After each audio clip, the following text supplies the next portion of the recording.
You're listening to The Flames of War, the first story of a 3-book audio series, The Coming Dawn. Enjoy. Chapter 1. Humbling Beginnings.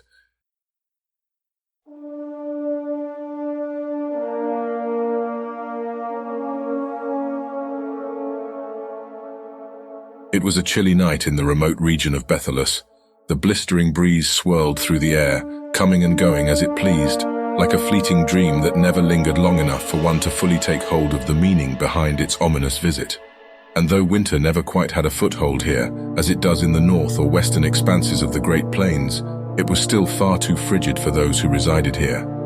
In the central regions of E.C.E.N, Bethelus didn't hold much value besides a small town with a similar namesake, and its fields of crops commonly seen throughout the Great Plains. For the most part, the land of Bethelus was peaceful, which was to say, it was missing out on the tremendous fantastical elements most of E.C.E.N was known for, or at least what most places were accompanied to. No dwarves, elves, ogres, or fiendish creatures of any sort ever came to these parts. That is, of course, unless one were so inclined to count their overly nosy or obnoxious neighbors as fiendish creatures. It was peaceful, boring, and that's precisely the way E.C.E.N had always liked it. There, the blacksmith, and relatively giant of a man, lived in a home on the outskirts of the small town with his elderly mother. If one had ever been inclined to ask E.C.E.N if he was a good man, he would likely say yes, but he'd consider such an answer a lie. However, most had no idea why it would be so. Although E.C.E.N would go out of his way to help others in need, and selflessly at that on occasion, such acts would not erase the mistakes from his past or the memories they brought with them. Just like the small thicket that he had once cleared at the back of his home and blacksmith, E.C.E.N could remove it from his and others' sights and try to hide what was there, of what happened. But the recollection of what he'd done had forever loomed over his mind with every passing day. It haunted him, and E.C.E.N was more than convinced it should have. And with those occasional glimpses into the past, also came a feeling of regret E.C.E.N could never quite shake. No matter what excuses he made to himself in the passing days, E.C.E.N could and would never forgive himself for what he'd done. What chance to reconcile what foul deeds he committed seemed all but lost, for those who lie dead lack any such ability to forgive him his transgressions. So E.C.E.N believed that the memories of the day concerning his brother, father, and the wrongs he did to his still alive mother would linger with him till his grave. And if E.C.E.N could never forgive himself for what he'd done, then could he ever really expect anything different from anyone else? The answer was all too obvious to him, which is exactly why he had liked his peaceful but mundane life in Bethelus, the methodical work behind the forge, the tireless job to keep him distracted from dawn to dusk. With every strike, every task he'd face, E.C.E.N would have another chance to have his mind anywhere else than his accursed past, for they all made suitable distractions from the recurring thoughts of his crimes.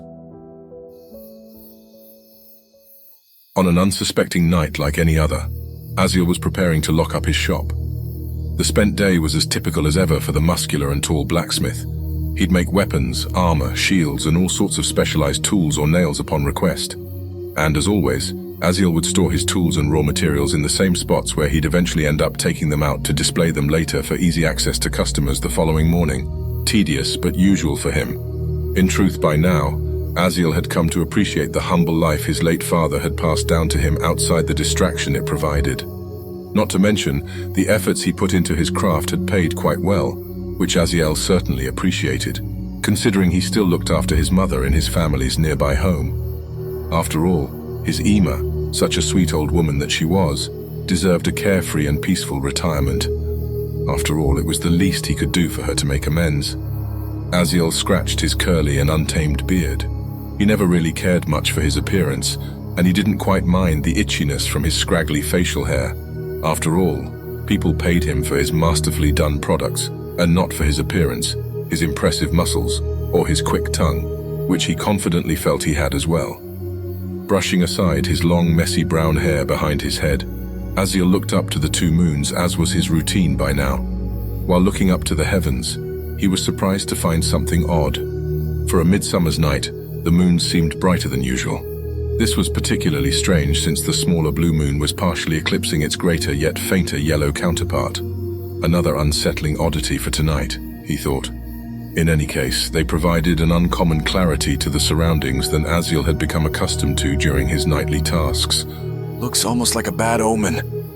Aziel nearly laughed at the thought of it. He was never one for such silly superstitions like the others in these parts. In Bethelus, it was commonplace that others still believed in the rumors and myths of the first and second age of Ehya. After thinking about it now, Aziel could still hardly believe it. Over 3,000 years old, and still those stories had somehow miraculously managed to persevere as more than just legends, ludicrous claims of creatures of pure dark and light. Child's stories, Aziel often thought, though he'd never so openly speak his inner thoughts aloud, if nothing else for his mother's sake, who still clung to the old ways. And the same could be said of Aziel's late father, who took an even greater conviction of such beliefs than that of Yma's own faith with him to his grave. Letting his frustration get the better of him at the thought of it, Aziel threw some of his unfinished blades into a trunk by the forge. Why am I getting myself worked up?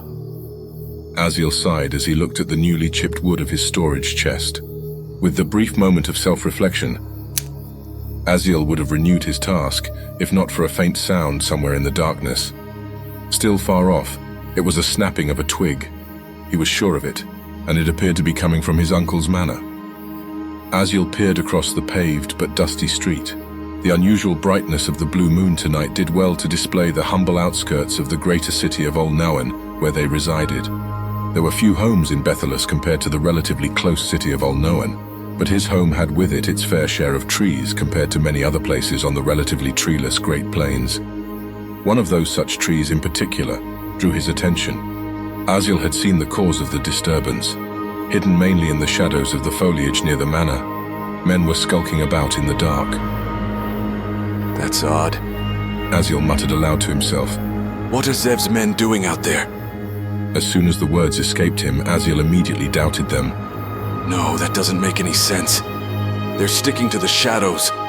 Whoever they are, they must not know of the guards he has within the manor. Still, I won't leave this up to chance. He considered before clenching his fists. I'm coming for you, Zev, Aziel said, emboldening himself. Doubling back, Aziel grabbed a hold of one of his swords and shields he hadn't yet stored from his display. With them firmly in hand, Aziel ducked down and started stealthily making his way across the street. Stealth, not exactly being his strong suit, only having made just a few footsteps outside his blacksmith, Aziel heard another noise that stopped his approach dead cold. It had come from behind him. The wooden wall of his smithy had been bumped, he was sure of it. Someone or something was there. Aziel stood up straight and turned back to see hiding behind the shadow of his blacksmith was a vague dark silhouette of a man with a drawn sword. Aziel quickly considered the situation before working up the nerve to speak. I know you're hiding, he taunted with brash confidence, as if this kind of situation was somehow normal for him. And the fact that you're also here means that you lot aren't just in Bethelus for my cousin's wealth. So out with it! What are you intending? The intruder didn't bother answering the question when he stepped into the light of the two moons. The man's body was covered from head to toe in dark garments and leather armor. An ideal choice of attire for stealth, Aziel thought, but he didn't care much about that at this moment. What really worried Aziel was the accompanying footsteps of others he didn't know were even there. 3 others walked from the shadows of nearby homes and trees. Drop the weapons or die, the first assailant threatened while the others were still closing in. Aziel's eyes darted to his surroundings. There was yet one last intruder coming from his back. Sunder it all! Could this situation get any possibly worse? With Aziel's eyes fixed forward, he considered his options. They look like professionals. I doubt I could win this fight, which leaves me with only one worthwhile option. Aziel separated his sword and shield and banged them together as hard as he could. The drum-like metallic vibrations rang out across the night. We're under attack! Aziel yelled out, surprising the assailants. Slavers have come! The blacksmith loudly warned once more into the night sky. In truth, Aziel had no idea their purpose, but the prospect of slavers coming to pay a visit would probably get the intended response from the townsfolk he was hoping for. However, as expected, such an action wouldn't be without consequences, for upon those words, the assailants rushed toward Aziel with weapons drawn. Forgetting everything else, Aziel focused solely on the fight. A man lunged at him while a second came from his side. The blacksmith repelled the first with his shield and pressed him back before fending off the strike of the second with his blade. Aziel couldn't help but notice that the muscles he had built up over the years were showing their results, but he sorely lacked technique. With frenzied eyes toward his attackers, Aziel grasped the direness of his situation well enough. Outside of blocking them, he hadn't a clue on how to follow up. In the midst of it all, he heard a fight breaking out in his uncle's manor behind him. Aziel stole a quick glance back. There were more men there than before, maybe even 20 now, a full-blown raiding party. It was beyond unlikely Zev could be protected by the 2 guards he had stationed at his home. There was one last thing Aziel had saw which deserved a second glance, that he couldn't afford the time to spare. The lone assailant behind him had eyes that glowed white. It was eerily similar to the stories of old, but it was common knowledge with the disappearance of the elves that the last remnants of magic had gone with them. Don't panic. You're just seeing things, Aziel thought, quickly dismissing the evidence of his eyes in his anxious state before turning his attention back to the others. There were 5 now, 5 who could possibly best Aziel all by themselves, and each one of them rightly deserved his undivided attention. Knowing he couldn't hope to take on any more than one at a time, every attempt they made to surround Aziel, he'd shuffle back. His new approach prolonged the fight, inspiring Aziel to a boldness he likely couldn't afford. As he held them at bay, Aziel continued crying out to the surrounding sleeping residents of Bethelus. His renewed efforts had likewise inspired the intruders to recklessness. Barely blocking a sword strike with his own, Aziel slammed the assailant back with his shield and forced him to the ground. Finally, a chance. Before Aziel could stick the man with his blade, other assailants had come to his aid. Their blades grazed Aziel's arms and legs before he was struck hard with the back of one of the swordsman's hilts. Hardly able to stand upright after that dizzying blow, Aziel stumbled back. As unexplainable as it was, the assailants had oddly enough allowed him the distance. Why aren't they finishing it? Aziel thought in frustration as he glared back at the men while spitting out some blood. Then suddenly the man behind Aziel spoke. Commendable, but futile. Aziel turned around and saw the intruder once more. It was strange. The voice of the man didn't seem to match him at all. It seemed much older and out of place. Yet that was the lesser of things that were amiss. It turned out that Aziel didn't see wrong as he had first suspected. The man's eyes had indeed glowed a dim white as he stretched out his arms towards Aziel. Before he could understand what was happening, the wind picked up furiously. Dust pelted his face before an abrupt but powerful blow struck Aziel's face. A rapid, encompassing blackness covered his vision that matched his receding consciousness until he saw nothing but the dark. How lovely. Free transportation. Zev muttered in frustration as he was coming to in front of Aziel, awaking with only his sleeping clothes on from his likely equally forced slumber as he began rubbing the bump at the back of his aching head. Barely having woken up himself, Aziel didn't blame his cousin for his surprise. No doubt Zev wasn't expecting to wake up last night to this unfortunate circumstance. Before Aziel could say anything in return, Zev seemed to have finally noticed his presence. Yikes. Zev proclaimed in an exaggerated fright, before sighing in relief with the same level of acting.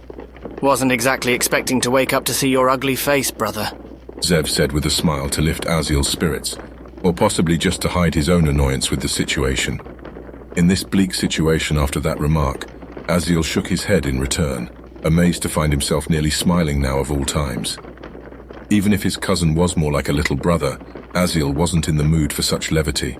Being trapped behind caged bars in a cramped wagon with other prisoners from your hometown, as you're all being lugged off by foreign invaders, did tend to sour one's mood after all.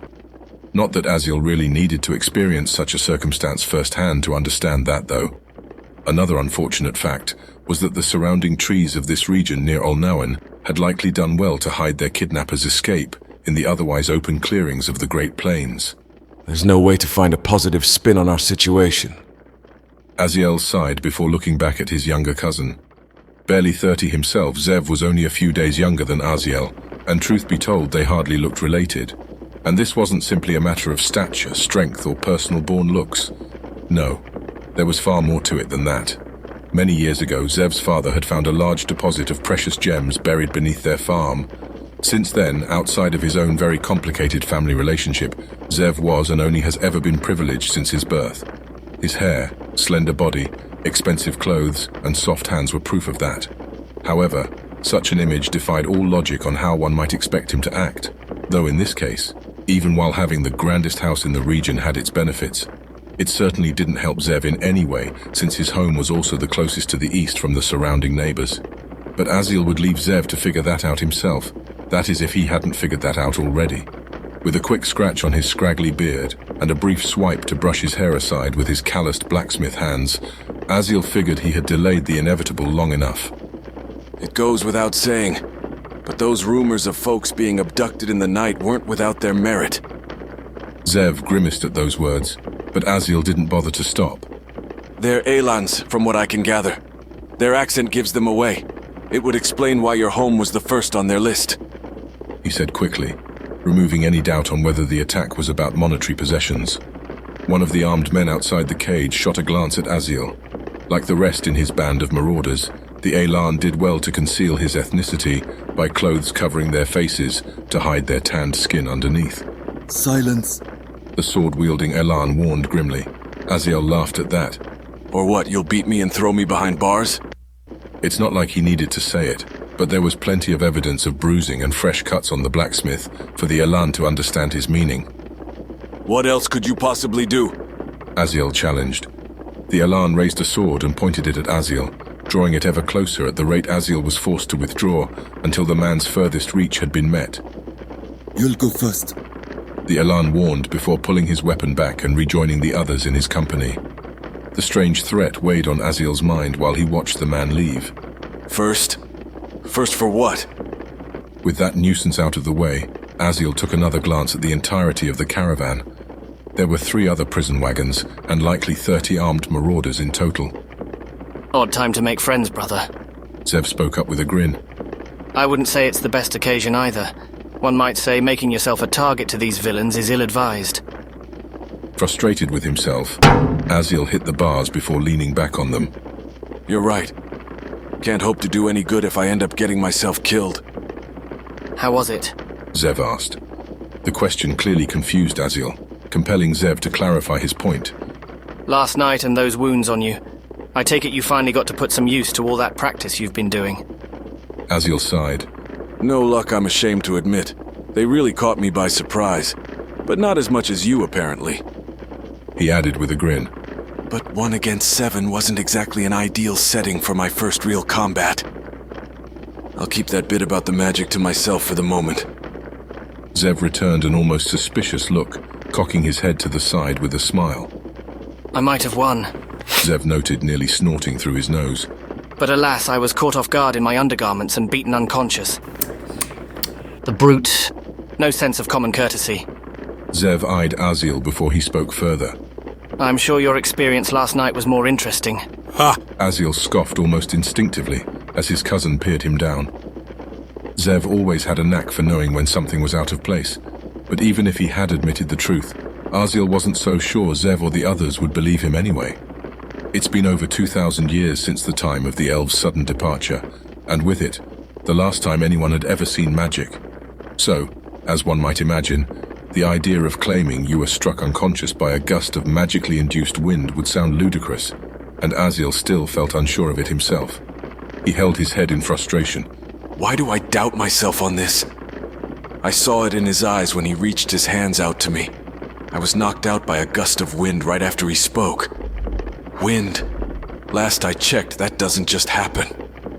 Aziel thought to himself as he recollected the last night outside his smithy. He was so lost in his memories that he failed to notice what was going on around him.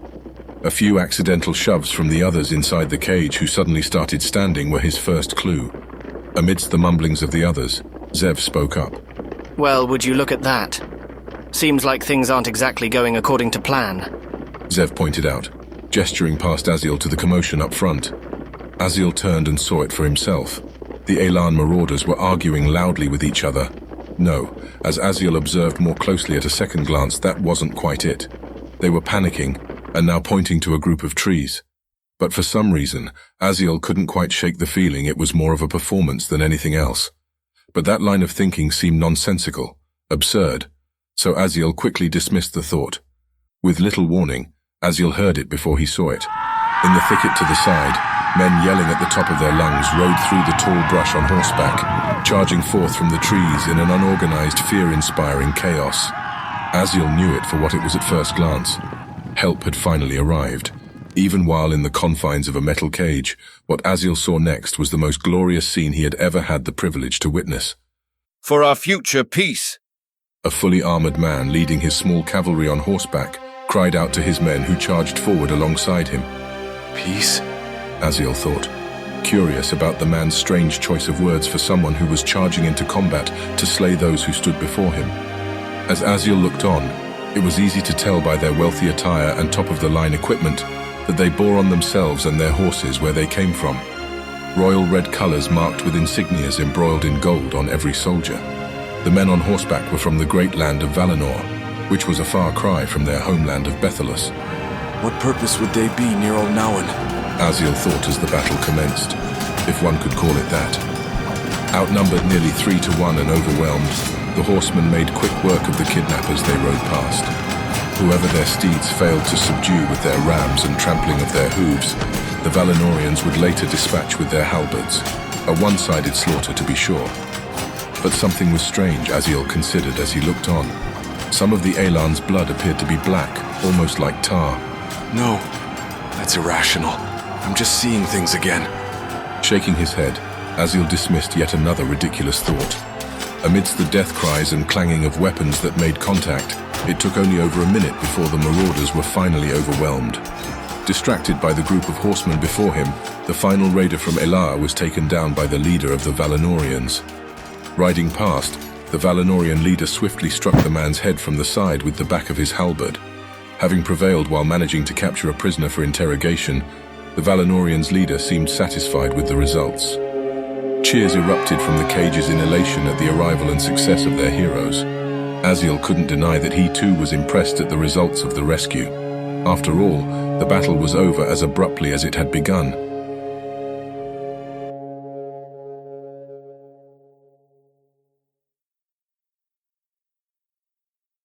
Chapter 2. Prophecies in the Making. The leader of the Valinorian horsemen had seen to it that Aziel and the others be set free before ordering his men to begin thoroughly inspecting the Elan bodies for anything useful.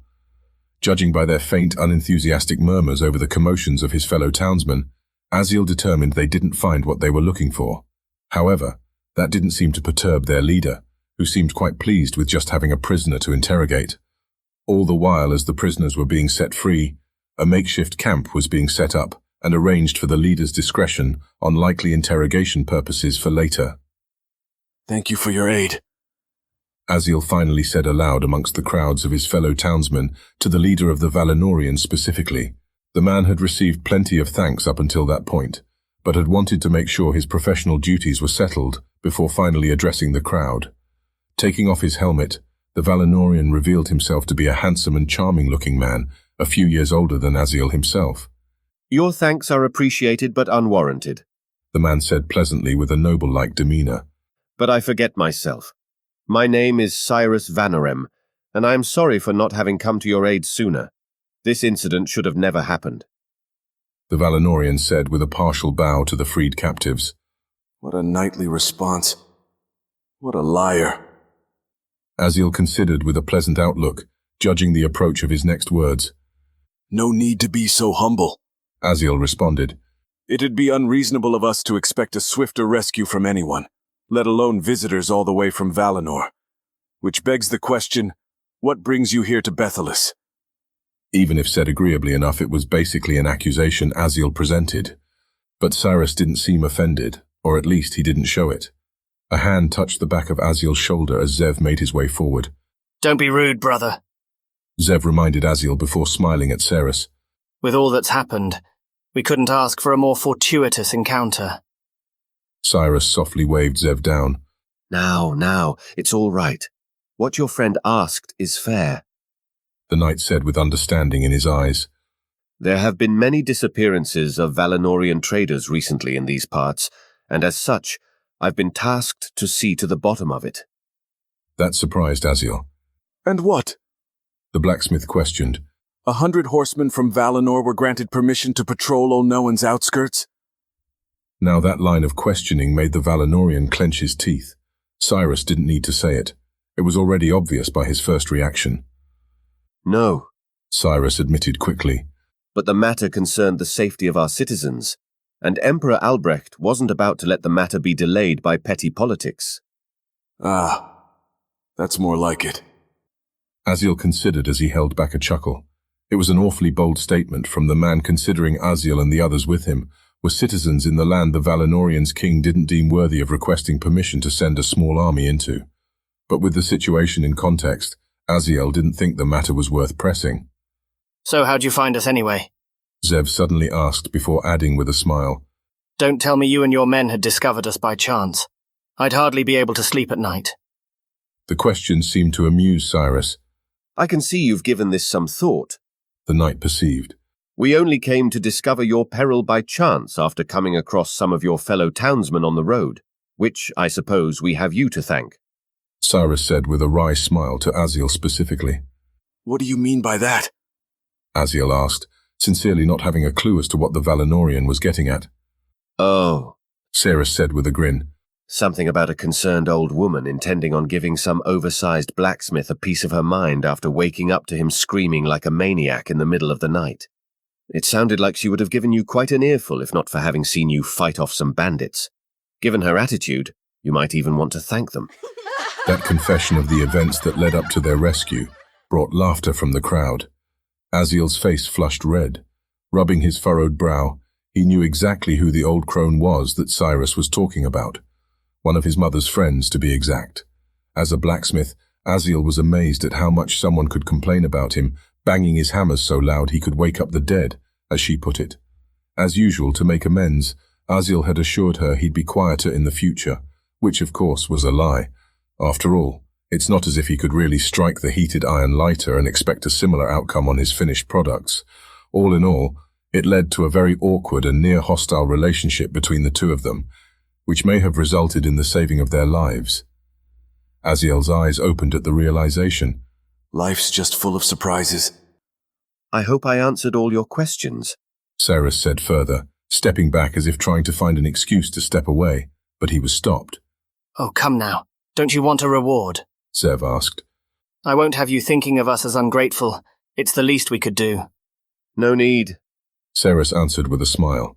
Although I appreciate your gesture, we didn't come for wealth or fame. We only wanted safe passage for our traders. Nothing more, nothing less. Cyrus said as he turned to leave them. No. Aziel considered as he eyed Cyrus's back, while the Valinorian left them to tend to his prisoner. You came for blood.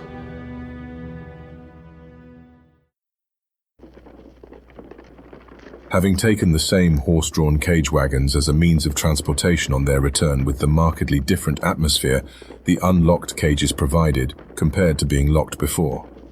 It still took several hours, but Aziel, Zev and the others in Bethelus who were captured had nearly completed their journey back to their homes. Leaping from the wagons to arrive at the first set of houses that belonged to Zev and his own, their arrival wasn't as uplifting as Aziel had first suspected. There was some spilled blood on the road he hadn't had the opportunity to witness last night, and there wasn't anyone there to greet them.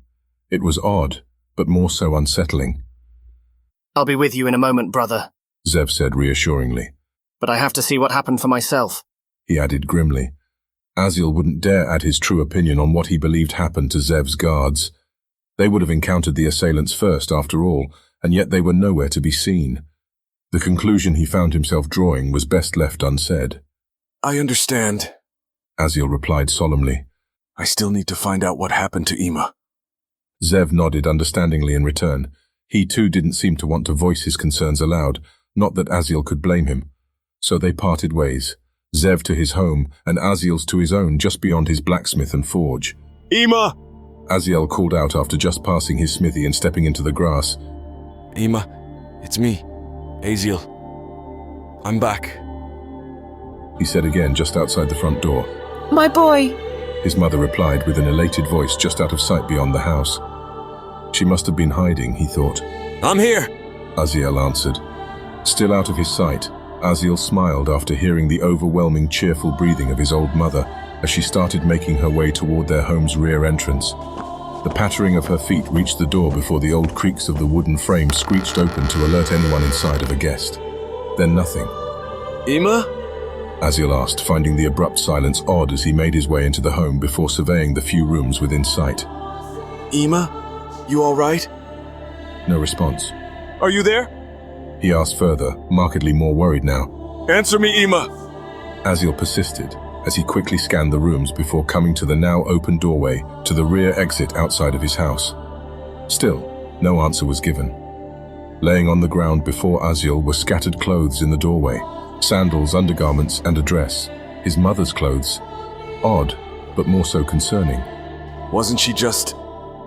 Aziel raced outside and looked around. Ima! He yelled out, but no answer was returned.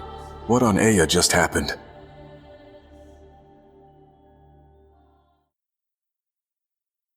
Far away from Bethelus, only minutes earlier beneath the ruins of King's Height. Here I was expecting they'd have something important, should have known. Drazden Rockweaver, a well-aged dwarf with a full white beard who had seen several centuries of winters, grumbled as he shone his lantern's light across the engravings on the wall. It's all a matter of perspective, my friend. Lo, a middle-aged human colleague and friend of Drazden's, had surmised with a smile. You see these carvings on the wall and think they're worthless because their words have been mass-printed by now, but they're just as important today as the day they were first written. There's also the matter of them being carved as opposed to burnt and chipped like the rest before this section. Yeah. It's not even worth a second glance. Drazden waved dismissively. I've been hearing that same old story for nearly 400 years now. Yet here we are, and I've still yet seen anything worth another look to prove it. Face it, lad, there's nothing special in these tunnels. The dwarf said overly loud, obnoxiously so, in the midst of the company he was in. Taking a quick peek back, Drazden saw the almost unanimous annoyed faces of the 20 or so other archaeologists he had ventured down underneath the city with. They were used to him and his opinions by now, and Drazden was well aware of that fact. But even if they weren't, it's not like that was ever going to shut him up. Drazden was a dwarf after all, and as such, being just as stubborn and immovable as a mountain when you ask it to concede, was a sense of pride for him. In any case, Lo had been well acquainted with his behavior, even to the point of finding fun in it. I was hoping my words would reach you someday, old friend, but you never change, do you? Lo said with a genuine smile that seemed partly filled with regret. Drazden was looking forward to giving one of his typical wisecracks in return for that comment, but Lo's shifting gaze and awestruck expression changed those plans.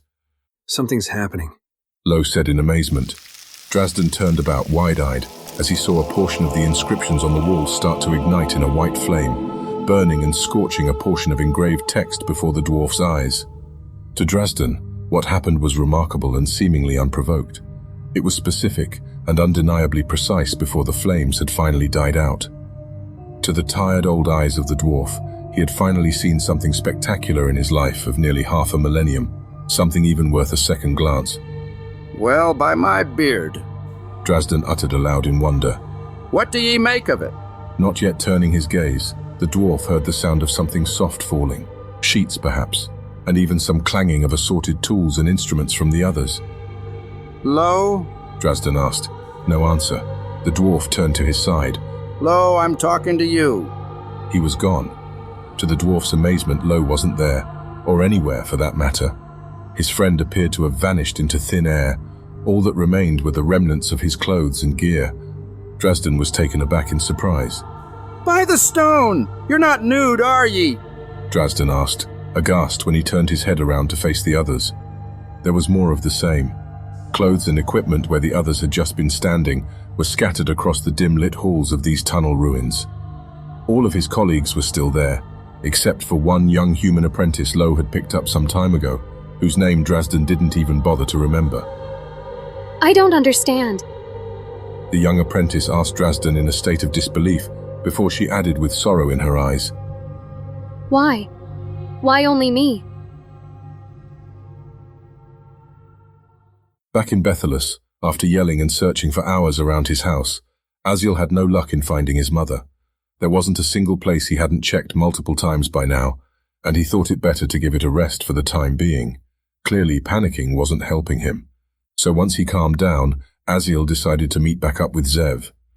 On his way, the occasional bloodstains across the outskirts of Bethelus unsettled him even more so than they had earlier. Of course it would, he thought, Aziel returned to the possibility his mother may have been killed, but it made little sense. Aziel was certain he heard her voice, but if that was the case, then why couldn't he find any trace of her? No matter how he looked at it, none of his thoughts were adding up. None of what happened made any sense. It was maddening. Aziel was certain his frustrations must have been showing by the time he arrived at his uncle's manor. Zev! Aziel called out for courtesy's sake at the front door before obliging himself to enter. I've come to check on you. Once inside, he saw the beaming light of the sun peering across the polished wooden floor coming from the open rear exit. I'm outside, Zev answered in return. Aziel once more obliged himself, walking through the home as he passed the blood-stained trail which he followed to the exit. Outside, he saw Zev with a shovel in hand as he was finishing the final touches on the 2 recently dug graves. Zev immediately clarified the position. Michael and Jason, he said, pointing from one dirt mound and then the other. I intend on getting them a proper tombstone as soon as I can. But given the state of their bodies, I thought it only proper to bury them before anyone else could see. Well, I don't want to get into any specifics. Aziel didn't pry. They were good men, Aziel said, even though he didn't know them. Whether Zev knew that or not, which he probably did, he smiled and nodded in return. Yes, they were, he answered, almost obligatory himself. In truth, Aziel knew that Zev didn't really know them too well either. He really just saw them more as burdens on his relatively restrictive freedom. They were hired by his uncle after all, and that man was hardly a fatherly figure, and he never saw fit to entrust Zev with anything unless he felt it absolutely necessary. As strange as it may sound, Aziel had long suspected that his uncle felt threatened by Zev and had only cared for his son for appearance's sake. While Aziel's mind wandered, Zev continued his task. That should be good for now, Zev said after settling into place the last patches of dirt. Well, at least before I arrange for those tombstones to be taken care of before they have a proper funeral. Not to mention making sure their families are taken care of. It's the least I can do. Aziel smiled softly, reaching his large arms almost fully around Zev and patting his back. He was proud of him, but Aziel was simply thankful that he was still alive. Sometimes words alone weren't necessary to show it. Come on, Zev, Aziel requested, taking his other arm and gesturing back to the remaining town. It's been a while, and we haven't heard anything back from the others, let alone Ema. Zev returned an equally curious look about the comment. Let's go check the damage, Zev answered. Aziel and Zev went further into town. They didn't need to travel far to get an idea of their surroundings. The 2 of them may have lived near the outskirts but not too far from their community at large. After a few minutes, there should have been something or someone, but there was nothing. The cage wagons were empty, which admittedly was to be expected, but it wasn't particularly close to the other homes to have made sense for this to be the place to stop. And that was dwarfed by yet another concern. Where are the others? We should have at least heard something by now, Aziel thought, looking to the closest homes nearby. Hello! Aziel yelled out with no answer in return. After a few seconds, Zev spoke. I've never seen anything like it this side of the Great Divide, Zev said before considering his own words. Well now, come to think of it, that saying doesn't quite fit. I'd bet those in the east would have trouble relating to this predicament as well, he said, trying to bring some levity to the otherwise unsettling situation. In any case, it was hard to refute what he said, Aziel thought. People don't just vanish. I think we should head back to my shop, Aziel suggested. Something's obviously not right here, and I still have some good weapons in case we need them. I'd rather settle for my crossbow, Zev replied. Aziel was familiar with that weapon. With a nearly automatic reloadable chamber, it was a marvel of dwarven ingenuity that Zev somehow convinced his father into buying for him, or at least that's what Zev told him. In any case, it was an amazing tool, but not really practical for others, unless the person in question could afford 10 years' worth of a regular man's wages on a weapon. Not that Aziel resented Zev for it. Zev was family, after all, and as such, him having such an unfair advantage in a fight to the death suited Aziel just fine. Let's go get your death bow, Aziel said with a snicker. It was a rather uninspired nickname that Zev didn't even bother acknowledging. Wait, what's that? Zev asked, redirecting Aziel's attention with his pointed finger. Are those clothes? He asked with a contorted expression appearing as if he was having a hard time explaining to himself what they saw. Neither of them said anything for what felt like minutes as they came closer and surveyed the surrounding area. It was more of the same. More unexplained piles of clothing. It was beyond perplexing. Zev couldn't help himself when he continued with a grin and a shrug. As if we didn't have enough to worry about already. Now there's a band of streakers somewhere on the loose. You're right about me getting my weapon. After all, they'll make for some splendid target practice. His cousin, trying to brighten the mood of an otherwise unsettling situation, didn't much faze Aziel. He was far too concerned with the implications and possibilities of what may have happened. It's like they vanished. Aziel finally worked up the courage to say, announcing his innermost fears. By the look on Zev's face, it appeared he was considering the same thing too, but it was an absurd conclusion to draw. Aziel might have even called his line of thinking as superstitious as the other people of Bethelus itself. No.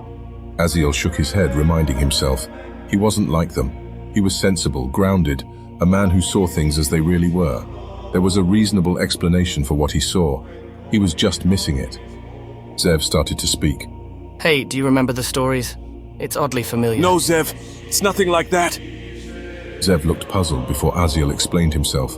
Isn't it obvious? They were taken like we were. But I don't know what business the Elans would have in doing this. Zev laughed uncomfortably before replying to the prospect of stripping people before kidnapping them. If you're wanting me to seriously consider the possibility of that, you'd be mistaken. I'm not going anywhere near that line of thinking. I am a gentleman, after all, or at least I'm quite good at pretending to be. After those words, Zev had likely seen the discomfort on Aziel's face before he continued.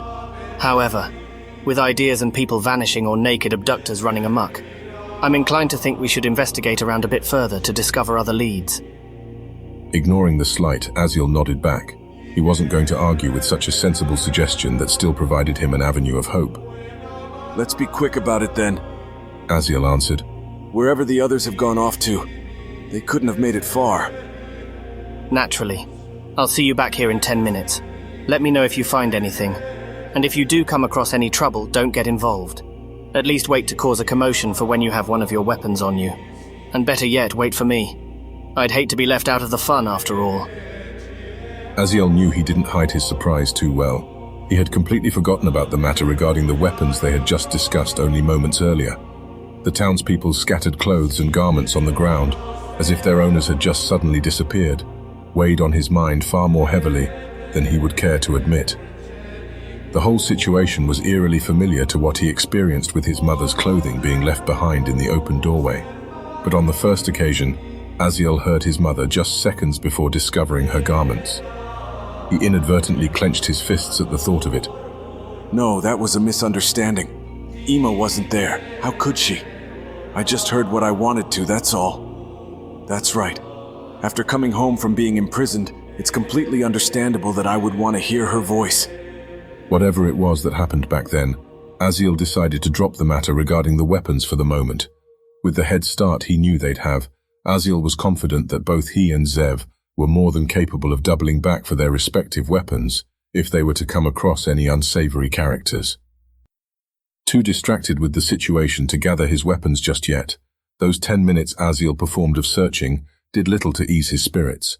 Rather, it did a fantastic job of crushing it.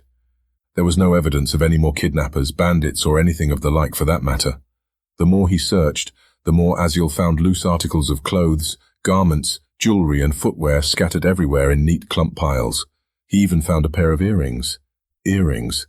For all his skepticism, even Aziel was having trouble accepting why any villain would go so far as to remove earrings from their victims and leave them on opposing sides of the ground as if they'd fallen out at the same time. Let alone the girl's clothing he had found with the earrings had no other recent footprints in the dirt, except for Aziel's own. I don't understand. Just what on Aya could have happened? Aziel painfully admitted to himself as he ran his fingers on the ground.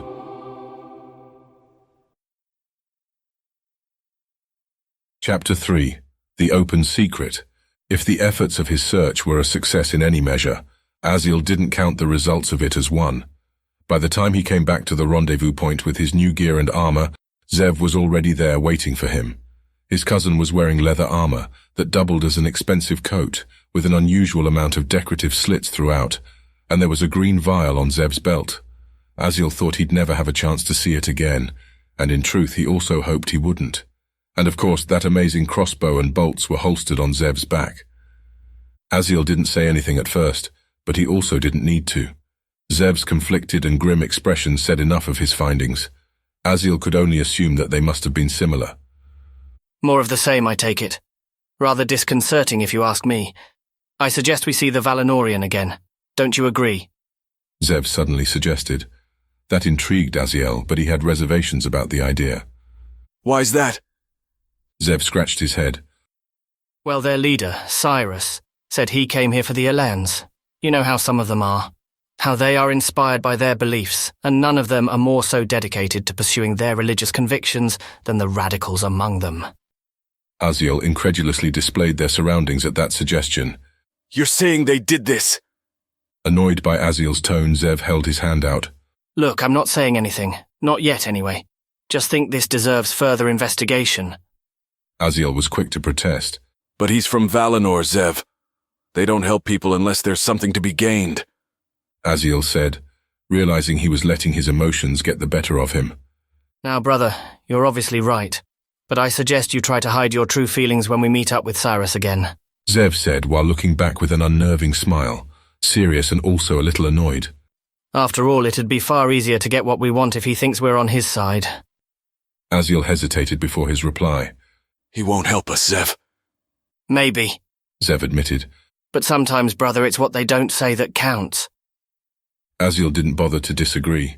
Zev could do that sometimes, change his personality to a harsher and calculating person to properly fit the situation at a moment's notice. Aziel had once considered that Zev was kind of like one of those dwarves' gadgets.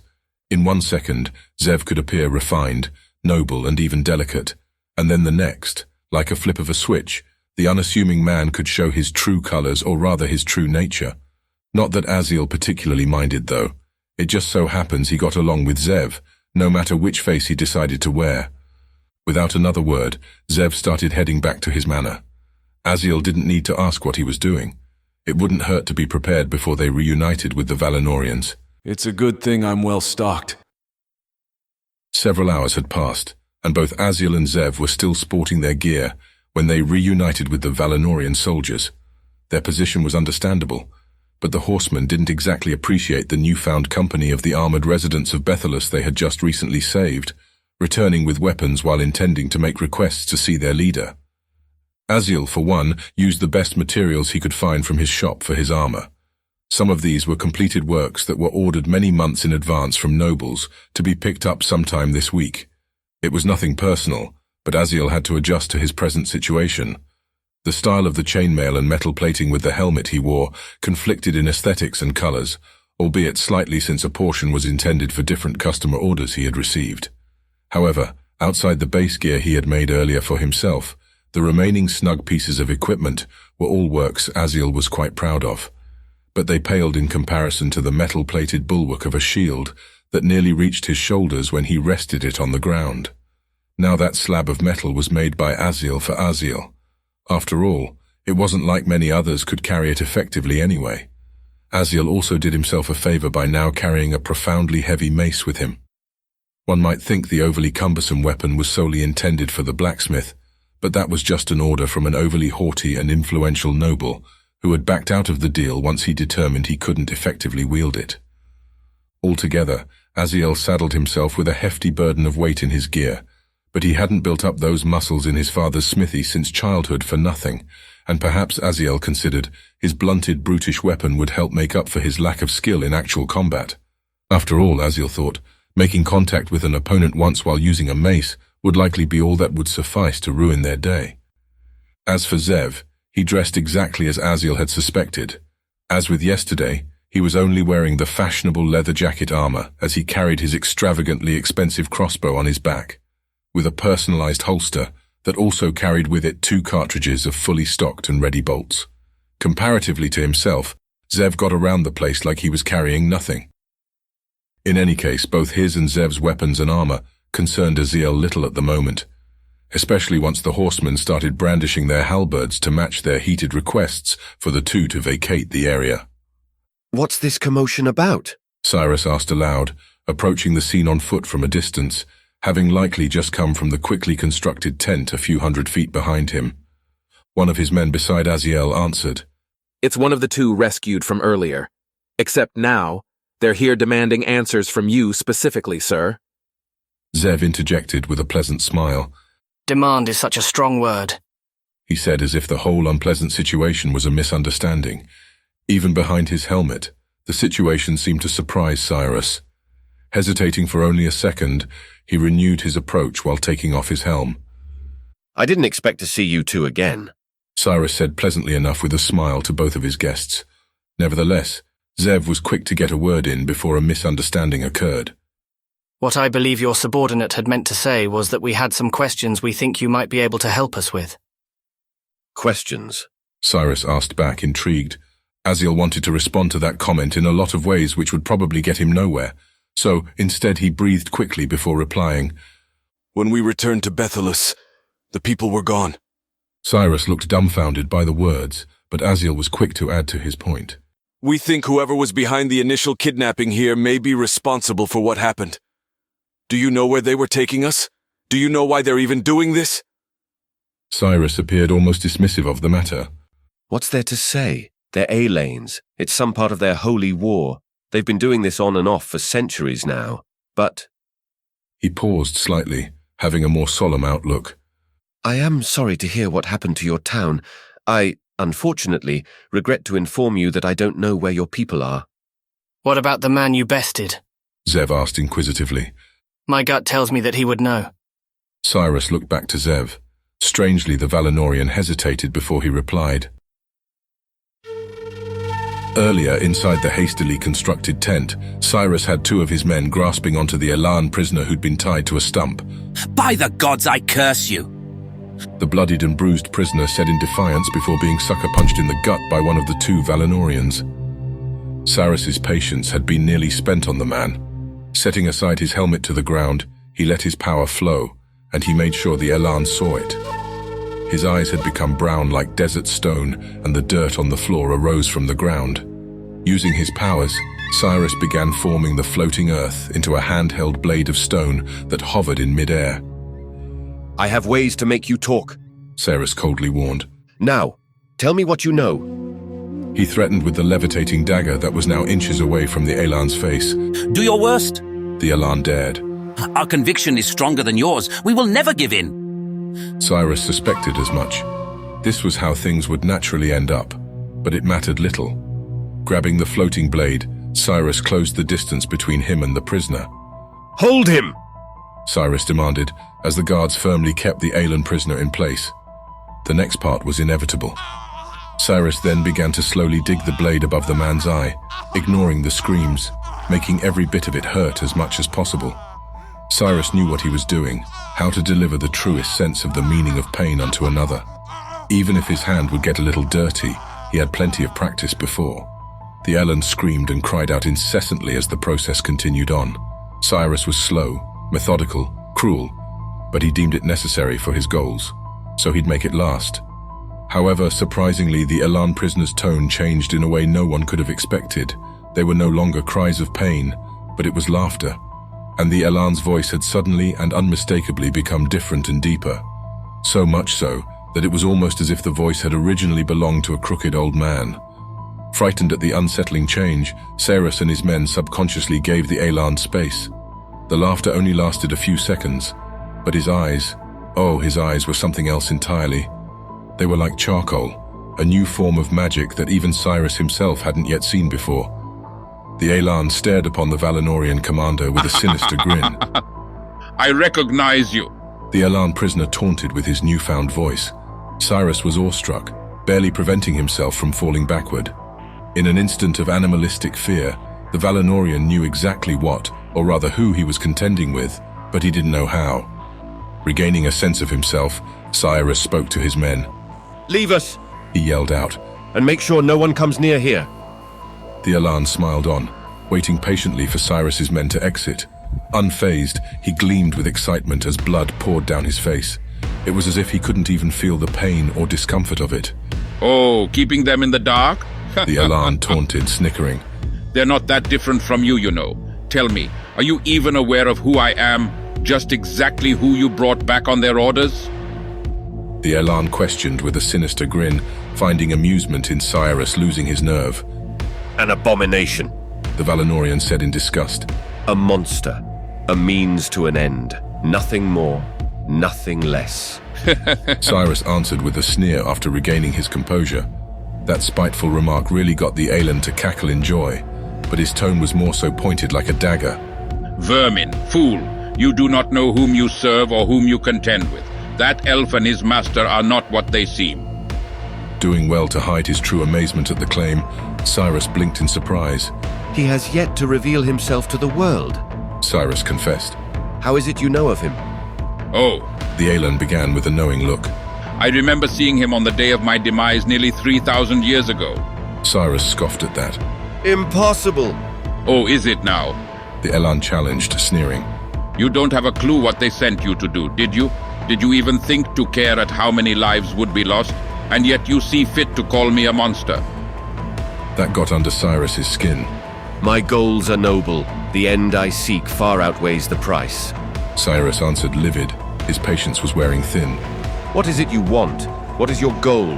Are you really assisting the Elan zealots in their holy war? That last question seemed to have struck a nerve. The Elan glared, rolling his tongue around his mouth for a few seconds before answering. I was chosen. You know my name. Cyrus immediately knew what the Elan had referenced before he mouthed out his name slowly. Razkal, the man said with a twisted grin. Impossible, Cyrus said in near disbelief, knowing the possibility was there. That man died nearly 3,000 years ago. In response, Razkal continued to speak through his living puppet, reliving the days of old. Oh, but it is, for you see, the rules of this world have changed since the time of my ascendant. Or perhaps that magic you wield is blinding you, and you simply lack the wherewithal to have even noticed. Razkal taunted with a grin, his eyes flashing a blue flame before returning to their charcoal-like state. The natural and unnatural have already collided long ago. Razkal's tone became more distant as he reflected back on the long-lost time. I was to be the herald of a new age. In Elah, I was our most devoted to seeing our great empire ascend to the promise the gods had made to us. But it was a lie, he said with fierce anger, breathing through his teeth as he spoke further. Regrettable it may be, the Elan's beliefs will aid me in my goals now. Cyrus was unable to fully hide his unsettled state. So what is it you planning now? Cyrus insisted again. Oh, don't look so glum. I have come to save you, Razkal said with a smile. To save you all. I will free you from the lies of the gods, the demons you serve, the darkness and the judgment of the light. There's only one way. There has only ever been one way. It's so simple, it's laughable, he uttered, nearly laughing at the thought of it. And just how do you intend to do that? Cyrus challenged. You're not capable of fulfilling what you say. I saw the state of your body, your decaying flesh. Your pride is all that you have left, and I'll gladly bury you with it again. Razkal leaned forward with a wide, amused grin. I've already started, Razkal answered cryptically through his Elan puppet. Whatever he spoke of, Cyrus knew enough of the man to not trust the words. You are no savior. I don't care what you're planning. You won't have your way, Cyrus had said pointedly. Razkal only grinned. Ehia was once on the verge of falling before me. You are no challenge to my plans. Even if he was a vessel, a pawn to speak through, Cyrus looked back at the madman in a way that basically begged him to try it. You're insane, Cyrus boldly said. Razkal gritted his teeth before delivering his next words in cold anger. You brought this upon your own head. I'll make sure you're alive to see it till the end. Cyrus had heard enough. The ground rose before him in a greater quantity than before. Out of the floating dirt, 6 blades were taking form. But Razkal only smiled at the gesture before offering his parting words. The world will be liberated in death. Seeing the Valinorian's face contort at those words, Razkal cackled in delight as the blades flung through the air and pierced the Elan's body. In a quick spray of blood, there was no longer any avenue for the supposed chosen to speak through anymore. And now done with his business there, Cyrus left the bloody mess behind for his men to clean up shortly before discovering the 2 unwelcomed visitors from Bethelus being held up in the distance. Back in the present, Zev had just asked Cyrus about the Elan in his custody, and he had slightly hesitated before his response. He didn't say much, Cyrus claimed. Aziel instinctively stepped forward before the halberds crossed his paths. What do you mean? He didn't say much. Ceres sighed solemnly, regretfully before his reply. Unfortunately, he decided to claim his own life. He had decided to bite off his own tongue and bleed to death rather than provide us anything of use. Seeing their surprise, Cyrus elaborated. You know how these zealots are. Their ways often teeter over the precipice of madness, yet their conviction is commendable. However regrettable it is, I'm afraid I can't help you, but I truly wish you both the best of luck in your search. The Valinorian said, turning and already beginning to leave. Wait, you can't. Aziel began to protest as he tried forcing another step forward, but with a quick arm blocking his path, Zev spoke over him. We appreciate your cooperation, Zev proclaimed, easing the horsemen's moods, who were ready to step in and deal with Aziel should he push too far. Aziel nearly bit his lip, he was so frustrated. Turning his head to Zev, Aziel wasn't able to keep his whisper as silent as he had intended. What are you doing? Zev eyed Aziel back coldly, unusually, an indication that his next words shouldn't be taken lightly. It helped the heated blacksmith think more clearly when he had heard his answer. Ibram's gambling face, Zev whispered in return, as the two horsemen tried listening in. It took Aziel longer than he'd care to admit to understand the repercussions of that phrase, but it was clear after a second or two of thinking. Ibram was a friend. No, rather, he was more of an acquaintance of Aziel and Zev. He often played gambling games with the two of them in their large group gatherings, and Ibram was quite successful at pulling out a striking number of victories. That is until Zev noticed a rather peculiar habit of their so-called friend. In an unusual number of games he would win, Ibram's right hand would occasionally shake. A nervous twitch, it seemed, with awfully convenient timing. After enlightening Aziel about what he saw, it didn't take Zev long to discover the truth about Ibram's tricks and catch him cheating red-handed. The punishment Ibram received was severe. Zev made sure of that, and the hint Zev pointed out was no doubt related. Aziel's eyes were honed in on Cyrus as he left. Then he saw it. It wasn't much, but Aziel would have missed it if not for his cousin's words, likely from having hastily tried to clean himself up, but there was still undoubtedly some blood on the Valinorian's right-hand glove. Zev hit Aziel's back, reassuring him. A well-played act for the others that they were satisfied with the visit. Let's go, brother, Zev said with a quick smile to the horseman. Gentlemen, he added with a wave before starting to leave. In like mind, Aziel left alongside Zev. It wasn't long before the two had made some distance and had some privacy. Zev gave Aziel an inquisitive look, appearing pleased with what he saw. That reaction inspired Aziel to speak his mind. Something deeply wrong is happening here, Aziel said ominously. Zev couldn't help but let out a boisterous laugh at the great understatement that likely felt to him. You think? Zev asked playfully. We're two men who quite literally had lost everybody in our hometown, and we now found ourselves enemies in not only the E.C.E.N zealots, but in Valinor as well. Is there anything I missed? Aziel almost didn't want to say it, but he knew Zev would be with him through the thick of it. He needed to know. There is more. That worried Zev as much as it perked his interest. I saw them use magic. Zev blinked twice in surprise. You sure of it? The E.C.E.Ns? Without a doubt, Aziel quickly answered. Zev laughed uncomfortably at that remark. Well, not that it brings any comfort, but it may help to explain what happened to the others. No, I doubt that, Aziel thought to himself as Zev continued. In any case, we're not prepared for this, Zev added. But I have a good idea where to start. You in? Zev asked, likely already knowing Aziel's answer. Of course I am. I still have to save Ema. Zev smiled back in acknowledgement. That's the spirit. Aziel let out a long sigh. E.C.E.N's the return of magic. The others in Bethelis suddenly disappearing. I don't know what's happening, but it's clear to me the Valinorians are somehow involved. So you better be prepared to use that, Aziel said, gesturing to Zev's crossbow. Because we're going to need it. There's no way this won't end in blood. Zev nodded back understandingly, but otherwise didn't have the heart to say anything. He didn't need to. Aziel knew he had the same worries and the same desire for revenge. Chapter 4, All-Knowing. A stout, muscular blacksmith, a grown man, was handing some coins to his son to buy merchandise from Bethelis's market. The man was Levi, Aziel's father, though Aziel had never once referred to him as such, and likewise, the boy was Aziel. 12 at the time, Aziel remembered this memory quite clearly, and he was keenly aware of the fact that this was just another dream of days long since past. The preceding events were some he'd never forget, and how could he not, since he regularly saw this and many other memories of his past during his sleep. It was the first time he was ever entrusted with any meaningful task, and it had quite an unexpected result. After being excused to attend to his newfound duty, the young Aziel went on his way. Even now, Aziel remembered how eager and excited he was at the opportunity. The day he had finally been treated like a man. Low standards for a child, of course, but it was at least a meaningful step in his growing up. But then he ran into some less than savory company. Several boys, 4 in total, all of which were a few years older than Aziel himself, started harassing him. Simple bullying was something he could get over. But then one of his tormentors noticed the pouch of coins Aziel was entrusted with. That little fact made things escalate quite rapidly.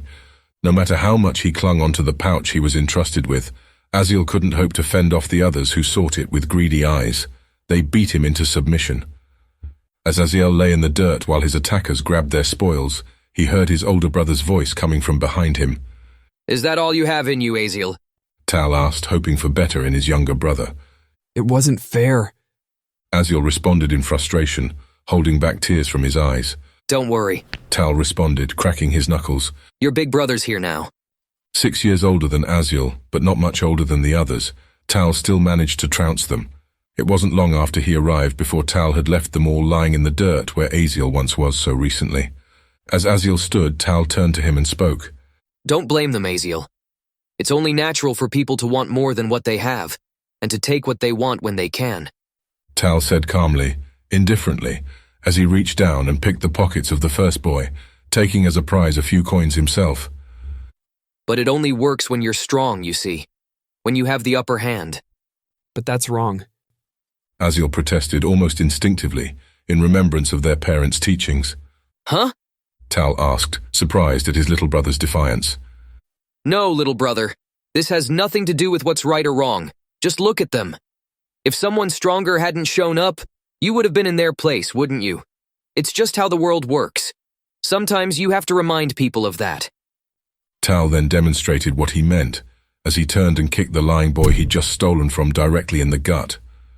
The boy on the ground continually yelled in pain as Tal had another good hit to his side, and the defeated boy's pleadings didn't seem to matter. After just being saved by Tal, Aziel found himself frightened by him. His older brother kicked the other boy several more times for what seemed to have only been done out of pleasure before he gestured to Aziel. "Come on, come here. Remind him," Tal suggested with repeated requests, but Aziel shook his head profusely. That reluctance got an immediate response. "What are you doing?" Tal asked, anger in his eyes as he continued. "Don't make me come to you instead." He warned with an unsettling seriousness to him. So, naturally, a young child did what would be expected of them in the situation. Aziel stepped forward until he was by Tal's side. Aziel knew what his brother wanted of him, but he hesitated to do it. "What are you waiting for, Aziel?" Tal asked with an undeniable resentment in his voice. "There's only 2 types of people in this world, little brother. Would you rather be standing or just be another nobody getting acquainted with the dirt? Make your choice." Aziel hesitated, and Tal smacked the back of his head. "Choose!" As Aziel turned to Tal, he knew that comment was more of a threat. If he didn't act now, he'd be there lying on the ground with those who had tried to steal from him. The difficult choice now seemed so obvious. Aziel started kicking and kicking, faster in rapid succession as his older brother laughed in delight. Aziel had forgotten just how long he went at it, but those boys never once again dared to cross his path. But Aziel did remember his brother stealing what little they had left on their belongings before they finally left. When Aziel had finally returned home with Tal, Levi had been waiting for them. Holding a rod in hand, the news of the incident had certainly reached his ears. He beat Tal, who was defiant until the end, before turning his attention to Aziel. "Empty your pockets," Levi ordered of him. Knowing better than to act against his imposing father, Aziel did as he was told. Emptying them, Aziel revealed a heavier pouch than when he'd first left. No matter what he would have liked to say in his defense, Aziel knew the extra weight in coins he carried wasn't Tal's doing. Levi watched with disappointment, his pent-up rage tightly contained. Do not steal, Levi ordered sternly. It's one of the 10 tenets of the words of truth. It's an easy rule to follow. Aziel stepped back. But they tried to take my pouch first. Aziel protested, displaying his pouch. If Tal hadn't come... But he was interrupted with a quick swipe of his father's hand. No, does another man's fault decide your own? Aziel was dumbfounded, unable to respond as his father continued. No, you made this choice yourself, Aziel. If you continue to act this way, then you are no different than those little thieves who tried to steal from you. Was that it? Aziel wondered. His father's angered words gave him hope it would end at just this spoken lesson. It won't happen again. Aziel timidly replied. No, it won't. His father gruffly responded, tapping his rod against his palm. And to make sure this lesson sticks, I'm forced to beat it into you. For the word says, whoever spares the rod hates his children, but those who love them are careful to discipline them. Levi said with a hint of sadness as he stepped closer to Aziel. So when I do this, remember it's because I care for you and the man you will become. Levi said right before taking a swing. Aziel awoke, shrugging off the dream of last night. He often rekindled his past during his periods of sleep, but this one seemed an odd choice. It was morning now, and they were still a day or so from Olnauen. Might as well get ready. Outside of grabbing the necessary supplies for the journey ahead, the travel northward to Olnauen was relatively uneventful in Aziel's eyes. Once again, using the horses of the would-be E.C.E.N kidnappers, Aziel and Zev rode into town with 2 of their own steeds they sat on while tying a rope to the 3rd horse, which they had used to carry their luggage. The patches of woodlands Aziel had become accustomed to in his home of Bethelus were slowly replaced by the more common and frequent open grasslands and fields of produce the Great Plains were known for. In time, they saw the great walls of the city of Olnauen. Outdated, given the mechanisms of war now available, but they were a testament to the city's fortitude over the ages. It was home to where many beliefs began, and the center of trade between the East and the West. Aziel and Zev agreed that there would be no better place to start looking for answers than here. After the several hours it took to reach the eastern gate, Aziel grimaced. Already things were looking difficult. Crowds were barred from entry in surprising numbers, yelling over one another at the guards who appeared insistent on not letting even one person pass. Lovely, Zev casually said with a chuckle. It appears we're not the only ones looking for answers. Aziel grimaced at that remark. If we talk to someone out here, we should be able to find out what's happening. Or I may just be able to piece together enough information with all this screaming. The fun bit, eh? Zev said with a sly smile. I appreciate you volunteering, brother. Ha! Aziel scoffed. I'm glad we talked it out. Without further ado, Zev handed Aziel his steed's reins and leapt off the other side. Well, who else will handle the guards? That got Aziel curious. What on Eya makes you think whatever you have to say is more convincing than the hundreds out here? Zev smiled at that question. Isn't it obvious? He said, smiling widely with open arms as he walked backward towards the crowds. I'm a people person, brother, and if that doesn't work, a casual threat or bribe or two should be enough to get us somewhere. He said while turning to take care of his business. Aziel couldn't help but laugh at Zev's approach on the matter. What a piece of work he is. Aziel noted to himself with a smile, noticing he was given a horse rein for both of his arms before sighing. What a nuisance. Not really having much of a choice in the matter, Aziel started circling the crowd with the 3 horses, talking to whoever seemed willing on the outskirts. Excuse me, Aziel said to an old couple. Do either of you know what's happening? The old man eyed Aziel up and down. Just finding out, are you? He asked incredulously. How is it that you got a hold of all that stuff you're carrying? Seem awfully prepared for someone who doesn't know what's happening. Aziel was taken aback. Armored like he was, lugging around 2 additional horses with supplies would naturally give people the wrong impression. This? Aziel asked uncomfortably as he lifted the reins. Would you believe me if I told you me and my friend took them off of some Elan slavers? The old man rubbed his chin inquisitively. Not likely, but I'll give you points for originality. Unknowing what to make of the situation, Aziel awkwardly smiled in return. Finally, rescue came in the form of the old man's wife, who hurriedly stepped between them to set things right. I'm sorry about my husband. He's suspicious of everybody. The old man snorted defiantly in response to that comment, but his wife was quick to elaborate. Well, can't say I quite blame him for that nowadays. Now this sounds promising, Aziel thought as he listened in intently. You see everyone up and vanished. Aziel's eyes widened in surprise. His reaction compelled the old woman to share more. Just ask around. Folk from all over, from all persuasions, have seen and said the same thing. One moment, friends, family, acquaintances are there, and the next gone. Now Aziel was really curious. You saw it happen? You actually saw someone disappear? The old woman shook her head, as if almost disbelieving of what she witnessed herself as she recollected her thoughts.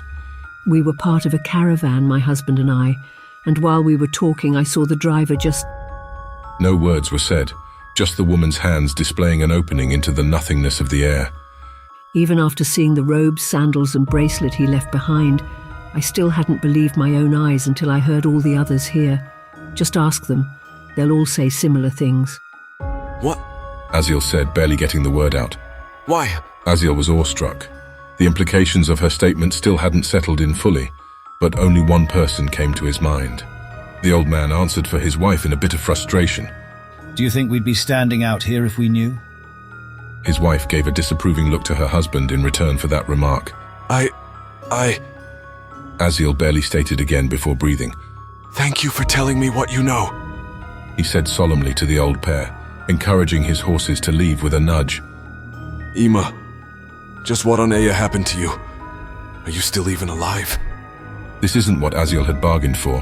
When he began asking questions, he hadn't expected that an innocent old woman's good-intentioned words of her earlier events would sting like a dagger's bite.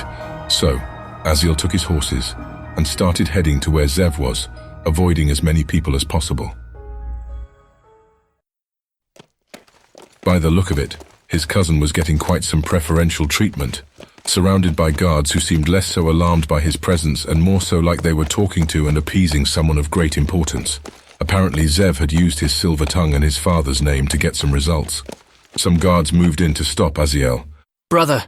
Zev yelled out with a welcoming hand gesture to Aziel, which encouraged the men who had him in their eyes to back off. Aziel appreciated the gesture. These fine fellows here, Zev began saying with a smile while displaying the guards, have given us their blessing in entering the city, and I didn't even have to casually threaten anyone. He added with laughter in his voice. The guards there started chuckling along with the two, but Aziel suspected they had no idea Zev really meant it. Suppose it was bribery then? Aziel considered, grinning at the thought of it. Glad to see things worked out. Hasn't often done so recently from what I can tell. Aziel said, looking back at the large crowd still waiting. He felt almost dirty, but Aziel convinced himself it couldn't be helped. At least, Aziel thought, he should know what happened and why. Still, something inside him couldn't leave it at that. Is there any reason you're denying the people here entry into the city? Judging from the sudden shift in their mood, that question Aziel posed to the guards was no doubt repeated beyond the point of the men being able to tolerate it. With an audible sigh before speaking, one of the guards volunteered to answer. It appears the world has been beset by one disaster after another. Before you lot ever came here, we had already been restricting regular entry into the city. Aziel scratched his head at that remark. Because of the disappearances? The guard instantly got annoyed. No, because of the plague, he said in a loud gruff. It's been going on for weeks now. Haven't you heard? Something in Ayla from what I hear. Folks say people been losing their minds, acting unnatural, what they claim. Father against son, son against father, that kind of thing. And by the sound of it, it ain't gone quite yet. So, we're keeping precautions. Now there's a plague? Aziel groaned aloud.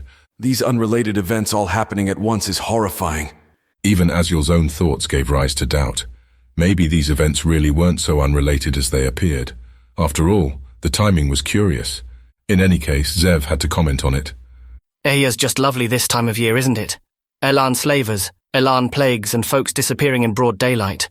But might as well blame that on the Elans too. Zev said with a smile before sighing in disappointment. Oh, I so do hate winters. Aziel couldn't help but let out a hearty laugh, as if a bad chill could really befall all these catastrophes. If only things were that simple. I think it's about time we head off, Zev. We have plenty of business to still take care of. Before Zev could respond, a rough voice came up from behind and below Aziel. Now just hold up. Aziel turned around to see the oldest-looking dwarf he'd ever seen continue with his frustrated comments. Ye two managed to convince these walking decorations to let you into the city? Aziel sighed before replying. We had a prior engagement, and we've kept our hosts waiting long enough. Aziel said, lying easily on the matter. Zev's bad traits must have been starting to rub off on him, he thought. In any case, it didn't seem to be enough to shake off the unwanted attention. Please, A young woman said, coming up from behind the dwarf while holding the reins of their 2 horses. I know what's going on here. My name is Elix, and the dwarf's name is Drazden Rockweaver. We've been riding for nearly 4 days straight because we must speak with the king. I must warn him of what's coming. You must let us pass. Unbelieving glances were shot between the guards as Aziel responded. You know what's caused this? He asked in sheer amazement at the claim, yet Elix's nod in return didn't seem all too convincing. Zev gave a sly smile before he spoke. Well, aren't you a hopeful one? Demanding to see the king. It's adorable. Although Aziel knew he meant well, the young woman only seemed insulted by the way Zev said it before he continued. You know what? I like you. Perhaps you can convince me to keep you around. Who knows? Maybe even these fine gentlemen here will let you accompany us. Tell me, just what is it you know? She seemed taken aback. Telling anyone anything until I know what I have to say can spread. Elix boldly said, impassionedly at that. What better way is there to get a word out than if it comes from the king himself? Drazden Rockweaver stepped in front of her, waving his hand flippantly. Don't mind him. The lad's still young and eager, but he means well. The dwarf said, regarding his clearly female counterpart as he flicked his nose. Just let us into the city and we'll tell you all ye would like. Drazden added, snorting, apparently oblivious to the insult he'd made. I'm a girl. Elix interjected, offended, and slightly stunned she'd even have to point it out. Drazden scoffed loudly before chuckling to himself. The laughter from the dwarf slowly started to dwindle when he discovered he was the only one who found it funny. Then it finally came to the dwarf. Wait a minute. You're a lassie? Drazden exclaimed while turning to face Elix. Who on Ihya said I wasn't? Elix exclaimed right back at him. Ha! The dwarf said defensively. Well, ain't nobody ever told me you were, and here I thought ye were just a wee laddie who hadn't yet had his beard grow in yet. Elix was almost speechless, exasperated really. Looking down, she held her brow and muttered something unintelligible before speaking up again. Ugh, unbelievable! Elix finally said, likely doing so just to make sure her dwarven counterpart knew her opinion on the matter. Now the whole idea of her being mistaken for a man got Aziel curious. He eyed her down, and did it a second time from top to bottom, just to be on the safe side, he told himself. Her brown hair was awfully grimy, but on the second look it was partly due to the dirt that had blown into her hair. A fact which added credence to her earlier story, Aziel thought.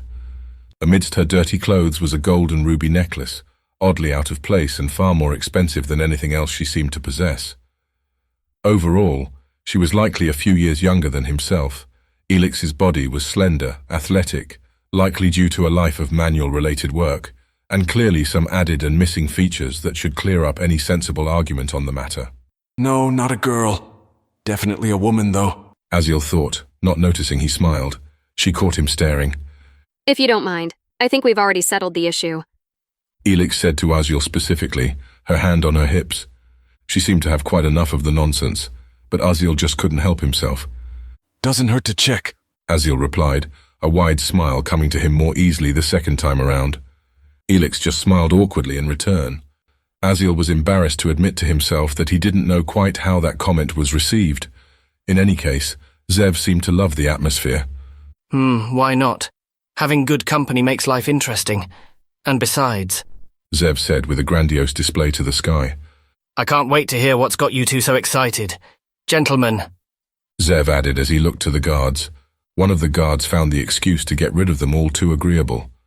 Glad to hear it. You lot are good at bringing attention to yourselves. The guard added with an annoyance in his tone. Aziel looked back, seeing a large multitude of the crowds eyeing them. Come, the guard instructed. Go before they start asking more questions. Seeing nothing wrong with the suggestion, Aziel and the others followed after. Only after hearing the loud complaints and murmurings of the injustice of the new people cutting the line did Aziel feel guilty. Aziel, Zev, and their two newfound companions entered the city with relative ease. What Aziel hadn't bargained for was the personal escort they got from 3 of the guards, but he wouldn't pry. Them being allowed into the city to investigate the recent happenings as of late was enough of a privilege that Aziel decided it best to just silently settle with their unwanted company in the meantime. In any case, as Aziel looked around, Olnawan had hardly changed from when he had last seen it. Tall walls encompassing a city that still so desperately clung to its past and traditions in an ever-changing world. The ceremonial drapes, clothes, and arrays of colors surrounded the city from the homes, buildings, guards, and your average day folk. Even the king's castle resembled these common themes. All of it was old-fashioned, and it had been that way for thousands of years. It was odd, really, since the city was effectively the center of their known world, yet it seemed separated somehow. As they went further, Aziel surveyed the tent marketplace. Then he heard a crash. Both he, Zev, and the guards turned to see that it appeared to be just a simple accident. From a high display perch, clay pottery had fallen and crashed down, cutting a customer's hand in the process. Outside the pained cry, the next thing that happened was the merchant profusely apologizing as he grabbed a rag and held it and placed his hand over the wound on his customer. What happened afterward was what had really stuck out to Aziel as peculiar. The customer recoiled his hand as if there was a stinging sensation, or perhaps he was just being dramatic. His second reaction appeared as if he had just suffered more pain than the actual incident. Appearing to be in continuous pain, the customer complained again for a bit, but then noticeably became calmer just before one of the guards who was with Aziel stepped forward to ask questions regarding the situation. Is there a problem here? The guard asked. The customer and merchant turned back to the guards and, oddly enough, began thanking the soldiers for their concern. After making a scene that gathered everyone's attention within earshot, both the customer and merchant appeared to be completely content. Only after the guards appeared satisfied that the issue didn't need to be escalated did the merchant continue wrapping the customer's arm. But this time, there was a notable lack of complaints. In fact, the customer didn't even wince. Broken merchandise, yet the merchant didn't seem to ever care. An irate customer, but now passive. It was almost as if the accident had never happened, like the injured party simply forgot what occurred just moments ago, or was inexplicably and suddenly at peace with it. That was odd. Aziel considered, appearing as much confused about it as everyone else there. When the guard returned, only Drazdan had anything to say about it. The humans in this city are even weirder than what I'm used to, the dwarf bluntly said before catching the eyes of the annoyed guards. Of course, not all ye fine folk, he added with a chuckle. Maybe they had made enough distance, or perhaps one of the guards was just looking for an excuse to be rid of the dwarf before he offered his opinion. We have no business with the rest of you, the man said, gesturing to everyone besides Zev. But I think it's time you come with me. I'll show you to the constable from here. As you say, Zev replied, smiling while gesturing to the guard to lead the way. Aziel didn't like the turn of events. He still needed some answers, and although they appeared the unreliable sort, E.C.E.N and Drazdan Rockweaver did seem convinced that they held the information he was looking for. Before we go, Aziel said, stopping the group momentarily. When you're done, you'll now know where to find us. His unusual sternness seemed to surprise E.C.E.N. So, Aziel explained himself. We had a deal, remember? I still want to know what you were talking about, Aziel said, almost making it sound like it was an order. Looking to have expected something else, E.C.E.N relaxed. I promise, she assured him. But if things go as well as I hope, you won't even need it. They'll be yelling it from the streets. Ha! Drazdan scoffed at the notion of it, but Aziel laughed light-heartedly. E.C.E.N just seemed naive to him at this point. All right, I'll hold you to it. Farewell, then, Aziel said, before following after the others. Zev just couldn't help himself when they went out of earshot. Adorable, isn't she? He asked, tapping his elbow against Aziel's. In response, Aziel did what felt right, laughing and shoving Zev a few feet back. Such displays of brotherly affection, after all. Still, Aziel had his mind on more pressing matters. Chapter 5. For a Better World. A year before the disappearances and Aziel's and Zev's hometown of Bethelus was ever attacked, Events in the world began to have an everlasting effect upon the face of the Ehya. An unknown force had begun manipulating events in the east, a threat all but forgotten, and though Cyrus Vanorum had discovered evidence of such acts, he had no idea of the scale of the original source the threat had lied. Alone, Cyrus was quick and light-footed as he made his way through the great halls of the Valinorian palace. It was a labyrinth of passageways that displayed wealth and indulgences of every facet, to such a great degree that it boggled the imagination. Festive parties in one lone chamber, and the next he'd pass there would be a banquet of the nobles, who would dance and make merry, as the world outside their glorious confines of this hollow shell of a place continually rot in the stagnation of corruption and mistreatment. Oh, how Cyrus despised those contemptible fools, how they used their wealth and political positions for nothing more than self-indulgence, that they would squander the opportunity that they've been blessed with, a chance to do something of great significance with a lasting impact. And though Cyrus's family, the Vanorums, were only lesser nobles at first, through hard effort and displays of success, he rose his family's name through to higher ranks and ultimately to his current station. The greater nobles' jealous eyes on him just made his ascension to this point that much sweeter. But in truth, Cyrus cared little, especially about those wretches. He had his eyes on more important things. Opening the grand doors of a section of the palace, Cyrus Vanorum saw his men inside a dimly lit room. They were ready for his arrival and standing in formation. Such respect was expected for him, but it was more so demanded of the one they reported to, a mysterious man of influence who only reported to Emperor Albrecht himself. At the sound of approaching footsteps coming in from another entrance, Cyrus quickly made his way to the middle of his men and kneeled down, prompting the others to do so as well. Then their leader arrived, a slender but strong man who was cloaked in a royal red robe that covered his head. Cyrus had never known him to wear anything else, but even with his face half covered, it still could not hide his handsome features. How is the news from the east? The man questioned Cyrus, his voice calm but somehow always intimidating. Cyrus answered, Lord Adolin, the Alans have only grown to become more radical. They've become bolder as well, so far as to even cross the Great Divide to ensnare their prey for their twisted purposes. With an understanding continuance, Adolin breathed in a slow breath. So it is true after all, Adolin said, shaking his head somberly. And they have continued with their abominations then? Have you confirmed it? Nearly biting his lips in disgust, Cyrus replied, I have. I do not know how they come to know of it, but the Zealots have discovered how to wield magic. Cyrus stopped only for a moment to find the right words. But I do know this. Their methods appear to require the sacrifice of lives to achieve their powers. It is regrettable, Adolin answered. But understandable. Humans do not know how to properly harness or control magic. You will be at a disadvantage if things persist. That surprised Cyrus into a momentary lapse for words. Adolin seemed to have known about magic, but how? In either case, Cyrus was more concerned about the greater matter of events. Is there nothing that can be done, my lord? Cyrus said before one of his men displayed more openly his leader's true thoughts. Our enemies are the vilest display of mankind ever to have walked the Ehya. They do not deserve our reserved anger. They would see to it that all serve under them and their gods, or be destroyed.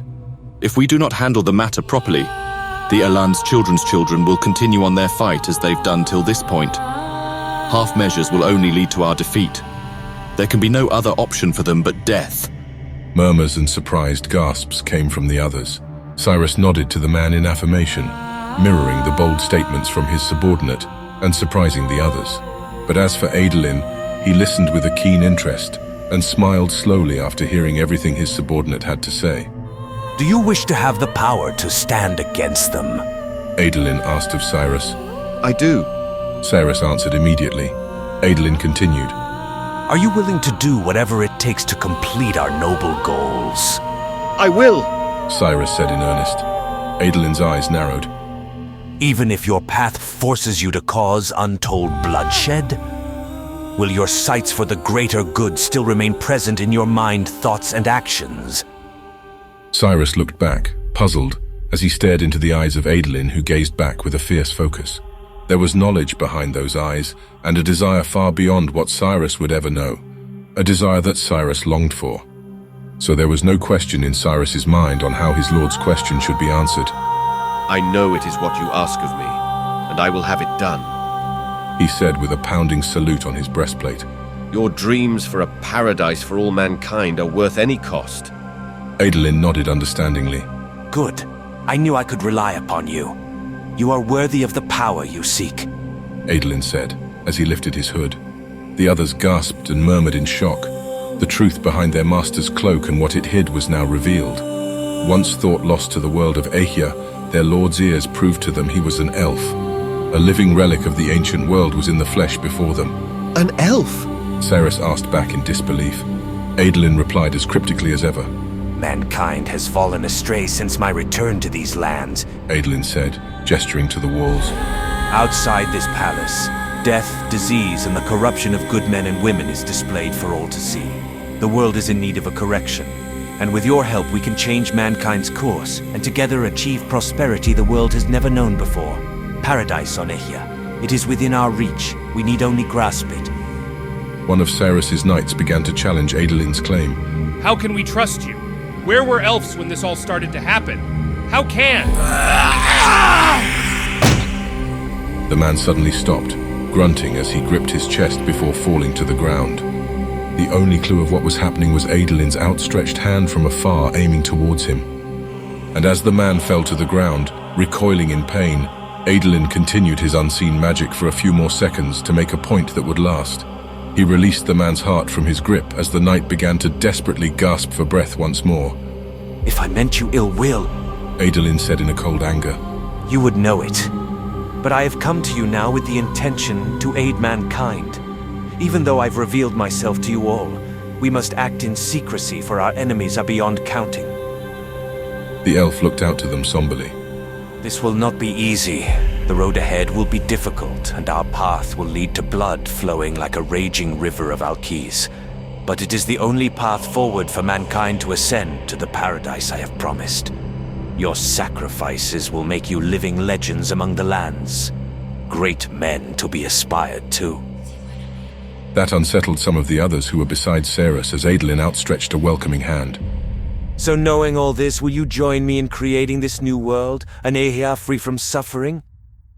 Silence was his response from the soldiers. Silence for only a second from Cyrus. Free from suffering? You can do this? Adolin nodded. It was enough for Cyrus. Real change required making the hard choices, choices that lesser men would be unable to stomach. Cyrus would not allow himself to be counted among them. What would you have us do? Adolin gave a knowing look as he smiled, as if he had already foreseen all the complexities ahead in his simple answer. Much, the elf said simply before adding to his words. But first, I'll bestow upon you a gift worthy of your loyalty. All who were there followed Adolin to a secret chamber amongst the massive halls of the palace. It was a lair that had been built underground, hidden behind a secret door. It was so out of place that Cyrus perceived that it may have even been hidden from the very first architects of the palace itself. Its magnitude and presence made it practically another castle beneath the enormous one of the emperors overhead. Cyrus would have contemplated the effort, planning and time that such a place would have required to have been formed underneath the palace of Valinor itself, but he had more pressing matters at hand to attend to. Adolin opened the door to a new passageway. Because your men lack the same resolve as your own, only you will be afforded this privilege, Adolin said mysteriously. Now take up your rightful place in this world. Reclaim your house's dignity. Adolin said with an open arm to Cyrus to enter. Walking past the doors, Cyrus saw inside that the room was circular. A large, unsettling formation was carved into the ground at his feet that reached the extremities of the walls. And more unnerving still was the chains and cuffs to bind whoever should be at the center. Cyrus stopped for only a moment, but he immediately regretted it. He had come too far to show hesitation now. With that momentary fear behind him, Cyrus walked to the center and waited. Pleased, Adolin smiled. This is where you'll become more than just a man. You'll become a symbol to the E.C.E.N of the greater things yet to come, he said almost congratulatory before he waved at two of Cyrus's subordinates. Chain him. The men did as they were instructed, tying Cyrus's hands to the chains that stretched to the walls before they hurried on back. With a nervousness he couldn't hide, Cyrus then awaited eagerly for what would happen, but his master would not keep him in suspense long. Behold, Adolin proclaimed, the power of elven magic. And on those words Adolin's eyes burned like fire as he slapped his open palms to the ground before him, atop the engraved formation. Immediately, the curved indents upon the ground ignited in a crimson light that pierced upward. Cyrus screamed out in pain as his vision blurred by the overwhelming red. His blood felt like it was on fire. Nearly passing out from time to time, the agonizing experience lasted for minutes without pause, until suddenly the light of the formation stopped. The agonizing pain had gone, but the exhaustion remained. Cyrus slumped forward, his chains holding him from hitting the ground.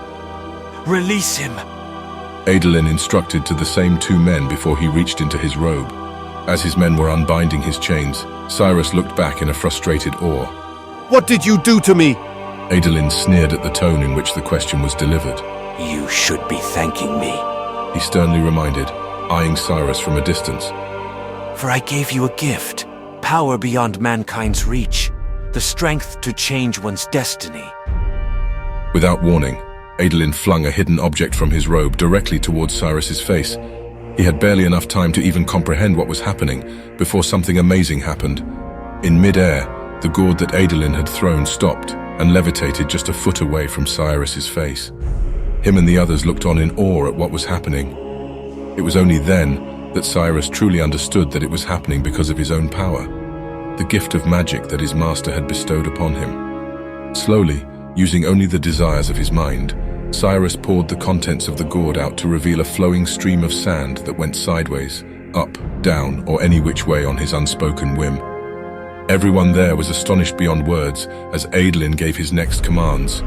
With this power I have given you, you will become my sword, and I will have you eradicate the filth plaguing this world in the east, he said with a hatred behind his voice. Now go, and create a new world. The sand rushed back into the gourd as quickly as the container found itself in Cyrus's hands. He knew now his confidence in his lord was not misplaced, that he could achieve great things and change the world, that he was someone truly special. Even if this path meant directly opposing his emperor's will, he would see it done. Cyrus smiled in anticipation for what was to come as he found the strength to stand again. As you command, Lord Adolin.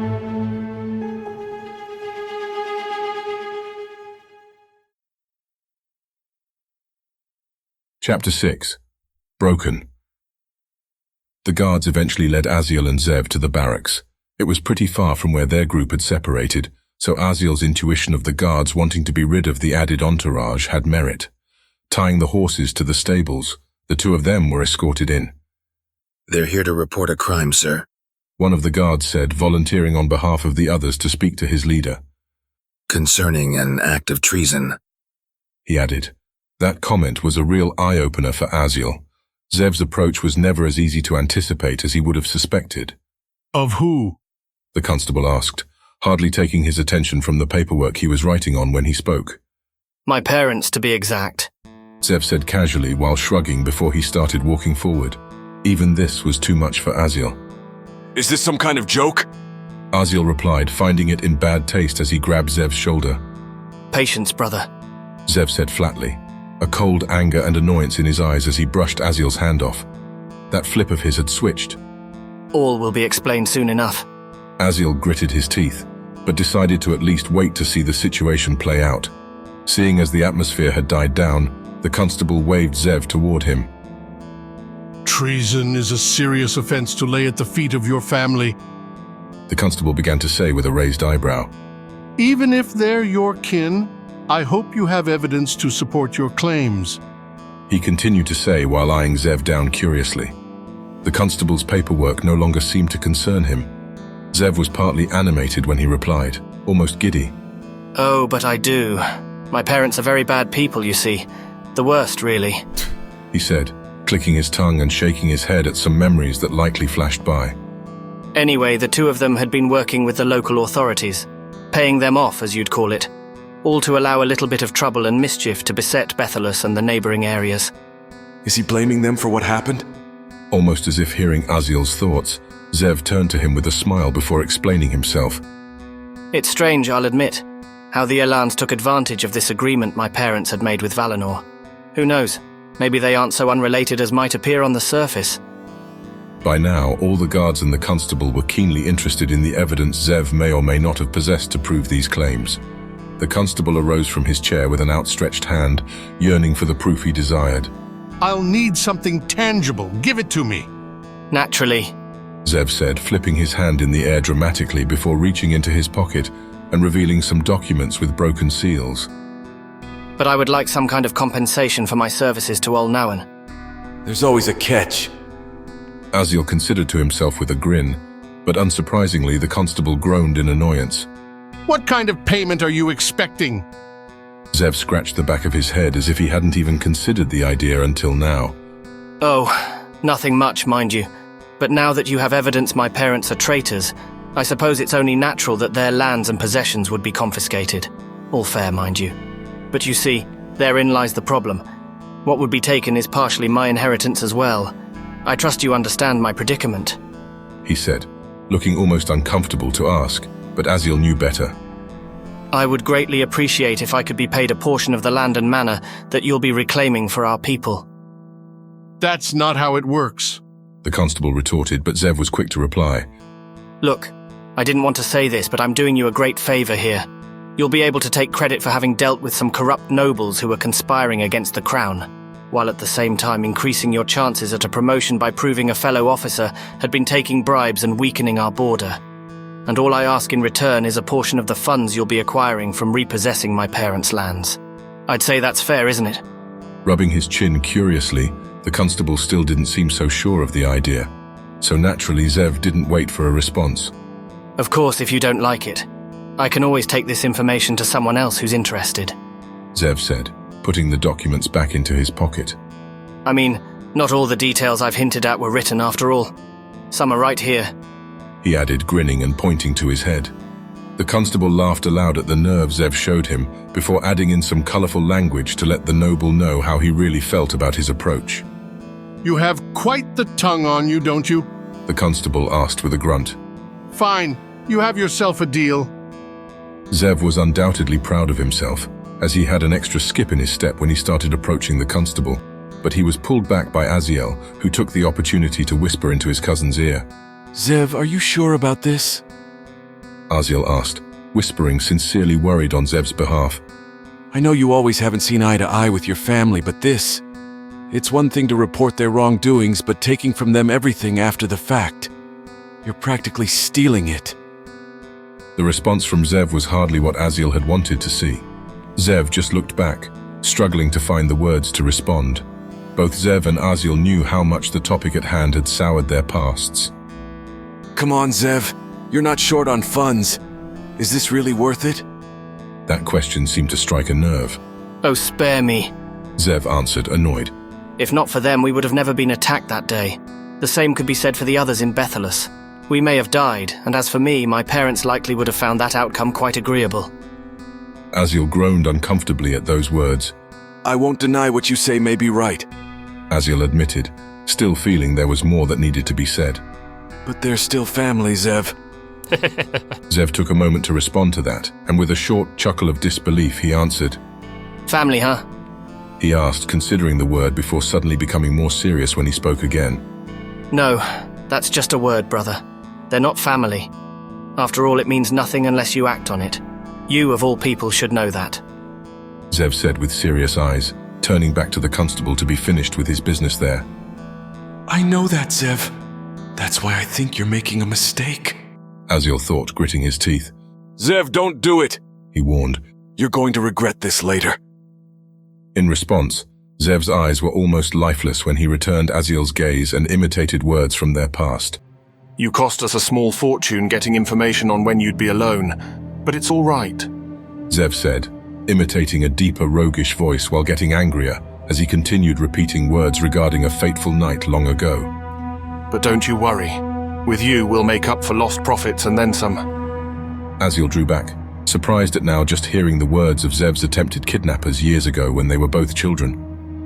Zev then continued in his own voice. Then guess who I saw, brother? You recklessly risking your skin for my sake, and another, Zev added, his eyes filled with hatred at the memory. No, brother, you're mistaken. Family is just a word. Aziel rolled his tongue around his mouth, the topic unsettling him. He didn't know what to say. For whatever reason Zev had kept it hidden. That little fact was just another reason for Aziel to resent his past. His brother's involvement in those events now seemed assured. Blast it, Tal! With his stomach in knots at the subject at hand, and the hours it'd likely take to complete it all, Aziel excused himself to leave the constable's office. He'd have time to clear his head this way, and hopefully put his mind at ease. Nothing immediately came to mind as he scratched his scraggly beard in frustration. The simple gesture reminded him that he hadn't really been taking care of his outer appearance for some time. It was about time he changed that, if for no other reason than to distract himself from his present frustrations. He walked around the city's streets until he finally found the barber's shop he was looking for. Welcoming himself inside, Aziel was surprised to see it was empty except for the barber herself. He supposed it made sense given the present circumstances of the world. Who else but him would think of getting a haircut now, he wondered. Welcome, welcome. A woman said with a wide smile as she gestured to a seat. Make yourself comfortable. Just leave your weapon and shield by the door. She added timidly after getting a good look at Aziel. He did just that, helping to calm the woman's nerves by smiling in return after taking off his helmet. It had quite the opposite effect. Haven't had a haircut for a while, have you? She asked sincerely, likely meaning no offense. Aziel shrugged and sat down on the chair. Not since last I can remember. The woman held back a chuckle at that, undoubtedly believing every bit of that claim, and as barbers usually are, she began taking out her combs, scissors, and whatever else she needed before talking about the present gossip. At first, having come to this place as a means to get his mind on other things, Aziel didn't know whether to appreciate the update of news or not. It didn't seem to go anywhere until the woman mentioned something of particular note. There's just one thing I don't understand about all the disappearances lately. She began to say with a drawn-out pause intended for a response. A sense of proper etiquette driving him on, Aziel felt obligated to reply. Only one thing? He asked, sincerely surprised she could narrow down her concerns of such a grand event into just one thing. He honestly had no idea what to expect in her reply. Well, you see, from what I can tell, all the folks that have up and gone shared one common trait. Aziel was keenly interested as she continued shaving away at his beard. Without exception, every single one of them appears to have been a follower of the light. It can't be. Aziel considered in astonishment as he nearly jumped up. Is this some kind of joke? He asked in frustration as the scissors snipped beside his face, nearly giving the barber a heart attack. Will you sit still? She near demanded in an exasperated breath. I nearly chopped off your ear there. Aziel hardly cared about that. Are you sure about what you said earlier? Are you absolutely certain? I need to know. She put her hands on her hips and gave him the response she likely felt Aziel deserved. That depends. Are you going to jump up again if I keep talking about it? Aziel sighed in frustration and returned an annoyed look before silently sitting back down on his chair. That was enough to satisfy the barber. She continued her work and started to elaborate on her earlier remarks. To answer your question, it's only from what I've seen, from the people I know. It didn't seem like much to Aziel, so perhaps she only continued after catching wind of his disappointment. Look, I've asked around, and as a barber, that's a lot of people. Anyone I've asked, who knows the ones who went missing close enough, have all said the same thing. They were believers of the light. What does it mean? Aziel asked, amazed he'd even say that question aloud. The barber shrugged and continued her work. Who can say? Maybe it's all just a big coincidence. I'm sure there's nothing to it. She said dismissively with a smile, likely feeling that such a conclusion would be the only one she'd be satisfied with. Right, Aziel replied, hoping for the same. Too bad I don't believe in coincidences. He solemnly considered in silence while the barber had finished her work. She was quite proud of the vast improvement she had made. Aziel hardly even checked the end result before paying the lady for her time and work. Then, as he walked away to gather his things, Aziel was stopped momentarily right before he walked outside. May the light shine upon your feet, the barber said behind Aziel before he turned back in surprise. With his helmet awkwardly in his hand, Aziel did the best he could manage to perform the usual all-now-and gesture back. his hand on his heart before displaying his hand to the woman. "And may it guide your path," he said, fulfilling his sense of obligatory expectations in this city before leaving the shop. In truth, Aziel had been surprised this was the first time he had heard the custom farewell of Olnawen in his trip. Even for those who did not believe in the light, the saying had remained, and it was expected you return the gesture in good faith, though the idea of wishing a stranger never stumble or waver from their path by the light's grace seemed so false to Aziel, like he was some kind of fraud for even participating in it. Aziel tried not to think about the matter as he stepped out into the open street. The breeze hit his freshly trimmed face, bringing about an unfamiliar tingling sensation that came with it. The haircut did more than that. He could see much more clearly with his trimmed hair. But it wasn't the only change of significance here and now. He felt something off, unexplainable. The sensation didn't need to make sense like something physical. Instinctively, on occasion, one could tell when you were being watched. The explanation for it was beyond understanding, but there was truth to the times those sensations of the past were proven all too real. That ominous pressure he felt now was like that. Aziel looked up to the open sky and saw nothing but felt something more. Someone or some being was looking back. Aziel solemnly gazed into the openness of the air and whispered a few words. "Are you really there?" He asked from the depths of his heart, but there was no answer. After a few seconds, he chuckled at his own stupidity and equipped himself to properly head back.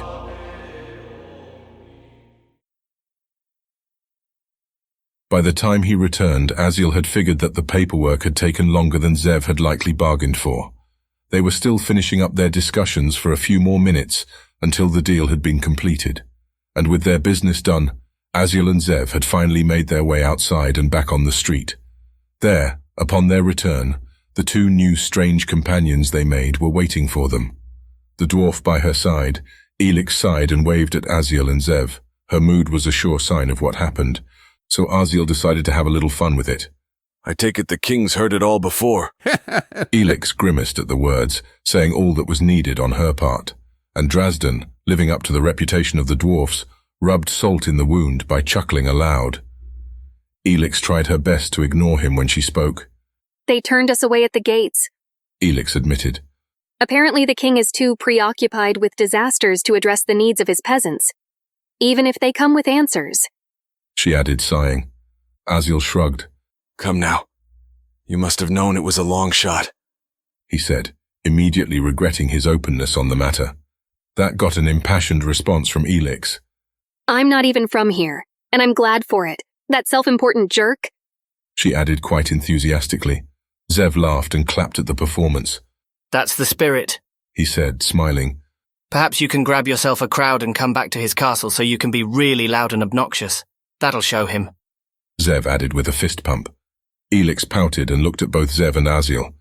You two are mean. You know that, right? Aziel laughed at that, gesturing to Zev. "Any bad habit I have, I've picked it up from him. And likewise, all the good things about him he gets from me." Zev quickly retorted, counting points on his finger. "Except for looks, brains, a charming wit, and a fantastic personality. And don't think your little Trim did you any favours either." "Why's that?"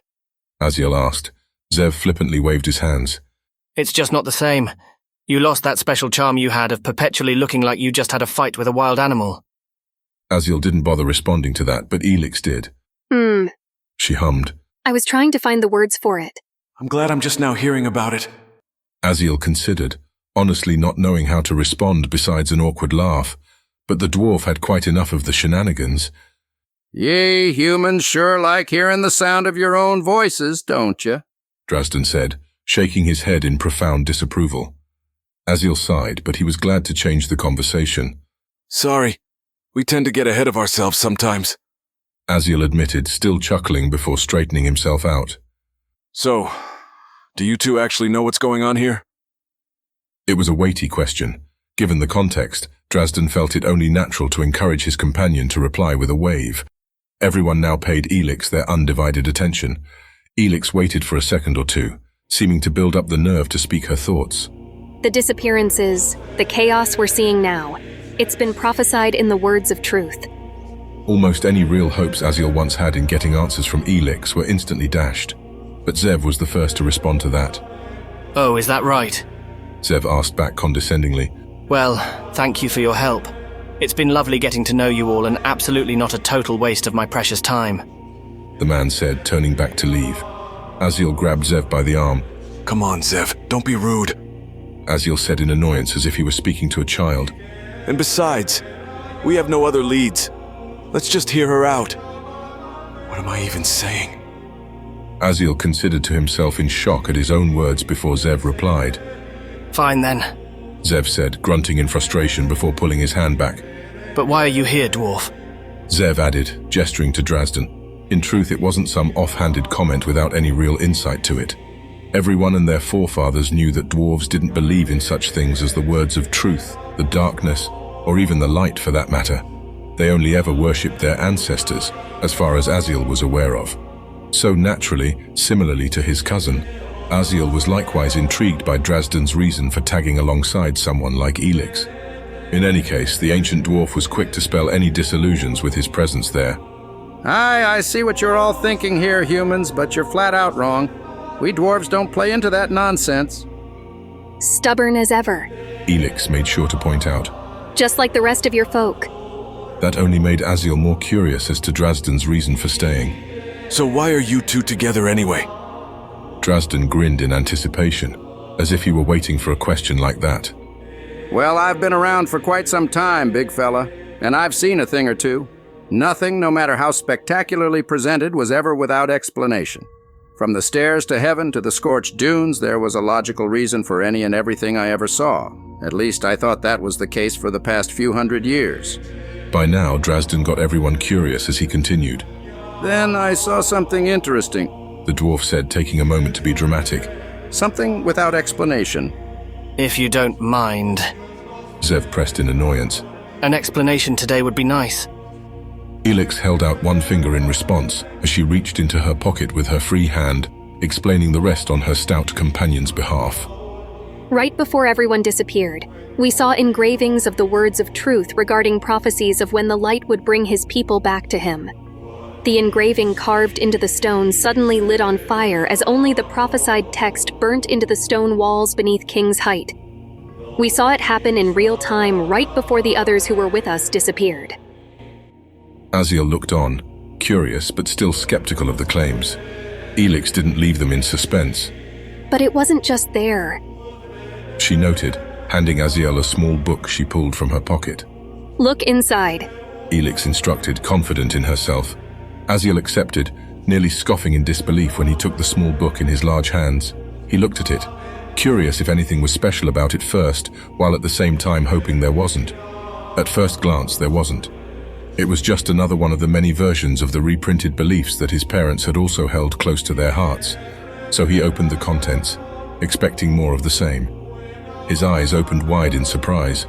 The words on the parchment between the pages were scorched into the paper, the burnt marks still there with small debris of ashes blowing in the wind at times when he turned the page. What is this? Aziel asked, still skeptical, almost angry that they tried to play him for a fool. Whatever the case may have been, Elix was bold in her reply, as she gestured for him to turn the page. I didn't do that if that's what you're asking. And it wasn't like that before until just a few days ago. Aziel's eyes squinted as she instructed him further. Go on, keep turning the pages. It stops at the point where the prophecy has been fulfilled. Aziel took a deep breath before doing as Elix suggested. Sure enough, the scorched words ended after the end of the prophecy. Then, without much warning, Drazden spoke up again, reciting the words of the burnt text's prophecy. In time, those of the world will return to their wicked ways and commit unparalleled evils across the lands. But the dawn will come, and it will come to pass before my retribution is laid down upon the E.C.E.N that I will draw my chosen back to me, so that they may be spared the judgment in the days to come. The dwarf said, quoting the prophecy from memory. Aziel looked back curiously and skeptically. The dwarf's lack of belief in the words was now suddenly put into question. The shared surprise from the others offended Drazden. What? I've been an archaeologist and historian for a few hundred years now. Ye think I wouldn't remember this kind of stuff? Aziel sighed before responding, knowing the dwarf's reasoning was sound. Look, you both know history and the words of truth, I get it. But this isn't enough to convince me. Aziel stated plainly, closing the book before handing it back to E.C.E.N. E.C.E.N. accepted it, but slowly, her gaze penetrating deep into Aziel's soul, as if she were assessing the very essence of his character. E.C.E.N.'s next words made it clear that she was judging whether it was worth pursuing the matter further with him. You aren't the least bit curious. He didn't answer immediately. Who wouldn't be after all this? Nevertheless, Aziel forced himself to chuckle at that question. No offense, but there's too much on my mind for me to pursue. Prophecies, unfounded beliefs. He answered sternly, but it was more so meant for himself. E.C.E.N. tilted her head curiously, as if trying to see Aziel from another angle of perspective. With a quick nod, she seemed sure of herself. I think you're lying, but mainly to yourself, mind you, she said, smiling at the thought of it. Aziel didn't know why, but E.C.E.N.'s playful mood only seemed to aggravate him. Look, I don't know what you're playing at, but if the light had brought back his chosen, then why are you still here? He asked with open hands, expecting her to deliver an answer, something tangible to pursue this lead. Because I wasn't. E.C.E.N. answered simply, disappointed and frustrated in herself when she continued. My father tried teaching me it for years, but I never believed. I had only remembered bits and pieces of what he taught. And before I saw what happened, Well, I wasn't very different from where you are right now. Oh, isn't that convenient? Zev said snidely before grabbing Aziel's shoulder. Look, she thinks you're ripe for the picking. Another dope to be had. I don't know about you, brother, but I think we gave these two their due. The dwarf scoffed aloud at that comment. Still, what Zev said made sense to Aziel, but for some reason he looked again at E.C.E.N. He was almost disappointed after seeing Zev's words seem to damper her mood. E.C.E.N. held out her arms in defeat. Still rude, I see. Look, we're not forcing you into anything. And as for me, she added, practically skipping backward, I'm not about to give up just because someone hurt my feelings. I'm going to do some research in the Temple of the Light. You're welcome to join me if you like. And with that, E.C.E.N. started leaving as promised. Drazden Rockweaver gave one last scowl of a look at Zev before following after. Zev just chuckled at their departure. Good riddance. For a second there, I thought they'd never leave. Unfortunately, however, I think their smell will stick to me for days. Aziel didn't reply. He just stared on at E.C.E.N. and Drazden as they made further distance. It wasn't much to go on, but out of everyone Aziel had passed, they were the only ones who claimed to know the answer.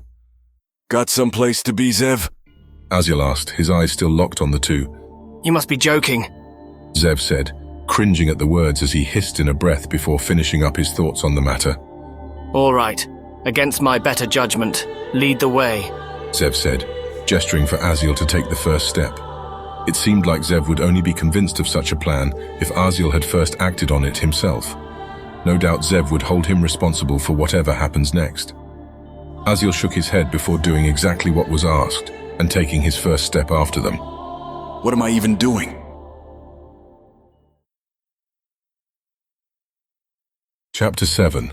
The Plan in Motion. In the Far East, Cyrus began his first real actions in service to his lord's plan. Traveling only by night, Cyrus's men were getting restless. They spoke in hushed voices of the dangerous nature of their plan, but there was much more concerns regarding the sarcophagus they were tasked to bring with them in the cart. It was heavy, sealed, and ancient by the looks of it. The stone and rune markings upon the rock had nearly been worn back down to the brink of whatever incantation that was upon them, likely failing. And yet Cyrus and those with him were tasked to unleash this creature, this thing, whatever it was that had deserved such a seal in the first place. Cyrus had put a lot of faith into Adolin and his goals, but he had made enough risks in the past few years than most men would ever make in their lifetime. Such things helped set him apart, helped earn his family their renewed place in the higher echelons of society. But for now, the plan for a brighter future for all of the E.C.E.N. required the elf's guidance, and Cyrus would see it done. Quiet, men!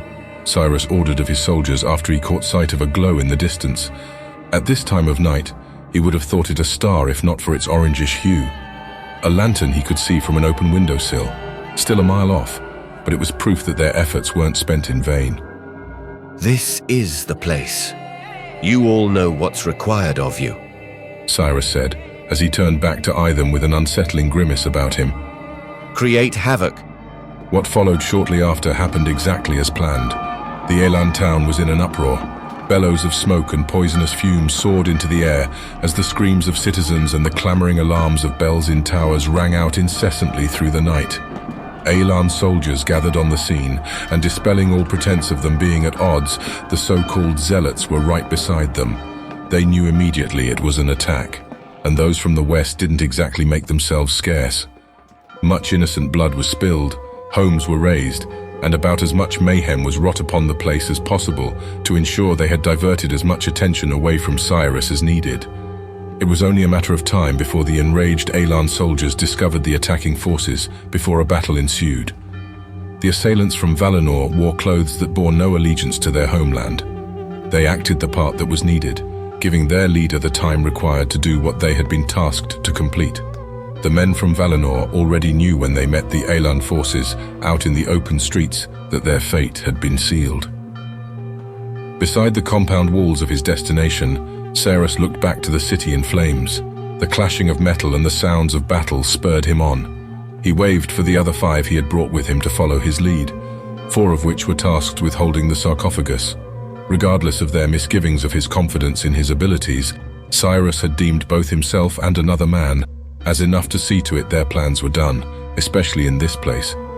Cyrus touched the walls with his bare hands with a wide-eyed understanding that they had met his expectations, now knowing the walls were made of hardened dirt. Follow, he instructed simply before jumping towards the wall. As soon as he did, one at a time, small beams were pushed out of the compound's wall, creating ever-enlarging stairs as Cyrus raced upward, knowing the next step would be created for him at his whim. Amazed at what happened for only a moment, his men followed after their shock had subsided. Now atop the compound, Cyrus heard several men chattering in distress at his front. 10 in total. They just so happened to be on the second story of the building with a floor above.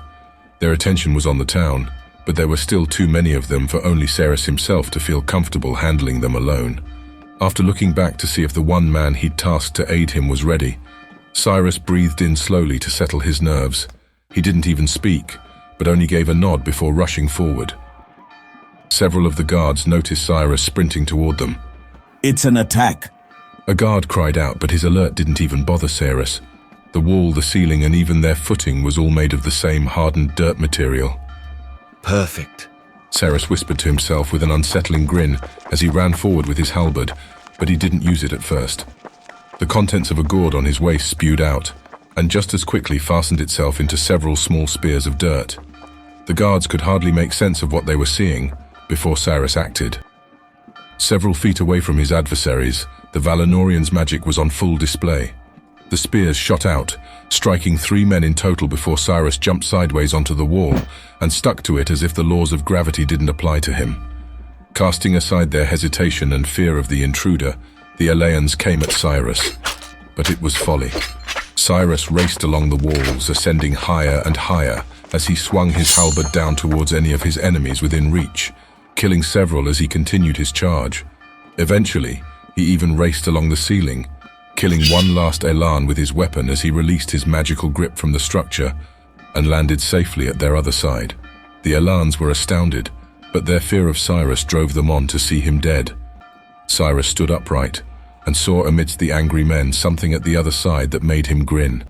His subordinate was finally there, and just as suddenly as his actions before, the ground under Cyrus's feet gave way and swallowed him whole before filling back up nearly the same way as it had just been before. Now finding himself in a lower room, Cyrus looked up and listened in. From the sound of the men yelling, they had discovered his utterly abandoned subordinate. Your sacrifice will not have been in vain, Cyrus said as he reached his hands up to the ceiling, focusing an outstretched hand on where the sound of pounding footsteps was coming from. It took several seconds as the floor above began to shake. Then suddenly, sections began to splinter upward like shafts of thorns several feet high. Again and again, as Cyrus repeated the process, he only knew of his success by the death-chilling screams on the opposing end. Missing on several occasions, he only stopped after hearing 8 screams. Enough to suspect he had killed his enemies, and just enough to have believed his man was one of them. For a better world, Cyrus somberly reminded himself. With a wave of his hand, a section of the ceiling collapsed, and using the same method as earlier, he used it as an opportunity to step up a newly created flight of stairs to the rest of his men. Back up top, he saw the grisly evidence of just how successful his plan had been that had come at the cost of his subordinate. But as he saw his other 4 men making their way around a corner to join him, Cyrus readily deemed it all necessary. With his mission in mind, Cyrus kicked open the doors, revealing an Elan noble, his wife, and their 3 young children cowering inside. The Elan man's appearance was all he needed for Cyrus to know he was in the right place. Falkazek, I presume? Cyrus asked with an unsettling calmness to his words. Though he said nothing, the Elan's fearful reaction gave him away. Cyrus grinned at the sight of that. Now that you've been discovered, it would appear you are not as untouchable as you might have thought. What are you planning to do? Falkazek asked in return. Cyrus displayed his hands outwards as the grains of sand started to ascend into the air between them, as he answered with delight. I'm going to change the world.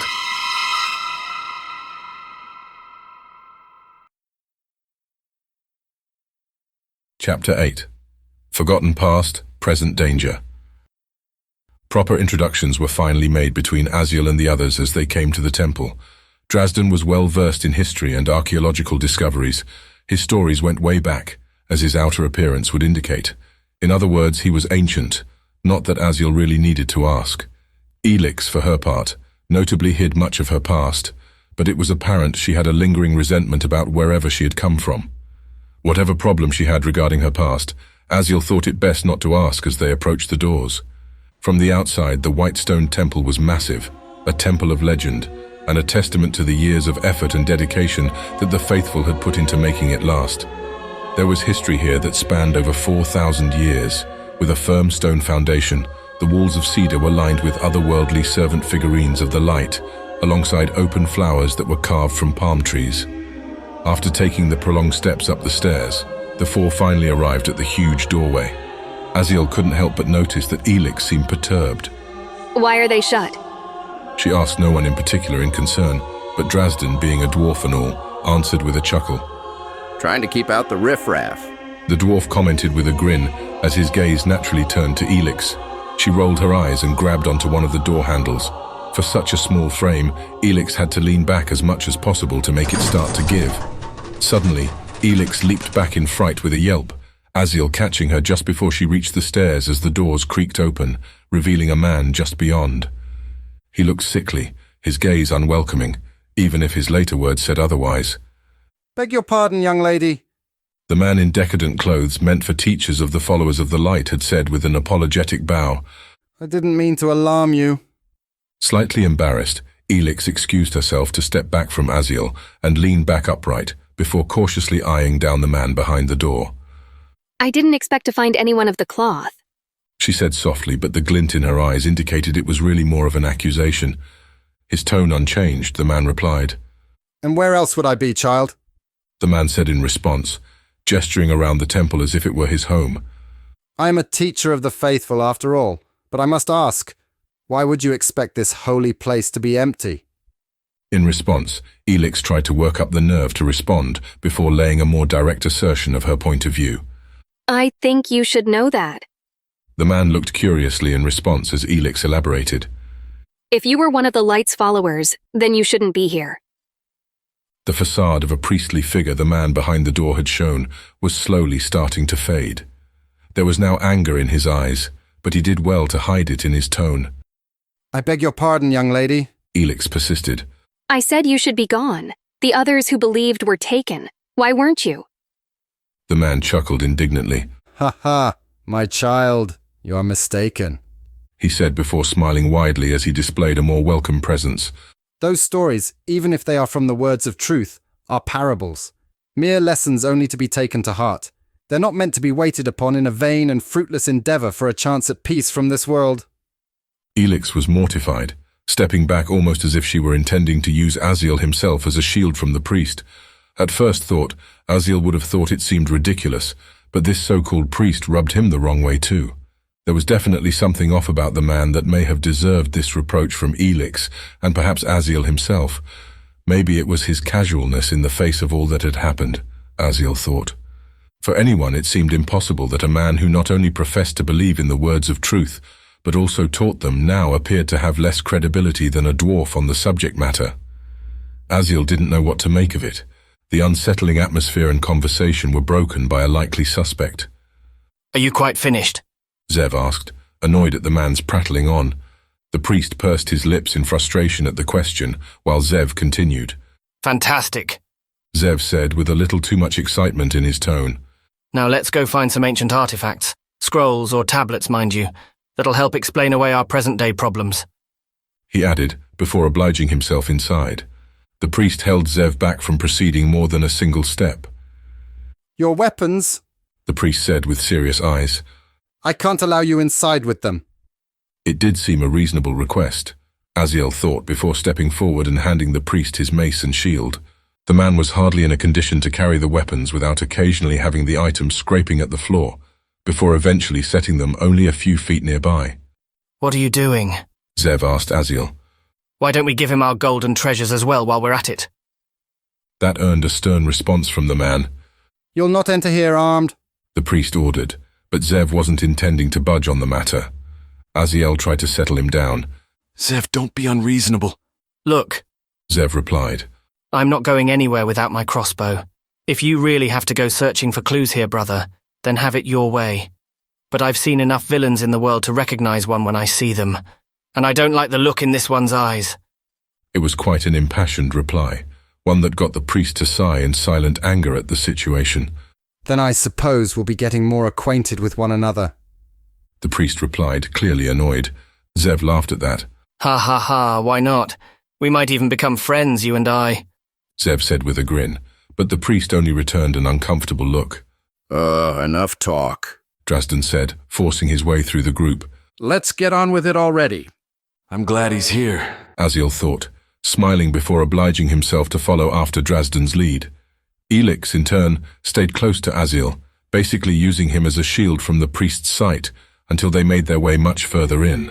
Finally, getting a better look inside, Aziel was surprised the place appeared even more grand from within. The ground was laid with firwood and gold. There was a common theme about the place: white stone and cloths, gold highlights, and carved wood structures of the light servants on every corner and wall. Aziel thought this place was likely more fit for a king than any other palace or castle on Ehya. All this priceless craftsmanship, so much space, but it's empty. If not for the priest at the door, I would think that E.C.E.N and Drazden may even be right. What am I even thinking? Drazden's rough voice and pointed finger to a door on the far side of the Grand Temple's main entrance snapped Aziel out of his trance. There, the dwarf said simply with a dramatic pause before speaking further. If there's anything to be had, that'll be where we'll be finding answers. Drazden seemed unusually confident in himself with where he was going, as he led Aziel and E.C.E.N past the door and down a winding stair of stone that led to a strange place. Designed similarly to catacombs, this underground room splintered off in various directions, while displaying priceless cultural and religious artifacts. Scrolls, tomes, statues, and various sorts of treasures surrounded the displays on the white walls. It deserved a better look, Aziel thought, as he took off his helmet and placed it to the side. Surveying the room, it appeared that following the dwarf did, in fact, seem to pay off, Aziel thought, as he looked down at Drazden. How did you know to find this place? Aziel's own curiosity seemed to be matched by E.C.E.N, and the dwarf noticed it. Rubbing his nose proudly, Drazden explained. Well, you see, the temple's specifications were very precise. They were documented quite thoroughly throughout the words of truth. After seeing it so often by now, I've committed it to memory. Not bad, Aziel admitted, genuinely impressed, before obliging himself to be the first to venture forward. Well, let's get started. What are we even trying to find anyway? There was a prolonged pause in silence, one which convinced Aziel to turn back to E.C.E.N. E.C.E.N seemed unsure of herself when she spoke. I don't want to alarm you, but the prophecies have already been written. Aziel raised an eyebrow at that. Meaning? E.C.E.N chuckled uncomfortably. Meaning things are going to get worse before they get better. What's happened so far is nothing in comparison. We're only getting started. Aziel eyed her curiously before she finally got to her point. The end is already written. That was a bit of information Aziel wished he heard earlier. He could hardly believe she had the nerve or audacity to say that now. Or perhaps it was that she genuinely implied she knew the future. Aziel withheld some words that were best said in taverns and bars before he worked up the nerve to reply. So what? How does it end? Do we just give up? If that's the case, then why are we even down here? Elix was at a loss for words, clenching her shirt nervously. Drazden held his hand out in front of her, volunteering with a nod to take her place. Aye, big fella, it is written. Aziel had expected the dwarf to say something quite different, but Drazden was quick to explain himself. Don't get me wrong, your position is understandable. But there are common things to prophecies, you know. There be a common vagueness about it all, one might say. For instance, the means to how a prophecy is fulfilled or its true outcome may never be noticed until it's all said and done. So they say. Aziel's brow furrowed. Are you implying we could somehow change it? Drazden raised an eyebrow at that question. Now that's an interesting thought. Changing destiny. He said with a chuckle. Though if one could change it, then it wouldn't exactly make it destiny, would it? No, if there is any truth to these prophecies, then I believe we can still play a part in all this. Reduce the damage at the end of it and all that. Or, looking at you, perhaps become a hero in the process. Ha ha ha. He said with another laugh. Sighing, Aziel rubbed his eyes in annoyance, muttering words best not spoken aloud. All right. I'll give. What exactly do the prophecies say? The dwarf sighed before answering. All right, get comfortable and pay attention. Drazden cleared out his throat before answering. Mankind will give in to the desires of their hearts, and their horrors will be made manifest in the world. But the select I will set apart. Evil will spread throughout the world, and darkness will befall the lands. But the dawn will come. The wicked will try to root out all that's good in the world, and they will give themselves to the beast. But as I promised you, the dawn will come, and in the long night will end. And my judgment will rain down from the heavens, and I will smite those who stand against me. But for those who I have set apart, they will rise up and go to the white plains. Thus says the light. The dwarf finished, eyeing Aziel just as uncomfortably as Aziel himself felt. That was a lot to take in. Aziel was still trying to wrap his head around it all, but if there was truth to it, then his opinion on the matter was simple. That doesn't sound comforting, Aziel admitted. Drazden nodded uncomfortably at the thought. Aye, you can say that again. Aziel thought up a few more questions. I'm assuming the prophecy supposedly comes from the light, correct? Their returned looks were an answer enough to that. And what's this about the White Plains anyway? Elix was going to answer, but Drazden was quicker to respond. It's where you go after ye die. Well, if you're one of the faithful anyway, Drazden said with a piercing stare to Aziel. Not very comforting for blokes like us, is it? Even those who somehow come out of all this mess are still going to end up as history. He said with a chuckle, pointing to Elix's copy of the Words of Truth for where he got his information. However, Elix was quicker this time to follow that up. There's more to it than that. Elix interjected, before becoming a little bit timid to express her next thoughts. But the fact is, they don't call it the end times for nothing. She added, shrugging. Aziel looked at both of them, astonished he placed his hope in this. These two are going to be the death of me. Ugh. He covered his face and groaned.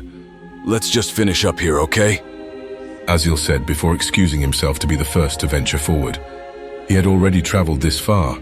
Might as well stick around a bit for something of value to pop up, Aziel thought to himself. After all, it's not like there was any other tangible lead available to him to pursue anyway. There were no other answers to people suddenly vanishing. No other explanations were given outside of outlandish claims that Valinor or Aelea were somehow involved in it. In either case, neither Elix nor Drazden seemed to mind the idea of turning their attention to the search. Not that Aziel really expected they would oppose the idea with any real resistance. Drazden didn't believe, and Elix obviously wasn't confident enough to be of any help on the matter to begin with. What an odd pair he found, Aziel considered. Once he began his search, Aziel noticed that the place was quite larger than he had expected. It was packed, and it would no doubt take a considerable amount of their time before they found whatever it was they were looking for. In any case, they spread out, going through different corridors and passages to investigate the place thoroughly. From time to time, Aziel would pick up tomes, investigate statues, or skim through inscriptions on the walls. But like the rest before them, Aziel would find them useless or not worth the trouble to put any meaningful attention or time into it. From all accounts, visiting this place seemed rather pointless to Aziel until he stumbled upon something odd, a large standing mirror with a tablet beside it labeling it as the window to the soul. A fantastic name for a decoration, Aziel thought. He then read the inscribed words at the bottom of the mirror which said, "Gaze into the mirror, and thy darkness within shall appear." Aziel scoffed and smiled at the claim, but his curiosity got the better of him. So, he gazed on. A few seconds passed, and nothing. Not that Aziel was really expecting to see anything much other than his smile at the thought of being made a fool of for having ever given the silly item any time. However, just as he was about to step away, he noticed a change in the image. Something that wasn't there before, but it was as clear as his own perfect reflection. Aziel's expression was lifeless and cold. He no longer found amusement in this item within the temple. If he had known what he'd see, he would have never tested the claims written upon the bottom of this reflective artifact. Only through the mirror's reflection, just behind Aziel, was a younger man, 26 years old to be precise. His face was bloodied, smashed in, unrecognizable no matter who it originally belonged to. Aziel stared in resentment at the unnatural presence he bore witness to. Aziel was keenly aware of who and what he saw. You see anything interesting over there? Drazden asked aloud from behind the corner. Nothing, Aziel replied, his eyes fixed on the reflection as he gritted his teeth. I see nothing. And on those words he turned to leave and find another item to take his mind off what he endured. Shortly afterward, Drazden followed in his steps. Aziel turned to see the dwarf inspecting various things, and like himself, Drazden took a keen interest in the mirror. The mirror appeared to hold his attention as well, and for a few seconds, the dwarf grew impatient with the wait. The dwarf grabbed the mirror's sides with his strong, stubby little arms and held it before him. I bet this would sell for a pretty penny, Drazden said inquisitively to himself. Just then, in the mirror's reflection alone, Aziel saw a black vapored figure starting to emerge from Drazden's back as it started lurching toward his ear. The unnatural creature morphed into a blackened version of the dwarf it mimicked, with piercing white eyes and a mouth that glowed white. What you flogging? The dwarf yelled out nonsensically in a panic as he threw the mirror back, shattering it against the stone walls. Resisting the urge to laugh, Aziel now found himself with a new opinion on Drazden. The dwarf's all right, he thought with a smile as Elix yelled out from another corridor. What happened? Nothing happened, Drazden said innocently enough as Elix raced to the scene. She was stunned upon her arrival. You broke a priceless artifact, didn't you? The dwarf became indignant at the accusation, crossing his arms in a pretend frustration. Huh? I found it like that. Such a blatant lie, Elix retorted. Don't you have any pride in your work as an archaeologist? It's an elven artifact, probably thousands of years old. Drazden coughed uncomfortably at that accusation, his face becoming beet red in a flustered embarrassment. Without another word, the dwarf started mumbling while excusing himself to walk away. With a hand on her hip, Elix stared at her companion in disappointed disbelief as he left. Honestly, I've never seen him be so careless. Aziel almost felt inclined to enlighten Elix on what happened, but that might lead to some questions later directed toward him that he'd rather leave unanswered. Dwarves, Aziel answered, shrugging with a faked innocence. Probably having plenty of her own experience to back up that comment, Elix smiled. However, other matters were still on Elix's mind. Did you find anything? She asked hopefully. Not much, but I'll admit I haven't exactly been scrolling through all these tomes, he said, gesturing to the entirety of the place which could easily be compared to a small library in its variety of literature. Elix looked back, finding herself in agreement. That's okay. We don't exactly have time to pour through all of it anyway. And besides, she added with a playful inflection, I think I may have found what we're looking for. Still hopeful, huh? Without another word, Elix pulled out a scroll with elvish markings on the side and a golden seal. Just like Drazden, It appeared E.C.E.N seemed to have a thrill in the dramatic delays of anticipation. So, naturally, she waited for Aziel to say something. He couldn't help but smile at how cute it seemed before asking, "What is it?" Answers, but not all of them. She admitted before reading the texts. This text was written by Princess Almahil of the Elven Realm. She probably was able to tell from Aziel's lack of enthusiasm that he didn't know who this princess was. So, with a little less enthusiasm at the reception, E.C.E.N continued. Well, anyway, it says, "Now that the darkness has been held back, our time on Eya has come. The elves will pass from this place and inherit the promise of the White Plains." There's that word again. Aziel considered, surprised at any promise in the afterlife as E.C.E.N continued where the princess of old left off. Though the darkness and the threat of the Alayans have been held back, there is still a familiar evil in the air, an enemy since before Eya's foundations had been established. At times, I believe that I can sense it in some of my kin. Though I'm pained to admit, I'm never quite certain enough to act on my feelings. But this I know in my heart. They pass by, pretending to be what they are not. There is a darkness lying within them that they have done well to hide from the others. If my intuitions are right, and they are seldom wrong, a third of us have fallen from the light's grace. They have become like men and dwarfs, seekers of their own desires, victims to the whims of their corrupted hearts. E.C.E.N read aloud before turning her eyes to Aziel for only a moment. He sighed. That's all very interesting and all, but I don't see how it relates to the present situation. E.C.E.N looked to the scroll and back up to Aziel, smirking proudly at that challenge. "Oh, we'll just see about that," she said with a playful delight, before continuing to read the elf's words. "I fear mankind will not have seen the last of our kind. So I warn all who would listen. Suspect the worst if you should encounter any of my kin in the days to come, for they will likely be your undoing. But hold fast against the coming darkness, knowing that even the dimmest of lights can seem even greater in the blackest of times. So when the time comes, I pray you fight the approaching night, for the dawn will come." E.C.E.N finished, her face solemn. Without a word needing to be spoken, E.C.E.N turned the document around and highlighted a section for Aziel to see, and he saw it all too clearly. The date on the scroll was marked on the first year of the second age of Eya, right before the elves' disappearance. "What is this?" Aziel asked E.C.E.N in complete sincerity. "What do elves have to do with any of this?" E.C.E.N set aside her scroll on one of the shelves before answering. "I suspect they're more involved than any of us would give them credit for. You have to know these events are beyond what humans and dwarves can understand. There's magic and powers at work here beyond what any of us have ever seen. At least that no human or dwarf has ever seen for nearly 3,000 years when the elves were still with us on Eya, and when the tales of the darkness and the light were more than just stories. I think they're still present and very much real." E.C.E.N saw the disbelief in Aziel's eyes, so she added her final thoughts on the matter. "We've stepped into the realm of the supernatural.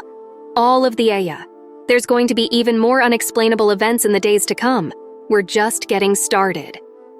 Prophecies, supposedly evil elves returning, and the end of days. Aziel just couldn't help but shake his head dismissively at the thought of it all. If he had accepted it, then he also would be accepting the fact that things were only going to get worse. And worse, believing such things to be true wouldn't change the fact of what happened in his past. That the light had seen him, and from all accounts, yet had done nothing. If true, then that so-called divine being allowed those tragedies to happen. Nearly grinding his teeth, Aziel wasn't about to just accept that. "I don't know if we wasted our time here or not," Aziel admitted to her before adding his true thoughts. "In any case, I sincerely hope you're wrong, E.C.E.N. What am I saying? She doesn't need to hear the truth." His expression changed. Aziel decided to speak on another concern. "Look, I'm willing to face almost any problem that comes my way, especially if I can take a swing at it with my mace. But as for people disappearing and magic like that, well, let's just say I can't exactly see how swinging my mace will get me out of those problems. But I'll try," he said with a smile, which she returned. "That's a lot of pressure I'm putting on my weapon. Hope it doesn't break before I do." As Aziel had come to expect from him, their moment of self-reflection was interrupted by Zev. "Are you all quite finished down there?" Zev yelled out from above. because I think our welcome has officially been exhausted. That got both of them curious, but E.C.E.N was the first to speak on it.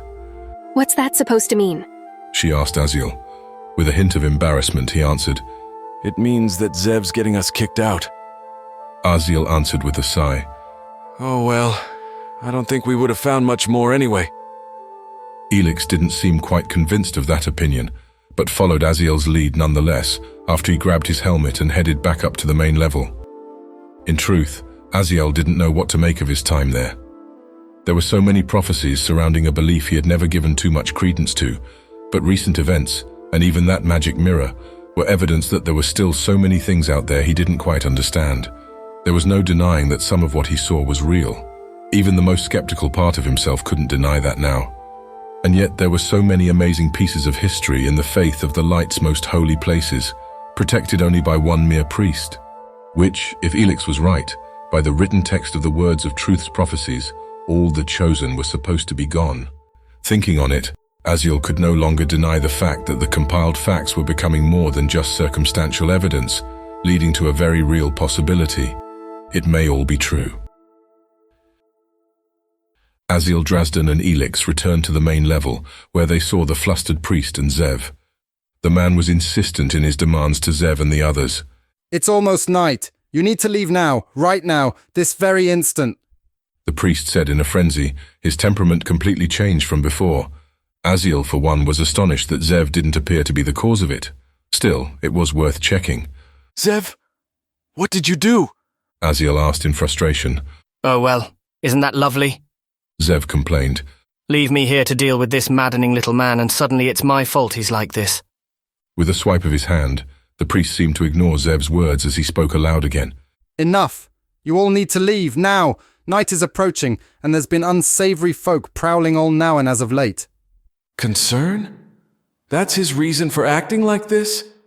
No, there's something else definitely off about him, but he certainly isn't acting this way out of any sense of goodwill. Zev exhaled loudly. Fine by me, you silly little man. We're losing valuable daylight that would be better spent in finding an inn worth staying at anyway. The priest was quick to offer a suggestion. Try the Bear's Den Inn, just past the main market to your right, the man said, gesturing with his hands to the inn's general directions beyond the doors.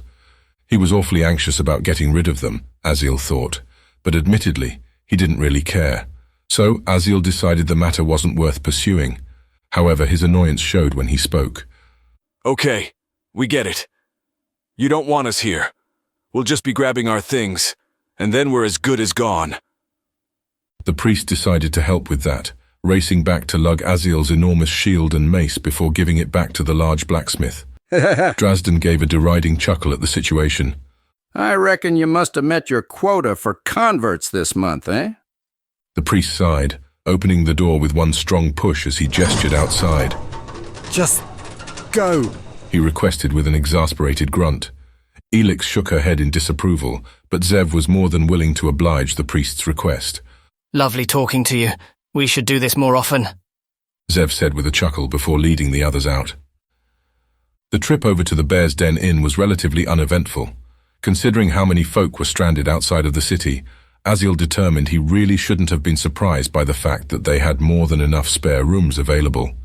Even if he had reservations regarding the deal that Zev had struck earlier, it was times like this that made Aziel really appreciate his cousin's silver tongue more than ever.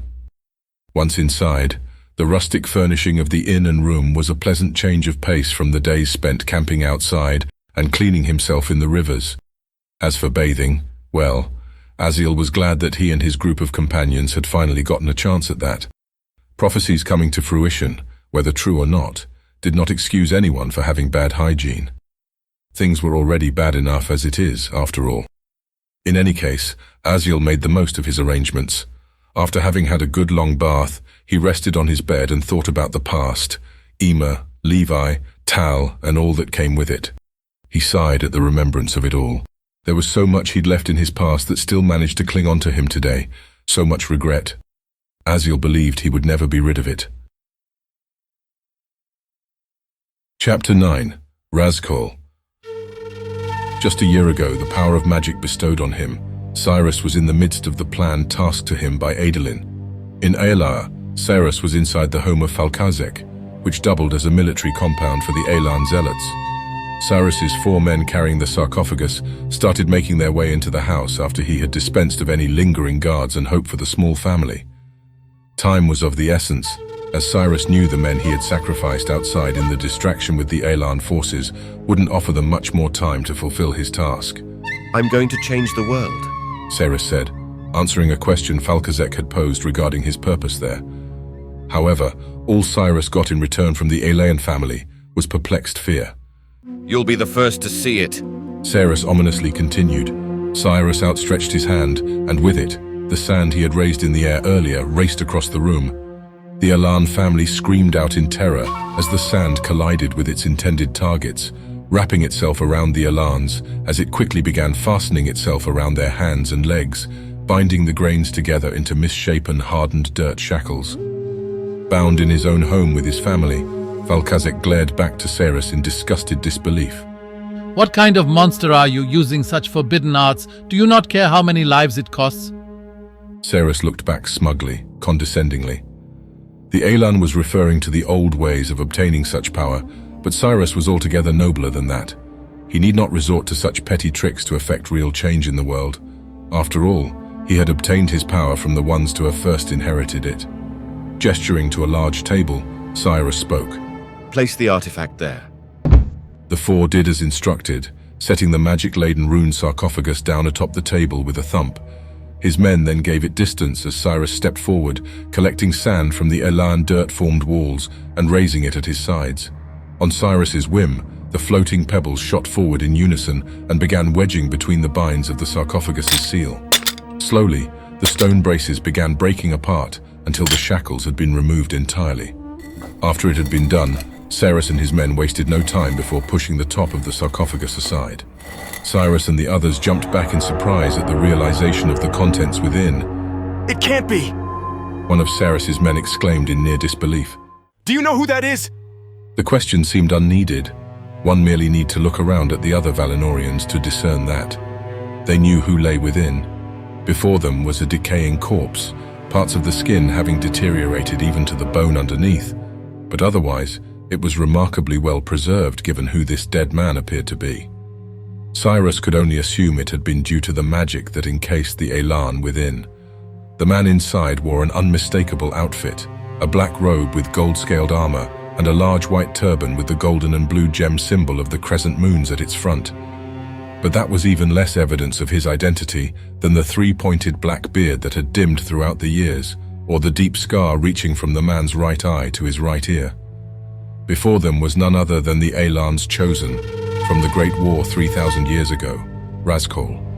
Without warning, the decaying corpse breathed a harsh breath, and Razkol's eyelid opened for only a second, revealing a waxy decayed hue.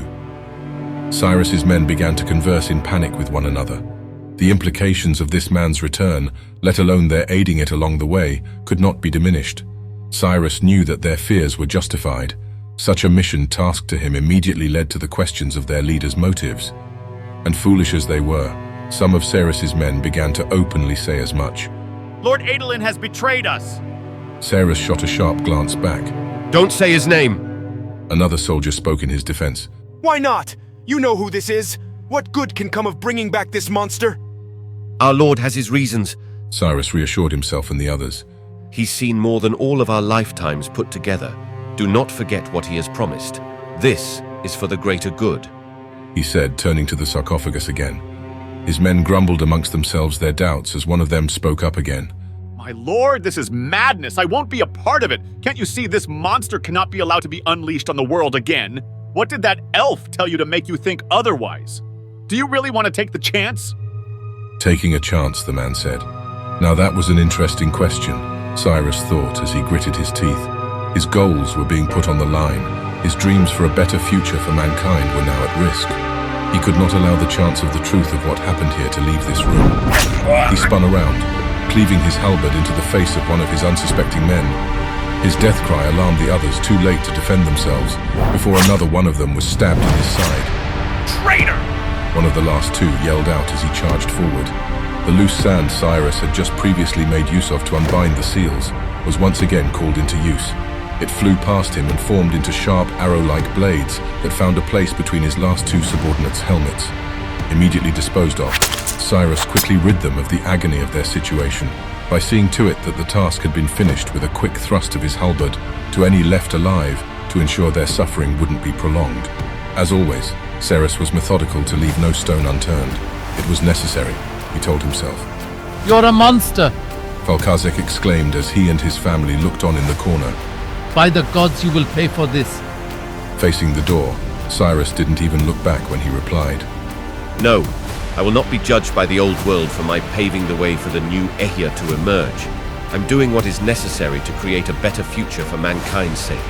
Cyrus said with a cold expression to the man and his family, knowing that if a time ever comes when he'd face judgment for his actions, he was confident that the sins of what he must do would have already rested long ago with the dead. It had to be me. Another person may not have had the will.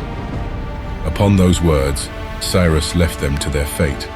Less than a minute had passed as the E.C.E.N family were squirming, trying to break free from the dirt chains they were tied to, when they heard a noise. Something inside the sarcophagus was moving. Unforgivable.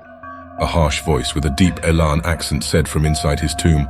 Unforgivable, unforgivable, vermin.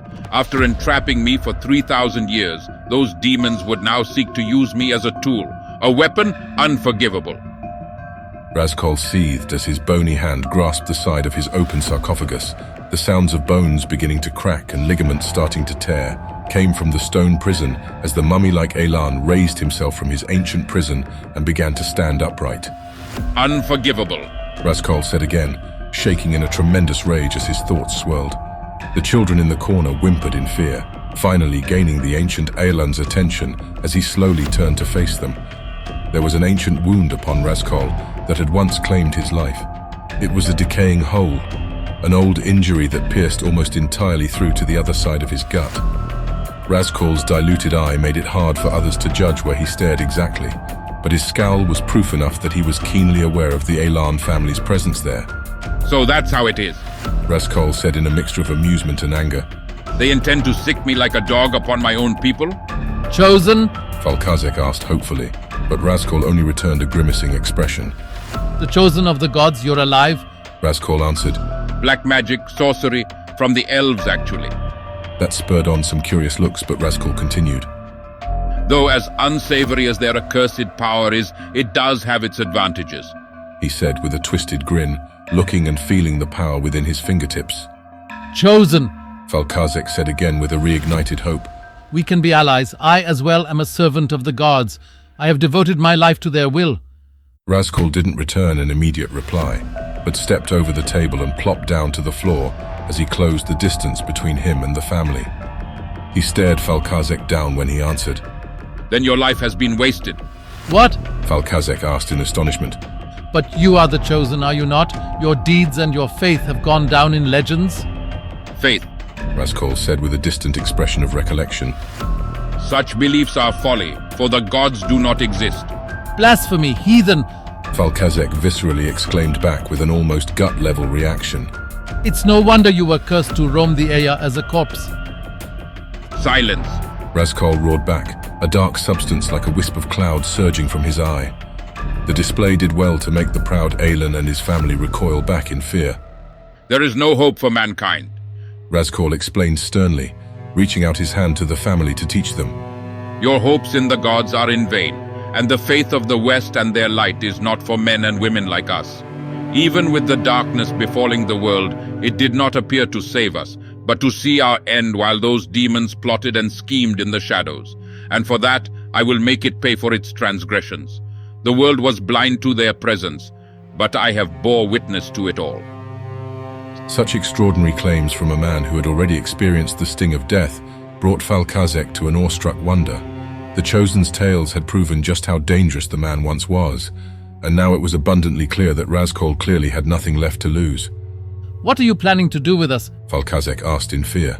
Razkol stepped back and breathed in another long and harsh breath that sounded like the sandy eastern winds over the Elan desert before he spoke. I will undo the demons' plans and see to their end, them and the light. I will take everything they desire by providing mankind with our only true salvation, an escape from this wretched reality.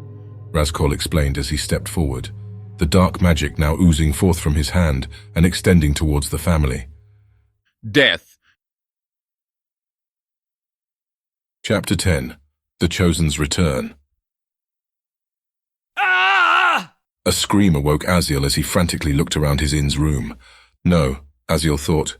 This was his home's room, and this was just another dream, he reminded himself. Another dream of his past when he was around 14 years of age. But Aziel vividly remembered this night he had awoken, and what he saw before the dream relapsed upon the scene of his memory. Awake and confused, Aziel was still in a sleepy stupor when he thought he had heard another scream of that same familiar voice.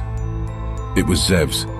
Fighting back the fear in his heart, Aziel knew he had to check what was happening.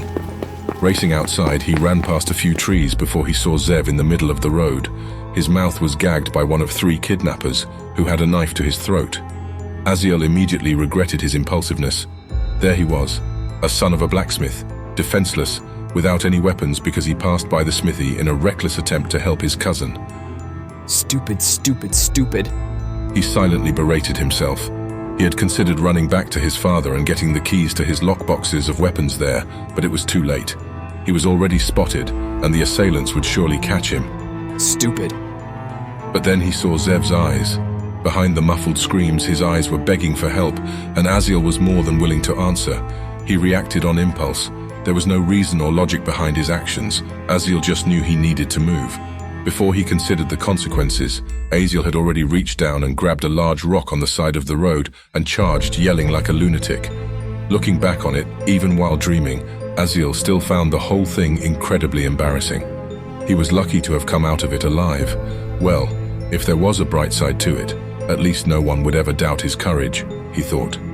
However, it was a shame that the courage and confidence he had at that moment was anything but well placed. The kidnappers in front of him all had either a dagger or knife in hand compared to the young Aziel's rock. It was not exactly an ideal fight to pick, but still, his boldness in charging the men led them to have taken the matter seriously. The first of them stepped up to deal with Aziel, and he soon regretted it. With how dark it already was after his throw, Aziel might have guessed the man may have never seen when the thrown rock actually connected with his face. But when it did, he made sure to let everyone know about it with a loud, pain-ridden yell as he fell back to the ground. Aziel remembered his high from defeating the first grown man, but it was short-lived. Like how his rock connected to his first opponent, Aziel never did see where the punch came from that sent him to the ground, but he could still remember its sting from even back then.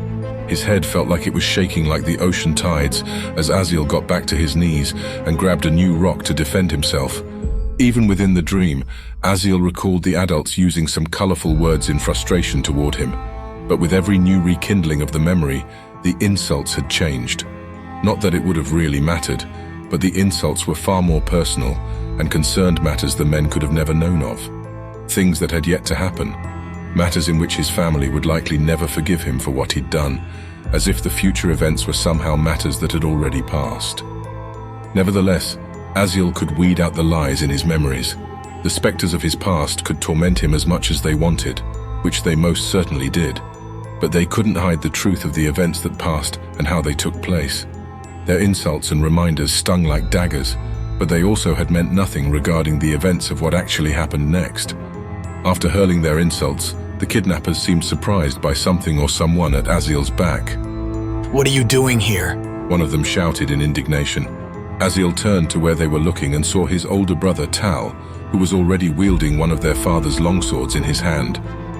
At the time, Aziel never even considered how Tal had even come by the weapon that should have been locked in Levi's trunk, but it didn't matter to him much at the moment. He was just grateful his older brother came to rescue him, and that Tal did. For all his faults, Aziel's big brother charged in against the dagger and knife-wielding kidnappers. Tal was relentless, and as the men were slowly being cut down, they all made sure to exclaim their curses to Tal as if he had somehow personally wronged them. Not that one would willingly accept being cut down by the blade, but it somehow seemed like there was a piece of information missing. In any case, with their pathetic weapons to aid in their defense against a sword, Tal finished them off easily. Wiping the blood off his sword against the garments of one of the kidnappers he defeated as a final insult, Tal turned to Zev. For whatever reason, Zev backed off. Tal didn't even bother to acknowledge the gesture before he turned to Aziel. You alright? Tal asked him with a very real concern, a sign of brotherly affection that was one of his only good qualities. Yeah. Aziel answered as he stood before feeling the aching spot on his head. As usual, the rest of the night played out like a script in Aziel's mind. Zev's parents were out of town, and later that night, Aziel and the others would discover that their maid and butler's necks had been slit by the would-be kidnappers. It would later instigate a large public outcry in Bethelus in taking in any passing visitors, further ostracizing this backwater town from the rest of the world. Thinking back on it, that outcry seemed like more of a distraction to hide the crime, but Aziel had no such clue of the events at that time. In any case, Aziel knew he was getting ahead of himself in his thoughts. He hadn't even gotten to that part of his dream yet. Aziel had yet to hear his parents yelling out to him as they closed in the distance to discover what had happened. It was only a few moments before their yelling came, as expected. But oddly enough, as Emma's and Levi's voices came closer, they changed. They were sharper, pained, different. Abruptly, Aziel awoke and realized that they belonged to someone else. In his room's inn, Aziel shot up, waking from his dream to hear the pained yells from a man coming from outside his window. In a partial daze, Aziel looked through blurred vision and saw that it still must have been sometime during the middle of the night. But this time, it was real. An eerie coincidence he didn't have much time to dwell on. And whoever was in pain, their yells continued. So, with a grunt, Aziel took it upon himself to see what was happening. With someone dying just outside, Aziel convinced himself that his pants were all that was really required for the moment, before leaping out of bed. He raced to the window and peered outside to gauge the distance to the ground from the second floor. He felt comfortable making it in one go. Bracing himself against the windowsill, he leaped to the ground. What Aziel saw next surprised him. A woman, likely a prostitute in Olnawan of all places, was cowering from a hulking man who was recoiling in pain. The man was almost as large as Aziel himself, but on a second look, he wasn't. Not that it was really a surprise, given his stature. Aziel seldom came across those who were more imposing than himself, if ever. In any case, to have wounded such a large man, Aziel would have thought that whatever the young lady had done in her defense must have involved a weapon of sorts. But she appeared to have had none, so perhaps she had hidden it instead. But that idea didn't really seem to pan out either. The man in question had no wounds or injuries besides his apparent constant pain, which he made sure to let the whole world know about. He looked at Aziel with crazed and enraged eyes. His veins were bulging as if he had been infected with something deadly. Poisoned? She poisoned him? With another look, there seemed to be a black tar-like substance across his lips. Perhaps he was. Aziel was awestruck. No one in their right mind would ever consider poison as a preferred means of self-defense. But the man's actions didn't really give Aziel time to really consider that possibility before he began to act. Wiping away the black tar from his lips, the man turned to the woman, cursing and proclaiming in a red-hot rage. "What did you do to me? I'll kill you for it!" He cried out before lunging at the woman, who shrieked in fright. Aziel was quick to react, grabbing the man's arm as he was preparing for a swing. "Calm down and tell me what happened," Aziel requested sincerely.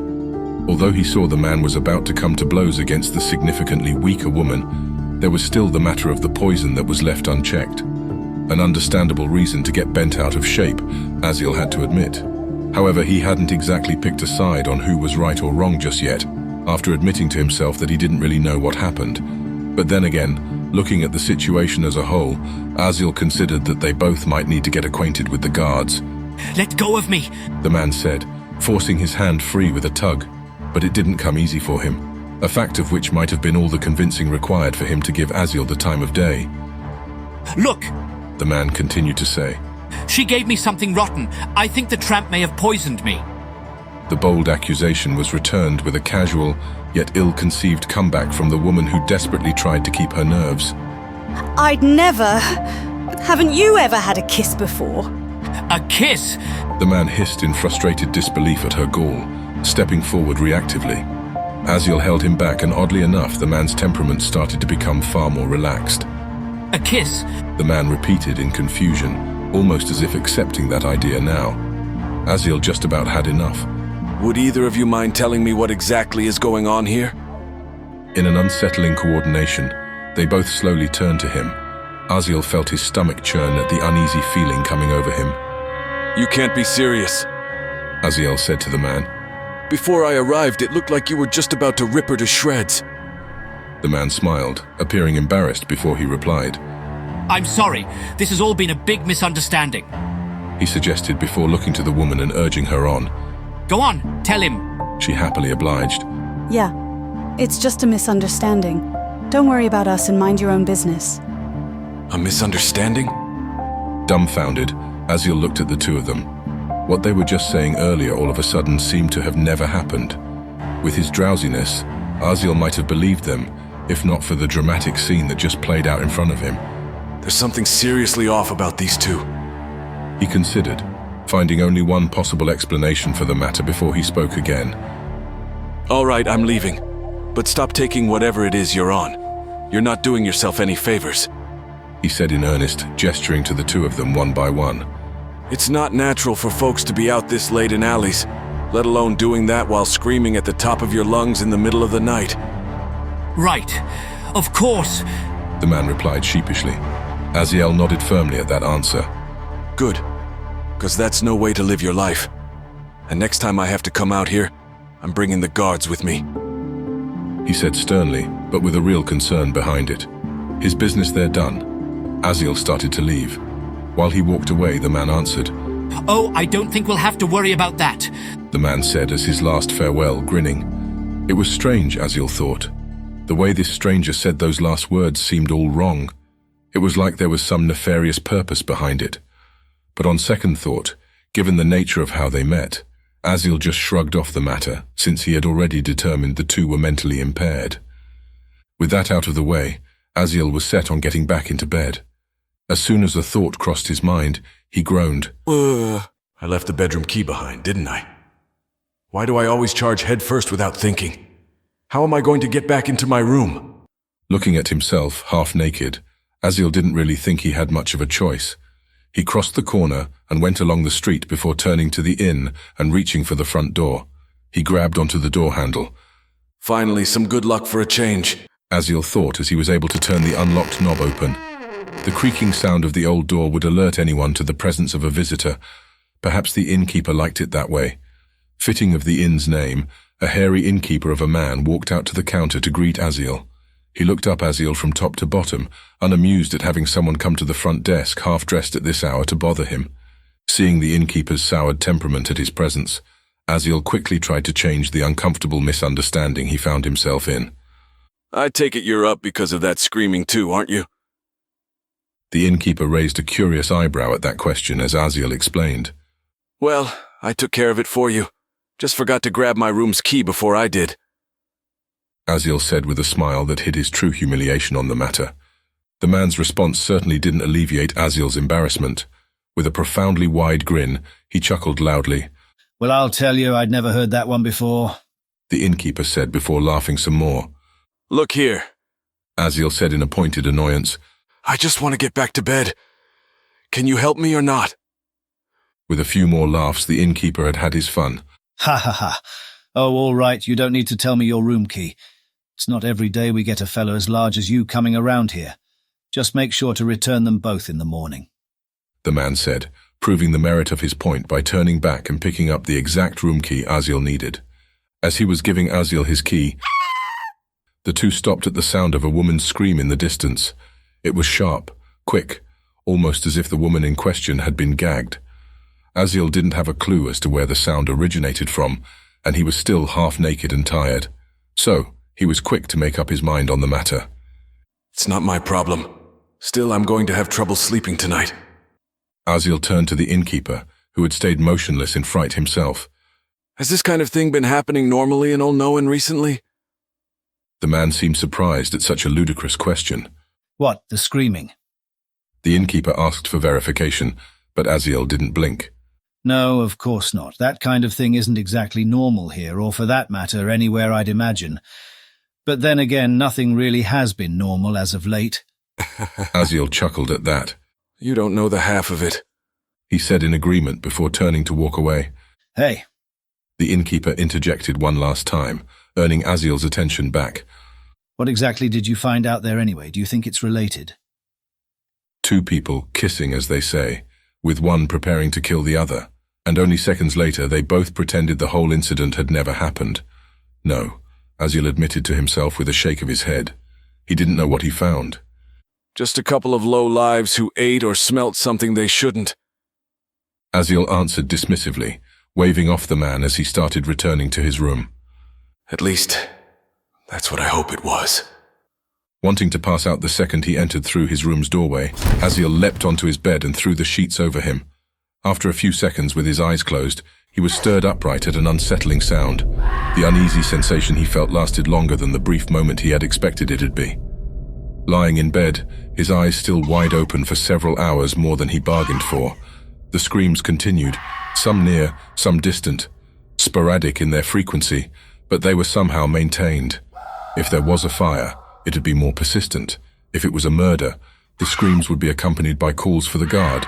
No, something else was happening, and what made it all the more curious was the fact that the wails came from every direction.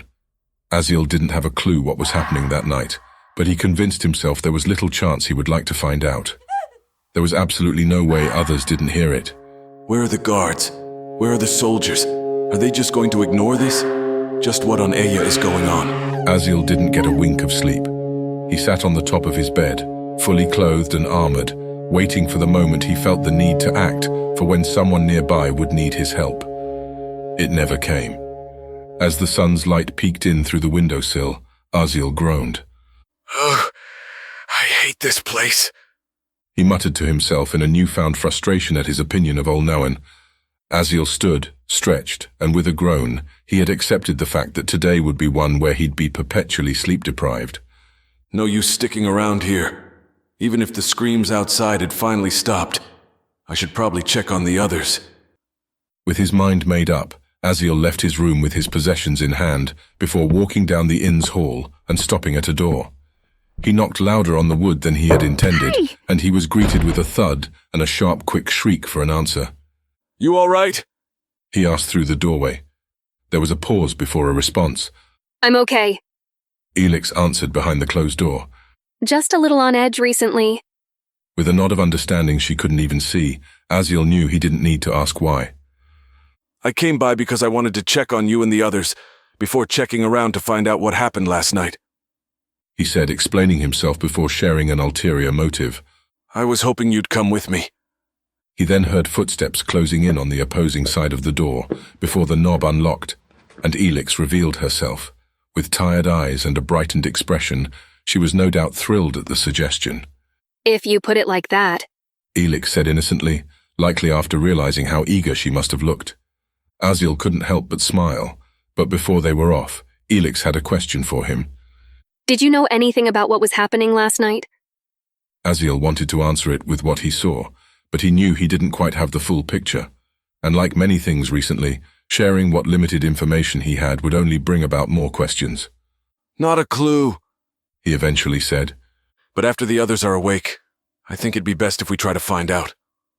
Her nod in return was hardly reassuring. I just hope we're prepared for what we're coming up against. Fully armored with weapons and imposing by sheer stature and girth at that, Aziel looked at himself with a proud grin. On the contrary, Elix wasn't exactly dressed up for any situation against much anything that goes bump in the night. Seeing her dressed in her archaeologist attire made her lack of confidence all the more understanding. You can always get behind me. Smiling at the suggestion, Elix appeared as if she was going to laugh the comment off entirely before pausing for a moment. With a quick look up and down Aziel, she perked her head slightly sideways in contemplation. You know, I might just take you up on that, she admitted in complete earnest. He smiled and nodded in return. Let's go find the others. Waking up the other two members of their party proved to be more difficult than Aziel or Elix had anticipated. The dwarf was clearly fast asleep, snoring so loud that any attempt to knock loud enough to wake him would likely wake the neighbors. And oddly enough, Zev didn't respond to any knocks at the door. Aziel had never taken him to be a deep sleeper before, so, likewise, it was proving to be impossible to wake either without alerting the whole inn. So Aziel and Elix thought it better to let them lie where they were, as they waited outside at the front of the inn. Minutes passed without a word being exchanged between them. Aziel hadn't had many opportunities to have some alone time with a woman in Bethelus. Being imposing as he was, with his unmaintained and unruly beard, Aziel always had a knack for scaring people off. Unintentionally, of course. But this especially happened with the ladies, he was pained to admit to himself. So as it was, Aziel always felt on pins and needles when in their company. A tragic backside to his stature and appearance for what he otherwise saw as a gift. And for whatever reason of her own, E.C.E.N seemed just as uncomfortable. With how stifling the silence was, Aziel knew he had to do something. He spoke in a low, gruff voice. You know. Yes! E.C.E.N exclaimed unintentionally. Aziel would have thought she was afraid of him, if not for the fact she seemed immediately embarrassed by her outburst. Aziel tried to hide how much he loved her reaction before he cleared his throat and spoke more smoothly. About last night, I did see something. Her eyes lit up at the sound of that, and with a chuckle, Aziel felt compelled to share all he had experienced. It took a few minutes, but Aziel had told E.C.E.N every last detail of the encounter he had in the alley. E.C.E.N at first listened in like an eager child, then she became more inquisitive, and lastly, with a finger to her mouth, she thought over the matter as a philosopher would. She said suddenly in a moment of realization before pointing her finger at Aziel. You said you saw a black liquid on the man's lips, like oil or tar, right? If not for the confidence she displayed, Aziel likely wouldn't have found himself being so anxious to explain himself. That's what it looked like. And well, given the fact of who that guy was with in the middle of an alley, I can only assume how he got it. Black magic. E.C.E.N said with an unsettling seriousness. Witchcraft. Furrowing his brows incredulously. That certainly wasn't Aziel's first opinion. Like the stories? He asked, referring to the events at the beginning of the Second Age. It was a well-known time when the Eilans almost ruled the entirety of the Ehya, and such events also coincided with the legends of the darkness and the light's return. However confident she had seemed before, E.C.E.N shrugged at the question. I honestly can't say I know for certain. It's only a guess, but it's happened once. There's been plenty of records to confirm it. Even the elves' and dwarves' historical accounts reported bits and parts of what occurred. Aziel hummed skeptically to himself about that possibility. Any other ideas? Unsurprisingly, E.C.E.N didn't exactly strike him as thrilled before answering that. Well, if your suspicions about that woman are right, then any other guess regarding that substance I'd rather not think about. E.C.E.N said, cringing at whatever unsavory possibilities crossed her mind. That got a laugh out of Aziel, and just as he was about to respond, Aziel heard a familiar voice coming from the inn's front door behind him. Ha! Doesn't surprise me, Drazden said, as both his and another pair of footsteps walked toward the door from the opposing end. Ye humans have your fair share of crazies, let me tell you, the dwarf explained before he began opening the door, seeing Aziel and E.C.E.N just outside. Surprising Aziel, it appeared Zev was already with him. Huh. Drazden muttered, perplexed. Here I was thinking that you two had buggered off somewhere, the dwarf said with raised eyebrows, as he and Zev stepped outside to join them. E.C.E.N couldn't help but be a little offended. And what exactly is that supposed to mean? The dwarf shrugged calmly, which was an unusual trait for his kind, but Drazden still lived up to expectations with a brash reply.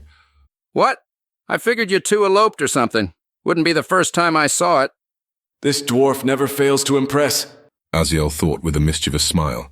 He couldn't help but see that E.C.E.N desperately wanted to say something untoward in return, but to her credit, she held it back by force of sheer willpower. But nonetheless, her reaction didn't escape the dwarf. Drazden was insistent on defending himself. Calm down, Missy. I just thought that with ye being so scrawny and small and the tall one being so, well, tall and big, that ye two would naturally be interested in one another. That was an eyebrow-raising comment that got the looks from the others before the dwarf put his two brawny knuckles together to explain. Ye complete each other, he said straight-faced, but couldn't help but grin mischievously after the fact. E.C.E.N just didn't have it in herself to respond to Drazden, and Aziel would have said something if not for the fact this was the most entertainment he had in months. But Zev had no such reservations. Well, would you look at that, a dwarf matchmaker? He noted with a grin before snapping his fingers. Forget about disappearances, the end of the world, or some such nonsense. This is probably the most unlikely thing I've seen yet. What? Drazden replied with a faked offense. We dwarves have a proud lineage of courtship. Zev raised his finger inquisitively in the air, to ponder that for only a second before being confident in his response.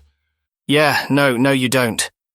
Drazden stared back for a second or two, looking indignant before nodding. Fair enough, lad. Aziel couldn't help but shake his head. Never change, you two, he said with fondness before directing the conversation to a more serious turn. But let's change topics. Did either of you hear anything last night? Zev was the first to reply to that, and he did so in his usual fashion. You mean that lovely serenade that went on for hours? It seems that the locals have become an excitable bunch over the years, he said with a grin. Would have loved to hear more, but these 2 swaps of cotton somehow ended up jammed in my ear. Shame, really, I slept like a baby and missed out on most of it. Aziel couldn't help but find that answer amusing and very typical. Ugh, I should have expected something like that. Zev continued. And as for our stereotypical stout friend here, Zev added with a finger pointed at Drazden, it's going to take another forging of the Great Divide before his rest is disturbed. Ha! Drazden gruffly added. And don't any of ye forget it. Jeez. Elix responded in frustration. I'm so envious of you two right now. The dwarf chuckled proudly at his own magnificence before Aziel spoke again. In any case, I think we should find out what's going on. Well, brother, Zev said with a wry grin. Looking to solve all the world's problems, are we? No, Zev, Aziel said flatly, his disappointment showing. I just think that when you hear people possibly dying throughout the night, it deserves a little bit of investigating. Just then, right when Zev was about to respond, a yell of terror came up from behind Aziel further down the street. Aziel turned and saw nothing, at least not quite yet anyway.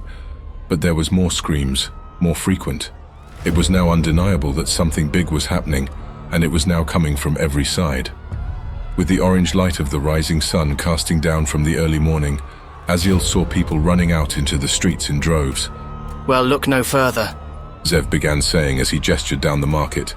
Seldom do our answers come racing towards us, he said as the streets became flooded with inhabitants of the city running in terror.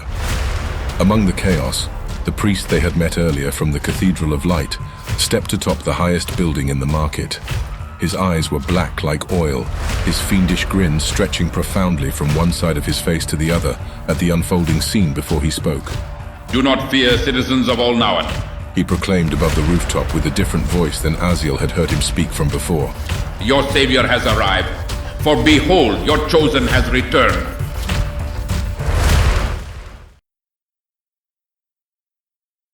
Chapter 11. The Holy City. Everyone in this section of the city seemed to have found a reason to scramble out of their house and start running for their lives. Stampedes of fleeing citizens from opposing groups had begun running into each other. Things were rapidly spiraling out of control, and Aziel couldn't even pinpoint the cause of it all. But there was enough reason to prepare for the worst. Clanging his mace against his shield, he spoke aloud. I hope you're ready, Zev. There was a bit of hesitance in Zev's reply. Naturally. Then they saw it. In the far point of a crowd, another man with blackened eyes had embraced a woman and forced her into his arms to lock lips. She screamed, squirmed, until only moments later the assailant discarded her aside. He just left her to lie on the ground. The purpose would have eluded Aziel if not for what he saw next. A dark liquid, no, the same tar-like substance Aziel had saw earlier on the man's lip the other night, was also around the woman's lips and mouth. Appearing to be in immense pain, the woman desperately tried to clean it off, but she gradually became calmer in a matter of mere seconds, until it seemed like nothing had happened to her at all, like she was indifferent to it all. Rising to her feet, she peered down the street with blackened eyes of her own, and like the man before her, she sought out her own prey. The dark arts, Drazden muttered in near disbelief. Black magic! We gotta get out of here. We'd be daft to stay. Zev turned to the dwarf. A sensible plan if I do say so myself. Zev agreed before he turned to the direction of the west gate. Or perhaps you'd both like to stay and take in the view? He asked in annoyance of Aziel and Elix, who still stood still in sheer disbelief. He could only guess why Elix remained unmoved, but Aziel knew why he wouldn't budge. We have to help them, he answered silently. Right, of course. Zev mocked. Or and hear me out, we could live. I myself prefer the option that isn't insane. Aziel gritted his teeth and was about to reject Zev's offer, but a pair of small hands grabbed him. Look, you're no good to anyone dead. Elix said aloud with a passion Aziel didn't expect from her. Come with us. We'll still be able to help others on our escape. It was sound logic, but doing so would mean to utterly abandon those in the rear. At a bare minimum, he would effectively be trading their lives for those more likely to get away. An unsavory taste lingered in his mouth, and Aziel gritted his teeth before following after the others. When he did, Aziel still kept his eyes to his back, forcing himself to see what his choice might have prevented. While he looked, he saw the priest. Likewise, that pretender of a holy man turned his gaze directly towards Aziel and spoke aloud to him specifically, in a voice the blacksmith did not recognize. There's no use fleeing from this. The priest taunted with a cackle. You only delay the inevitable. Aziel was stunned. It was like he was hearing the words being spoken by a different person altogether. Someone older with a distinctly deep Elan accent. Nevertheless, Aziel still had the sense of mind to keep running. Aziel cursed under his breath. Just where are we headed? Isn't it obvious? Zev replied before explaining himself.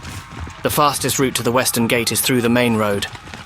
Just then, as they were running alongside the panicking crowd down the street, one of the infected lunged from the rooftop towards Zev. Barely noticing it in time, Zev turned and shot his crossbow straight through the eyes of the would-be assailant before lurching to the side as the lifeless husk crashed into the pavement. The wooden shaft of the arrow snapped upon the impact. Typical, Zev complained, before Aziel forcefully encouraged him to continue his run. You have plenty to spare. Just go. His eyes darting about, Aziel saw just how far the threat had been.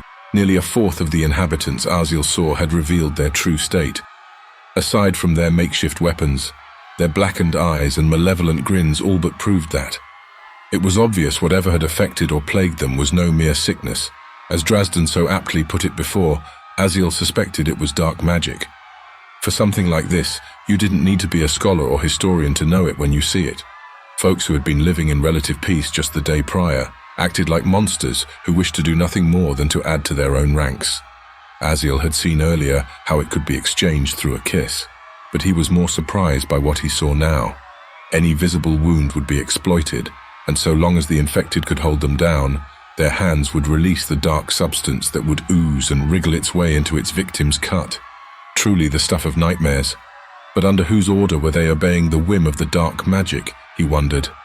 Aziel had no other clue than to believe the so-called Chosen, whom he had heard announce himself earlier. Razkol, a name of a cruel man who was thought to have long since passed. But Aziel had already seen plenty enough to know that these were strange and dark times. I've had enough of this.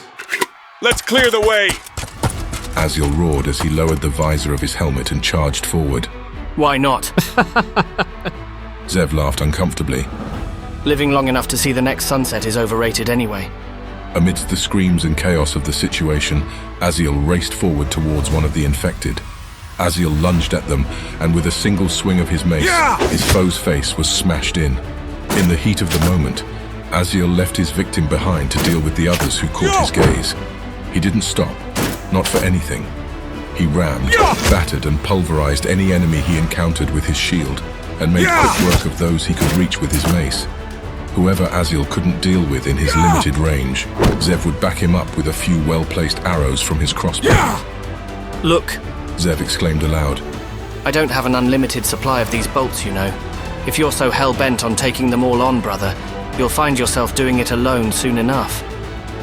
Aziel gritted his teeth in frustration. Zev surely must have known he was going out of his way to face these things, but anything less than was going to lead to more innocents falling prey today. Still, Aziel had to admit the situation to himself.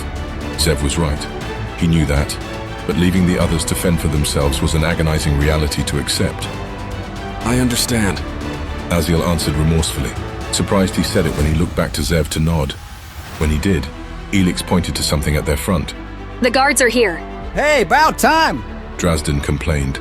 Aziel turned to see a regiment of Olnawen's guards coming from beyond another street. They marched in lockstep with one another as the citizens ran to them for protection. The soldiers of the holy city shouted, pointed, and directed the populace to further within the city as they came closer to the approaching scene. Most of the citizens did as they were instructed. Be wary, Zev said ominously as he considered the situation. Aziel was of the same mindset. No, something's not right. What do you mean? Elix asked, amazed at their reactions. Zev explained. They're quite calm given the situation, wouldn't you say? Zev asked as he looked back to Elix before turning forward with a grim expression. I'll give them something to worry about. Without even asking for a second opinion, Zev aimed his crossbow forward. Zev, no! Aziel exclaimed, but he was too late. The arrow flew through the air, past a few citizens before finding its mark and sticking through a city guard's throat. Those who saw it looked on in astonishment as the defender of Olnauen stumbled back.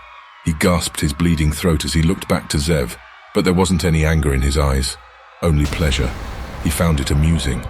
The guard's eyes quickly blackened as he smiled a fiendish grin, mouthing a few words back before plopping to the floor. Only then did the guards around him reveal their true allegiance. Showing the true nature of their eyes, the corrupted soldiers of Olnauen unsheathed their weapons and started attacking the crowds. Monsters! Without a second thought, Aziel started running forward.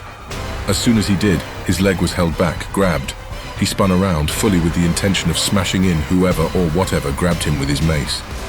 You have a death wish, Drazden exclaimed from below after being dragged a few feet from holding onto Aziel's leg. Aziel in turn lowered his mace, but the raging fire still burned within him. I have to do something! Elix intervened. You'll have your chance another day. Elix exclaimed back. But not now. If you fight them alone, you'll die for sure. Aziel wanted to vomit, but Zev was quick to add in his opinion. Enough bickering, he said in annoyance. Best follow me if you want to live, Zev instructed as he made for the other side of the street. Wait. Elix muttered in surprise. Where are you going? She yelled. Zev loudly replied.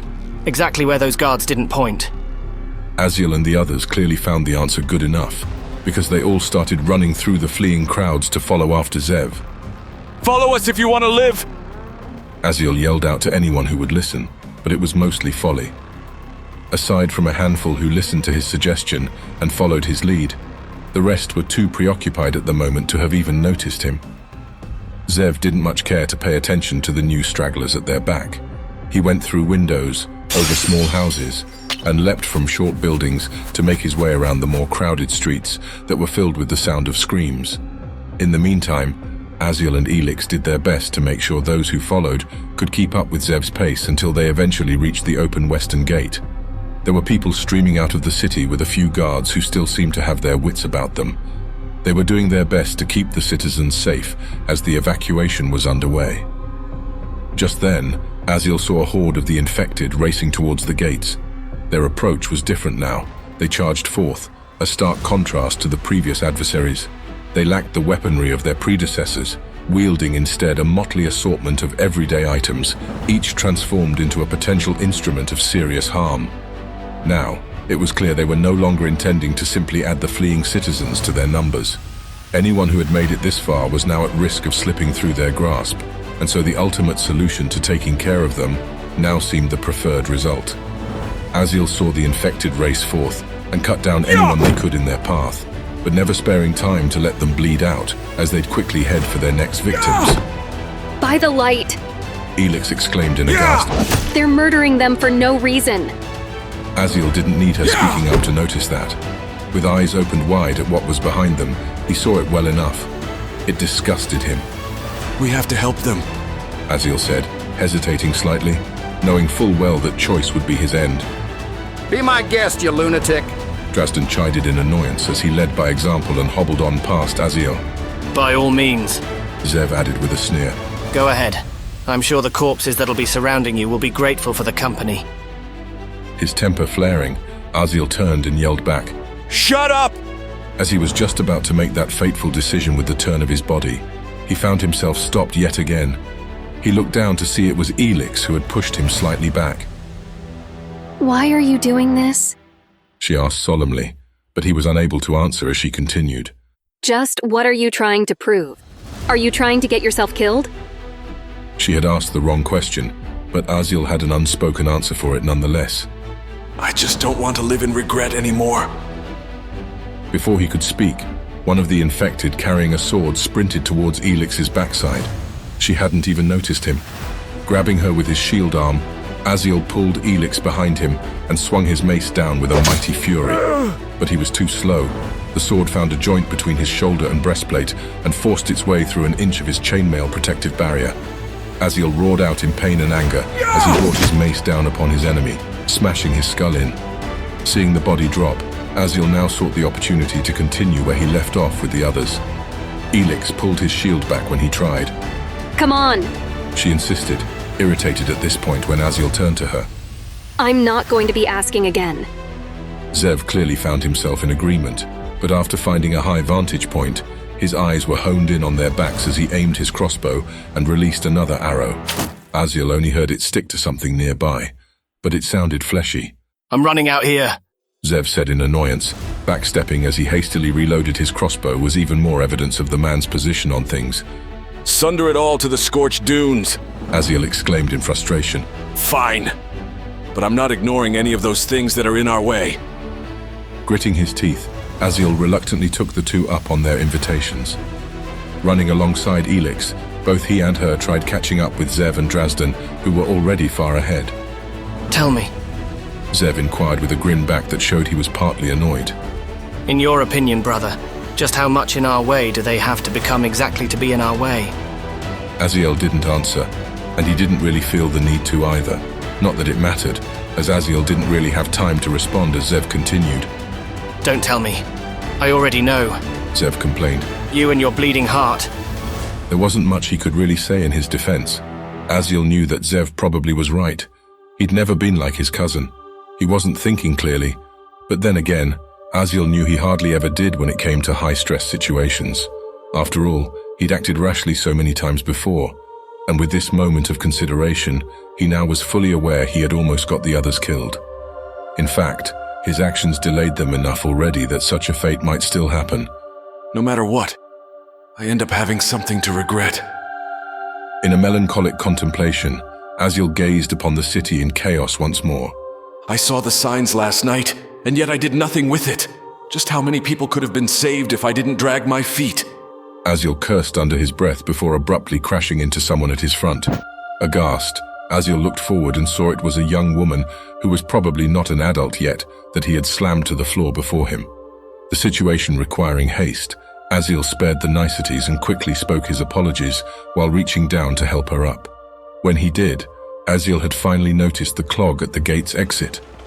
Horse-drawn wagons and carriages raced through the gates, trampling some unsuspecting folk in their wake, while the rest of the fleeing citizens tried making their escape in a disorganized chaos of screams and frenzied speech. Momentarily distracted by it all, but with Aziel's help, the young woman rose to her feet. She reached out a hand towards his injured shoulder, but still on high nerves, Aziel recoiled back. You're bleeding, she said back compassionately, surprised at his actions. Her words finally making Aziel aware of the small blood stream coming down his breastplate. He quickly responded to her concern. Don't worry about it, don't worry about me, Aziel said in haste, as he grabbed and spun the girl around to face forward. Just focus on getting out of here. With the frenzied chaos of it all, it took Aziel and the others longer than they had hoped to escape the city.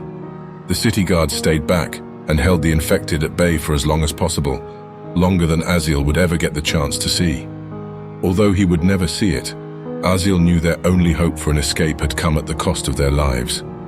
Now, having escaped the confines of the city, he looked back in the distance at the walls of Ol-Noan. Aziel was astonished to witness that the chaos amidst the place seemed almost hidden behind those massive constructed barriers. What evil now lurked within the holy city was beyond his wildest dreams. Among the recent disappearances and lingering corruption of these lands, it was now apparent that a dark magic had entered into this world on what appeared to be the final chapter of history for the world of Eya. Such fantastical events and fears seemed even beyond the realm of dreams. It didn't seem real, but he saw it, he lived it, and he'd never forget it. Chapter 12. Keen Eyes. Hours had passed. Aziel and the others found themselves traveling with a group of refugees traveling westward to Valinor. The wagons and carriages with them did well to carry the injured. There was a somber mood in the air. Not that it much surprised Aziel. Witnessing the sacking of one of the greatest cities on Eya would probably do that.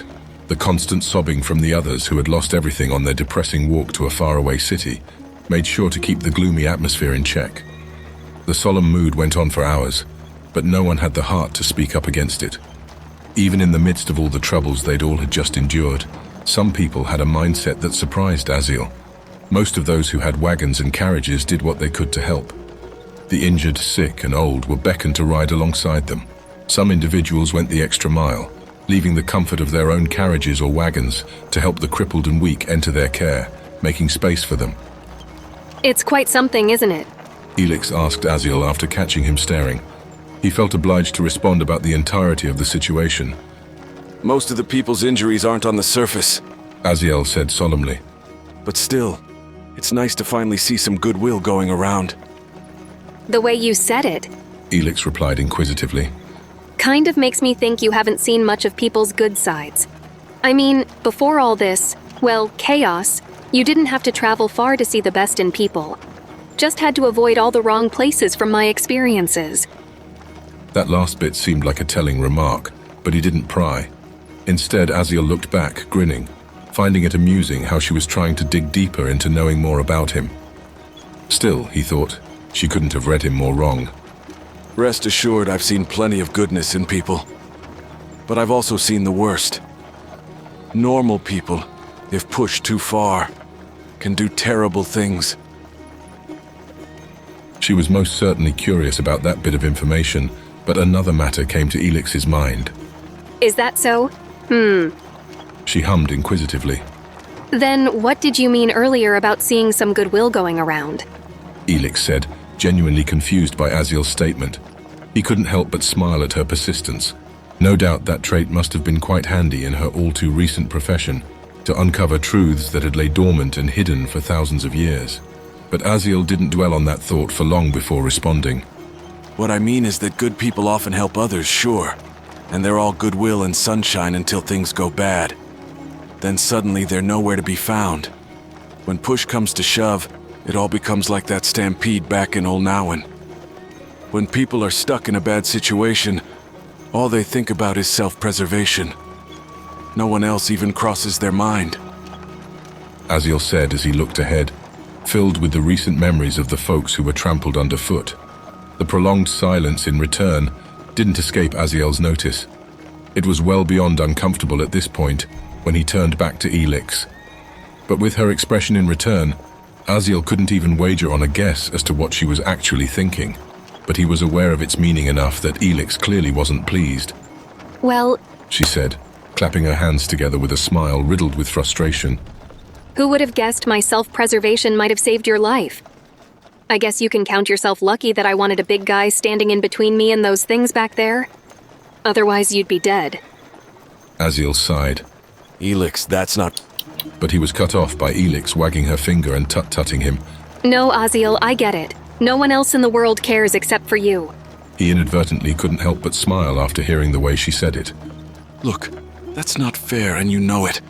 She brushed her hand through the air, as if swatting away his excuse. No, I understand perfectly well.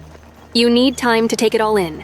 In the meantime, I'll leave you to your pity party and find someone else less depressing to talk to. She scolded before giving a wry smile. Even the dwarf will do. Before Aziel could say anything, Elix scampered away over a soft stone's throw distance ahead to Drazdan, who was surprised at her nerve. Oi! Drazdan complained. What do you think you're doing? I don't play second fiddle to some human, let alone to a walking tin can. Oh, really? Elix asked him loudly in return. Why don't you tell me all about it? Drazdan then made sure Elix and everyone within earshot knew just how he felt about it. Aziel paid only half attention, though. Something about the dwarf deliberately keeping his distance, as if telling others he wanted to be left alone, and that Elix's annoyingly sparkly attitude, as Drazdan called it, was suffocating. And of course his usual remarks about Elix being too short to be a human girl, but not pretty enough to be a dwarf either. Regardless of their odd pair dynamic, Elix enjoyed pestering the old dwarf as much as he enjoyed giving her a piece of his mind. Aziel shook his head. There's something definitely wrong with those two. He muttered silently to himself, but to his surprise he was overheard. What's there not to like? Zev asked with a grin. Since we met them, we've heard about ancient prophecies, met a nice and welcoming priest, had encountered more monsters than I can hope to count, and let's not forget that we personally got to see the sacking of Olnawen. On second thought, they're terrible luck, this lot. Aziel couldn't help but chuckle at that. It was quite a laundry list of trouble that added up in such a short amount of time of knowing them. But still, Aziel had to reply to that. You can't seriously blame them for all this. Of course not. Zev quipped back with a grin. But I'm still going to blame them for it anyway. I figure at least someone ought to have a finger pointed at them. If you're not quick about these sorts of things, then you might find the blame pinned on you after all. He joked. Aziel laughed at that. Ha ha! I should have expected that kind of answer. He admitted with a smile before turning the subject serious. But that aside, did you hear what the priest had said earlier? When asked, it appeared Zev looked extremely uncomfortable that Aziel would bring up the conversation altogether. Sucking his lips as if he were tasting something sour, Zev allowed himself a second or two in delay before finally answering. You know I did, Zev said flatly. He said he was the chosen. That phrasing, that title, it has only ever been used once. You know it, I presume. So they were thinking along the same lines. Aziel considered with a contemplative nod. Razkol, Aziel said in return. The butcher of the E.C.E.N Empire several thousand years ago. I thought they were nothing but stories. He felt inclined to add with how much knowledge he knew regarding the interlapping of those historical events and the stories of the light and the darkness. Doubtful, Zev answered, surprising Aziel before he explained himself. He'd been dead for far too long for me to think it could possibly be related. And as for his powers, well, I can't make much sense of it other than the fact that magic is apparently real. A matter which, if we're being honest here, would lend credence to the monster's claims, don't you think? Zev asked curiously, almost as if he was interrogating Aziel. That logic seemed curious to Aziel. If you really think that, then why do you think he's lying? Zev smiled at that. Even with all that's happened, brother, I can't be expected to believe everything we hear now, can I? He said, before walking a little bit off. Leaving already? Probably just needs some time to think. I don't blame him. Shortly later, Aziel saw the same young woman he had stumbled upon earlier when escaping the city. She was now helping out the others with the wagons. As Aziel looked on, she turned and their eyes met. He tried to pretend it was a coincidence, as he casually turned his gaze, but she must have saw through it as she later started walking up to him. Even as she was only feet from him, Aziel tried to keep his attention elsewhere until she spoke up. So, you made it. The young woman said in delight. Any feigned ignorance further would just come off as rude, Aziel considered as he turned to her with a somber smile. I'm glad to see you're safe too. I'm sorry about barging into you earlier. Zev felt the need to speak up from a distance, creating problems where there needn't be any. Oh, for the love of... Now, brother, I know you want to help every last soul on the Ehya, but adopting every little one you somehow quite managed to bump into is a recipe for disaster, I'd say. Especially when we're talking about you. So perhaps consider apologizing like a normal person, or if it suits your fancy, you can get her something nice. By the four corners of Ehya, Zev, is there anything that crosses your mind that you won't say? Zev flicked his nose proudly with a wide smile. Sometimes, but getting folks' uncomfortable reactions is just so much fun. Aziel groaned. Yeah, I know. But save it for another time, Zev. After what just happened, just leave the girl alone for a bit. Fair enough, Zev said quickly, turning his gaze. Was that regret? From Zev? Never thought I'd actually see the day. He looked back at the young woman apologetically. Sorry about him, Aziel said when he turned to her. She giggled before replying. Don't worry about me. I actually came over to check on you. She said while looking at Aziel's still slightly bloodied chainmail and armor near his shoulder. There's others here who have been helping the injured. Doctors, nurses, herbalists, and everything. She explained while pointing to a small group of carriages. Aziel saw it earlier, but he didn't know the context of what he had witnessed at first. Some of the people who were being helped aboard the covered wagons and carriages were released later with bandages or crutches. Convenient, and an awfully welcome sight for those who needed the help on this journey. And of people needing aid, there were plenty. Thank you, Aziel finally said in return. But it's nothing serious. There's plenty others who should go ahead of me. She looked back at him with a slight disappointment. Okay, but don't take open wounds lightly. If left untreated, it can lead to infection. And that sometimes can be just as deadly as anything else. Persistent, isn't she? I'm fine, really. He reassured her, but it didn't seem to be enough. I'll get it looked at later, I promise. Glad to hear it. She answered with a wide smile, obliging herself to exit the conversation with a waving farewell. My name's Amila, by the way. Azil. He answered just in time before Amila was out of hearing distance. Cute kid. I'm surprised she's still able to smile after all that's happened, though. Must be tougher than she looks. As Azil considered his thoughts, he now found himself alone. Probably something I said. He considered with a shrug, not really caring about that for the moment. And truthfully, he didn't mind the relative isolation. There were a lot of things to consider that happened. Still, even that simple plan seemed to be changed after Azil noticed something odd in the corner of his eye.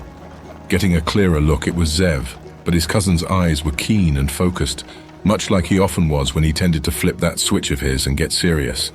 In the center of Zev's sights was the wagon Amela had just mentioned. Azil couldn't help but wonder what deserved such an interest in his cousin. Zev, Azil said aloud to get his attention. Something the matter? Zev glanced back at him to acknowledge the question, but quickly turned his gaze back up front. His gaze became more intense before he finally spoke a simple answer. That remains to be seen. Zev answered before locking some of his crossbow's joints into place as he walked forward at a faster pace. After he did, he gestured for Azil to follow his lead. Azil doubted, but his faith in Zev's judgment on such things convinced him to lower his helmet's guard and take quick and big steps to catch up. When up close, Azil noticed some guards had been surrounding the carriages and wagons that were tending to the sick. One of the guards didn't much appreciate the armed guests coming closer, let alone the hostile presence Zev obviously carried with him. Stop right there! The man demanded with an outstretched hand towards Zev. And why should I? Zev taunted with his usual relaxed demeanor. Come now, tell me. I'd love to hear it. The man snarled at that suggestion, but answered it all the same. We were hired to protect the injured these wagons are carrying. Hired, eh? Zev repeated with a great deal of skepticism behind his tone. You lot don't exactly look like a hired guard to me. Zev said, looking the man up and down and his fellow guards. The man in question didn't deny the accusation, opting instead to give Zev a sneer. His unspoken expression and posture were proof enough that words alone were not needed to let someone know he was unwelcome. And from Azil's point of view, of course, being who he was, his cousin only seemed to be more emboldened by the man's stubbornness. Zev smiled as a shrewd thought likely crossed his mind. Tell me, if your employer is hiring anyone capable, then why not us? Us two know how to handle ourselves pretty well. Not happening! The man quickly replied with a snarl, possibly trying to outmatch his previous displays of disgust. His efforts only got Zev to grin widely as he continued his rejection. I don't like the look of you. How rude, Zev answered, almost at the brink of laughing at the man. And here I was just thinking how amazing this little operation of yours was. You see, your patients come in and in just a few minutes later, they're released being better than ever. Almost like nothing ever happened. No matter what ailment seemed to afflict them. Impressive would be quite an understatement, I'd say. That was a bit of intriguing information Azil wished he had known before tagging along. Azil looked closer at Zev and saw the seriousness in his eyes when he glanced back. Zev wouldn't lie about something like this. What's going on here? The man seemed indignant, almost to the point of drawing his weapon. What of it? The guard replied in annoyance as some of his fellow colleagues came closer. The doctors and nurses here are good at what they do. It's what they do. What? Are you somehow surprised at how prepared they are to handle the sick? If that's all, I can let them know how impressed you are. He taunted, but that just seemed to make Zev all the more curious. Prepared, Zev hummed to himself. Or was it that you were expecting it? What did you say? The guard barked back, some of his men grabbing their weapons. Whoa, calm down! Azil insisted, waving his hands as he came closer. We just want some questions answered.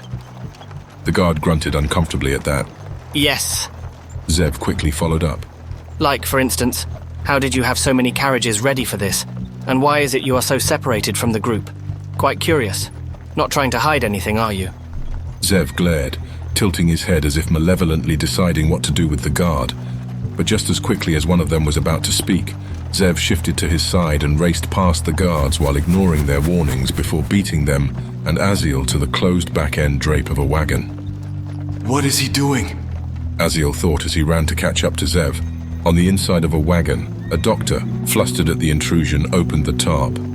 What is the meaning of this? He demanded, his eyes focused on the closest one to him, Zev. As unsurprising as ever, Aziel thought, regardless of the commotion that led up to this, Zev worked his charms with a wide and friendly smile. I was just curious how you healed some of these people so efficiently. It's quite a marvel. The doctor returned an annoyed stare before feeling the need to wave the guards down around them. Years of practice. Haha. A condescending laugh was Zev's first reply. After being surrounded by armed men and nearly threatening their employer, even Aziel was surprised at his cousin's nerve. After that response, any niceties from the doctor had been expended at this point. What's so funny? Are you mad? Don't you have anything better to do than to pester the sick? The doctor insistently asked in anger. Oh, it's nothing. Zev answered casually, waving his hand dismissively. I just never thought that practice could even make a man forget about nearly losing his leg. Zev said with a fearsome tone, his gaze dead serious again as he glared back. What? The doctor asked back in annoyance. His wagon and the other wagons and carts nearby stopped so the guards could congregate around the troublemaker. This is going too far. Aziel put a hand on Zev's shoulder to restrain him, but he swatted it away. I saw it. A man whose leg was cut nearly to the bone entered your wagon, and with a few wrappings around his leg, he walked it off like it was nothing. Seems kind of strange, doesn't it? The doctor scoffed and denied it flatly with a dismissive wave of his hands. You're mistaken. Now leave us alone. The guard who first spoke up had just about enough of Zev as he could take. That's enough out of you. Didn't I tell you earlier? Didn't I make it clear enough to you already? You're not welcome. What's the rush? Zev taunted with a smile. Get lost! The guard demanded while reaching for Zev, but he jumped back out of reach. Oh, I don't think so. Zev replied menacingly. That flip of his switched again. There's far too many coincidences here than I can simply ignore. You're not as clever as you think. Seems like all that pretense of playing nice is gone. The men with him on full alert, the guard roared back at Zev. Oh yeah, well what are you going to do about it?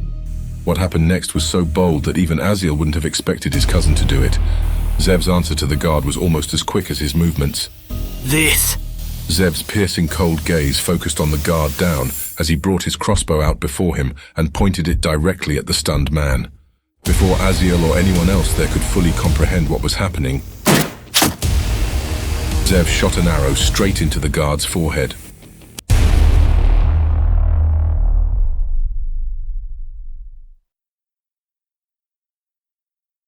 Chapter 13, The Order's Last. As Aziel and the others were still processing what had just happened, Zev started reloading his next bolt into his crossbow's chamber. The guards were incensed. With the metallic ringing of grinding metal, Aziel knew that if any of them hadn't yet drawn their weapon yet, they had just done so now. Is he insane? Aziel thought in an instant, moving almost instinctively in front of his cousin, his mace sideways in a defensive gesture as he desperately tried to calm the situation down. Wait! Aziel pleaded, but he found himself short of finding the words needed to add that would justify their reason to listen. No, he dies! One of the guards exclaimed as he pressed forward, and Aziel was forced to intervene and press him back with his shield. I think not. Zev responded almost casually, but his eyes spoke to his true intentions as he loosed yet another arrow from behind Aziel. It whizzed past his head and struck the man he'd just pushed back. Aziel was mortified. There was no denying that he had aided in the death of the man in front of him, but the intensity of the situation and Zev's words helped bring him back to the present. You didn't bring enough slaves. Zev challenged, cranking another bolt in. We can handle this much. Whether he wanted it or not, Aziel knew he was now in the thick of it, a fight between life and death. So, he intuitively sized up the strength of his opposition with quick glances of his eyes from side to side. There were 4 now, but they didn't seem as well armored or properly suited for a fight as he or Zev. Aziel was sure the 2 of them could win, though Aziel was almost sick to his stomach after realizing he nearly smiled at the thought of killing innocent men to save his own skin. Men who he didn't even know for certain were in the wrong. You better be right, Zev. As soon as the thought crossed his mind, Aziel saw the guards' expressions more closely. They were off. Had they always been, he wondered. but there was no denying it now, once they revealed their blackened eyes before the one in the front spoke in the same voice Aziel had heard from the priest in the market. Foolish scum, the man said in a deep Alayan accent, as the other guards near him and other men all around began to speak in unison under the same voice. You know not with whom you contend. A brief relief of not having aided in killing innocent men was quickly undone by the overwhelming sense of dread at who or what he now faced. Aziel spun around and saw short of 100 different people, old, young, middle-aged, from all walks of life, staring directly at the two of them. Their eyes were black like that sinister dark magic from whence they came. Their shared disposition was both fierce and menacing. By now, others had noticed the commotion, and hundreds of other refugees scattered in terror as the infected were set loose upon the crowds, 30 of which in particular had set their sights on Aziel and Zev. Aziel looked at his cousin briefly. That cocky attitude Zev usually wore seemed almost gone, now replaced with an animalistic, frenzied desperation in his eyes. Fight! Aziel yelled out at the top of his lungs to Zev and anyone who would listen. Fight, or you'll become one of them! He led by example, charging the three at his front, while Zev could start on the ones in the distance, who were quickly pressing in. Aziel's mind raced furiously. He knew their number, and Aziel was keenly aware he couldn't hope to face such odds. There was but one choice for Aziel, to rapidly decrease their numbers before he and Zev became overwhelmed, and by the light's grace, or whatever it was out there that could help, perhaps if he stalled enough, then Zev could pick off their numbers enough to give them a chance, and make it out of this predicament. With the multitude charging him, Aziel was forced into a new tactic. His shield was no longer just a means of defense, but instead a blunt instrument to stun his enemies, to quickly follow up with his mace's strike to their head to reduce the number nearby before he was swarmed. And that's exactly what he did. For those that he couldn't reach to strike with his mace alone, he'd ram with his shield to finish them later when they were down. It was working marvelously, far better than Aziel could ever hope for. But even still, he had only cleared out 2 of the guards while the others were converging in on them. However, he was surprised to see that Zev had taken care of 3 in almost as many seconds as he had been given. However, that wasn't nearly enough though. A woman carrying a dagger lunged at Zev while he was just finishing cranking in another bolt. He would have been a dead man if not for Aziel reaching back and pulling him to the ground. During the woman's same lunge, her face was smashed in by Aziel's mace. Well done, Zev said, while he jumped back on his feet before briskly climbing up into the wagon. But keep focused, he added after releasing another bolt behind Aziel's gaze. Aziel turned and saw the newly defeated foe, but he was merely the first of more than 20 charging enemies before him. With the thud of the last guard hitting the ground, Aziel smiled. There was a guardian angel watching his back, or in this case Zev, who was anything but angelic. But Aziel wasn't picky. He could now focus on what was in front of him. He was an awe-inspiring figure. Aziel, a tall and burly man clad in armor from head to toe of near the highest quality one could buy. With his enormous shield and his mace, he was a wall that hit back with the strength of 2 men. And all he needed to do was to stem the tide of these under-armored and untrained lot in front of him, long enough for Zev to pick them all off, one by one. He was ready for that challenge. Come on! Aziel roared as he clanked his shield and mace together. The first who answered his taunt was too hasty and was easily dealt with. The others, well, they had over 20 right behind them. Aziel slammed his shield against 3 men who rammed his metal defense right back. Aziel's feet slid across the ground, his metal boots paving grass and dirt aside as he was being pressed back. That was the case until Zev lightened the load with one of the attackers being picked up by an arrow. Aziel quickly made use of the opportunity as he reached his mace over his shield and brought it down on another. What's the matter? Zev taunted aloud. I thought you were something special. The ill-conceived mockery was a mistake. You die first! The infected exclaimed back at Zev as one, and just as quickly, they dispersed from Aziel to rush Zev. Only one stayed behind. Letting go of his weapon, he held onto Aziel's shield and leaned back. Swinging his mace at any who came close, Aziel couldn't reach any of them, let alone deal with the one who held him back and expect to be free in time to help Zev. He thrashed about helplessly in a hopeless endeavor to fend off those who were rushing his cousin. Zev's requests for help only made it more painfully obvious that no matter what Aziel would do, he would be too late. Then suddenly, with a loud, brutish sound of metal sticking into flesh, Aziel found the man's grip on his shield had suddenly relented. They're hardly armed, and you have 2 weapons. An unknown man spoke aloud with an easily detectable accent from the distance. Strike them with your shield's sharp end. He quickly instructed further. Even within the heat of the moment, wide-eyed, Aziel got a good look at the man who had come to their rescue. Aziel's suspicions of his accent were confirmed. As with many things of late, reality proved to be stranger than fiction. The other of the man's throwing axes he had yet to release was tied to his waist, and in his arm was a long spear. Wearing a white robe, the Elan was somewhere in his later 40s. He was slim for his warrior-like physique, with rough features and even darker skin than the usual tan of his countrymen. And upon second look, that wasn't just any white robe the Elan wore. It was one belonging to those of the Order of the Light. Aziel would have shaken his head in disbelief, but with the situation at hand, he opted to turn his gaze back to Zev. Right! Aziel replied, acknowledging the Elan warrior's guidance as he spun around. He did as was instructed, with his shield raised sideways. Aziel slammed it against the back of one of the men that tried to claw their way up to Zev, and with that, the others noticed he had been let loose.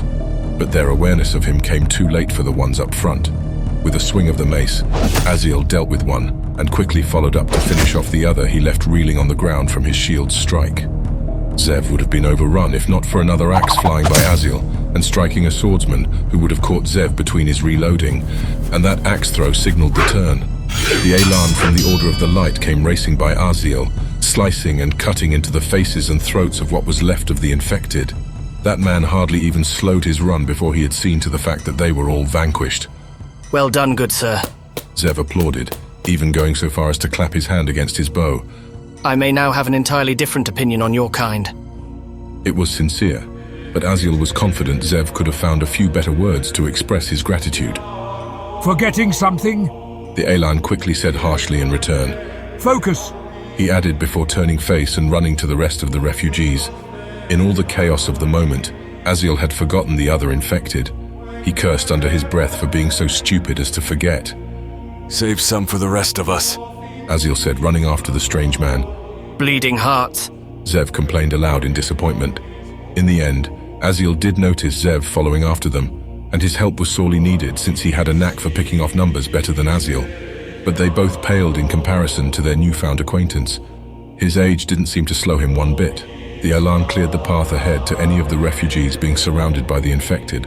Aziel was amazed at the man's skill, but more so his resourcefulness when it came to combat. If his opponent had a weapon of use, the Elan would sometimes cut at their arm to grab at it and fling it at another enemy before finishing the first off with his spear. It was the kind of recklessness that could only be afforded to the soon-to-be dead, and others who had mastered the art of all close-range combat weapons.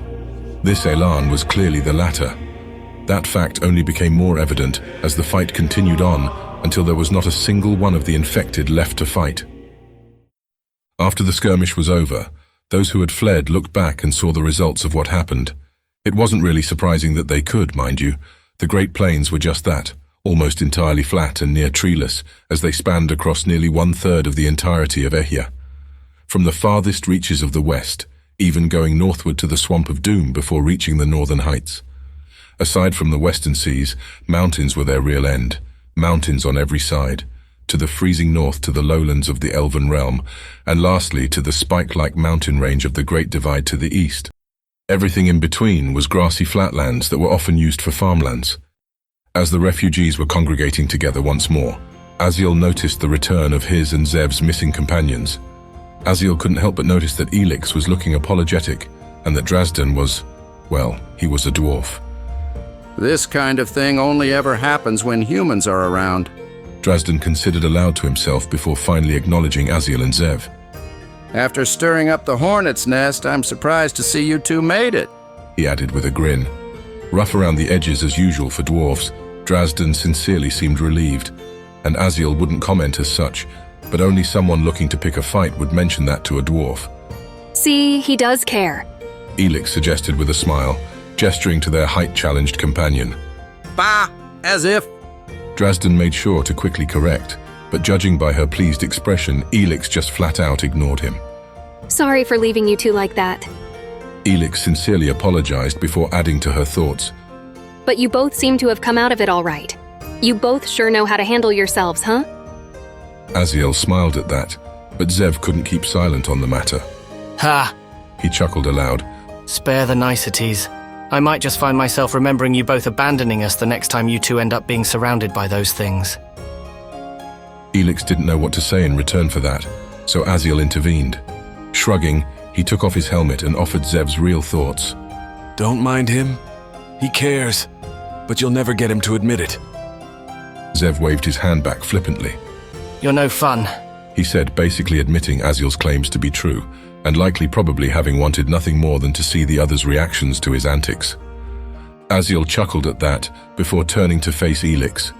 When he did, Aziel saw that she definitely had something on her mind that she wanted to share.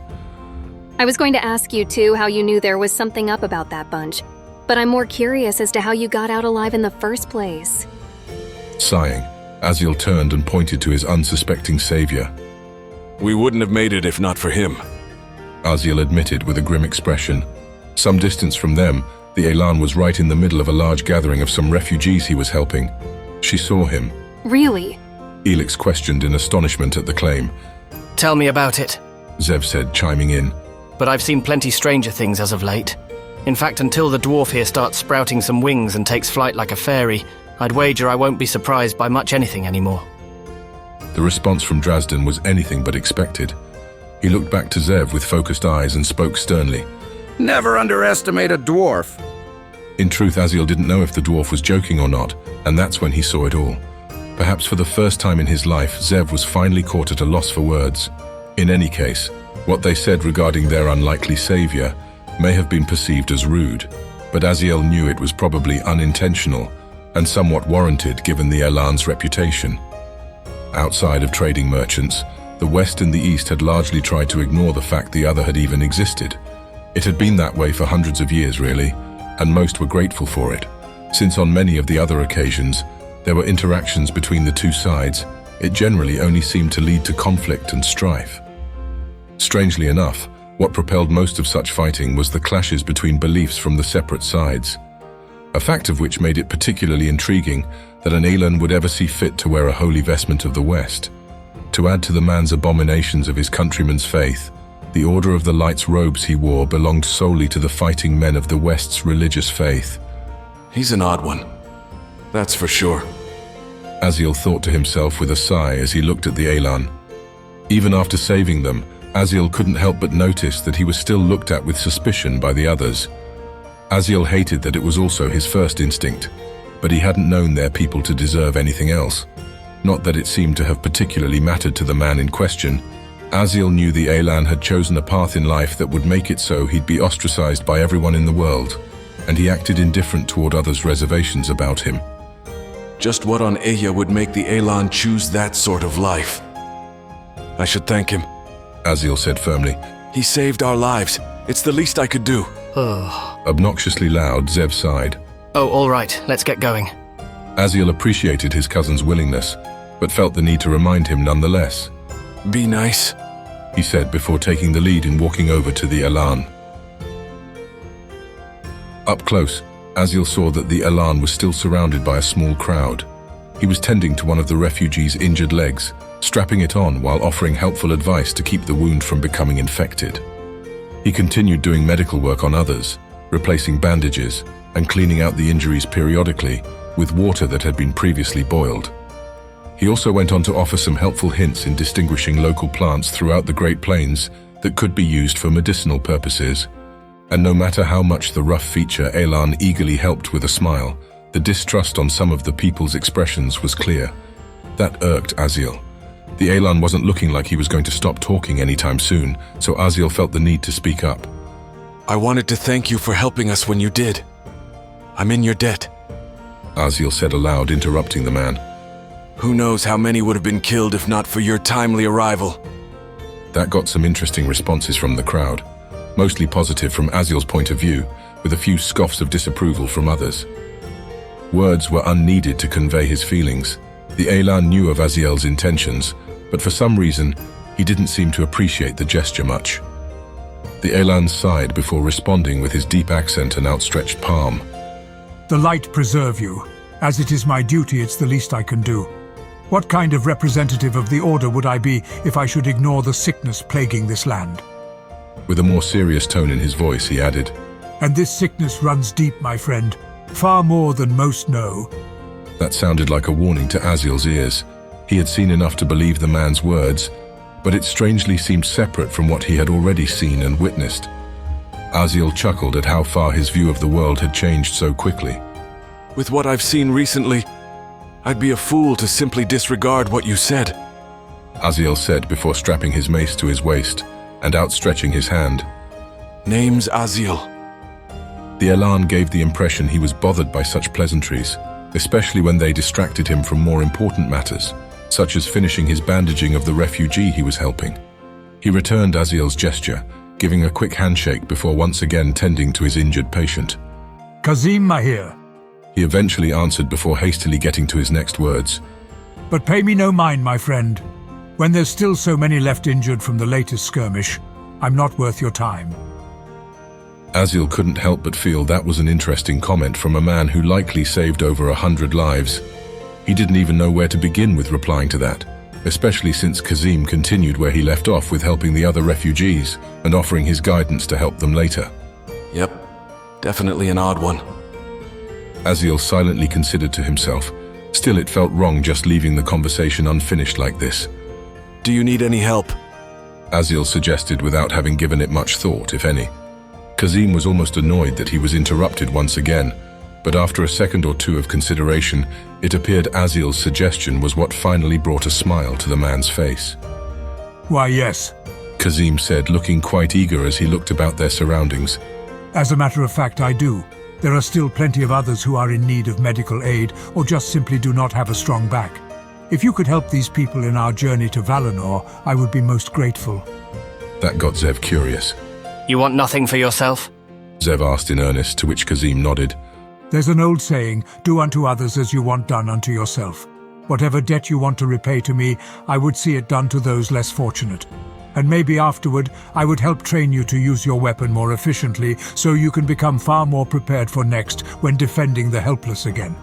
Kazim suggested, as he pointed to Aziel's mace with a smile, before attending back to his task of helping the injured. He's even stranger after you get him talking. Aziel chuckled under his breath at the situation. With a sigh, he turned to the others. Well, you heard the man, Aziel said with a grin. Let's get to it. There was an obvious reluctance to his request as Aziel started leading the way, heading to a band of injured refugees. The others followed several steps after. The dwarf couldn't help but speak up. And I don't suppose we will be paid for the trouble, will we? Drazdan asked the group aloud. Zev smirked. When dwarves fly. Chapter 14. The Light in Dark Times. Aziel was back in his hometown of Bethelus, the grasslands at his back and the wheat and produce fields of one of his far-off neighbors at his front. Come on, Tal urged Aziel. Don't be such a coward. He insisted again before entering into the wheat fields. It was one of those dreams again, Aziel thought to himself as he began to relive the past once more. The reluctance of his younger 13-year-old self was slowly lifted as his older brother disappeared into the crops. He knew what Tal wanted of him, and he also was fully aware that it was wrong, but the prospect of getting away with it was almost as exciting as the prize they sought. Eventually, Aziel followed in Tal's steps before taking a few minutes to catch up and duck down next to him. Tal gave a befitting smile. I was beginning to think you weren't coming. Of course I was. Aziel protested. Yeah, sure. Tal dismissed in annoyance before pointing past the fields to the cages of birds. That's what I'm after. You can play it safe and keep your stupid vegetables, but I'm in it for the meat. There were golden hens, an expensive breed that was also possibly the most stupid of all creatures on Ehya, but at the same time was possibly the tastiest. Now the prospect of a few tomatoes and wheat from the farmer's field and garden absolutely paled in comparison to what spoils were within Aziel's reach. But there were several problems. There was hardly any cover between them and the cages, and it was safely secured right beside the farmer's home. We'll be spotted, Aziel warned. Tal waved him off dismissively. This is Abram's farm. He's ancient and can hardly hear a thing. We'll be in and out before anyone's the wiser. And with that self-confident statement, Tal crotched and started making his way hastily towards the cages. Even now, Aziel still didn't know what got into him to have inspired him to have followed Tal. But he did just that nonetheless until they were just outside of Abram's house. The golden hens acted exactly like one might expect from any animal when they sensed an approaching threat. They panicked, squawking, flapping their wings, hitting the cage, and making as much of a racket as they could given their limits. That put both Tal and Aziel on nerves, but surprisingly there wasn't much of a reaction inside from the ruckus. Tal turned back to Aziel with a proud grin. Told you he's deaf, he said before turning back to the birds. The only real obstacle was a rock weighing down the wooden frame over the cages that prevented the birds' escape. Child's play. Tal removed the rock and handed it to Aziel to hold onto before snatching one of the golden hens by its neck and yanking it outside the cage. When he did, there was another loud commotion from the hens that shot the nerves of the two once more. But once more there was no response from the old farmer inside. Tal and Aziel chuckled at how easy it was to get away with it. But after placing the rock back atop the cage, there was finally some outside noise. Large steps on the opposing side of the home continued to come closer until the creaking of the aged front wooden steps beyond the brothers' sights was heard. A loud knocking at Abram's front door was what came next. Judging by how loud it was, it came from someone who knew the old man well enough. After a short bit of rustling inside the homestead, Aziel heard the unmaintained door creak open. Yes? Abram had asked a stranger beyond their sights. Hello, Abram. A man responded, and with quick glances at each other in affirmation, both Tal and Aziel knew immediately it was their father, Levi. I have some business with you, old friend. Is it all right if I come in? There was a slight pause before Abram's reply. By all means, the old-timer said. What seems to be the trouble? With the loud footsteps, Aziel knew his father stepped in. I've come to do business with you, and to apologize. For some reason beyond Aziel's knowledge at the time, his father became notably quieter. There was little chance of either him or Tal hearing in any more behind the closed door. Now's our chance while he's distracted, Tal suggested before walking back into the fields while doing his best to strangle the bird so it wouldn't give them away. Aziel followed for a bit, and halfway to the safety of the wheat fields, it appeared everything was going relatively well. But with the sound of a side door of Abram's house creaking open, Tal and Aziel scrambled to find a spot to hide in the relative open. The best they could do was partially conceal themselves behind a raised level of dirt outside a patch of vegetables. By all means, it was terrible cover. It was old man Abram who had stepped outside and surveyed the land. Oddly enough, Abram didn't do much outside of just looking, but after a few seconds he smiled before going back into his house. That was close, Aziel said, amazed that they weren't discovered. Guess he's going blind too, Tal suggested, almost laughing. We should be able to do this more often. Part of that suggestion disgusted Aziel, and another part sounded awfully tempting. Before all this, at best, Aziel would get a chance to eat a single golden hen leg once a year, but now those days might just be in the past.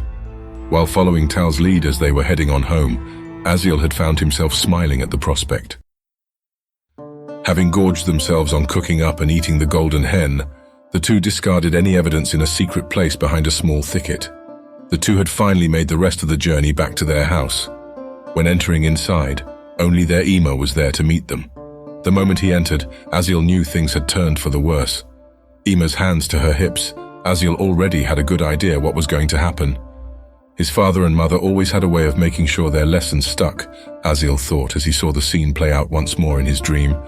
This was just another one of those occasions. His mother spoke. One day, you two will have to learn to act your age. Ema instructed the both of them. Tal played dumb.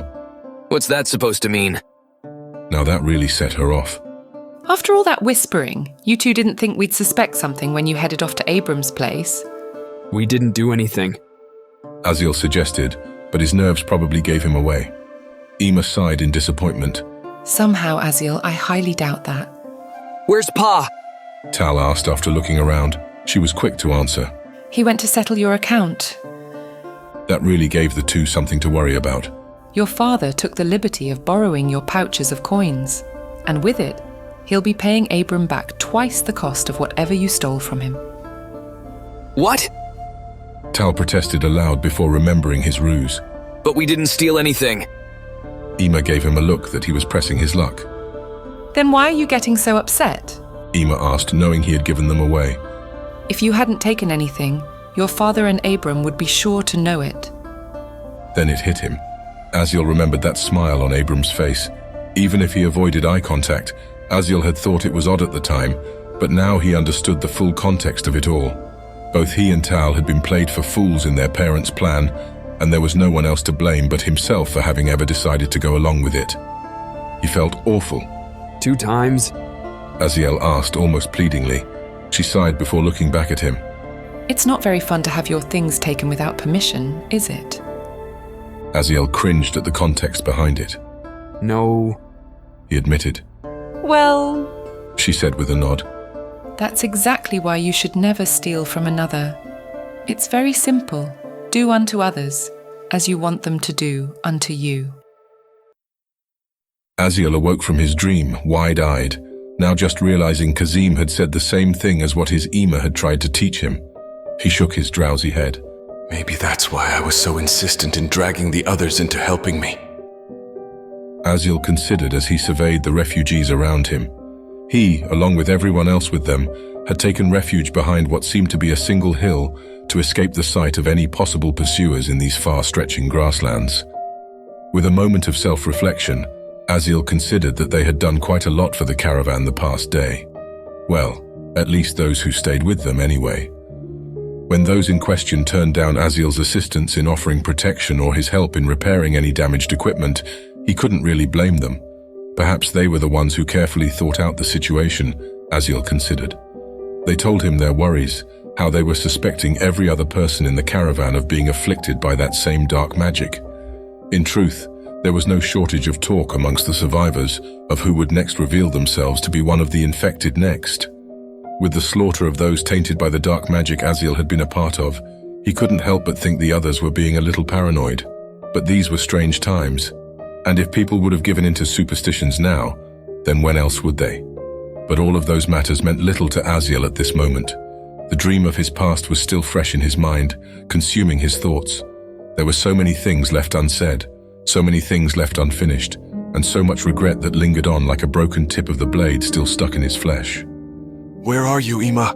Aziel asked silently to himself. Is she really gone? Still partly unconvinced, Aziel was sure of one thing regarding his mother. With all the calamity of the recent days, he was sure of one thing. Aziel could no longer deny that ominous prospect at the back of his mind any longer. His Ema was most assuredly dead, and he had failed her again. Aziel wanted to lash out at the world and those who had taken her from him. Hasn't she already suffered enough? I'll kill them for this. He considered in an embittered silence, doing well to hide his frustrations to himself before Elix approached him. Enjoy your rest? She asked innocently enough, but there was a hint of teasing behind her tone, likely due to him and most of the others needing to make do with the open grasslands as their bed. Well enough, he muttered. Even with his half-hearted response, Elix nodded approvingly. That's good, because your new friend has ordered everyone who can move to start preparing to head out. Something about not wanting to give the tainted souls the opportunity of catching up. Elix added, shrugging. As strange as it may sound, even if he's an Aelin, I think we may have found ourselves the best one of them to accompany us on our journey. She said in sincere admiration of the man. Taking a look at Kazim from a distance himself, Aziel saw the man organizing and inspiring the others to the best of his abilities to start packing up. He was restless in his pursuit of his aid, almost to the point that others were beginning to think of him as a nuisance. Aziel chuckled at the sight of it. At least he's not badgering us here. Elix winced at that. I better go wake up Drastin. Otherwise he'll sleep till noon if he had it his way. Aziel believed it. However, a big portion of the dwarf's sleepiness could likely be attributed to him scavenging off the valuables of the infected they'd dealt with earlier, of whose possessions hadn't been claimed by relatives. Good luck waking him up, Aziel said with a grin. You're going to need it. She smiled right back at him.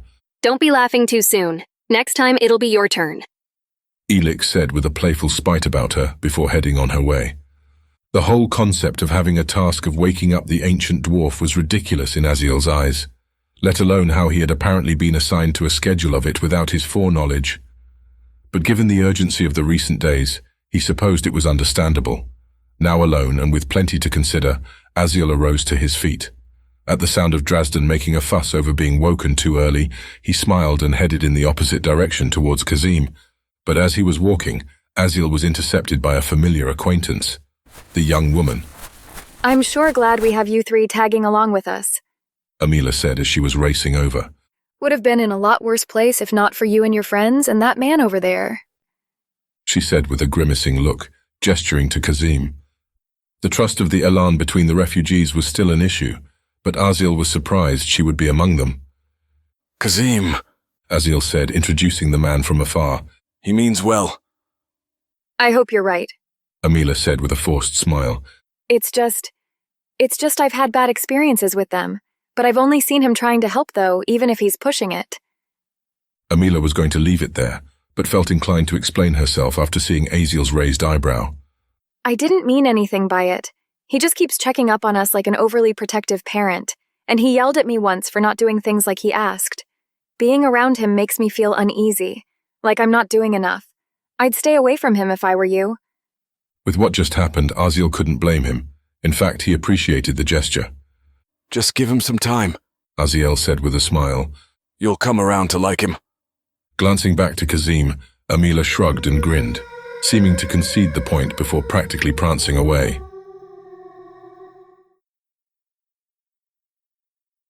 Chapter 15, Valinor.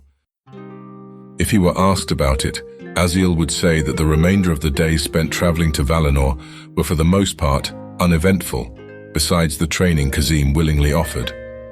The man shared his personal thoughts and beliefs as much as he did combat techniques. The combat was the easy portion, even with the bruises, and multiple times Aziel had already been knocked down when compared to Kazim's preachings. He was relentless. No opportunity was squandered for him to offer a nugget of insight, but all things considering, it was probably worth it. Aziel knew he had gotten far more proficient at handling his shield and mace. As they went on their way, the Great Plains didn't exactly offer much variety in scenery, apart from the small towns and villages that were far too small to hold such a capacity of refugees. So, left with no other choice, they all pressed further westward until they came to the outskirts of Valinor itself. When there, Aziel looked on at the city from afar in awe and wonder. The place was a marvel of ingenuity and architecture, the pinnacle of what mankind could ever achieve. A clean river flowed through into the city with structures several buildings higher than the structures in comparison to Olnauen's splendor. To Aziel's eyes, it was almost like every building was a white castle in its own right, each place fit for a royal homestead itself. But that of course wasn't the case, for the pinnacle gem atop this crown of a place was Emperor Albrecht's castle itself.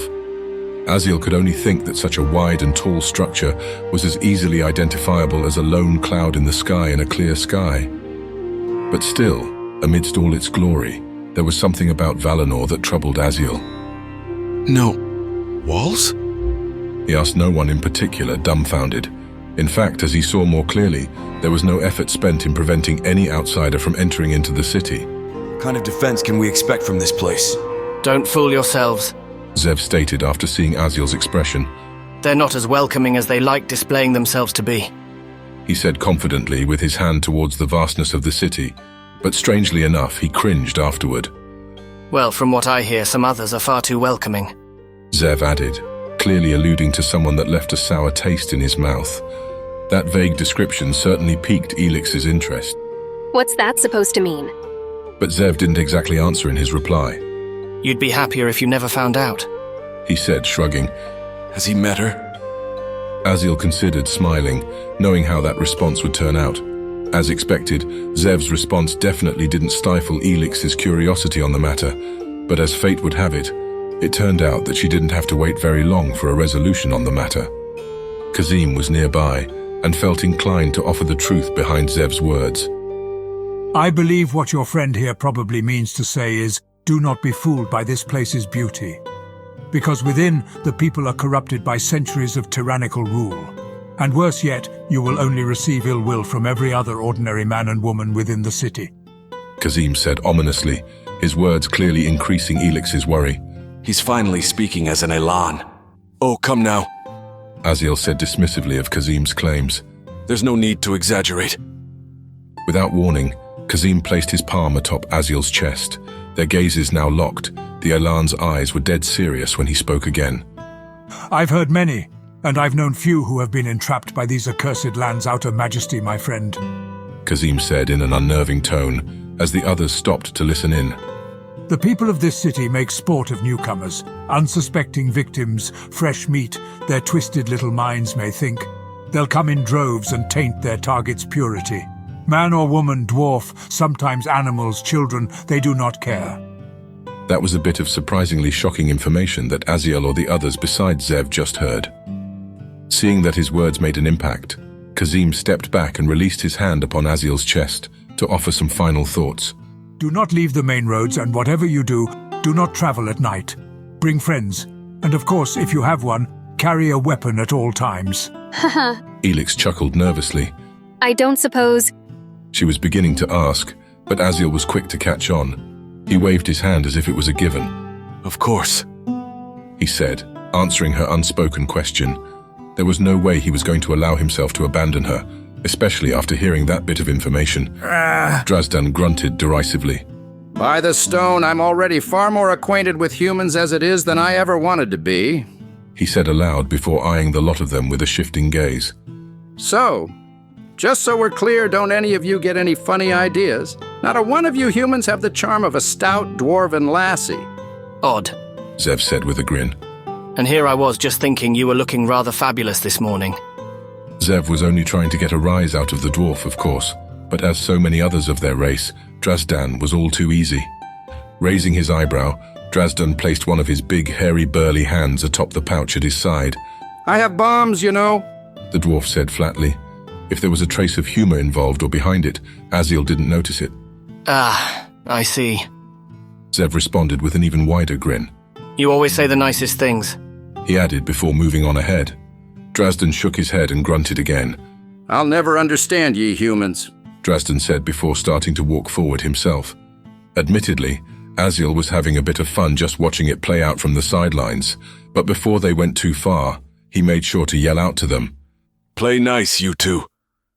He reminded them as a father would his children. Don't say that, Elix said, chiming in. It'll spoil the fun, she added with a mischievous grin. Even though Aziel at first sighed at that remark, she still managed to get a smile out of him. Listen, life's already complicated enough as it is. There's no need to be adding complications to it. She liked that response, much more so than Aziel was really comfortable with. Okay, Elix said with a nod. I'll make sure to scold them properly when you're not around, she said before jogging after the others. Wait, that's not... Aziel began to say, but he had lost motivation halfway. This is all Zev's influence, he thought, rubbing his brow. Your friends? Kazim began to say. They are strange ones, yes? The Elan asked, smiling a smile that didn't seem forced out by some strange sense of religious piety for perhaps the first time since they first met. Aziel looked back at Kazim and couldn't help but give a short chuckle. And you think you're an exception? He asked, looking up and down the Elan in the robes of the Order.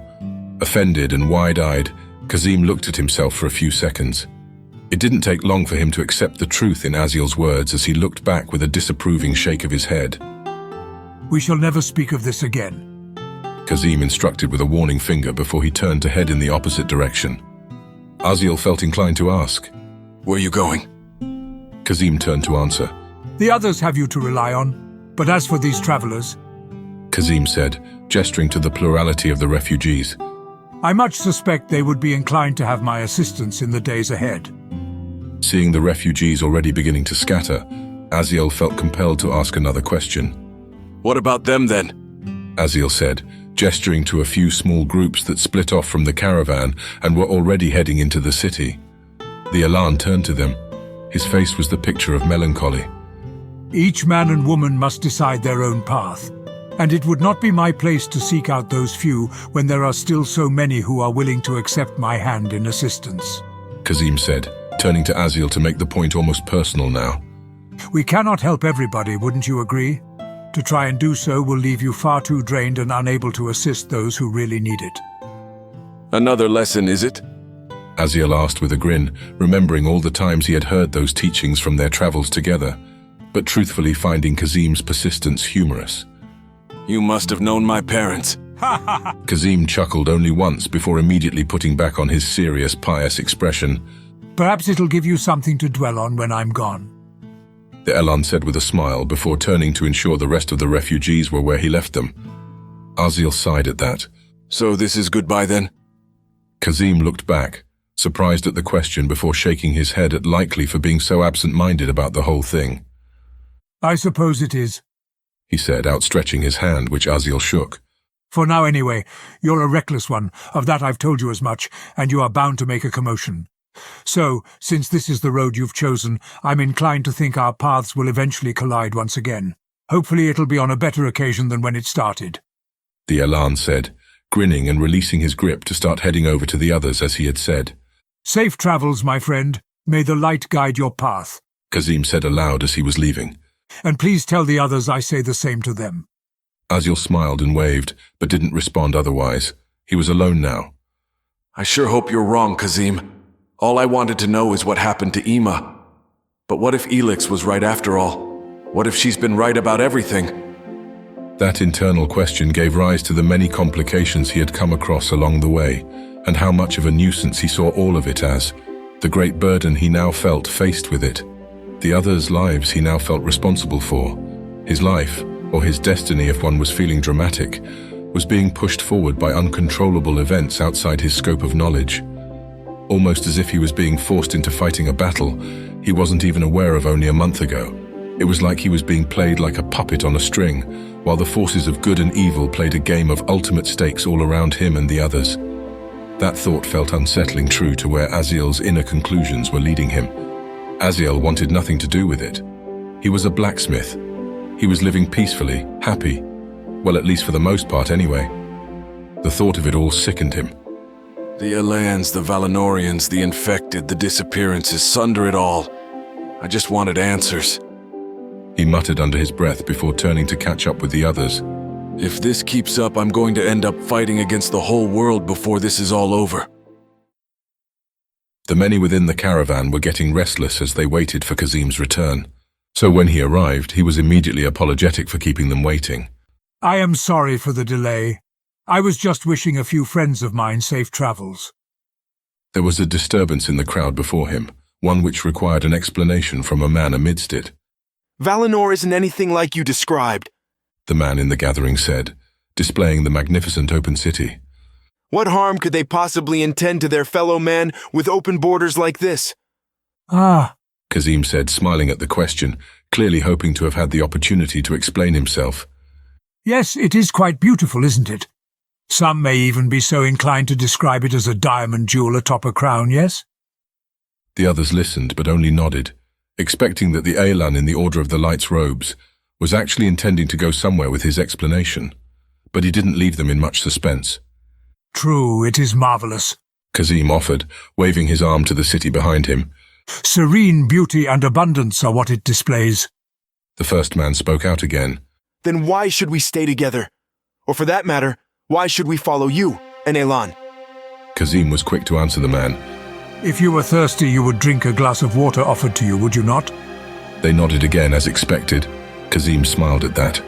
Now, but what if I were to say to you that there is a drop of poison within the water? It would ruin the whole drink, would it not? He explained before displaying the city once more with greater vigor and volume. This city, though outwardly beautiful, would appear like that pristine glass of water. However, should you partake, you would find it to have 20 drops of poison. It would sate your desires for but a moment, but would ultimately claim you. So I beseech you all, if you would not heed my warnings, then you risk the dangers of this place at your own peril. He pointed his finger at the crowd. What you see before you is a lie.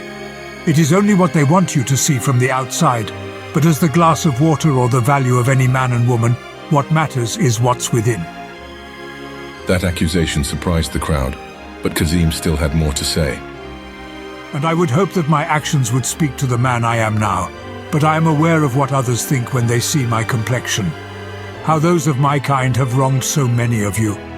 So, if you do not wish to follow me, then go in peace. I only wish to serve, and you are bound by no agreement to follow me, he said before turning from the crowd and walking towards the city. Those who wished to follow did. The others, of which there were few, went their own ways. But one in particular took the opportunity to conceal themselves within the larger group. Amila smiled, finding the other refugees convenient in hiding her presence until the time she intended to act.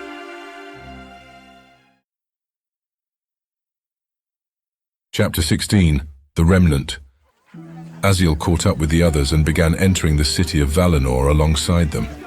Even on the city's edge, the place was a marvel to behold.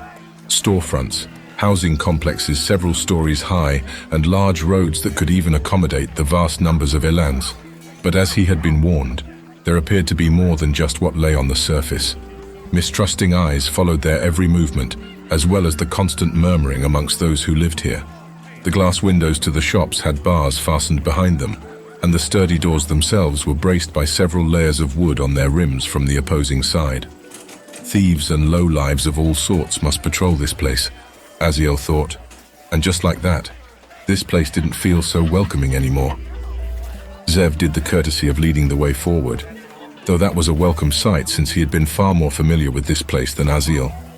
In any case, Aziel decided to strike up a conversation. It's just like you said, Zev, he admitted. Not even turning while he walked, Zev just waved his hand nonchalantly at the remark. Well, of course. Have I ever led you astray? Aziel grinned at that challenge. You don't want me to answer that.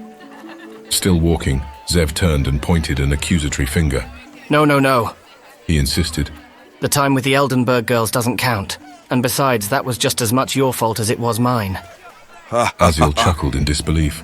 By the Great Divide, no, it wasn't. And not to mention, I was thinking of at least a dozen other times your advice has caused us trouble. Even with the road becoming busier as they pressed on, Zev's gaze was still at his back when he observed Aziel's look in annoyance. You're thinking something I'd find outrageous, aren't you? Aziel raised an eyebrow at that comment and gave a mischievous grin. That all depends on how drunk you are. He considered, deciding that leaving his thoughts unsaid would make it more fun. Zev clicked his tongue. Well, have it your way. Zev was beginning to say as he was turning to face his front. Before Zev continued, a running child bumped into him before giving a quick apology and trying to continue where he left off. Aziel would have expected it to end there, but his cousin's actions surprised him. Not before the child could make it even 2 steps away, Zev quickly grabbed the boy's garments and yanked him back. Oh, I don't think so, he said in a cold seriousness with a glare that sent shivers down Aziel's spine.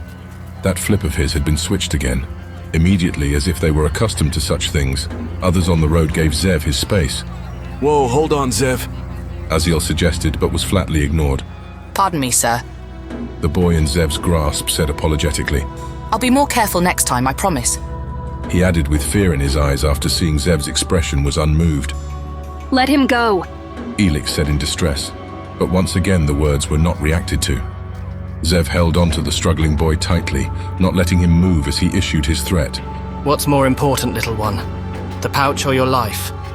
He said while reaching for his crossbow with his other hand. But more importantly, I want you to consider this. Which one do you think is more important to me? The boy went wide-eyed in fear as Zev spoke further. Think carefully now, he said while grasping his weapon's handle. The boy chuckled nervously. Ha ha ha, the pouch, he said, bringing it out and displaying it to Zev. When did he? Beat it, Zev warned, as he quickly let go of the child and grabbed the pouch. Before I decide to shoot you for the fun of it. There was no other further convincing required. The child scurried away as fast as his feet could carry him, and not a single person walking the street cared to say a thing. Rather, they pretended to ignore it to the best of their abilities. Well, that was entertaining, Drazden said with a grin. Almost makes the fear of having your life's possessions pickpocketed away in a matter of seconds by some little humans an afterthought. Dwarven sarcasm at its finest.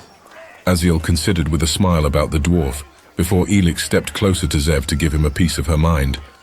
I can't believe you just threatened to shoot him. Zev looked back at Elix, aghast that she would be turning this on him. You don't believe it? Well, that is just awful. I can't believe I forgot to run it by you. Zev mocked, but at least he was back to his usual self as he continued. Look here, little Miss Perfect. I did that little snot a favour. Maybe next time he'll think twice about pickpocketing someone. Because if it had been someone else less agreeable than myself, he may not have been given the chance to run away. I wonder about that. She chimed back. That irritated Zev enough to display his surroundings. In case you haven't noticed, Missy, this is Valinor. Zev said as if it required no other explanation. Unless you intend to give every coin you have to every passing thief, I don't want to hear it. He finished explaining before abruptly continuing to walk ahead. Elix just stood there in amazement, seeming to speak her inner thoughts aloud. I don't believe the nerve of that man, she said before looking to Aziel expectantly. You should say something to him. Aziel chuckled uncomfortably at that. Like, what? Like what? She repeated in astonishment. That was a child he threatened to kill, you know. But he didn't. Aziel reminded her almost casually, ignoring the look he was getting as he spoke further when beginning to walk ahead. In fact, I think he handled himself rather well. Elix was almost speechless as she turned to Drazden. Whoa now! The dwarf said uncomfortably. Don't look at me like that. I have bombs and Mr. Giant can handle himself. And Mr. Crazy's doing just fine. So if you don't want to get robbed, ye better stick close, lassie. Drazden explained before he started following after the others. Wait, that wasn't what... She began to say helplessly as the others started leaving her behind. You better pick up the pace or we'll leave you. Drazden yelled back. Elix held her furrowed brow in frustration. Just amazing.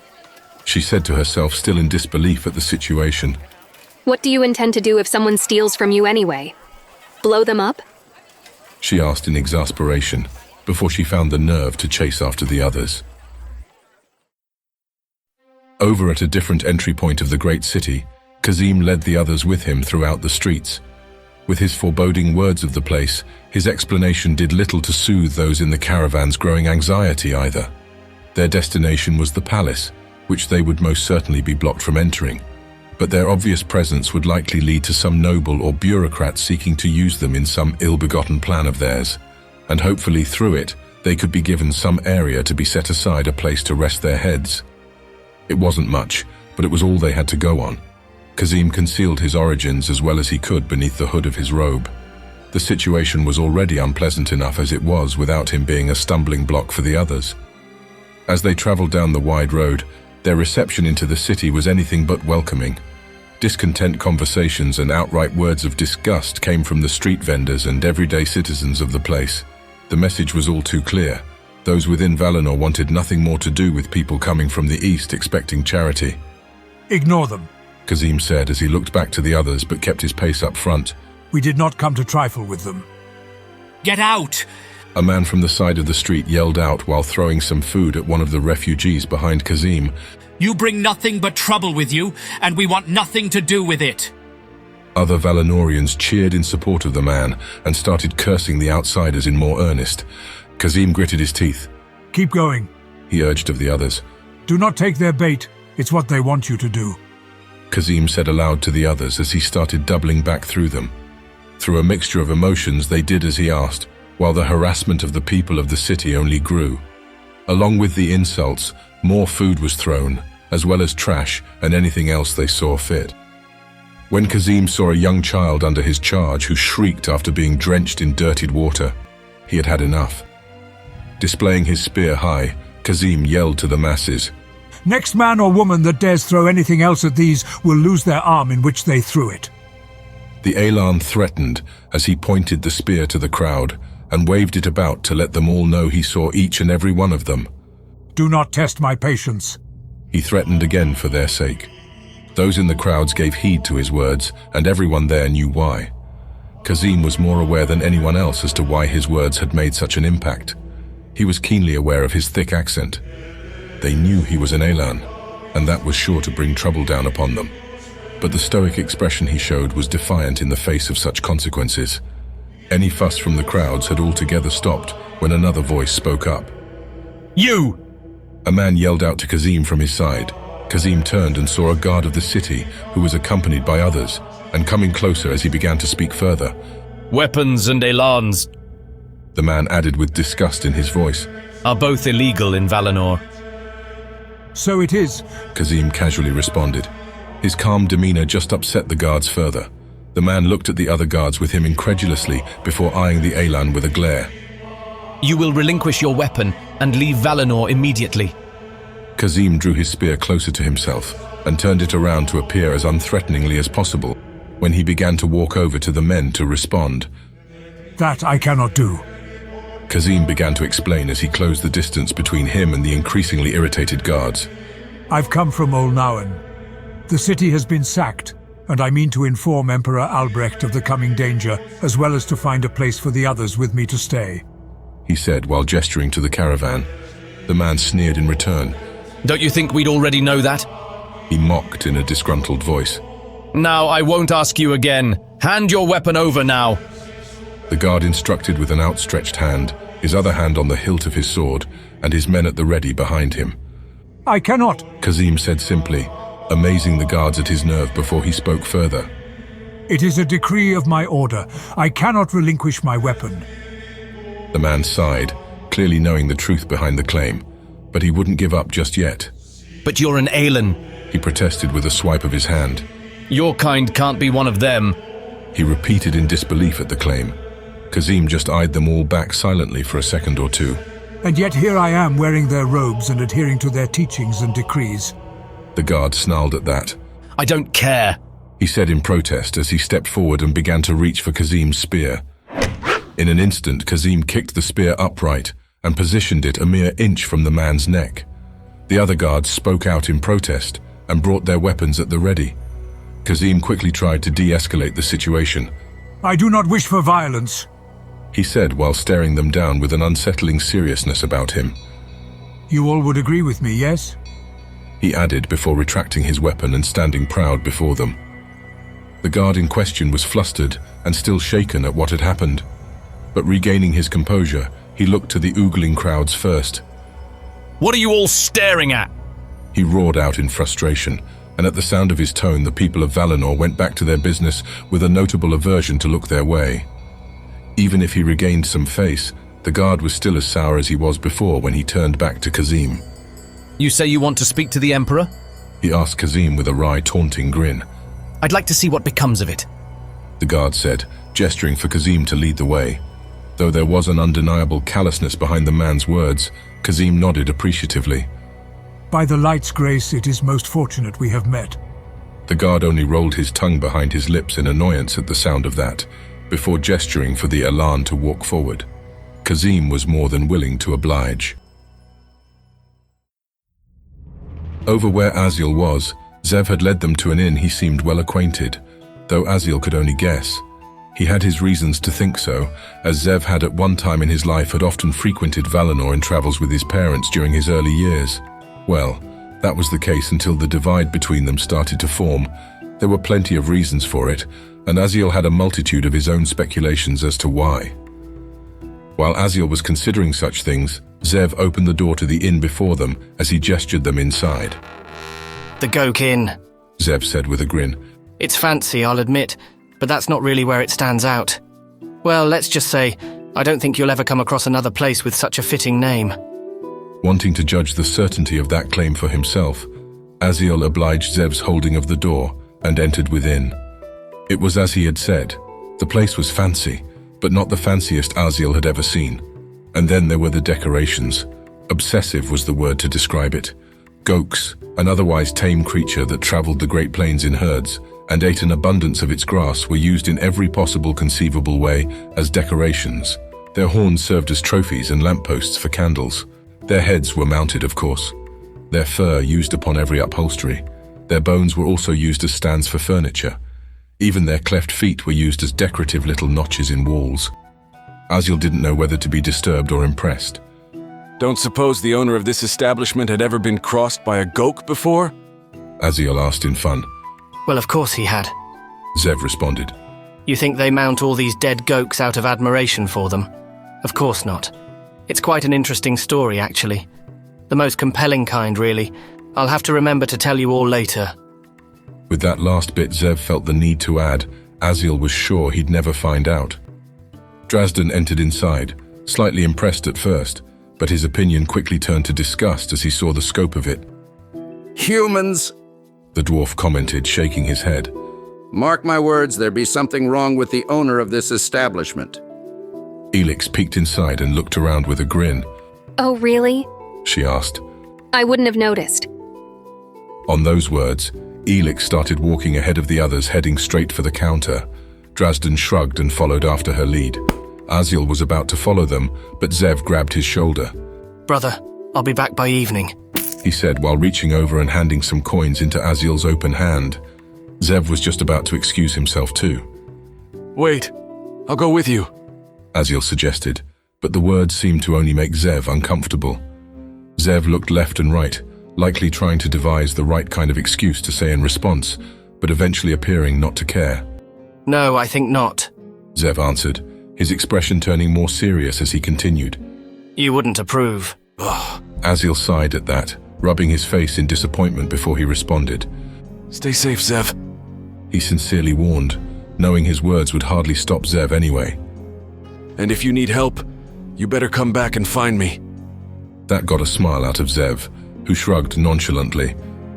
If there's trouble, of course I'll bring you along. I wouldn't want to hog all that fun to myself now, would I? He added with a wry smile before turning to leave. Naturally, Aziel was conflicted on the whole matter, but he was sure there wasn't much he could have said to persuade Zev out of whatever plan he had schemed one way or the other. But at least it wasn't night, he considered to himself. Aziel turned back to Elix and Drazden, seeing that they were settling arrangements with the worker behind the counter before making up his mind. I suppose it's about time I've earned some rest in a real bed again, he considered as he began making his way to join the others. The refugee caravan's progress had stalled right before reaching the outer perimeter of Emperor Albrecht's palace. Just short of 100 Valinorian guards started making their way to Kazim and the others. But the Elan from the Order of the Light did his best to appear unthreatening when he went out to meet them. Amidst the crowd of refugees, concerned talk began buzzing around the place about what the Valinorians would do. Often such conversations focused on the worst-case scenarios that sprouted into their minds. They were all preoccupied, or rather distracted, at the imposing threat to notice anything amiss. So this was when Amila had found her chance. With their eyes at their front, Amila looked warily at the others before making her move. In truth, she found it easy to back away from the family she had traveled with and walk into the shadows of a darkened alley. After all, she knew there was plenty of work to be done, and so little time. Practically skipping as she made her way, in time, Amila came across an old street vendor who was closing up shop for the day. The tired but friendly-looking old woman seemed the perfect sort to ask for information. Excuse me, Amila asked behind the woman's gaze, earning her attention to speak further. I'm new to Valinor, and I was hoping you'd answer some questions. Upon hearing that, the old lady looked concerned. My dear, I'm glad you asked, the old merchant said, looking out towards the setting sun. This place becomes dangerous at night. Terrible things can happen in these very streets. If you don't have any place to stay, you can help me pack up my things and come with me. Amila giggled at the suggestion. Why, thank you. That's very sweet of you, she said with a wide smile. But I have others with me, and I only really need to know where not to be when night falls. The old shopkeeper didn't seem all too content with that explanation, but she sighed and answered nonetheless. Well, nowhere's safe in Valinor at night these days. The old woman lamented before elaborating. But whatever you do, avoid the alleys and stay out of the West Ward, she said emphatically, pointing her shaking elderly finger down the street to a rather unassuming place compared to the rest of the city. Amila seemed intrigued as she curiously looked at the place from a distance. That's odd, she began to say. It doesn't seem any different from anywhere else here. The old lady was insistent when she spoke this time. Looks can be deceiving, so whatever you do, my dear, avoid that place at all costs. With one last skeptical look towards the West Ward, Amila seemed content with the information provided and how impassioned the shopkeeper became in how she said it.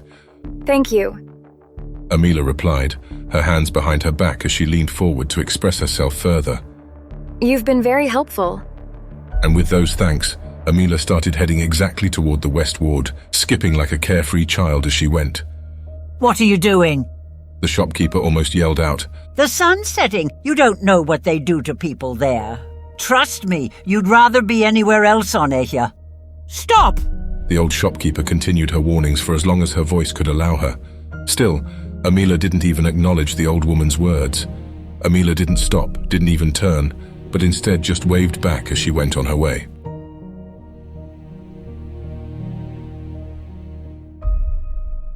Night had fallen, and Amila casually went through the dark alleys and the usual lit roads of this place called the West Ward that appeared like anywhere else in the glamorous-looking city of Valinor. She smiled as she went, carefree, innocent, appearing vulnerable. Amila only stopped when she heard the sound of a large crowd about to enter into sight from a crossroad up ahead. They stepped into view. Men, women, children, an assorted bunch to be sure, but their expressions gave truth to what they really were within. They saw her. She saw them. Well, isn't this a surprise? Amila said to herself in a shocked amazement, smiling. So it's true. What awful people. It couldn't happen to a better bunch. She said, amused at the situation. From the distance, one of the young boys in the crowd saw Amila with peering eyes and pointed her out to the others before saying something indistinct she couldn't quite make out. Not that it mattered. Amila knew the young boy's words were of ill intent, as were the intentions of those who were with him. In return, Amila just opened her hands out welcomingly, which no doubt surprised them before she spoke. I'm new to Valinor, and I've quite lost my way. I was hoping one of you could help me. Her performed innocence only seemed to make the outcome of what was to come all the more alluring to the others who began to close in on her. Amila smiled the entire time as they came closer, whispering a secret to herself. You brought this on yourselves.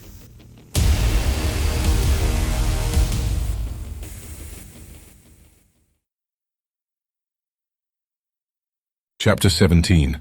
In the Shadows. On the other side of the city, with a grim expression on his face, Zev almost skulked amongst the shadows of the dimly lit alleyways before he came to a thick wooden door. Zev's eyes darted around the final alley one last time, before he turned his attention to the door. With one hand on his crossbow, he began to turn the knob. With the way it creaked, the door wasn't nearly as old as it appeared to make such a racket that it did. It only made Zev more on edge when he quickly opened the doorway. Before him were two men who seemed to recognize Zev. We meet again, Zev said with a smile, with his usual charm to hide his inner thoughts. He's here, I presume? Zev asked. The guards gave each other curious glances before eyeing Zev. They seemed genuinely surprised by his actions, or perhaps his presence altogether. Zev didn't know or care either way except for one clue it gave. To Zev, it was an inadvertent telling sign that his father hadn't contacted them first. He had made the first move. The odds were now tipped in his favor. Zev smiled at that. What is with those expressions? Zev asked casually, as he smoothly released his hand from his crossbow. We're friends, aren't we? Don't be so serious. One of the guards' mood lightened after seeing Zev release his grip from his weapon, but he still scoffed at that claim. Friends, eh? Is that what we are? But of course. Zev answered with his arms open to his sides as he walked closer. Well, inasmuch as business associates can be, I assure you. Is that right? The same guard asked back before adding to his thoughts. Well, if that's the case, what brings you in today? Zev didn't answer. Not immediately anyway. Not until he got a good long look at their surroundings and felt quite satisfied that they were alone. Why? For the joy of paying to remove a few nuisances, of course. That surprised the guards as Zev said further with an unsettling expression and a serious tone. And as of late, there's been quite many nuisances recently. The guard held a hand up warningly. This isn't anything I need to know, he explained. Leave your weapons here. The other guard who said nothing finally stepped up. Zev expected as much and handed the man his crossbow. Be gentle with that, mind you. It's very expensive. The guard didn't seem to particularly care much for the warning, but he set the crossbow on a table behind him as cautiously as he could manage, and without any words being traded, the same silent guard came back and gave Zev a pat down. His search was thorough by all accounts. He pulled out 2 more daggers from Zev's sides and set them aside as he did the crossbow before he finally seemed content. The first guard spoke up again. With me, he instructed, gesturing for Zev to follow with a wave of his hand. Zev did just that, following the man through a faint candlelight-lit establishment as he walked through several doors before coming to the man he was looking for. An older gentleman, dressed in clothes only suited and allowed for the nobility. The man in question was busily going over paperwork on a desk in an extravagant room. When he looked up from his work, The man grimaced at his newfound company. "Oh, it's you," the man said while setting aside his papers. "Is your father too busy to speak with me himself?" He added with an irritation behind his voice. Zev ignored the man's tone and looked like a loving relative excitedly reuniting. Lord Castelor, Zev said grandiosely, but the noble nearly scoffed at that. You act so cold, old friend, after all that we've been through. The noble leaned back on his chair before answering. "In my line of work, you don't have any friends," Castelor said thoughtfully as he raised an eye curiously. "If it profited them, they'd just as soon kill you," Castelor said, eyeing Zev down. Zev didn't mind the unnerving presence the man was trying to instill, but rather to the surprise of his host, he was rather pleased. I knew I was right to come to you, Zev said, smiling, and obliging himself to a chair on the opposing side of the noble's desk. As Zev was raising a foot to rest atop the desk, Castelor pointed at it and quickly gave his mind before Zev had finished the act. "Don't you dare," the noble warned, gesturing to Zev's leg. "That is, unless you want to experience what it's like to have it broken." Foot still raised, Zev quickly considered his options, before slowly pulling it away from over the desk and back towards the ground. Now, Zev said with a grin. That's the kind of attitude I'm looking for. Castelor scoffed. "Enough with the flatteries. Thomas had already insulted me when he sent you here in his place. With all the recent influence he's gained as of late, your old man must think he's untouchable. But I always know people's weak points. No one is beyond reach." The crooked old noble said with a sly grin, displaying all his teeth. "So tell me, what does he want done?" he inquired, referring to Zev's father. Zev put a tapping hand on the man's desk. So you know my father's weak points, do you? The noble glared in return. "Everybody's," he simply answered. Zev very much doubted that, but he loved the man's confidence nonetheless. In any case, he reacted in a way the noble did not expect. Well then, you'll have your chance to prove it, Zev said while leaning in over the desk. I want you to help me overthrow my old man, and my mother too while we're at it. Caught off guard, Castelor was dumbfounded. "You're serious, aren't you?" Zev's cold look back was his answer, and in return, Castelor laughed uproariously in his face. "You're insane. Why would I risk that for you? What would I have to gain?" Zev put back on his friendly expression, bobbing his head left and right several times before his reply. Much, I'd imagine. You only need to see the possibilities. Zev began to explain. My old man, I've noticed he's trying to distance himself from you of late, hasn't he? But when I'm in charge, you can be sure we'll continue our mutually beneficial relationship. Zev backed up and began to point first to Castelor. Gold, he said before pointing to himself. And vengeance. It's a win-win. Castelor looked back incredulously. "What you're asking will cost you a fortune." Having just recently come upon a small fortune himself, Zev smiled at that. Done. Anything else? The noble was finally beginning to find the whole encounter amusing, but he did have one last thing to say about the negotiation. "There is the matter of you, though." Zev looked back curiously before Castelor explained. "I know those eyes. You want to be there when it happens, don't you? Well, tough. You'll hold my men back." On those words, Zev quickly responded. Grabbing a hidden dagger between the leather plates of his clothing, he lunged forward and pointed it at Castelor. With his weapon being just inches away, Zev looked back with a menacing expression as he followed up his actions with words.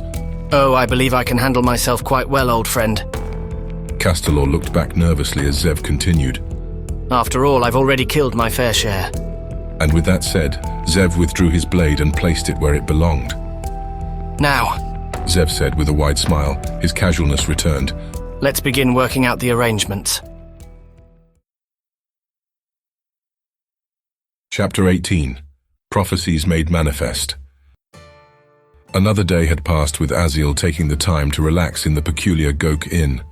He hadn't bothered staying up to see what happened to Zev, but he knew that whatever scheme his cousin had gotten himself into must have happened sometime late in the night. And though he should have expected it, Drazden and Elix had actually attempted to reach Emperor Albrecht to spread their knowledge and warnings of what was to come. But of course, it was futile. No one in this day and age really wanted to listen to prophecies regarding the words of truth. The day started like many others recently. Aziel would wake up, and put on his armor and strap on his shield and mace as if he were going into battle. Strange as it felt, he supposed these days that was only appropriate. With that nuisance of a thought passing his mind, Aziel quickly got ready to face the day and went out to the inn's foyer, and there he saw Elix lying on one of the goat chairs that had the animals' heads as armrests. For some reason, that unsettling addition to the furniture didn't seem to bother Elix much, and contrary to how quickly she had gotten up, she looked anything but ready to face the day. Then she finally saw Aziel at the corner of her eye and whined. Ugh, why is life so difficult? She bemoaned.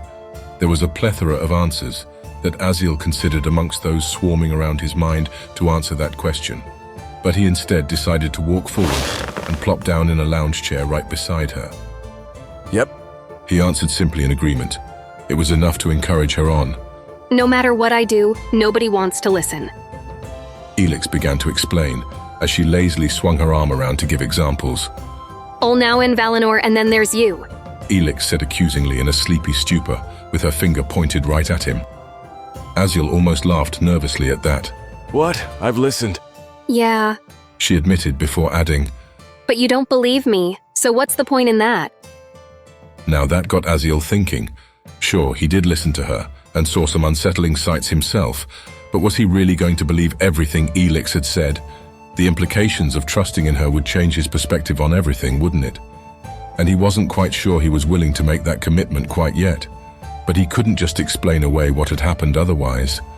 And that lack of certainty on things is what had troubled him.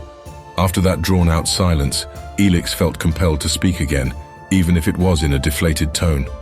Oh, and when I went to the palace earlier, I came across that weird Aelin and the others again. Seeing that piqued his interest, she continued. They're camped not too far from the palace right now, but just far enough they'd be out of sight. Aziel rolled that bit of information around his head for a moment before deciding his next words. I think I'll go see them. Interested in coming? She sat up straight to give a proper answer. No, I got an arrangement with my grumpy little friend. Seeing Aziel's expression, she decided that needed some further elaboration after looking around. Well, we're apparently going to buy some volatile material, and Drazden was going to teach me how to use those bombs of his. That was an eyebrow-raising statement if Aziel had ever heard one. Just what exactly do you intend to do with them? Clearly, as she quickly eyed around the establishment to delay time for an answer, Elix still didn't seem quite confident in her response. I'm going to blow things up, she said with an unnerving uncertainty before adding to her words. Hopefully the right things at the right time. Uh-huh, Aziel answered, his concern for the idea written all over his face. Now Elix got defensive at that. Well, can you blame me? She said, standing up. People have been disappearing, and we've been chased around by things that look like regular old folk but act like monsters. And it's worth mentioning that the end of days is probably upon us. I think I am well within my right to prepare for the worst, okay? Aziel's eyes were wide open after that little display. Okay then, he said back, surprised at her argument. Just don't blow one of those things up next to me, all right? Elix seemed amused at that, deciding to sit back down. Just don't give me a reason to, okay? She teased with a smile. Aziel chuckled. Well, just in case nobody's ever told you, disagreements are best settled with words. She held up an invisible handheld object in her palm. And sometimes bombs. A little conflicted, Aziel quickly thought about that, deciding to let her win the argument with a nod. Just then, company arrived. Well, if it isn't two of my favorite people. Zev began to say as he started coming up from behind them with a smile. And you're both looking lovely this morning. Then he took another look at Elix. Except you, little missy. You've looked better. I know, she flatly admitted, gesturing for him to take a spot next to them. Stay a while, Zev. Share your troubles with us. He chuckled at that. You'll be here until sundown. Zev replied with a rather astonishing statement since it was the morning. Still, she waved for him to sit again. With Elix's persistence, Zev took a moment to notice her sullen demeanor before replying. I'm afraid I can't, you two. Many things to do, you see. He began to say while heading for the front door. But I'll get you something nice that'll help perk you up. Wait, where are you going? Aziel barely managed to ask as Zev was reaching for the front door. To embrace my destiny, dear brother. He answered before giving an even wider grin. And much, much more. Zev said before exiting, ignoring all of Aziel's protests as he went on his way. E.C.E.N looked back to where Zev was before turning to Aziel. That's odd. Unintentionally ignoring her, Aziel looked slightly in disbelief at the closed doorway. Always so secretive, he said for the sake of E.C.E.N, hiding his true feelings. I don't like it. We always helped each other before, but now, I think he's getting himself into some real trouble. Next time I won't just let him leave. Are you all right? E.C.E.N asked, likely after seeing Aziel's serious expression. Just now noticing how he must have looked, Aziel didn't care to change his demeanor when he stood. No, but I'm not about to fix it standing around here, he said as he began to make for the door. Tell Drazden and Zev when he gets back. I'll be checking up on Kazim and the others, he said while reaching for the door. Stay safe, E.C.E.N replied, probably waving her hand goodbye, but Aziel never turned back to check.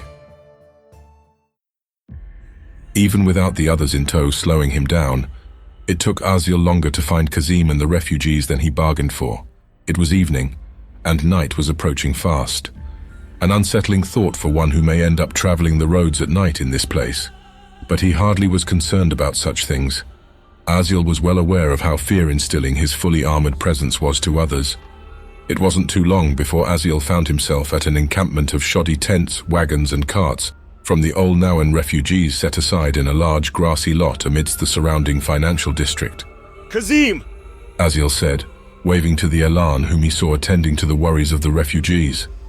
The man of the order seemed to welcome the interruption while many of the others still waited on him. Ah, my friend, Kazim said back as the distance between them shrunk. We are reunited sooner than I had anticipated. Aziel shrugged, feeling guilty for pulling Kazim away from his self-appointed tasks. I wanted to check in on you all and see if you need any help. A conflicted expression came across the Elan's face. Well, to be completely sincere, this is exactly what I expected would happen, Kazim admitted. A noble volunteered to watch over us, but I know his intentions are less than pure. He is likely intending for us to work some mine, I'd surmise. But in the meantime, we have a place to stay with some water and food sent our way. That was a lot to take in, but Aziel wasn't surprised. And how about the others? Everyone accounted for? Kazim raised an eyebrow at that remark. Actually, no, he said in concern. One of the young women, not enough an adult this one, somehow got separated from our caravan as we were traveling through the city. The others, they mentioned her name, I think. Amila was what they said. Aziel's face dropped. Of course it'd be the one other person here who I'd know. I can't just leave her out there somewhere in this city, not Valinor. Aziel swore under his breath. Where was she last seen? He asked in a nervous concern. Kazim saw the seriousness in his eyes and answered to the best of his abilities. Last I heard, she was last seen right before we came across the palace guards, just at the end of the main market's road, he explained, pointing towards the general direction. It's likely the poor soul got separated from the group there. I shudder to think if something were to have befallen her. If you would? He asked, still keeping his stoic demeanor, but his eyes were almost pleading. Aziel didn't know whether he somehow knew the girl, or if Kazim for some strange reason felt personally responsible for her care. Aziel wondered that perhaps it was just the piety of his faith, or maybe there was more. But that mattered little right now. The truth of the matter was that Amila was separated, and that Valinor was an especially dangerous place for a young woman at night. Aziel grabbed Kazim's hand with both of his own, almost pledging as he responded. I'll do what I can. Kazim smiled, returning the gesture. Thank you, my friend. And on those last words, Aziel left to tend to his newfound task. Though Aziel checked the streets where he believed the refugees had traveled, he couldn't deny to himself that his search was beginning to feel hopelessly aimless. That thought almost cemented itself into his mind after having already spent fruitless hours in the attempt. Amidst the bustling city and busy streets, Aziel turned to see the sun was close to setting. Amila crossed his mind. Another night lost out in this place would certainly mean the worst for a young woman like her. He grimaced at that. Anyone seen a young woman? Aziel proclaimed to the crowd as he gestured to her rough height. She's around this tall and is a foreigner. Likely some town east of Olnauen, he said, describing her characteristics in more detail, but no one who seemed to listen knew whom he alluded to. After seeing he was losing the crowd's attention, Aziel yelled out, "Please!" Aziel persisted. "This is urgent. She's lost and hasn't been seen since yesterday." Some people responded regretfully, and others were apologetic that they could offer no assistance, but most simply ignored him or found Aziel a nuisance and went about their business. "These people," Aziel thought as he looked around at the others in astonishment. "Most hardly even care, and the others have all but resigned Amila to her fate," he thought, clenching his teeth. Excuse me. An older woman from somewhere behind Aziel said. It was a shop vendor who requested his attention with a slight wave. Excuse me, she repeated. But I think I might know who you're after, she said, surprisingly with some reservations in the tone of her voice. In any case, Aziel didn't really think he had many other options, and he was getting desperate for any lead. "Anything you can say regarding her whereabouts would help," he said as he closed the distance between the two of them. The old merchant was hesitant in her reply. I don't know, she began to say, possibly eyeing Aziel up and down to determine if it was worth sharing some more before she spoke again. But you do look like you can handle yourself. "That doesn't sound good. Care to explain?" he asked the old vendor. The old woman did just that. Pointing to the west with a shaking finger, she spoke with dread. I don't know what got over her, but last I saw she was heading straight into the most dangerous part of Valinor, the West Ward. She explained before looking to Aziel in helpless regret. I don't know why she did it. I tried to warn her, but as soon as I told her to stay away from the place, she went skipping off to it, as if she were going to some party. But only evil folk live there. The woman said further, a dreadful and fearful expression on her face. That bit of information surprised Aziel enough to give the situation some serious contemplation. "Why would Amila do that? It doesn't sound like her. Are you sure?" he finally asked before going into detail to describe Amila's physical characteristics once again. The old woman nodded back the entire time. Yes, I'm positive that was her. I last saw her around this time yesterday, and she explicitly asked me which parts of town she should stay away from, and there she went. The woman explained again, still as shocked by what happened with the second retelling of the story. Aziel was baffled when he looked back at the woman. She looked so earnest, so compassionate when she spoke. Possibly the last one of her kind in all of Valinor, he thought. And she didn't really strike him as being senile either. So he had to question himself as to why Amila would willingly do such a thing. But even still, standing around wasn't going to do anything to help Amila. "I believe you," Aziel responded after finally making up his mind. "And I'll make sure she comes back safe and sound." The woman was surprised to hear that her integrity was up for question until this point, but she quickly brushed that offense away to give Aziel a warning. I wouldn't have told you if you didn't look so capable, she said briefly before getting to her point. But don't get cocky. There are hundreds of them out there, and they're armed. They make cruelty a sport and kill anyone who tries to stop them. If you're not positive your friend is there, you best leave quick, the woman said insistently. Those were a few hair-raising comments that made Aziel's stomach churn. "What lowlifes! If they've done anything to her..." Aziel clenched his fist and spoke back with a calm demeanor. "Thank you," he said before clamping down his helmet's visor. "But I can handle myself," he added, bringing out his mace in one hand and his massive shield in the other. The West Ward was in his sights. It took an hour to cover the distance. The day was on the verge of the last moments of dusk, meeting the darkness of the coming night. Street candles were lit, but less so were done in this place. Not that it was surprising with the reputation this place had in the night. Between the 2 to 3 story buildings, Aziel couldn't help but notice that the alleyways here were deserted. An unsettlingly lifelessness for those who dared traverse here at these hours of the day. But fear like that was for other men, Aziel thought. As he continued walking, he heard the sound of a young woman. "Is that... it's singing? Here?" Aziel considered in surprise as he listened into the children's song that sounded almost haunting. "Amila!" Aziel proclaimed out from the dark alley, but whoever it was, they didn't respond, opting only to continue their ballad. So Aziel investigated further as he listened in. Stepping from one alleyway to another, he heard the song more clearly and was sure it was Amila's voice. She was singing a song he once knew as a child in Bethelus, an unsettling song for misbehaving children to keep in mind. In the night, in the day, when nobody is looking your way. She sang somewhere further throughout the alley, ignoring Aziel's words to get her attention.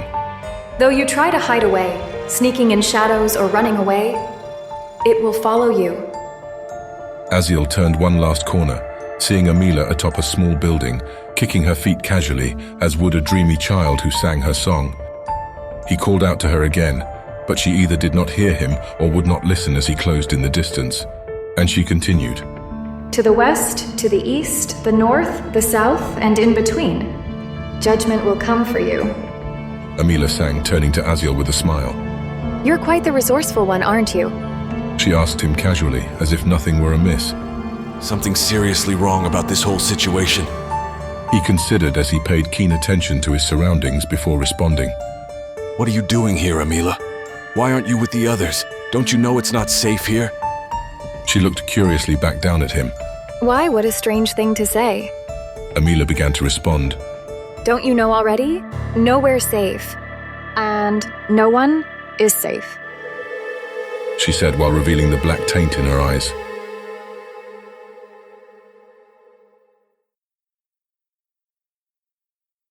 Chapter 19. Nowhere's Safe. With the approaching night looming only minutes away, Aziel looked up in disbelief as Amila revealed her blackened eyes.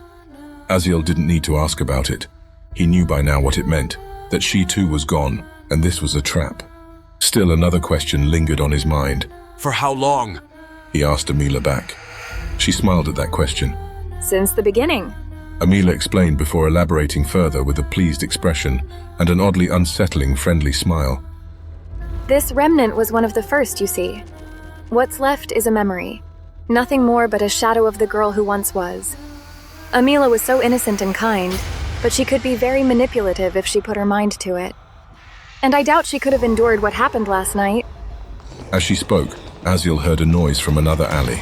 He turned, quickly sensing that there was much more than just one who could have been responsible for the ever-increasing noise that was heading his way as Amila continued speaking with a frown.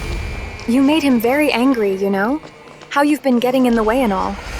She said as footsteps started racing down the other alleys, the people they belonged to still out of sight. But don't worry. Soon you won't have to worry about that. In fact, in just a few minutes, you won't have anything to worry about at all. Amila exclaimed happily with her childlike smile as dozens came pouring into the alley from multiple passages. They were more prepared than the usual lot of their kind. They bore weapons, knives, clubs, but their lack of armor was their weak spot.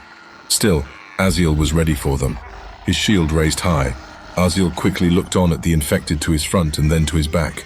Now that it's come to this, should I just pave my way through or should I try and rid the city of this menace?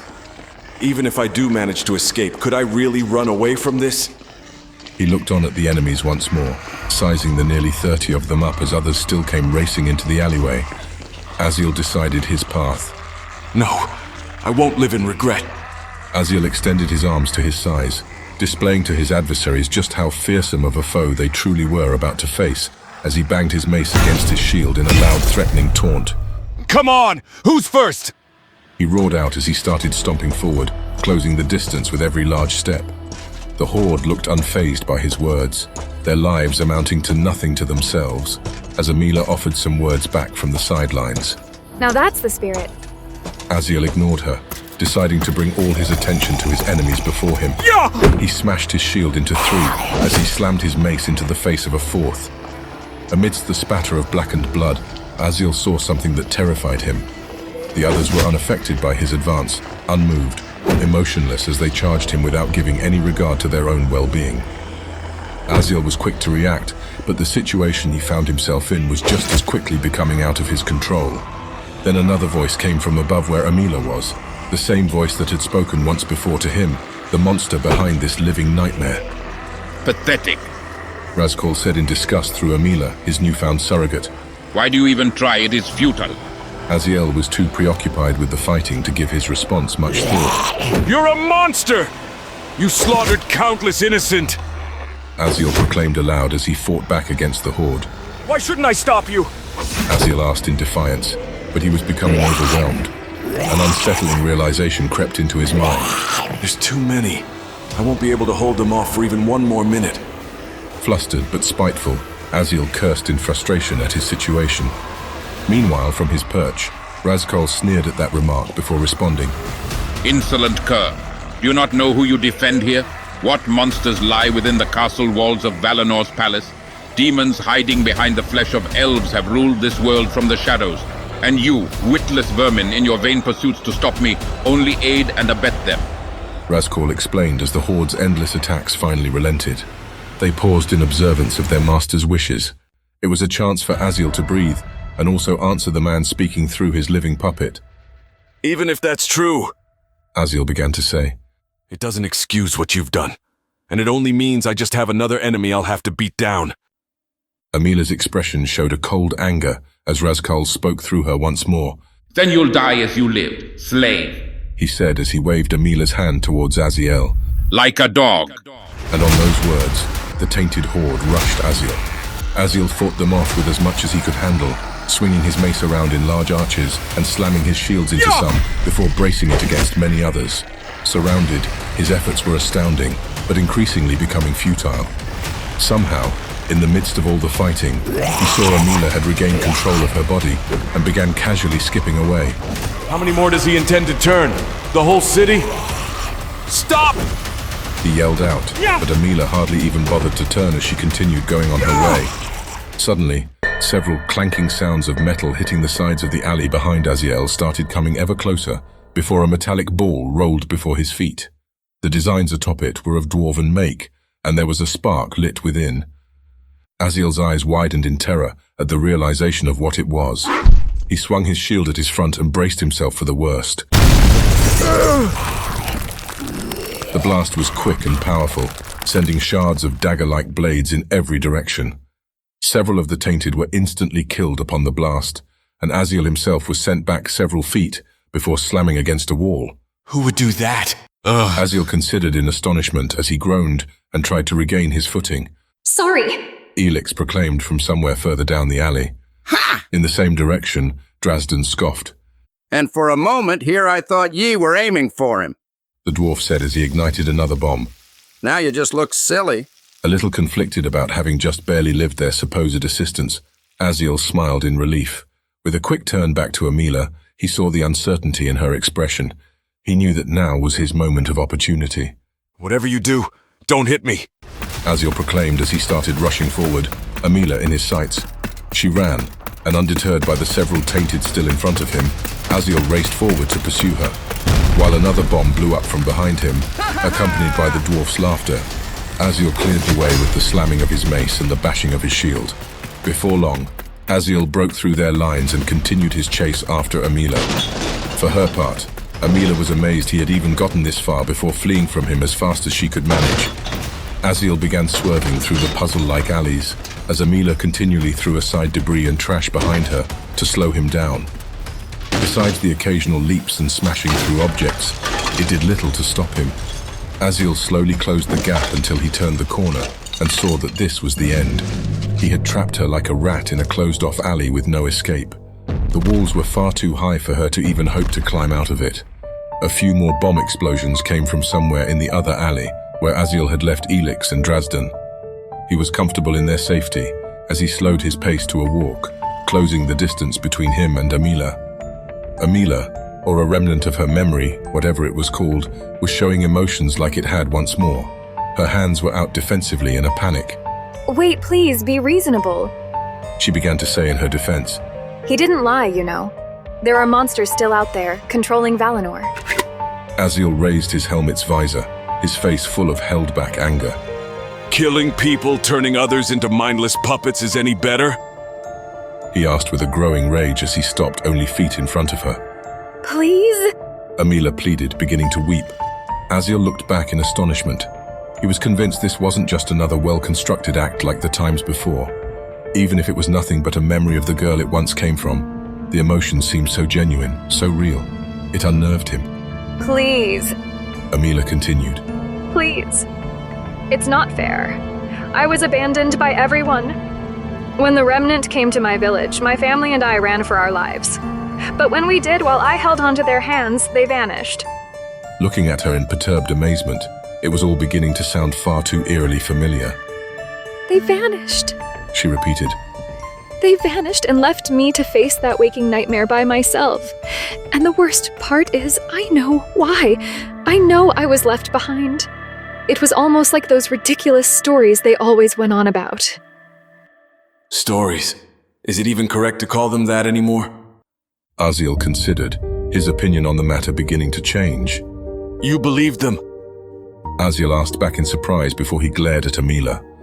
Or rather, did the real Amila believe them right before she was murdered? She didn't answer, so Aziel was more heated when he continued. No, that doesn't matter. Amila's already gone, isn't she? And what's left of her memory is being dragged through the mud by you. A monster wearing her face.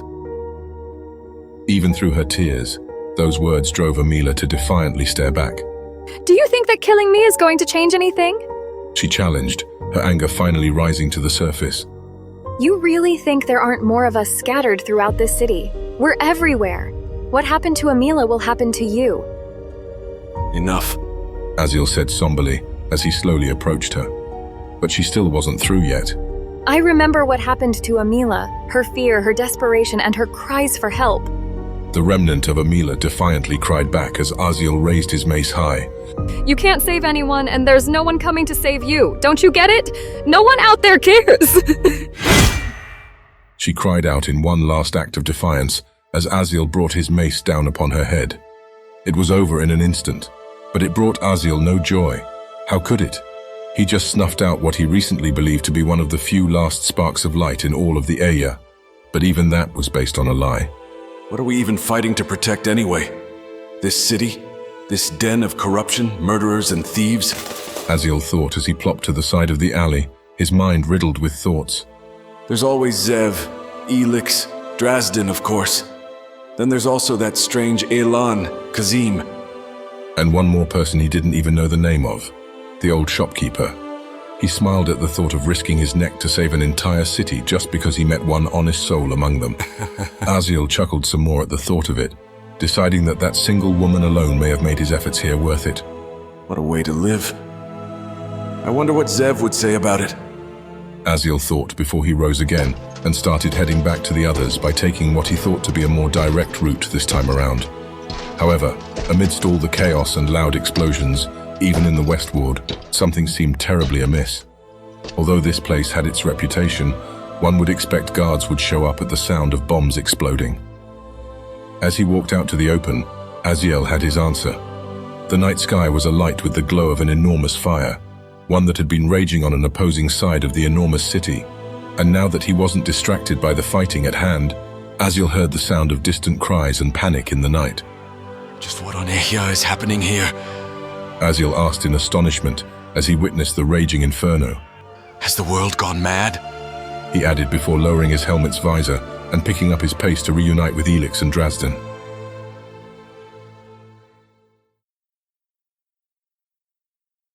Chapter 20. A bittersweet reunion. Just a few hours earlier than Aziel's encounter with Amila, in a separate section of the city of Valinor, Zev made his way through the shadows of the buildings. With his destination on the mind, he quickly made his way through the alleys. Though his attention to secrecy was almost unneeded, for few here dared to be out in the open streets within Valinor's city limits when dusk was coming close to an end. Finally, Zev saw a few thuggish and well-armed looking men right where he had hoped to find them. Zev gave a sly smile as he approached. My, what lovely company you find in Valinor if you stay out late. Nothing but model citizens here, he said while approaching them, ignoring their hostility. And here I heard only miscreants, fiends, and well, let's just say the rest is quite unflattering. Would be out at this time. One of the men grunted in return. Be grateful you found yourself on Castalor's good side. Zev found the spitefulness in the man's tone amusing. Ah yes, my dear old friend Castalor, he reminded the goon. We've been business associates for some years now, and if all goes according to plan here, then it'll be many more. A lot of money is riding on this, my spiteful acquaintance. So you should really keep that in mind should we fail. Because I don't think Castalor will be as forgiving as myself, you know. Before the man could respond, Zev's demeanor abruptly changed as he closed in to say his stern warning. And I am not a forgiving man. I'll remind you that I'm paying for this little get-together we have planned. So if you value your life, You'll do as I say and do your job. Zev threatened before backing away. Do we understand each other? The other men were stunned into silence at Zev's boldness. The man Zev pointed out finally found the nerve to respond. Yeah. He grunted in agreement with a stern expression, but his nervousness still showed. And just like that, the stone-cold expression Zev had shown vanished, replaced by the casual, charming smile he usually wears. Perfect, he said, delighted in the answer. Because we have so many things to do. Things to steal, people to kill, districts to burn, oh, and yes, monsters to kill. Our night's full booked, gentlemen. Zev continued with a smile, though his smile soon faded. Well, I see no reason to delay all the fun, he said with a sigh. Now, my fine men, why don't we get started?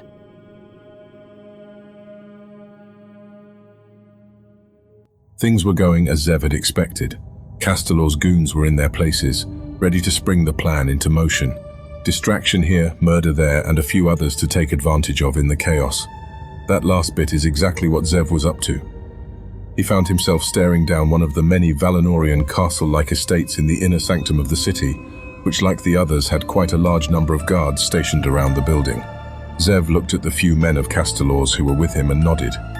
Time to earn your pay, gentlemen, Zev said with a sly smile back to the others before adding to his words. You know what's required. Do what you do best. On those words, he left them to tend to his own business. He ducked and crouched against the wall, concealing himself within the shadows cast by the two moons, where the candle lights of the street lamps couldn't reach. And there he waited, breathing slowly, his eyes moving about as he listened in to the slightest bit of change he knew would come.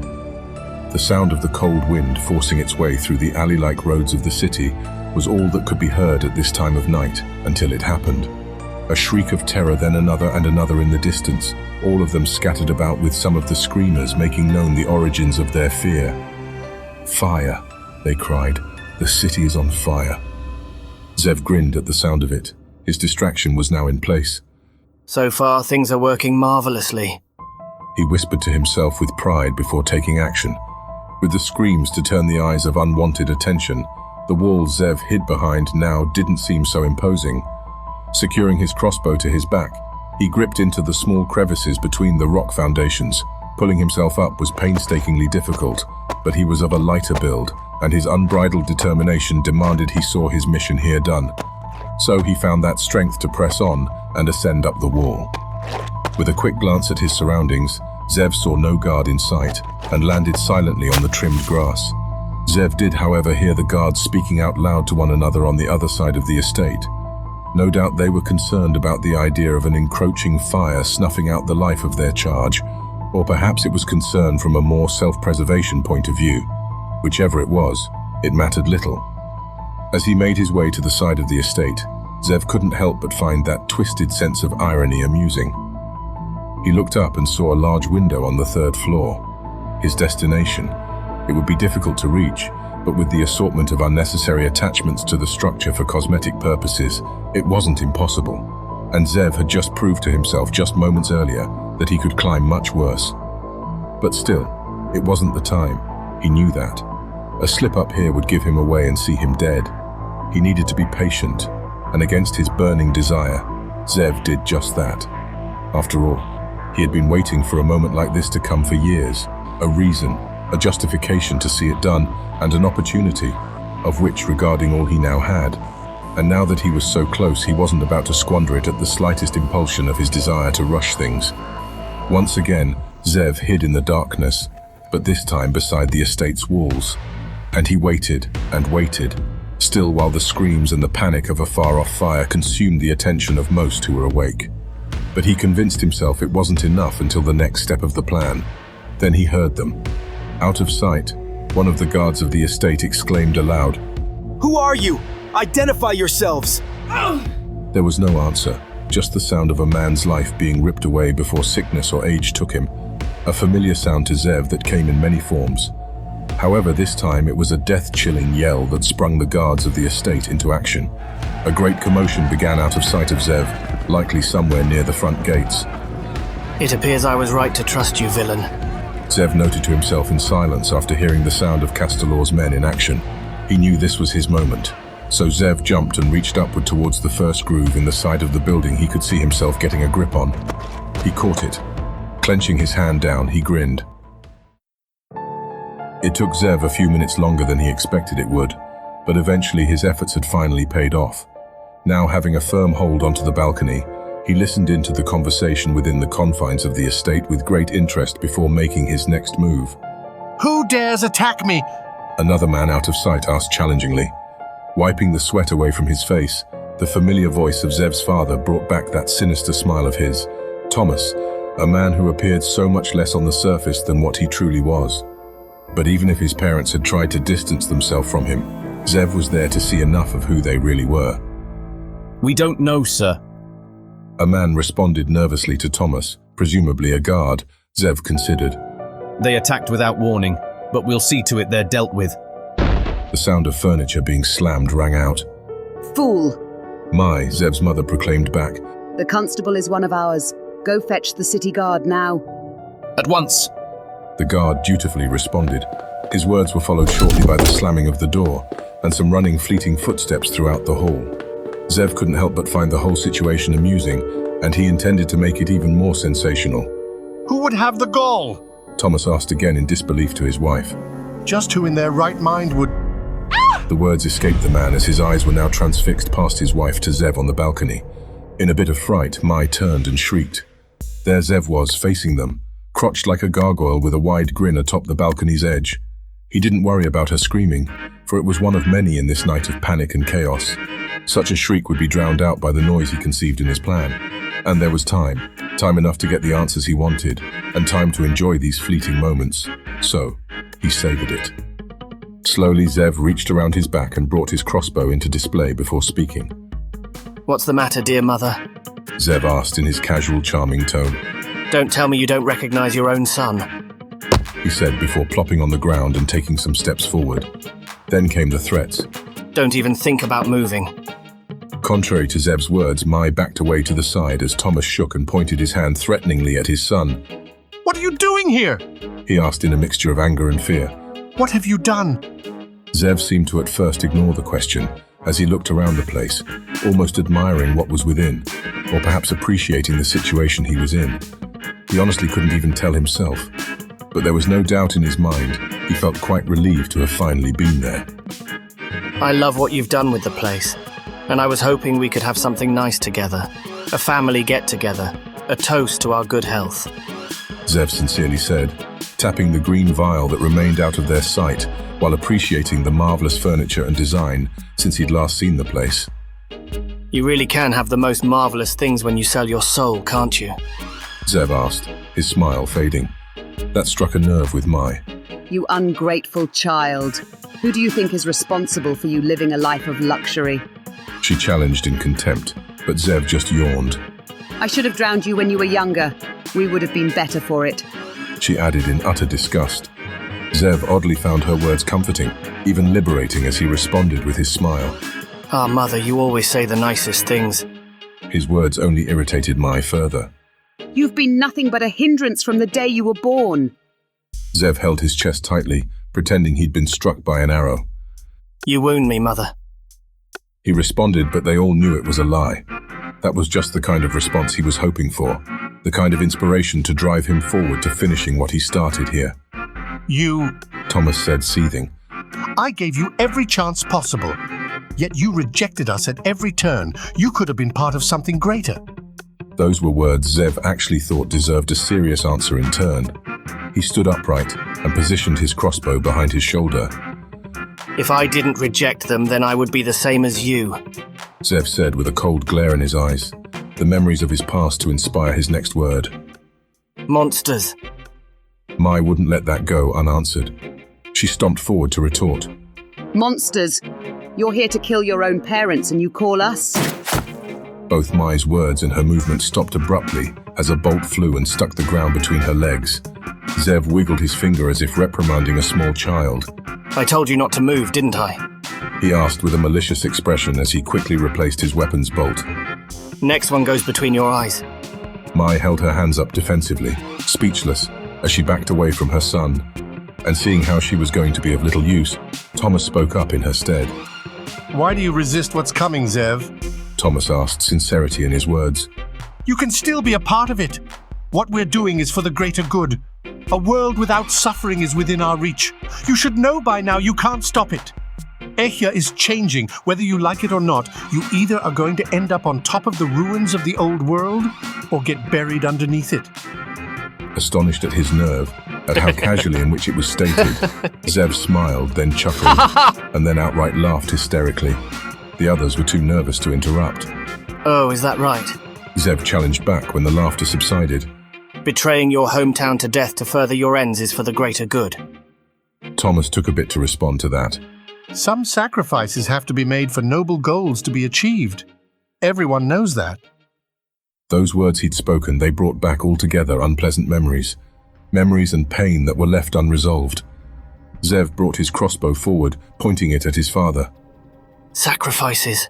He asked, the words still sour in his mouth. Sacrifices. I guess that explains why you tried to be rid of me when I was a child. Because I didn't follow in your footsteps, eh? It was better to just sell your son into slavery or have me killed in some scripted ransom gone awry, right? That way you wouldn't have to worry about the little things like your own flesh and blood. Zev yelled out, forgetting himself in the moment, as his passion showed through in full force. That day, the memory of it, made it all too clear to him what true family looked like. And his mother and father were not to be counted among them. Thomas stared back, almost more disappointed than angry at this moment. Deep down, you were always controlled by your emotions. I saw that then as I see it now. You never were worthy of the gifts you were given. Zev was shocked by his nerve, but he knew he shouldn't have been by now. This kind of conversation had played out many times before, but this time was different. It would be the last. Zev chuckled at his father's taunting words. Well, that is quite the dilemma, isn't it? He teased with a grin, but didn't give them a chance to guess at the meaning. You see, after that little stunt you pulled in Bethelus, I took the liberty of receiving my inheritance a little early. I sold everything you two owned in Olnawan and Bethelus. Wasn't as much as you two made it out to be, but I'm sure I'll inherit plenty more before the night's done. He said with a mocking expression. Mai had had enough. You terrible child! She fumed. You will pay for what you've done. Since the day you were born, you were nothing more than a mistake. You think you're in the right after all the mayhem you caused in this city. This city? Ha! Zev repeated, laughing at the claim. Valinor doesn't have a single soul worth protecting. They're better off dead. She sneered at that. How could I have borne such a disgusting thing as you? Zev sighed. His eyes narrowed. He no longer found amusement in this conversation anymore. He raised his crossbow at his mother. I am what you raised me to be, Mother. Monsters beget monsters after all. There was a lifeless anger beyond his glazed eyes as Zev looked at them. A ruthless decision had been made. He walked towards them with his hoisted crossbow at the ready. And monsters you are, destroying the lives of others for your supposed greater goals, intending to kill your one and only son at the first judgment you made, that I'd become a nuisance. And the worst part of all is this. You believed yourselves justified. Zev accused with a visible disdain on his face as he raised his weapon and pointed it towards his father. This right here is what true justice looks like. Mai ran towards the door, screaming as she went, Help! Pleading for help. Help! Ah! Zev quickly turned as she managed to open the doorway, yelling out to the open hall for her guards. Zev didn't hesitate to act, releasing his bolt from his crossbow and sending it flying across the room and directly into the back of his mother's skull. Her lifeless body plopped to the floor as a guard was yelling out in some lower level of the house, finally answering his master's call. I told you not to move, Zev casually stated as he cranked another bolt into his weapons chamber. By now, Zev knew more guards were coming, and he didn't like the look in his father's eyes. With the first guard to enter the doorway, Zev shot another bolt straight through the man's mouth. He recoiled in pain as the other guard with him was stunned to a temporary standstill. But it was enough of a distraction for Thomas to make his move. As Zev was cranking his weapon, his father lunged at him. Whoa now, what's the hurry? Zev taunted as he double-backed, pulling something from a sleeve in his leather jacket. Zev then rammed his hand against his father, sticking Thomas in the center of his chest with the hidden blade as he leaned in. You'll get your turn too. You can count on that, he said with a hatred in his voice as he pushed Thomas back. The other guard was finally making his way across the room. His distance rapidly narrowed before Zev cranked another bolt into his crossbow, but it wasn't quick enough. Zev dropped down, dodging the guard's fatal strike as he slammed the ground while raising his crossbow up. So close. Zev mocked as he looked up into the terrified expression of the man, his crossbow pointing at his eye before he released his bolt. Only a second after the man's lifeless body hit the floor, Zev casually stood up and wiped the dust from his clothes. Should have chosen a different profession, my good man. You might have lived a bit longer. To his side, Thomas started spitting up blood. Zev looked at him. Oh, don't worry, Father. I haven't forgotten about you. Zev said as he started closing the distance between the two of them at his own pace, while he cranked yet another bolt.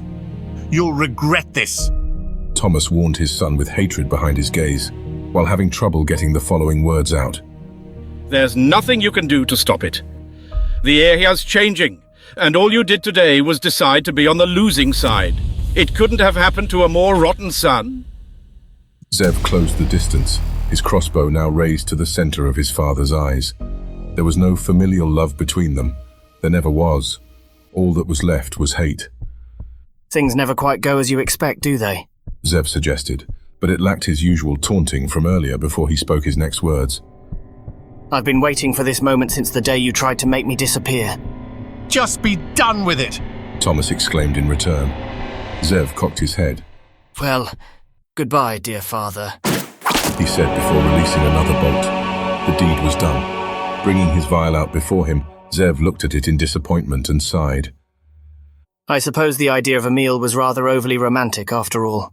Oh well, perhaps another time. He surmised before practically dancing to the windowsill. Zev couldn't have been prouder of himself if he had tried. But strangely, Zev thought, it felt like more of an act. And what point is acting without an audience? As he made his way to the door, Zev looked outside to the city aflame. The sound of the chaos from Castalor's men was still close by. He gleefully sighed aloud. What a wonderful day this has been. He said further, doing nothing for a moment or two before deciding to kick a stool that was conveniently close by for him to vent some of his frustrations out on. If all things panned out as he had hoped, it was all to be his very soon. So he was really just kicking his own furniture, or was he just trying to justify his actions? Didn't much like the look of it anyway. He eventually said on the matter.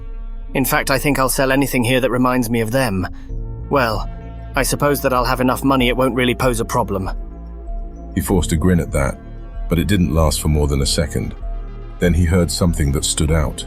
The sound of chaos, similar to the usual screaming heard throughout this night. But this particular sound was more distinct from the rest. Shrieks of terror, of grown men in fear for their lives, started coming from where Zev knew Castalor's men were. With his curiosity to drive him on, Zev leaned over the balcony to see and listen in. But there was a new sound this time. Amongst all the screams, he heard the sound of a terrible beast's roars. All the sounds were closing in until Zev saw some of the thugs in his sight, racing down the street in a fear-instilled panic, running to dark alleys or anywhere to hide from the thing they dreaded pursuing them. Well, this is interesting, Zev said to himself in a faked confidence as he looked out in an unsettled state, witnessing what was happening. Then he saw it. A creature steeped in a thick black darkness that hung onto it like a cloak raced down the street before cutting into the alley where one of the men had run. Seconds later, a death-chilling scream, and the creature raced out and pursued another one of Castalor's men with lightning speed, leaping out of sight and killing yet another, with a renewed terrified yell from a man to signify his demise. Then the creature stepped back onto the street. The candle lights of the streetlights did nothing to reveal any clarity to its figures, only its outlines. Zev knew then and there that this thing was altogether unnatural. And there it turned to look at Zev from the distance with his piercing white eyes. By the Great Divide, Zev said silently to himself, stepping back from the balcony, a piercing fear in his heart. And here I thought I'd seen it all, he added as a nervous sweat came down his forehead. With a second or two to breathe, Zev felt safe, and even secure while on the third story of the estate, confident that nothing could possibly make it up here. But such thoughts quickly betrayed him. A low growl like the movement of the quaking earth rose up behind him. An impossible feat defying all logic was happening. But fear had always been more primal than reason, and Zev looked back in terror. And he saw it. Oh, how he saw it. The Black Lion.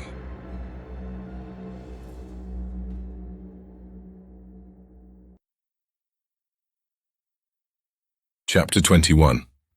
Lesson to Heart. Just moments ago, Aziel had been considering why the commotion in the West Ward had gone unnoticed. Upon leaving the alleyways of this shaded sector of the city, he then saw the truth for himself. There it was before Aziel. He was staring at the city aflame. Aziel then spoke aloud the fear in his heart he believed to be true. Zev, what have you done? Aziel! E.C.E.N yelled out from one of the alleyways behind him before turning the corner, Drazden shortly in tow. There you are, she said in relief. Even though he turned back to them, Aziel didn't answer, opting to instead gesture to the inferno in the distance before him. E.C.E.N and Drazden noticed it too, but then again, how couldn't they? In either case, the dwarf was the first to comment on it. I'd like to say, ye humans sure have a funny way of celebrating. There's not even any ale in sight. Drazden said quite knowingly with a flick to his nose, but he was serious when he continued.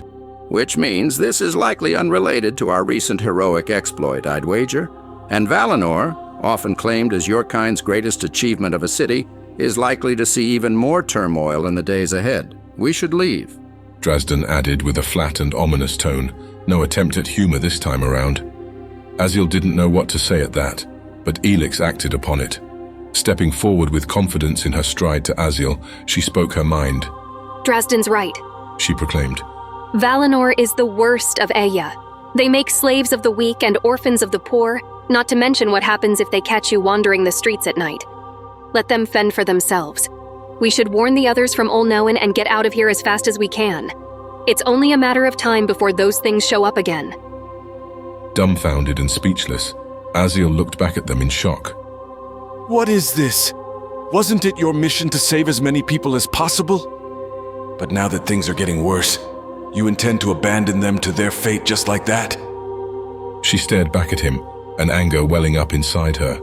Not them, she proclaimed. I didn't come to save people like them. Now that sounded personal, too personal, though Aziel wasn't about to guess the nature of why she said it right now. His mind was far too preoccupied with other things. Aziel's frustration rose to the point where he needed to turn away from the two. Clenching his fist and closing his eyes, the first thing that came to him was a memory. Look after your brother, Levi instructed of Tal in Aziel's presence before him, and Ema began to leave to visit the relatives. We'll be back before nightfall. This memory was from years ago, back in Aziel's hometown Bethelus. It had only been a few months after the last lesson their father had taught them regarding their thievery of the golden hens. A hard lesson, one that Aziel was positive would stick with him for the rest of his life. The two young brothers waited dutifully for their father and mother to leave. And as he'd come to expect, the moment they did, Tal turned to Aziel with a grin on his face. Let's go hunting. Just the two of us. Tal had enticed with an eager desire in his own eyes, knowing full well such an action would never be permitted if their father, Levi, had ever found out. There's a herd of Tulak not too far from home. We can catch one if we work together. Aziel looked back skeptically, the emptiness of his pockets reminding him of their last great exploit regarding animals. I don't know, Aziel said, shrugging. We're not supposed to be hunting without father around. Tal made his disapproval of Aziel's words evident with a shove. When are you going to man up? How long are you going to be the perfect child? Tal challenged before adding a word that really got under Aziel's skin. I think you're really doing this because you're a coward. Aziel clenched his fists, almost as if he was willing to fight Tal to prove him wrong. I'm not a coward. Tal liked the sound of that. Good. Then you can come with me, he said, punching Aziel softly in the chest as a sign the bargain had already been struck, before heading on his way to grab the necessary equipment. Aziel sighed with an annoyed, defeated grunt, conceding to himself that he'd just tag along with Tal as usual. There they are, Tal said, pointing his finger out to a herd of Tulak. And there Aziel was, carrying a rope while his brother carried a stick, following his older brother like a fool on one of his crazy ideas again. But at least there was some thrill in it, he supposed. Hiding among the bushy, crowded wheat fields of farms of the Great Plains, the two of them looked out to any Tulak that dared to nibble at the edges of the field, knowing what dangers may lay inside. Though there was no six-clawed jagan or a sharp-billed cluax to worry about this time, just some local boys of Bethelus, doing what boys do at their age, getting themselves into trouble. A female Tulak, a much more docile and safer option than their male counterparts, were getting closer to the boys as they stayed low to the ground. Tal motioned for silence from Aziel, and there wasn't really much to do but wait for their unsuspecting prey to grow bolder and be tempted by the tantalizing tall wheat fields at the edge of the grass plains. And as fate would have it, the creature eventually succumbed to the temptation. One of the Tulaks clopped its hooves in front of the other upon its approach. Again and again and again. It came closer until it was now only feet away before Tal made his move. He leapt up with his stick held high. Now, Aziel! He ordered as the Tulak already started bolting away. Aziel threw the net that landed hopelessly short of the animal that had sprinted off. And moments later, like a hive mind, it was clear the herd began racing away to a point that the two couldn't even hope of catching up in their wildest dreams. Tal grumbled aloud to himself as he walked up to the net, grabbing it before displaying it in disgust. You call that a throw? He chastised before tossing it back to the ground. While being berated by his older brother, Aziel's attention wasn't much on anything else for the moment. In this moment, he never would have guessed that their actions would put their lives in peril. It came quickly, racing through the tall grass so abruptly and silently that both Aziel and Tal barely turned to catch a glimpse of the threat before its attack. With a leap heading straight to Aziel, the six-clawed Jagan revealed itself. Half the size of a full-grown man, the nimble creature with 6 limbs, as the name suggested, was knocked aside mid-air from Tal's swing of his stick. Shrugging off the blow, the creature may have given up the attack, if perhaps not for Aziel stumbling back. Weakness is something one should never show to your enemies, least of all when they're hungry beasts. Aziel screamed as he saw the creature's eyes honed in on him. It came back with an even greater ferocity, this time easily avoiding Tal's strike as it closed in on Aziel. Then it finally pounced atop of him. Aziel desperately put his arms out, blocking his neck and face that the creature desperately tried to bite into, but eventually settled for the young boy's arms as it continued clawing at him with its extra ligaments. Get off him! Tal yelled as he struck the creature from the side, barely moving the Jagan that was clamped down on Aziel like a vice. And with another huge swing, Tal brought the stick down atop the Jagan's back, with the wood shattering in two. Tal looked on in disbelief at what had happened, and in return, Aziel gazed wide-eyed back in stunned amazement as his older brother turned and ran. Don't leave me. Aziel pleaded only in his mind, too overwhelmed by what was happening for the words to come out from his lips. The Jagan clawed, ripped apart clothed fibers, and dug its fangs deeper into Aziel's flesh. He screamed in anguish, Aziel almost resigning himself to his fate, while daring to take one last peek back at the creature that would be his undoing. He knew it would only be a matter of time before it claimed his life. Then he saw it. Returning with a rock in hand, Tal was able to get beside the distracted Jagan, and with one powerful strike behind the creature's temple, it was over in an instant. The Jagan became as motionless as the rock that had killed it. When it was over, scars and blood covered Aziel's forearms, lasting scars to be sure. But even through the tears and shakiness, his conflicted opinion towards his older brother showed. I thought you left me. Aziel admitted as he looked up to Tal. Tal had looked back with a resolute expression, with a slight hint of regret after seeing Aziel's state before he stretched out his hand to his younger brother to help him stand. Look after your brother, Tal said, repeating Levi's words. Of course I wasn't going to leave you. It was never an option. Tal added, with an edge to his tone regarding the insult Aziel had implied. Ashamed at himself for ever thinking it, Aziel reached back up to his older brother, who hoisted him to his feet.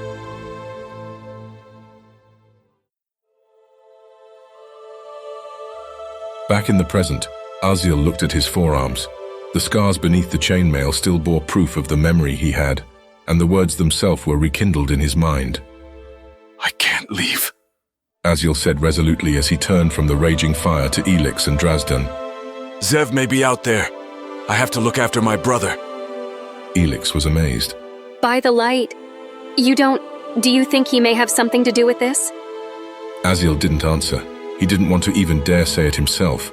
Instead, he opted to act. He turned and raced away, heading towards the fires. Ignoring the protests of the pursuing dwarf and woman behind him, he couldn't find it in himself to stop running. Leaving his brother behind, stopping for even an instant to reconsider, wasn't an option.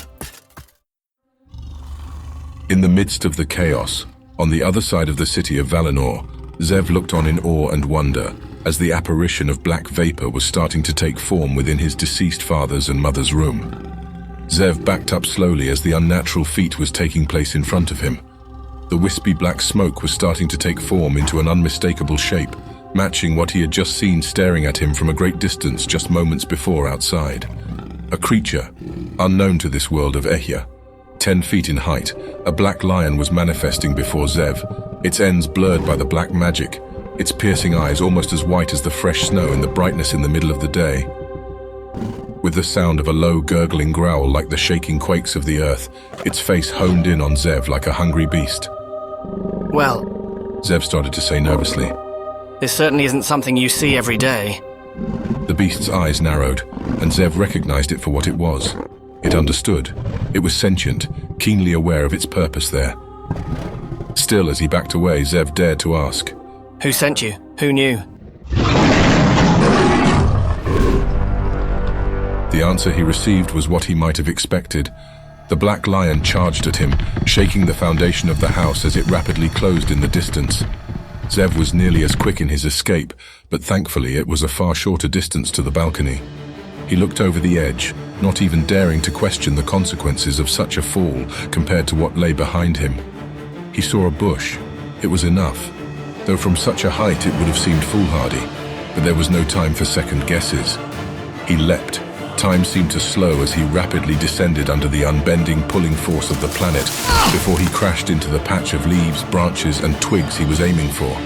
It stung all over, and some of the branches that managed to survive a man falling atop of them from such a great height jabbed into Zev's skin like spears. Zev groaned in pain. For the love of... He seethed, wheezing in pain and frustration. And it was going so splendidly too.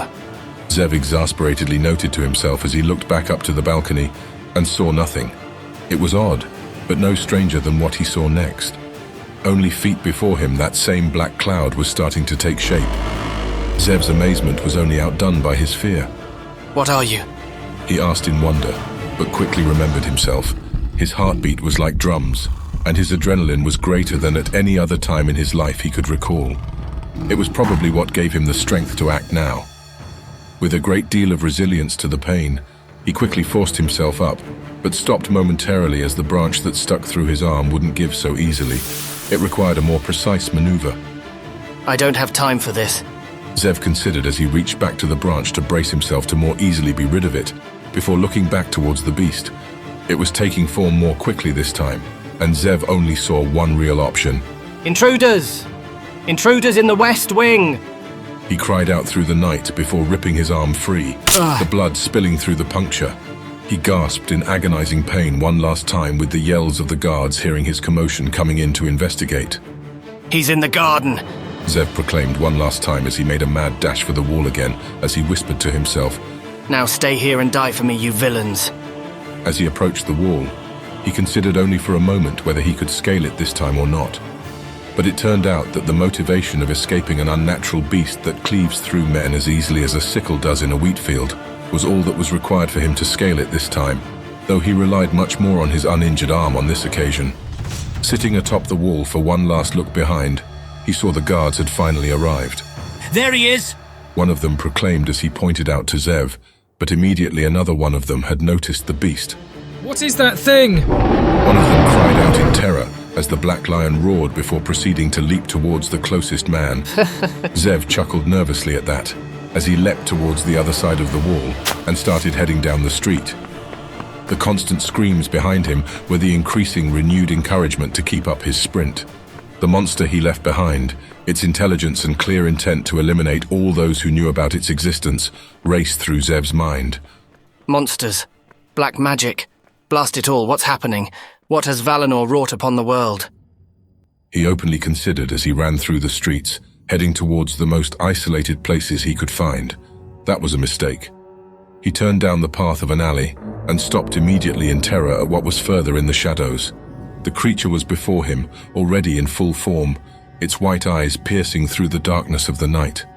Its sole presence was proof that it had dealt with the several guards unfortunate enough to bear witness to its existence in only a minute's time earlier. Well, aren't you eager? Zev asked nervously as he brought out his crossbow. You'll regret that. he added while shooting a bolt across the alley, the arrow piercing between the beast's eyes. But nothing happened. Nothing.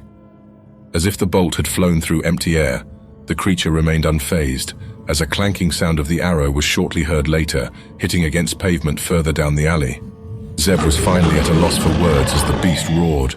The deafening sound almost forced Zev to his knees before the black lion leaped forward. In return, Zev barely had a chance to jump to his side in time to avoid the monster that practically flew forward at least 20 feet further. Zev's eyes grew frenzied, and his breathing became erratic. Nothing about what was happening made sense to him, and there was far too much to consider. But only one thing crossed Zev's mind at the moment. Escape. Escape at all costs. He ran as fast as his feet could take him, but this time driven on by his desperate fear. He was heading towards the commotion of the fleeing crowds and panic of the city-dwelling folk dealing with the raging fires from his distraction. It wasn't hard to find, but the beast was in hot pursuit. But oddly enough, when he was close enough to be seen by some of the others in the crowds, the large steps of the pursuing beast seemed to have receded until outright vanishing. Keeping up his pace, Zev looked back in fear and astonishment. The creature was gone. It had left, just like that. But something still nagged at Zev's mind enough for him to keep hidden as he entered the crowds of onlookers, soldiers, and victims of the raging flames. A stray blanket was across the ground, somehow misplaced or lost among this mess Castalor's goons created. But regret and self-pity weren't much his style, and neither was this the moment for such things. With the other's eyes drawn elsewhere, Zev claimed the blanket for himself, strapped on his crossbow, and concealed his presence under the sheet as a makeshift robe. He continued making his distance among the crowd, getting as far away from the estate as possible. But that nagging feeling on his mind wouldn't go away. So Zev looked back and saw a lean, handsome, middle-aged man in a robe some distance off. The man's eyes were not to his front but focused on Zev. He didn't even try to hide it. And it was strange. Those eyes of the man were just as piercing as the black lion's, and they instilled within them just as much fear. Something instinctual rose up within Zev, an unsettling feeling he'd never known. This man in a robe who pursued him from a distance was not what he seemed. Zev was sure of it, of how he knew it. That man wasn't human. Zev ran again, sprinting as fast as his feet could carry him, bumping into others in the crowd in his desperate attempt to get distance. Even as the robed figure was far out of sight behind him, he continued his run. Through his labored breaths, Zev slowed and managed to cut a piece of the blanket to wrap and tie around his bleeding arm to slow the blood loss before cranking another bolt into his crossbow's chamber. Finally, he made the distance he so longed for from whatever it was that pursued him, and he was alone again. It was unsettling, with all the chaos of the city behind him. Even now, the streets of Valinor were emptied during the night, unless the citizens were forced to flee a fire otherwise. Then he saw it. Looking in bewildered fear, Zev saw the robed figure once more. The lean man seemed to appear from out of nowhere before him, while returning a deathly serious glare as he lifted his hood, revealing himself to be an elf with long hair and a cruel and callous expression. Zev's nervousness faded at the sight of his enemy. An elf, eh? He asked aloud, snickering to himself. Well, your kind certainly knows how to make an impression, don't you? Zev added while bringing out his crossbow and aiming it towards the elf. It's nothing personal, Zev said casually. It's just that I can't have anyone who saw what I did live. I'm sure you understand. And on those words, Zev shot the bolt from his crossbow. The arrow pierced through the air, flying straight and true until it veered off in a different direction just feet before it would have struck the elf. It missed, and he wondered why. Still, Zev refused to accept what he saw, cursing his luck as he cranked another bolt before taking another shot, then another, and another. Why won't you just die? Zev yelled out in annoyance, shooting another bolt. Each one deflected like the last from an invisible force upon the elf that casually approached closer. The elf looked down upon Zev as if he were an insect to be trampled underfoot. Your efforts are in vain, and you will fail. Nothing can stop what is coming. Lash out as much as you desire, but it is futile. You are all as expendable to me as were your parents, and you will die when I choose. That irritated Zev enough to show a carnal reaction as he grabbed his dagger and held it forward. Big words, for the last of a race of instinct relics. Let's see if you can back them up. It seemed that taunt annoyed the elf to act, as he started to display a black magic in his hand. Zev knew it was likely a power that he couldn't hope to withstand, but for some reason, the elf stopped to begin looking behind an alley beyond Zev's back. I might have use for you yet, the elf said, but Zev didn't leave anything to chance. Zev ran again, heading towards the alley. Only moments later he turned back and saw the elf had vanished as he had done before. And just as suddenly when Zev faced ahead, he saw a familiar face. Zev! Aziel yelled out, followed behind by the trailing Drazdan and E.C.E.N. What happened here? What happened to you? Aziel added after seeing the blood all over Zev. With the moment still fresh in his mind, Zev looked back to see if his pursuer had finally gone. He did, and Zev knew it. He could feel it. That malice that was once in the air was gone. Something unnatural was at work, but it was undeniably real. Zev turned to Aziel to answer his question. Much, brother. Much. And you're going to need a lot of ale before you believe a word of it.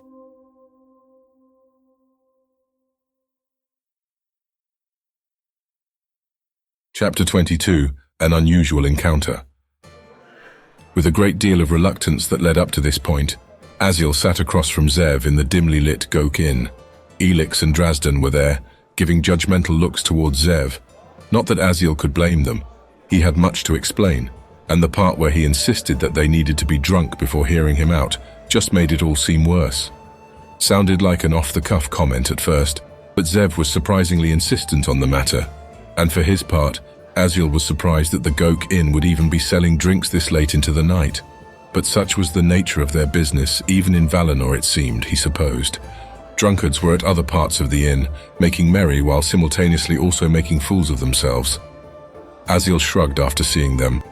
They were little to worry about should Zev say anything discreet. They were lost in their own worries and booze, to care for a thing for the outside world around their own little bubble. One of the inn's maids came and simultaneously plopped 7 pints of ale down onto the table. That'll be all, sweetie?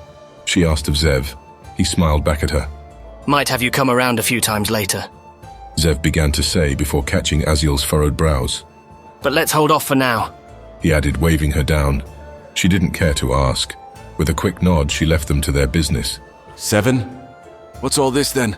Aziel said, waving his hands at the ale.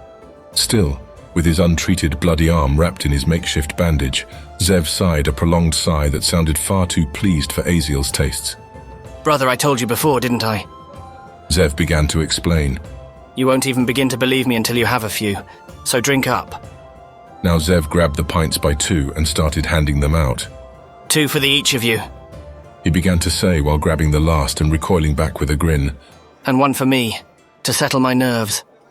For as long as they'd been together, Aziel had known Zev to be typically methodical in his approach, but now, every action Zev was taking only led to more questions. When they were together, working side by side, Aziel always found such a character trait to add to his fonder memories.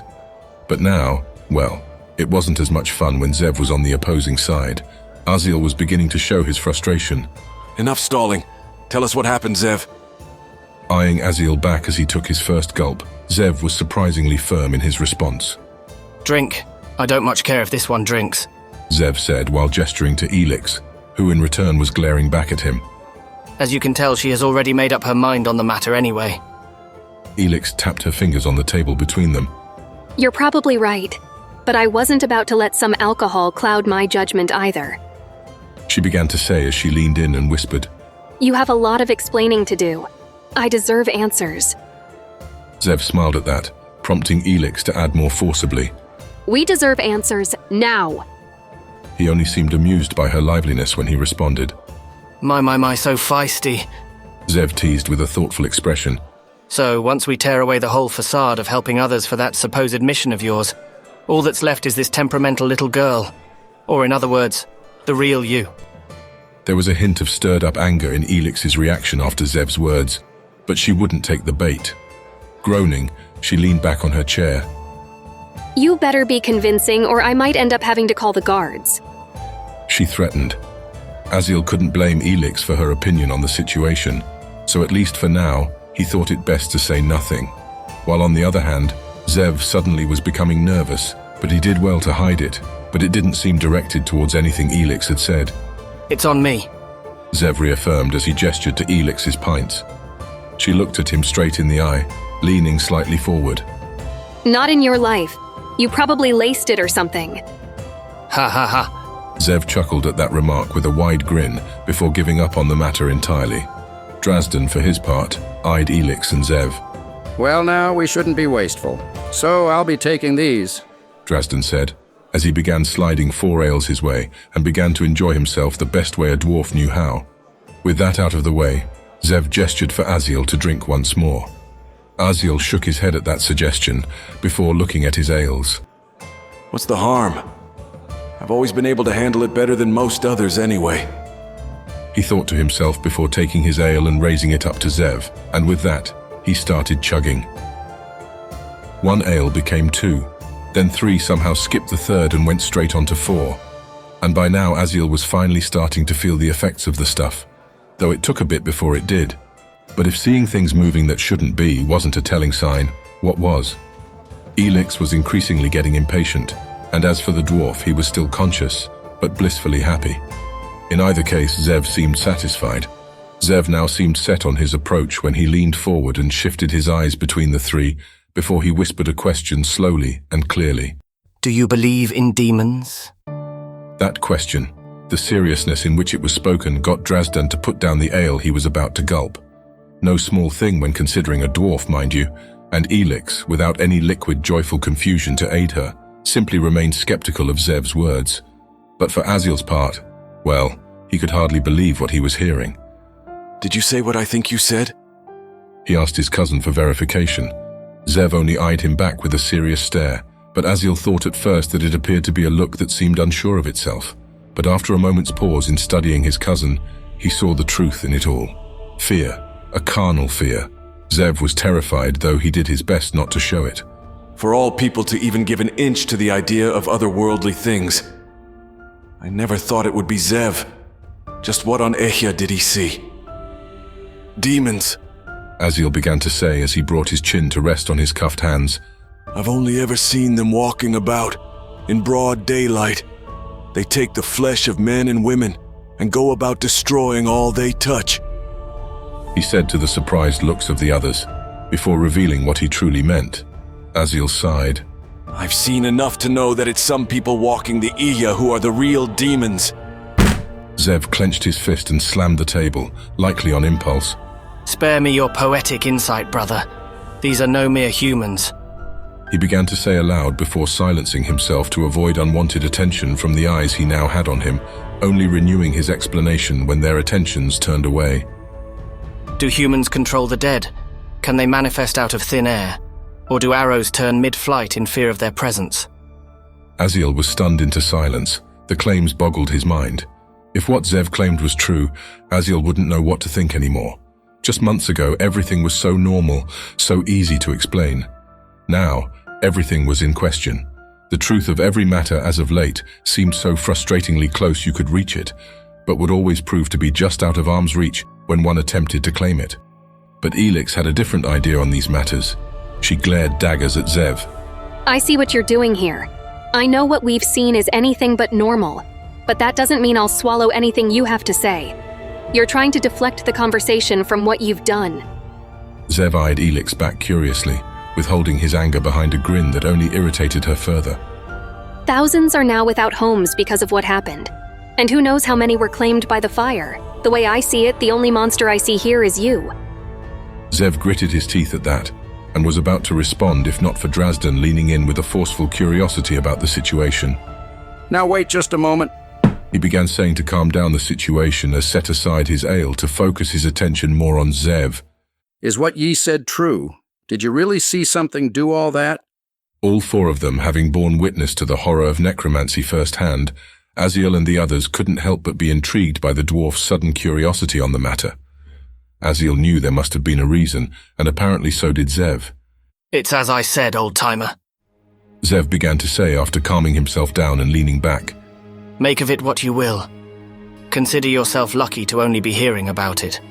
He added with a wave before taking a deep breath. Ha! Somehow, overcoming the effects of the alcohol, Drazden scoffed and judged the situation with earnest contemplation. Aziel simply waited for the dwarf to share his opinion on the matter, In truth, all three of them waited for Drazdan to reveal his thoughts. The dwarf looked at them each before beginning to speak. This isn't the first I've heard of this. Elix could hardly believe what she was hearing. You're kidding, right? Drazdan waved her down. Just hear me out until the end and you can make up your mind for yourself, he began to say before glancing towards the others. I've been around for a long time. You're all just dwarf young'uns who haven't grown out their beards yet in my eyes. Some who ate well, and some who didn't. The dwarf added after sizing up Aziel and Elix again. Zev snickered, but Aziel ignored that comment when he returned his own. Where did you first hear this? Drazdan smiled widely. Before humans had a chance to make a mess of every rock and stone left behind, I found such claims similar to that of our irritated little psychopath of a friend here inside the Elven realm itself. Finding it amusing to be referred to by such a colorful title, Zev chuckled at that backhanded remark. But Drazdan didn't much bother stopping to explain himself, waving his hands as if clearing an obstruction through his drunken eyes so as to make way for his illustration in his story. There I was, over 400 years ago. I was but a merchant at the time. So full and proud of myself I was, that I intended to enjoy the spoils of the entire E.C.E.N to sell. Even going so far as to leave my homeland in search of riches in the elf's long-abandoned realm. Drazdan said, suddenly stopping, showing a furrowed brow at his own remark. Well, besides for those humans who decided to turn it into their new home. Aziel yawned aloud. I think you may be getting a little off topic. Drazdan returned an annoyed look. Patience, he reminded sternly with a look before continuing. Anyway, I heard a rumor that there were still elven artifacts within the kingdom, some that had been unspoiled. And of course, since I was already there, I wasn't about to let this opportunity pass me up.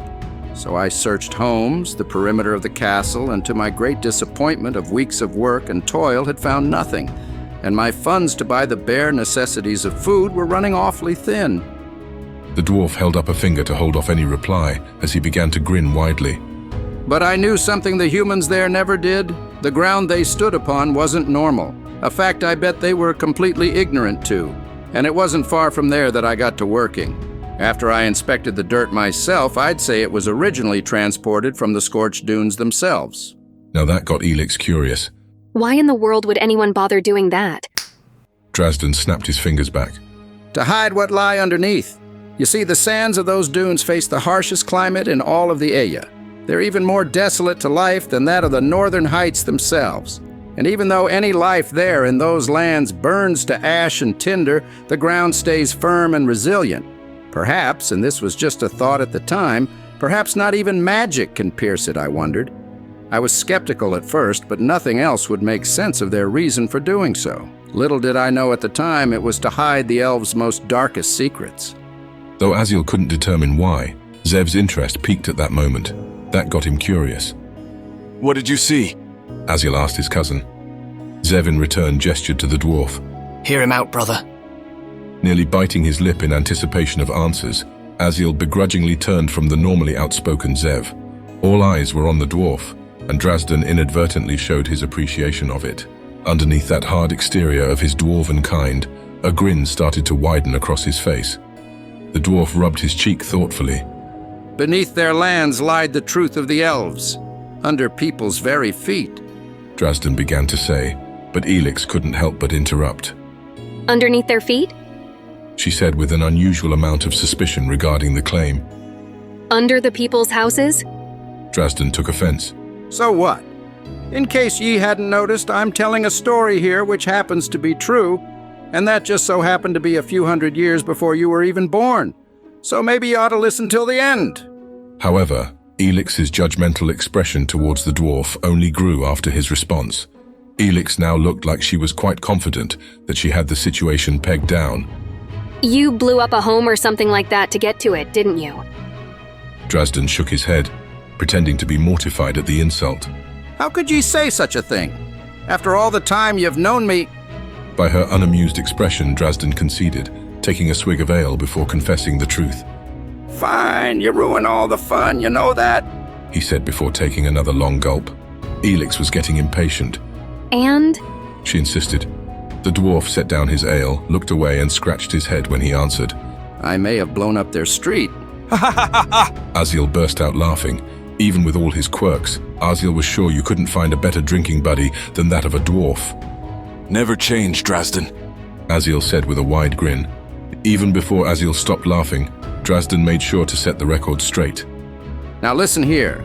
As ye may have guessed, the ground from the scorched dunes tends to be a little tough. And I didn't quite have the time to go chipping at it day and night for weeks on end with my limited funds, he said while throwing his arms in the air. It was the perfectly rational solution. Totally justified, and it did no real harm to no one, even if it did tend to upset the locals.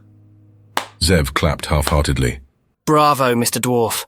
Once again, you proved to be really dispelling those stereotypes people have of your kind. Well done.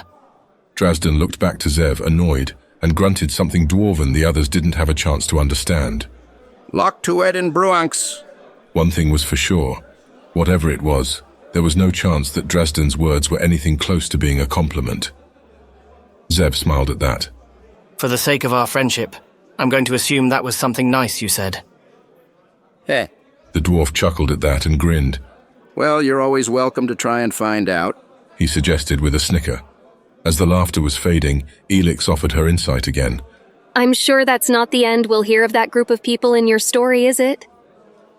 Now that got quite a response Aziel was not expecting. Drazden leaned back on his chair and let out a long sigh. Aye. Drazden started to admit. No, can't exactly say they were too thrilled about it. You blow up one little street and... He was about to say something along with an illustration with his finger pointed up, but shrugged off the idea of completing that thought. On second thought, Drazden began to say. Never mind, we'll get to that in a wee bit. Aziel gestured to the dwarf. The floor's yours. So how does this connect to what Zev said earlier? The dwarf looked back understandingly, knowing he delayed it long enough. Well, ye see, once I made an entrance into the underground elven ruins, and immediately I knew the place was special. Girly statues of elven men and women held up gold torches that still burned, even till the day I arrived within those buried chambers. Now that didn't make sense to Aziel. What? Those would have had to been lit for at least hundreds of years. The dwarf's look back was full of excitement. Quite something, ain't it? And it got me right curious, too. But upon closer inspection, I saw the makings of magic runes cast upon them. Not as special as I would have hoped, but interesting nonetheless. The dwarf said before shaking away the conversation as yet another distraction. But that's beside the point. There were chambers, markings upon the walls, and above all the tomes that revealed the truth of the place. The secret the elves had hidden from the world for thousands of years. The others looked at him curiously, as Drazden leaned in and spoke with an ominous voice. Not all of the elves were as they seemed.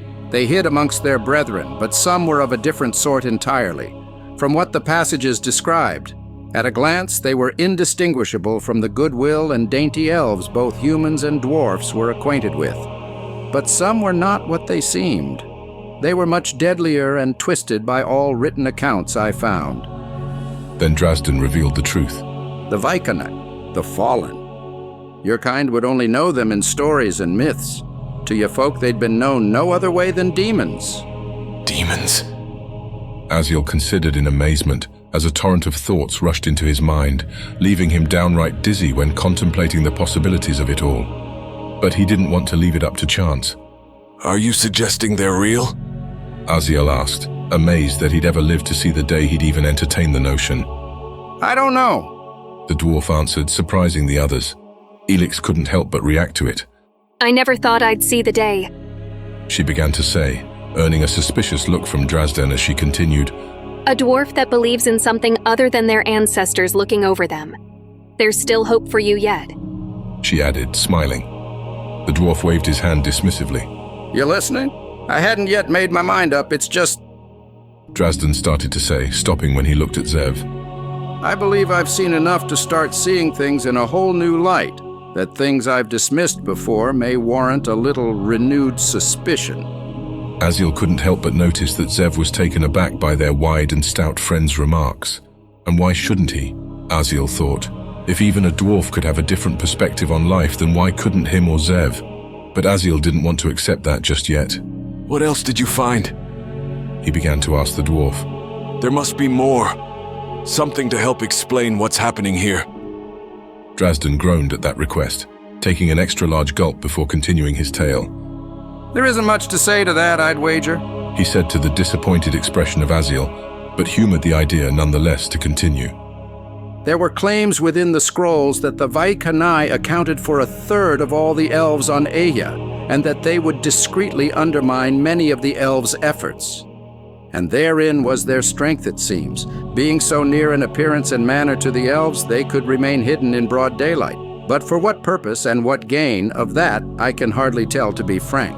The elves, for their part, were so suspicious about their unsavory kin that they accounted nearly every tragedy or disaster to their doing.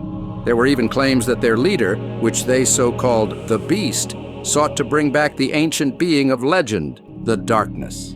At the mention of the Darkness, Aziel could hardly take any of this seriously anymore, as he focused most of his attention on the ale. Sure, that makes so much sense. It's all the fault of ancient elves that have long since left Eya. Or so they claim. Not that it matters. Elix was quick to set the record straight. They left to the White Plains. She claimed, referring to a realm between the world of Ihya and the life hereafter before speaking further on the matter. And it would explain some missing parts in history, actually. She began to muse over the idea before turning to Drazden. This finding was historic. Elix confessed to her fellow archaeologist colleague. How come I'm just hearing about it now?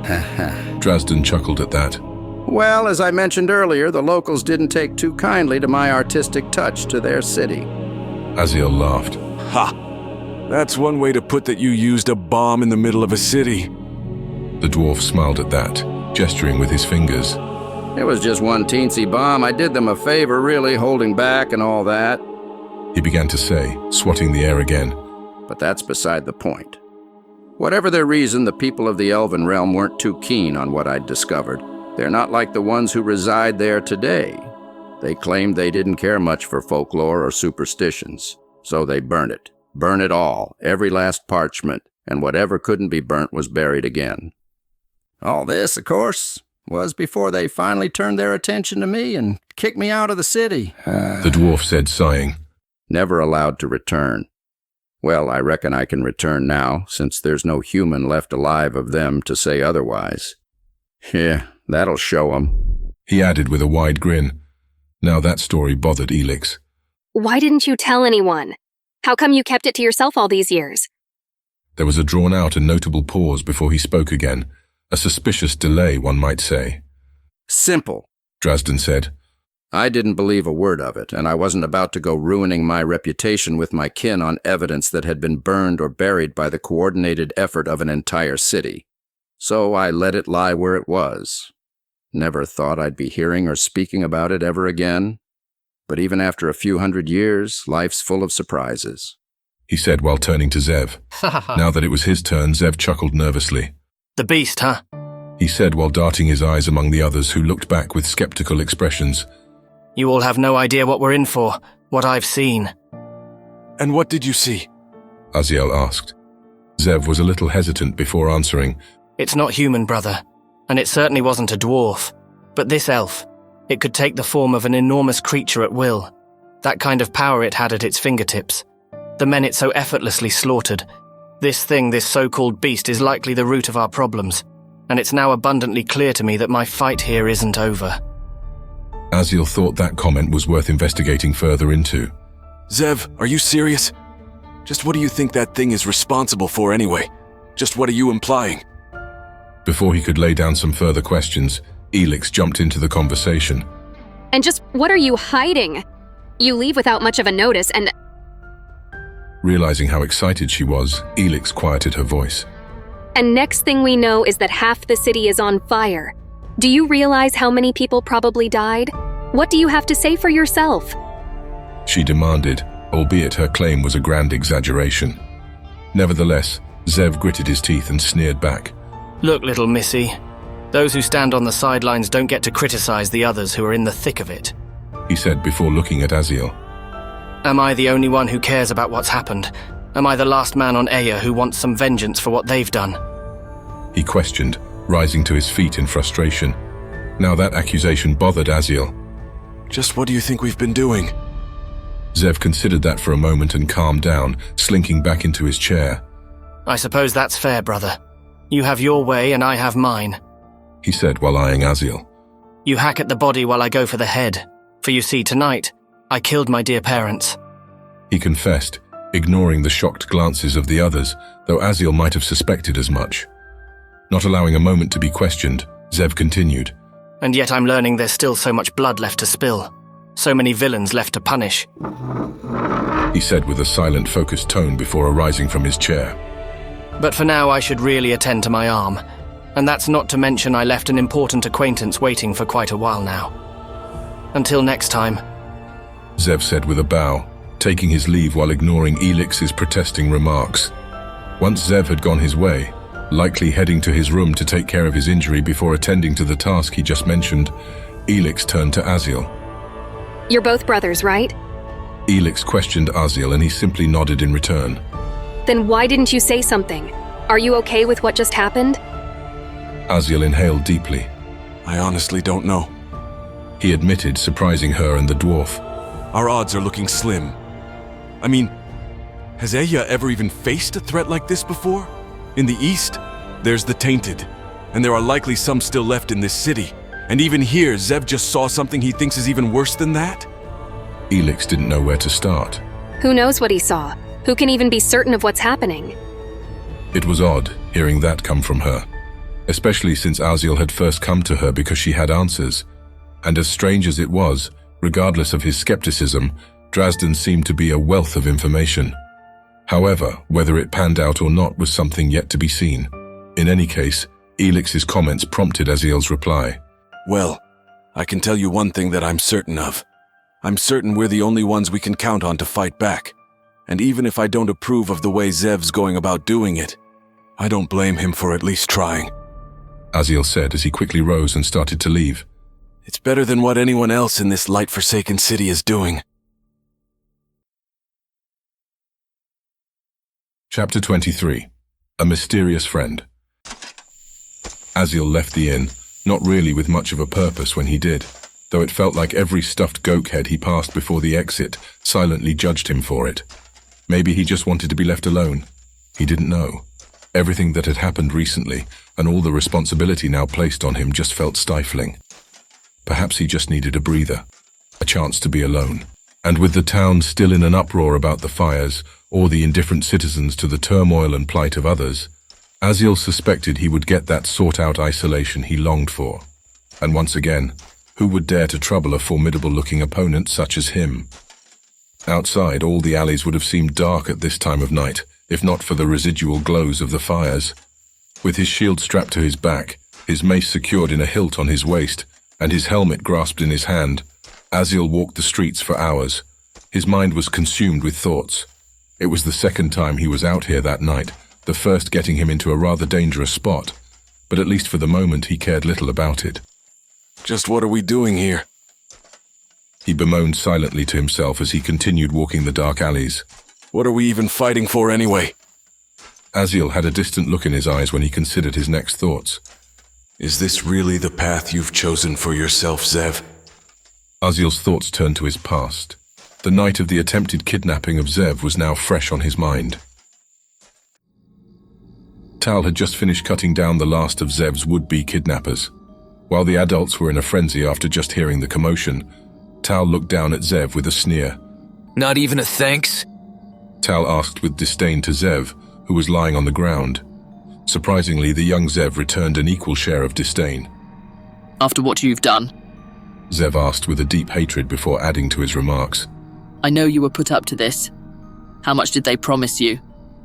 Though just an onlooker at the moment, Aziel heard it all too well. Though he didn't want to believe it. Tal had just come to both their rescues after all. Couldn't his cousin see that? He wondered.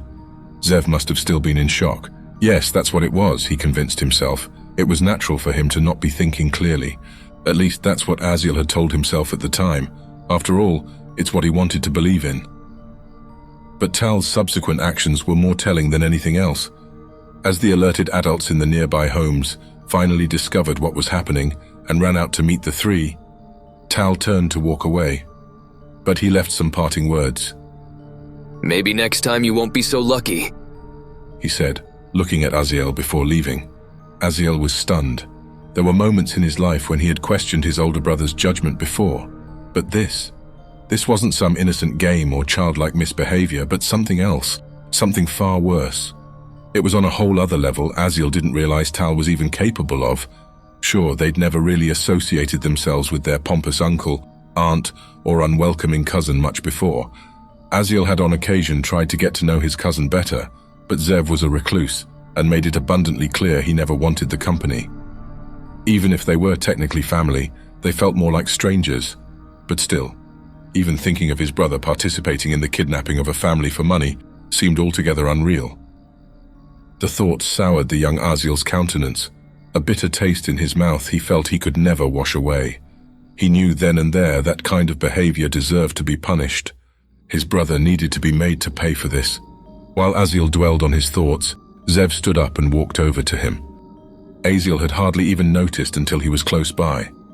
Zev had the usual unfriendly expression he always wore in his early life, but this time he appeared much more conflicted when he asked a question in a challenging tone.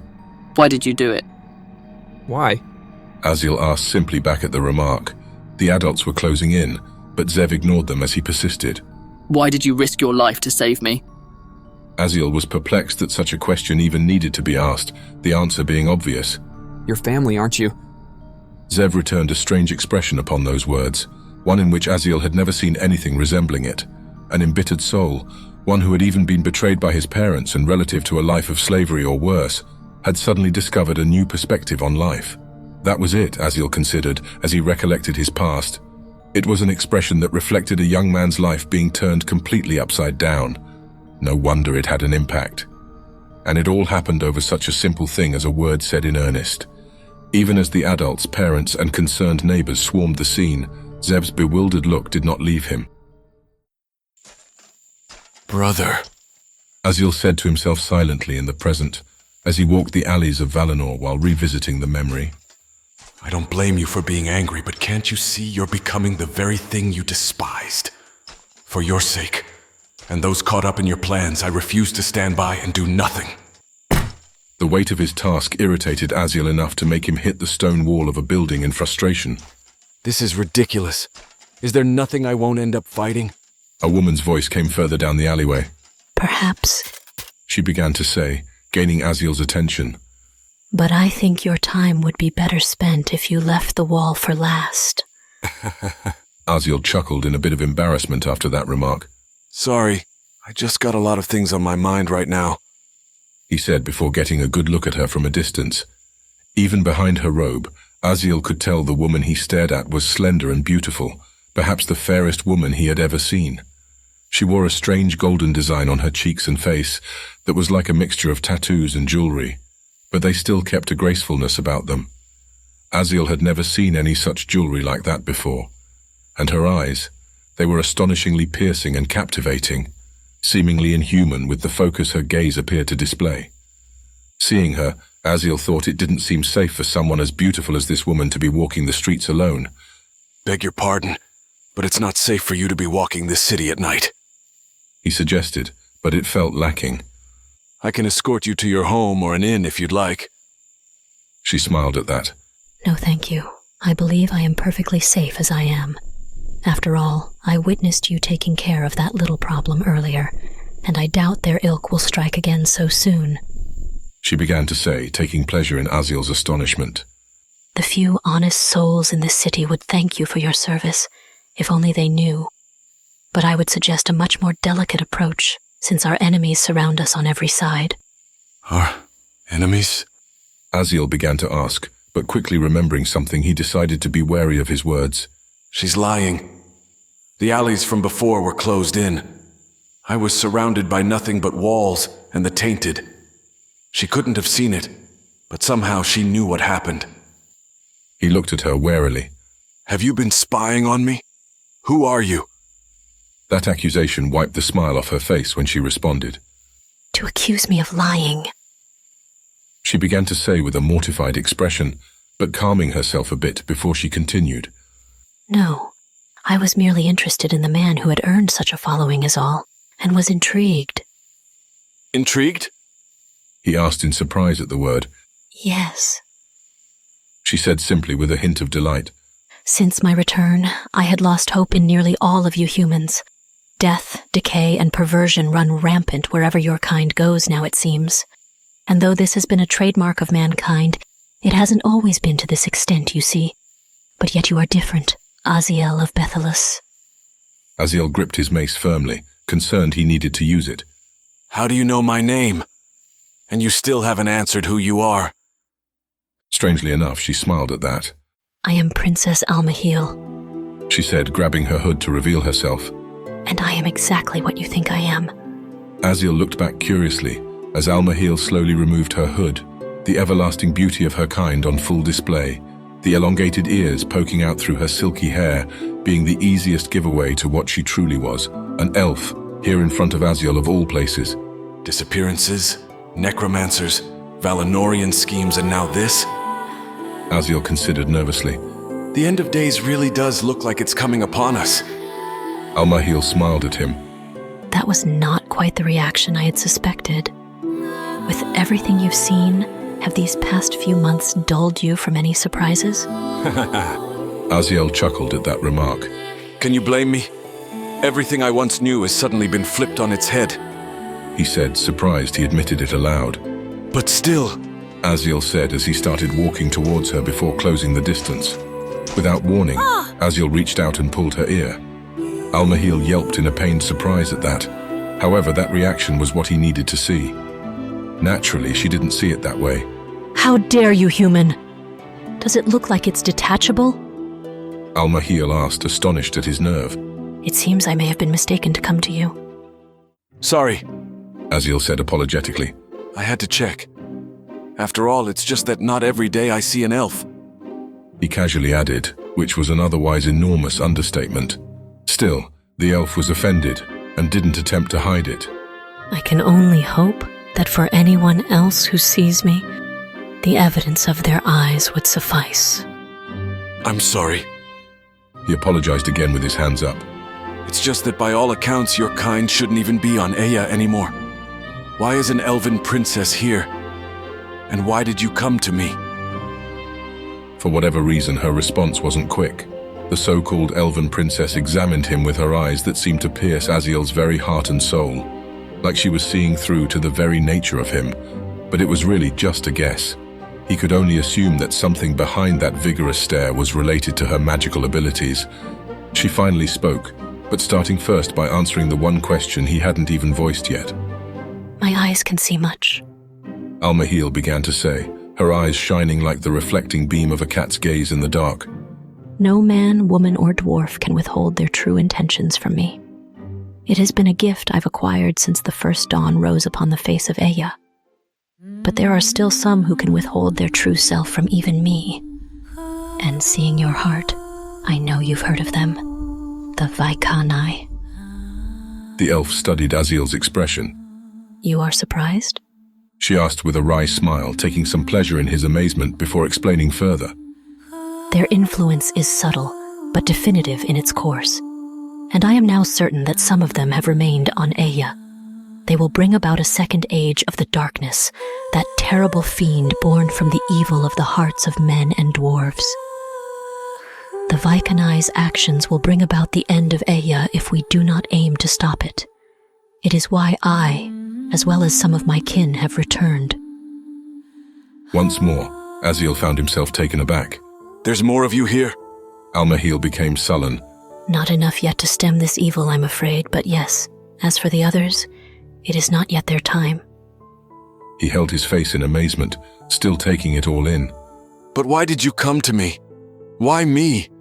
I'm no one important. You already knew my secrets by just looking at me. What do you expect? I'm just a blacksmith who's left his home in search of his mother. Almahil's eyes narrowed, focused and hard, but her compassionate tone gave a different impression. She's gone. What? Aziel asked back, bewildered. I said she's gone.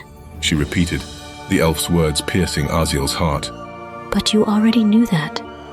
Do not bury yourself in sorrow by searching in vain across this realm when you already know she is. How could she say that? No, How could this elf even know? Aziel was speechless, which gave Almahil the opportunity to explain herself. She's gone to your father in the White Plains, and she will never return. But fear not, Aziel, for there is still hope you will one day meet her again. Though he was never a believer in the words of truth, Aziel was keenly aware of what the elf spoke of. No matter how pretty it was stated, no matter how much it was elevated in the eyes of his father and mother, to go to the White Plains was an impossible feat by any measure, unless one was an elf. To Aziel, the White Plains were simply the destination where the departed go to. The elf, who he had only known for only a few minutes, effectively claimed that his mother was dead. Is this elf insane or speaking the truth? Almahil sighed as if hearing his question that he didn't even utter aloud. I am sorry for your loss, but now is not the time. Not the time? He asked back, gritting his teeth at her simply brushing off that earlier statement. The elf didn't change her tone when she put back on her hood and turned. It's in the past, Aziel. Your mother and father would want you to focus on the very real and dangerous present. After all, you should preoccupy your mind with your soul and matters with your fleeting time left here on E.C.E.N. Almahil said before glancing back at him. I still do not know if you are ready for what lies ahead, but there's only one way to find out. She quickly stated before starting to walk off. Hey, hold on just a moment. Aziel said aloud, demanding an answer. She remained silent, yet Aziel trailed her closely. He persistently questioned her for minutes, yet her lips remained sealed. She led him through various twists and turns in the alleys and streets, and her enigmatic silence started to unsettle him. However, it became evident that she had a destination in mind. Still, her steadfast silence left Aziel feeling wary about the entire situation. In time, Almahil stopped in the middle of a street. The surrounding area somehow amazingly looked even more unwelcoming than the West Ward. Before Aziel could ask about why she had stopped, Almahil spoke. They're here. That sounded ominous. With his emotions high, Aziel only guessed at the meaning of her words until she gestured to their front, but his mind was elsewhere. This test the elf was putting him through left a sour taste in his mouth that he forced himself to swallow. Even if he knew his Ema had gone, Aziel didn't want to hear of it. Just the elf saying so had all but reinforced that nagging truth in the back of his mind. His Ema was gone, and he could do nothing to stop it. It was all but settled. He had failed his family completely and absolutely, even till their last breaths.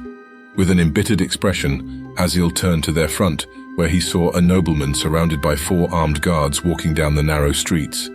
Even if he was well protected, it was odd the drunk man of high station would willingly choose to travel the streets of Valinor by foot at night. Aziel looked at the elf curiously, wondering what she had in store for him, but Almahil for her part did nothing in return but wait. This must be some sort of test, Aziel surmised, gritting his teeth as the group came closer. His attention was now on them. The noble was a proud and obnoxious sort, talking loudly in a drunken stupor, supported upright by his guards as he made his way down the narrow streets. He was bragging about something, but Aziel couldn't tell what it was exactly, except only that it was a sexual topic which was both crass and vile. When the noble got a good look at the robed woman who impeded his path, the man had a look of apprehension before getting a better eye on Almahil. He had a disgusting pig-like expression when he spoke. You're my company for the night, are you? He asked Almahil. To Aziel's surprise, the hooded elf smiled at that question before responding. Not I, your grace, but you won't be disappointed. Lord Castelor has seen to it that you will be most entertained. Aziel and the others looked at her curiously as she went on. We have procured some items from the Far East and South, an exotic young boy, and a young woman on the verge of adulthood whose fruit is still ripe for the picking. Both have been arranged for your arrival. Aziel could hardly believe what he was hearing, that the elf would dare cross such a topic in his presence. But then he noticed something, a deeper truth about the situation. When his gaze turned to Almahil, and then towards the men before them, Aziel saw her eyes had shined like diamonds in the night that moved about like the rolling current of the sea's waters. Some elven trick was at work. It was only with a second glance at the others that Aziel noticed they had become more relaxed, unguarded, and at peace to discuss such topics so brazenly out in the open. An enchantment? Aziel considered as he looked at the men who were compelled to speak such dark secrets aloud. The noble grinned widely. New items, you say?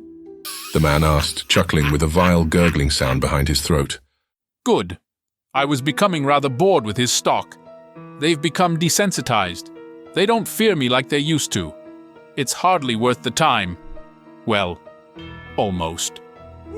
The man added with a wicked grin, he and his men laughing at the remark. That settles it. There's no way I'm just going to ignore that. Aziel considered with clenched teeth, but the noble wasn't done there. Well, go on then. Take me to them. I can't wait to meet them. He ordered with an eager desire. I'll be teaching those two a lesson they will never forget. Almahiel's expression turned sour as her enchantment lifted. The noble and his men were regaining a sense of themselves and were shocked at what had happened. What is this? The noble said in a frustrated anger. Almahiel answered, Your misdeeds and cruelty have not gone unnoticed. You will face judgment for your crimes, in both this life and the next. No words were said. They needn't be. There was only one option Aziel allowed himself in this moment. He stepped in front of Almahiel, his helmet already on, and his mace and shield at the ready. He glared at the men through his helmet's visor. These were the kind of men he had spoken of earlier. Demons walking around in human's flesh. They were an evil he could not allow to live. Without warning, Aziel brought down his mace upon the noble, smiting him in as his guards stumbled themselves to prepare for the fight. With his main target dealt with, Aziel kicked the closest guard away to reduce their numbers, even if it were only temporary. He blocked, rammed, and struck a defensive barrier down against the second man in his path before coming down again with his weapon. With one foe dispatched, Aziel shifted his attention to the remaining adversaries. As they closed in on him, raising their weapons menacingly, he braced himself for the impending clash. To his astonishment, it proved unnecessary. They were suddenly repelled by an invisible force. From the corner of his eye, he witnessed the elf extending her hands, undoubtedly another display of her magical prowess. He didn't dwell on the details. Instead, he seized the opportunity. Springing into action, he launched a flurry of strikes, swiftly incapacitating the last few guards, all while receiving mystical support from Almahiel's otherworldly abilities. Aziel stood over the corpses surrounding him. It gave a moment of reflection. He was getting quite good at this. He was a force to be reckoned with. Aziel was even certain he didn't need the elf's help, though it was appreciated. But still, this wasn't the reason he had set out from his home. Why am I even here? He asked himself inwardly, and the elf, knowing far more than she should, answered his thoughts. Because you're destined for greater things. Your actions will shape the destinies of those you care for. Aziel turned to her, surprised, but he quickly determined he shouldn't be. I only meant to look after my family. That's all. I never wanted this. He said, gesturing at the corpses, only a fraction of the ones left in his wake as of the last few months. She walked up to him so he could see the seriousness in her eyes all the more clearly. E.C.E.N is falling into darkness, yet there are still so many who may have a chance to see the coming dawn and escape the evil that is to come. But their chances are slim if others will not help them. Aziel looked at her, curious about her meaning, but she did not answer that question in his heart as she continued. I cannot force you to aid me, and neither can I take back the wrong that's been done. I can only tell you that your actions, whether you should choose to leave or fight this coming darkness, will instill a greater impact in E.C.E.N's destiny than you can possibly ever dream of. Aziel looked at her in wonder at her confidence. How can you be so certain? Her eyes displayed the same unnatural brilliance as before. The light has shown me. The light? Could it possibly be? Do I even dare to hope? Aziel turned his head in shame. She responded with the unimaginable, addressing a question Aziel hadn't even dared to consider, due to the terrifying potential consequences. His forgiveness endures. Aziel looked back at her, eyes wide as she spoke further. You need only choose to believe. He looked back skeptically. Is it really that simple? This time, Almahiel didn't have time to answer as she gestured forward again. He finally comes, she said, pointing down the same road where the noble had once walked. Curious, Aziel looked on. Seconds later, the sound of footsteps coming from another alley starting to close the distance was heard. And to Aziel's surprise, Zev was the one who walked out in the open. Zev was just as surprised to see Aziel as he was to see him. But still, Aziel was the one surrounded by bodies at that. Brother, Zev asked in shock before gesturing to the whole scene in front of him. I see you've gotten acquainted with the locals. I don't like them much either. He said with a smile that was definitely inappropriate for the moment. But he followed up with a serious question again. Just what exactly are you doing here? His appearance here of all places got Aziel wondering. I was just about to ask you the same question, Zev. Do you know what's happening here? Zev gave an uncomfortable look, eyeing up the woman beside Aziel before answering. I have my guesses. But as for your tag-along, who is she? Aziel could only wager a guess as to why, but Al-Mahil didn't waste a moment to remove her hood and reveal herself. Immediately, Zev got nervous enough to reach for his crossbow before Al-Mahil spoke. I am not like the one you saw earlier. I've come to help. Zev seemed taken aback at her sincerity, but he still pulled out his crossbow anyway, just in case. Beg your pardon, mysterious elf who's surrounded by dead bodies in the night streets of Valinor, but I'll be the one to decide that. She found that reaction humorous, but it was outweighed by her annoyance. Humans never change. You always look upon others you don't know with suspicion, and though it is warranted among your kind, do not hold me to your standards. Finally, a true sense of the elf's personality came out. Her arrogant remark made Zev chuckle. Ha! Well, you're doing a splendid job helping me do that, he said with a taunting grin. Al-Mahil grimaced. I forget, your kind is not the same as I am acquainted with. That remark earned the curious gaze of the others as she continued.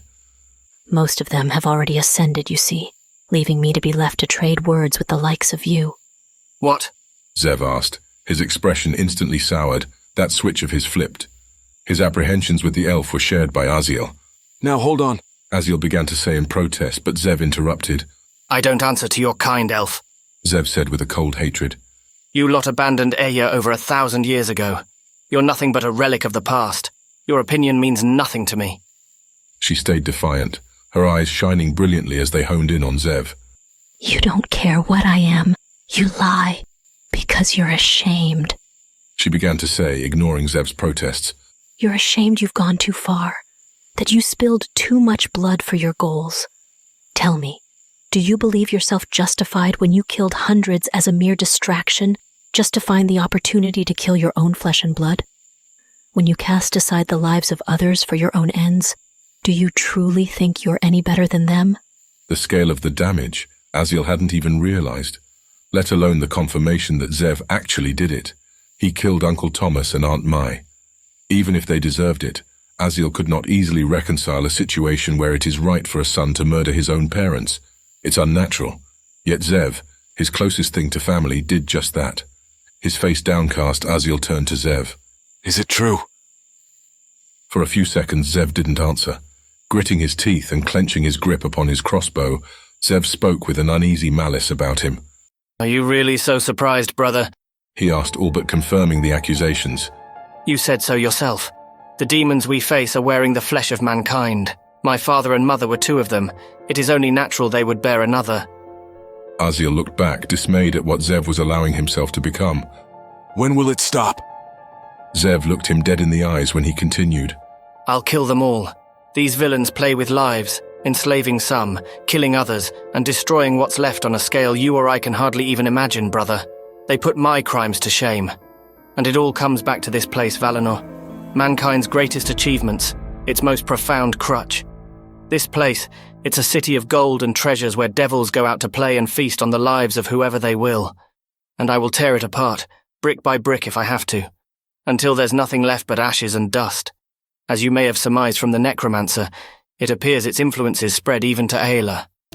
Aziel could hardly wrap his head around it, but the words gave truth to another situation regarding where they met.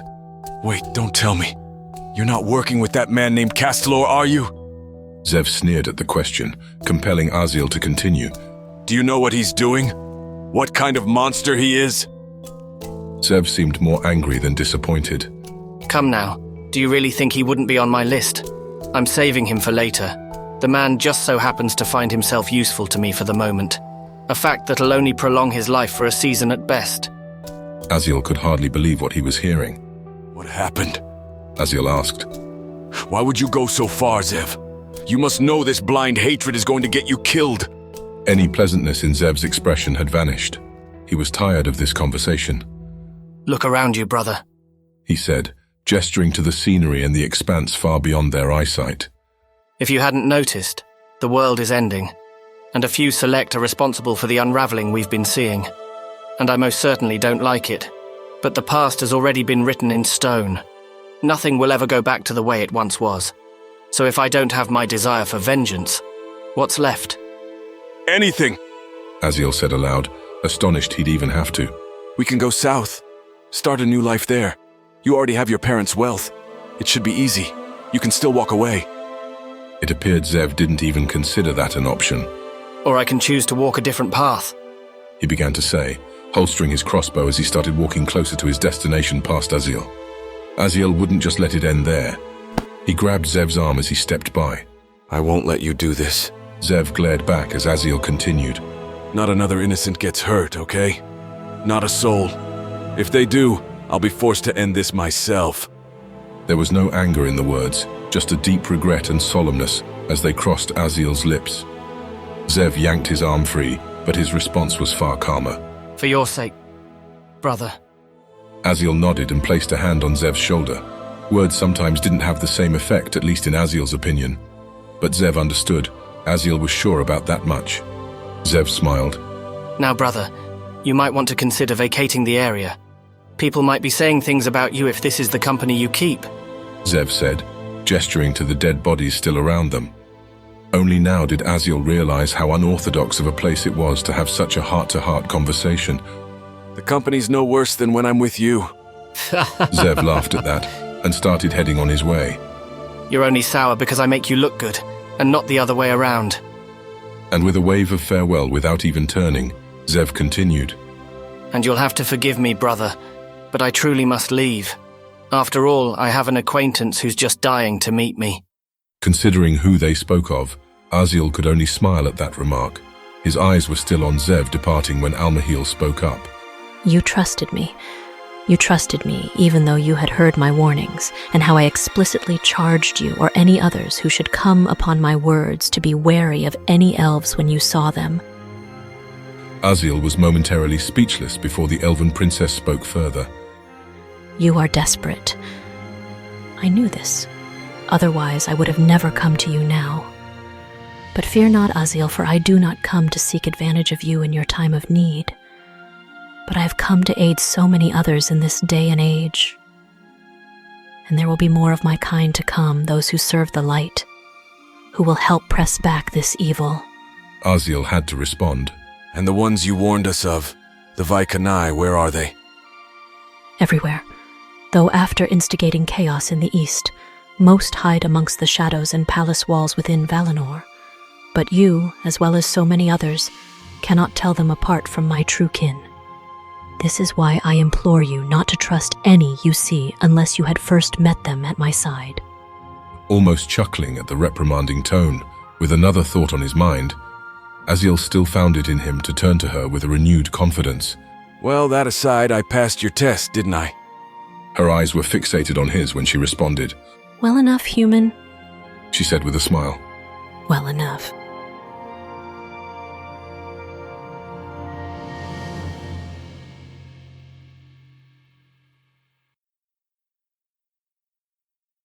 Chapter 24. The Snare. Earlier during that same night, Cyrus Vanorum assembled his men, but not before seeing the fires for what they were, a distraction.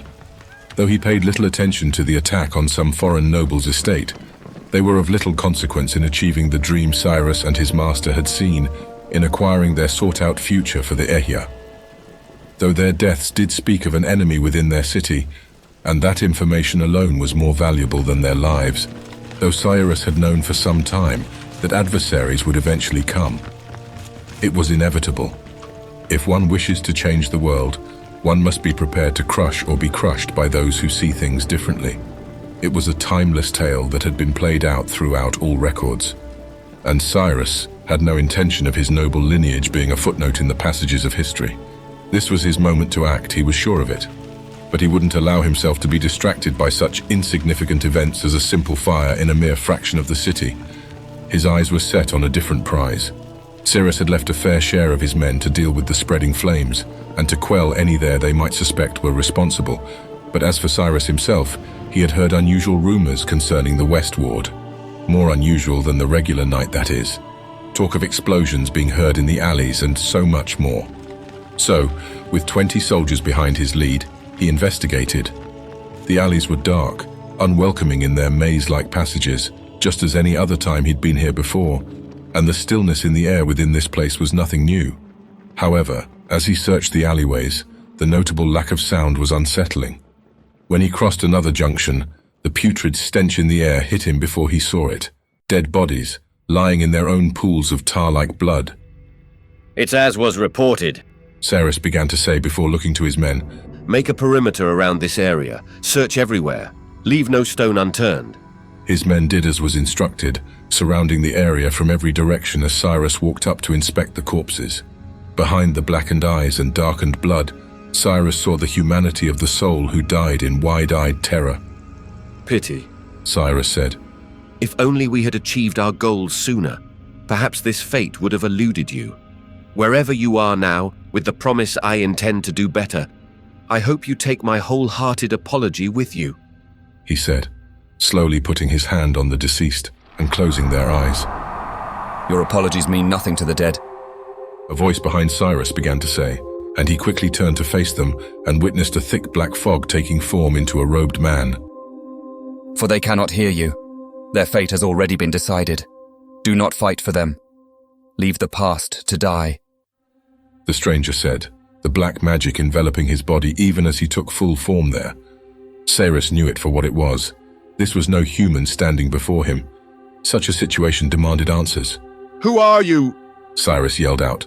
The robed figure sneered at the demand, refusing to answer. One of Cyrus's men saw the intruder. "Stay where you are!" The soldier yelled from behind the robed figure, bringing out his blade. The unannounced stranger showed disgust at their arrogance and their expectations of him, and with a subtle grin, he intended to put them in their place. And that's when Cyrus saw it, the true scale of who it was before him. The robed figure never moved an inch from his spot when he began to act, not even turning back to the soldier, exclaiming orders. With a simple swipe of the robed man's hand in the air, the soldier who made demands of him was lifted 20 feet from the ground, and with another swipe downward, he crashed down against the stone pavement. The blow shattered bones, causing the soldier to scream in pain as the others there looked on in terror. But the stranger did not finish there. The soldier had dropped his sword upon the impact, and moments later it skidded across the ground, passing the robed figure before sticking diagonally sideways upon one of the corpses there, its bladed point sticking sideways. Now, to make the lesson stick within their minds, the robed man made another example of the soldier who dared draw a sword against him. No movement was necessary from the wielder of this terrifying magic himself was required for the soldier to again be sent careening through the air, screaming in terror, as he flew through the alley past the robed figure before falling upon his own sword. He was skewered like a pig, dead instantly, but the shock of what happened would linger well past his lifespan for all who witnessed it. Cyrus was stunned to silence against this terrifying foe. He wouldn't even dare himself to reach for his weapon or use his magic. "Leave them where they lie," the robed man ordered. Cyrus saw the distinct features of the stranger this time, and saw the pointed signature ears of an elf. And who would dare to order him if not from the master? "You also serve Lord Adolin Azar." The robed elf sneered at that remark, insulted. "Does it look like I would serve him?" With that reaction, Cyrus was more wary of how he responded. "But what about these tainted? If I don't find where they're hiding, what would happen to the city? Even the palace would be at risk." The robed elf smiled a sinister grin, answering that question. "Is it now? Only time will tell," he suggested, clearly indifferent to the damage that would follow as he started to vanish into the blackness of his magic, disappearing in thin air. After he left, Cyrus couldn't remain leaving this unverified. He stood to his feet and started heading towards the palace. Even as the fires still burned throughout Valinor, Cyrus wouldn't allow what had just taken place to go unanswered. So he left his men to attend to unimportant matters of the present crisis of the city, while he set his sights on the future, which led him to an all too familiar place. There Cyrus Vanorum was, once again in the lower underground bowels of the palace, his master's lair, a place both safe from peering eyes and unwanted attention. But secrecy, even while in the dark, was a necessary tool for the few, like him, who had such grand ambitions for the world at large, which would not yet understand. As he walked through the lower corridors, turning from one passageway to another, he stopped abruptly upon his next turn. Adolin Asjar was there, silently standing, almost as if he had already been expecting the arrival. Shouldn't you be concerning yourself with the matters of the city's security? Adolin asked, coaxing an answer from his subordinate as he went further. Or do you come here because you finally met? His words confirmed Cyrus's suspicions. With a nervous, restrained anger, Cyrus confirmed the encounter. Who was he? The elf breathed out through his nose in a disapproving gesture at the lack of respect that the human showed him. He's had many names, and in legends long since past he has been mistakenly called by some as the Beast. That name, that confession, made Cyrus instantly wary, though Adolin ignored his reaction as he spoke further. But that name was given to him by fools without understanding. He has been since before the Ea was formed, and will last far longer after it's decayed to smoldering ashes. He is without limits your mortal mind cannot comprehend. Cyrus now held his weapon more dearly, and while trying to hide his disgust, he prepared for the worst as he asked further. What is he? Adolin smiled at Cyrus's fear. His name is Zeraz, the bringer of light. He is our master, and we will help him carve out a new world I had promised you from the remnants of the old. Cyrus was perplexed at the title the fearsome figure was given. He considered the words, thinking that perhaps there was more to this matter than meets the eye. But still, he needed answers. He killed one of his own men in cold blood without any reason. The elf raised an eyebrow at that. Without reason? Really? Even though he drew his sword and demanded his lord and master answer him? Cyrus was taken aback by that, and Adolin continued. No. Zeraz was well within his rights, and the few who die in the present will help to pave the way to our glorious goals. But you already knew that, didn't you? Your actions thus far have proven time and again your devotion to what we strive for. Adolin added with a mysterious smile. Since there was truth to it, Cyrus didn't know how to respond, but he didn't need to. Adolin was already intending to change the topic. Without much of a warning, he started walking further down the passages to areas of this underground labyrinth Cyrus had never traveled before. With a simple hand gesture to follow, Adolin instructed, Come, you've proved your loyalty. Now it is time you know how we intend to bring about a better tomorrow. A hint of trepidation pulled Cyrus back, but his will to discover the truth behind Adolin's words inevitably drove him to take his first step forward to follow. Adolin Asjar led Cyrus down further corridors and steps deeper into the world of E.C.E.N. The air was cold and damp down here. The eerie sensation of being watched hung over Cyrus as he followed the elf's every step before coming to the edge of a circular stone room from the outside that was much like the one in which he had acquired his newfound powers over the sand and dirt. The elf touched the closed door with his palm, grinning as if he somehow felt what lay inside. You've heard the stories about how the Chosen of Elah had magical powers, but did you know how he came about possessing such a gift? Cyrus looked back, curious at the reason behind the question. The same way as you did to me? Correct. Adolin answered plainly, pleased with where the conversation was going. But how? Cyrus began to say. It's one thing for elves to possess such powers, but how did you ever manage to achieve such a thing and grant it to humans? The elf smirked at that. It doesn't come free, he said before opening the doors to the room. Cyrus peered inside. The circular room had a rune formation on the ground, much like the one where Cyrus himself had acquired his magic, and on every extremity of the rune design was a person, mostly refugees from Olnawan, all strapped down in chains and cuffed to the floor. At the sight of Cyrus, they pleaded for their lives in desperate fear. Their screams, their terror, were raw and unfiltered. Cyrus shuddered at the sight. What is this? Cyrus asked Adolin in a loud, disgusted fear, but his master didn't even so much as turn. Answer me, he replied. Just watch, and all will be understood. Adolin instructed, but Cyrus could hear the pleased tone in the elf's voice as he held the door open. The large rune blanketing the floor in the room started to light up in a crimson red.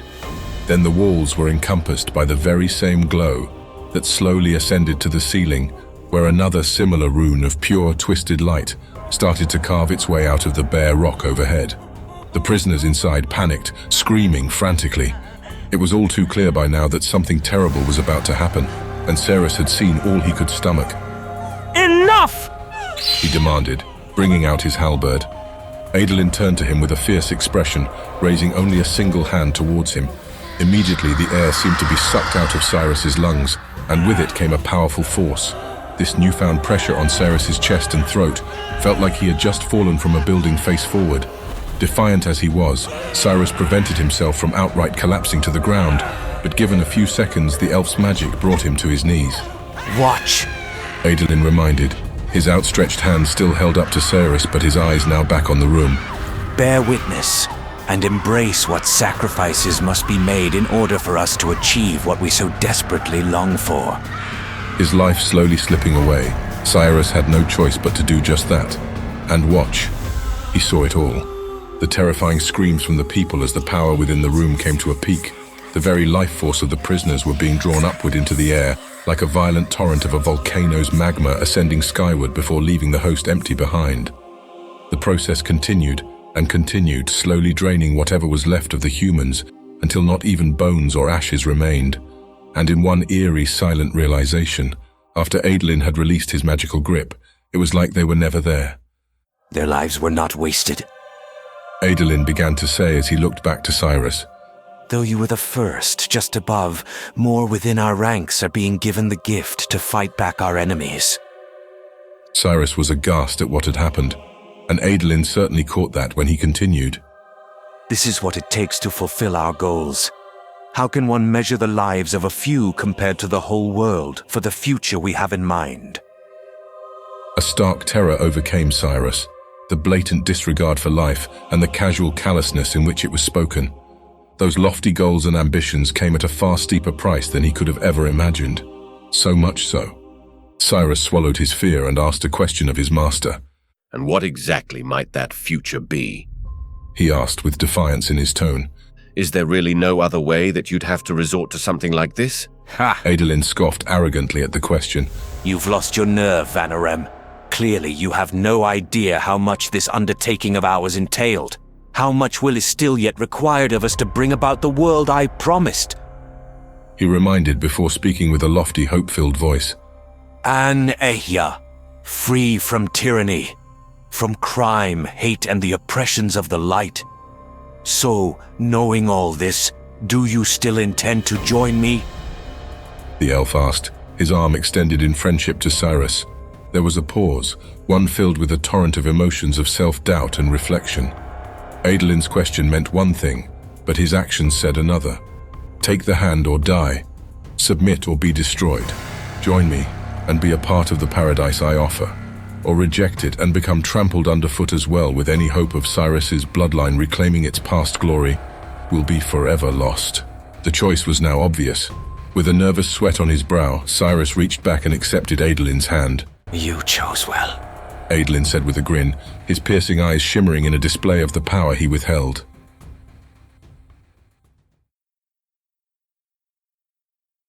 Chapter 25. A Slow Death.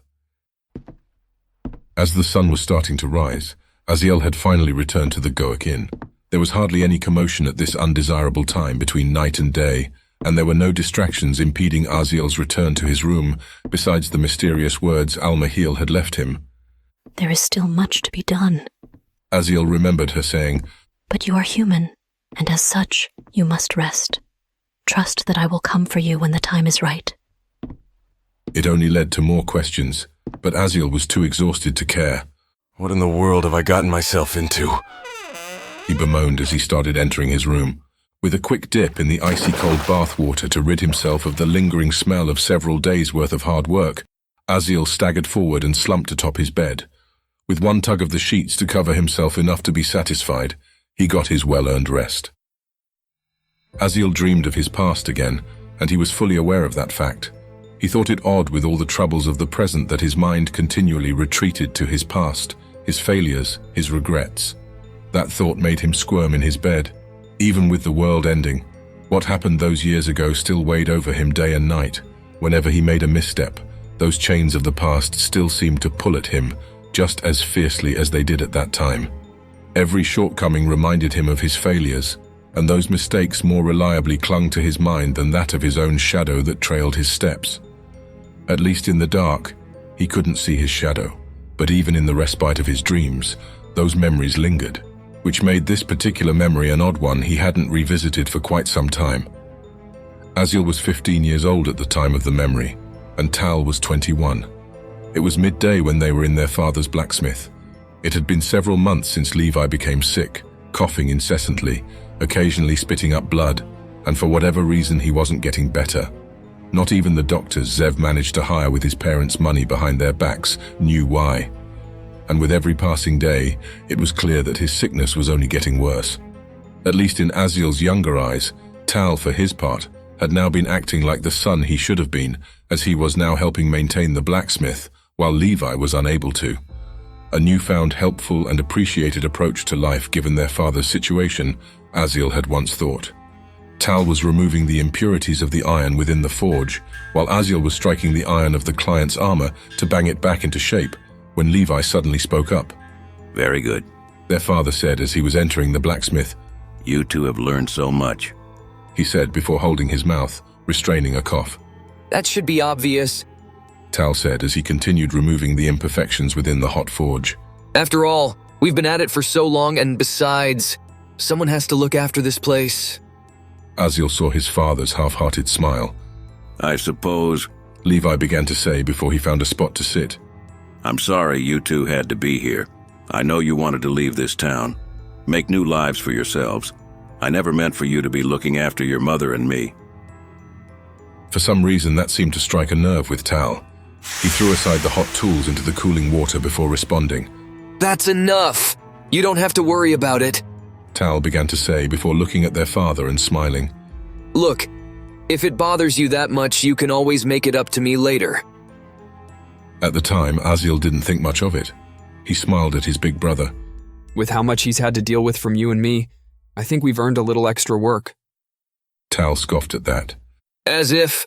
Speak for yourself, he said, laughing, waving the comment off with a hand as he got back to work. Then entered Zev, a peculiar young kid, but not as peculiar as his later adult version. Well, to be fair, Aziel hadn't quite made up his mind on that yet. Zev came up to the blacksmith, bruises on his face which were almost less notable than his casual attitude in ignoring them with his nonchalant smile and wave. I expected this much from Uncle Levi, but I see you all won't be satisfied until everyone in Bethelus is part of an armed militia. Aziel grinned at that. We're working on it. Give us another week or two. Levi cut the fun short, standing up in a worry. By the light, Zev, what happened to you? As was typical of him, Zev responded as one might expect. Well, I fell down a flight of stairs in my home in the morning, went back up to pick up a few things I dropped, and would you know it, it happened a second time. Terrible luck, that. He gestured, pointing skywards. The moons must not be in the right position again. That would explain it. Tal laughed at that. Suppose these stairs of yours aren't called Uncle Thomas by any chance? Zev snapped his fingers. Oh, that's right, how silly of me. I always get my father and our furniture mixed up. Not that it wasn't warranted, but Tal shook his head and offered a crude remark in return. Levi, as the only adult who acted like one, didn't find the situation entertaining or worth joking about at all. But Aziel knew his father's word mattered little compared to the ruler of these lands. Thomas and Mai ruled with impunity, which might not have been so bad if not for who they were. In any case, Levi groaned in discomfort before replying. How about you see my wife? She can have it looked at. He began to say before curiosity got the better of him. If you could enlighten us, what did you do exactly? Oh. Zev began to explain as if it were nothing. I may have been responsible for ruining one of my father's business relationships. Levi sighed, likely expecting the worst. What did you do? He forced himself to ask. Zev smiled, not seeming at all bothered in having to explain his actions. Well, you see, I might have burnt some of their wagons and merchandise. Very expensive, I'm told. There was a lot of frustration and screaming. In truth, nobody saw me do it. But my old man trusts me just about as far as he can throw me, and it's not very far. I know from experience. Levi just groaned. Well, Tal began to say, smirking. With you around, he's getting his practice in, that's for sure. Aziel didn't know whether to be more appalled or impressed. By the Great Divide, Zev. What on Iya would possess you to do something like that? Zev's expression soured at the recollection. I didn't like him is all. What he did to his servant boy. Slapping him around like that when asking him to gather things to present to my father. And I know he probably did worse in secret. He explained, whispering to himself that last part, while almost having the urge to spit in disgust. But his servant not being able to read his mind to attend to whatever his master needs is now the least of his problems. Levi groaned again. Zev, you know I can't endorse what you've done. Even if the man had acted out of line, there's a thing called moderation. Perhaps you should learn it. Zev didn't respond to that, which only encouraged a grunt of frustration out of Levi. Go and get your injury treated, my boy, he insisted, gesturing to the house where Ema still was. Zev shrugged and started to do just that, walking at his own pace as he always did. And it was the first time that Aziel really got a good look into who Zev really was. A conflicted soul with a fierce desire to set things right, even if there was little to no restraint in achieving his sense of justice. It's no wonder his parents, who engaged in a lifestyle of corruption, would want to get rid of him. Zev, Aziel shouted out before he went too far, gaining a curious look back from Zev as he added after a moment's reflection. You did good, Aziel said in earnest. Now, looking back on it, Aziel wasn't quite sure that was the best thing to say. In any case, that remark had a far greater impact than he would have expected. Levi erupted in protest at the words, and Tal, an annoying spectator for the moment, had just laughed on. For whatever it was worth, Zev smiled, and he didn't even need to fake it that time. Aziel awoke to loud yells coming from outside. Something about a merchant cheating another man. Nothing of consequence, but it had done the job of waking Aziel in the middle of the day. He figured he shouldn't really have been surprised since he was up till the break of dawn last night. Kicking his legs out and sitting on his bed, he thought aloud to himself. Those dreams again? Why am I thinking about them now? He asked, groaning, then yawning. There wasn't much for it, he thought to himself before getting ready, cleaning up and heading toward the door. But there was a note on the floor, likely slipped underneath the doorway when he was asleep. Aziel picked it up and read it. Don't know when you'll wake up. But when you do, come to the refugee camp. There's been some unsettling rumors and we're going to check it out. Signed by Elix, and SSS, an acronym later explained as short, stubby and stubborn. Aziel couldn't help but smile at that, and of course, all of it was written in a woman's handwriting. But once his amusement had passed, Aziel couldn't help but consider the implications. That's where Al-Mahil wanted to meet up. Could it be she already met the others? He considered it only for a moment. Does it even matter? In any case, this is all the more reason I should go. And with that, Aziel left. Earlier that same night, Zev had dealings with Castalor. He was inside the old noble's hideout, but on this occasion, even inside his personal room, Castalor's men were with him at all times, even while Zev was across from the chamber within his innermost room of the place. Zev wanted to mock the man for his nervousness, but he decided to exercise that elusive restraint of his for once. He only decided to do so after seeing the furious temperament of the noble. The old nobleman glared daggers. Do you realize how many of my men died? Castalor said across the table, eyeing Zev down. They knew to expect you, didn't they? Huh. Now Zev scoffed at that. Of course not, he said with a flippant hand gesture. My father and mother would have thought me dead when old Nowan was sacked. I'm sure it was part of their plan after all. And even if they did, that was your men's job. I paid you for a service and you delivered. We should be celebrating. He added with a bit of flair to his words. Some of the others there took issue with Zev's casualness over the matter, but Castalor remained calm, calculating. The price just doubled, he replied with a firm tone. Zev smiled at that. Oh, you'll get more than that, I'd wager.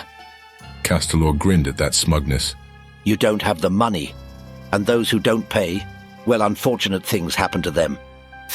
As bold as ever, Zev laughed at the words before leaning in over the desk. You don't need to be worrying about that, old friend, he said, gaining Castalor's uneasy expression and the guard's reaction after closing the distance. You see, I was never much in this for my parents' wealth. and I can promise you this is just the beginning. With the threat of the guards, Zev leaned back, calming the situation down as Castelor probed for more. Go on. Well, there's so many folk I'm inclined to settle the score with, many of which are intruding on your business, I hear. Zev said, hiding his true thoughts of those detestable crime lords in high places. So what? Castelor probed again. Grinning, Zev explained. The Tainted, as I'm sure you've heard them called, are already here. You think with that fumbled mess your men made last night, that we really would have gotten away with it, if not for the city guard's attention being drawn somewhere else?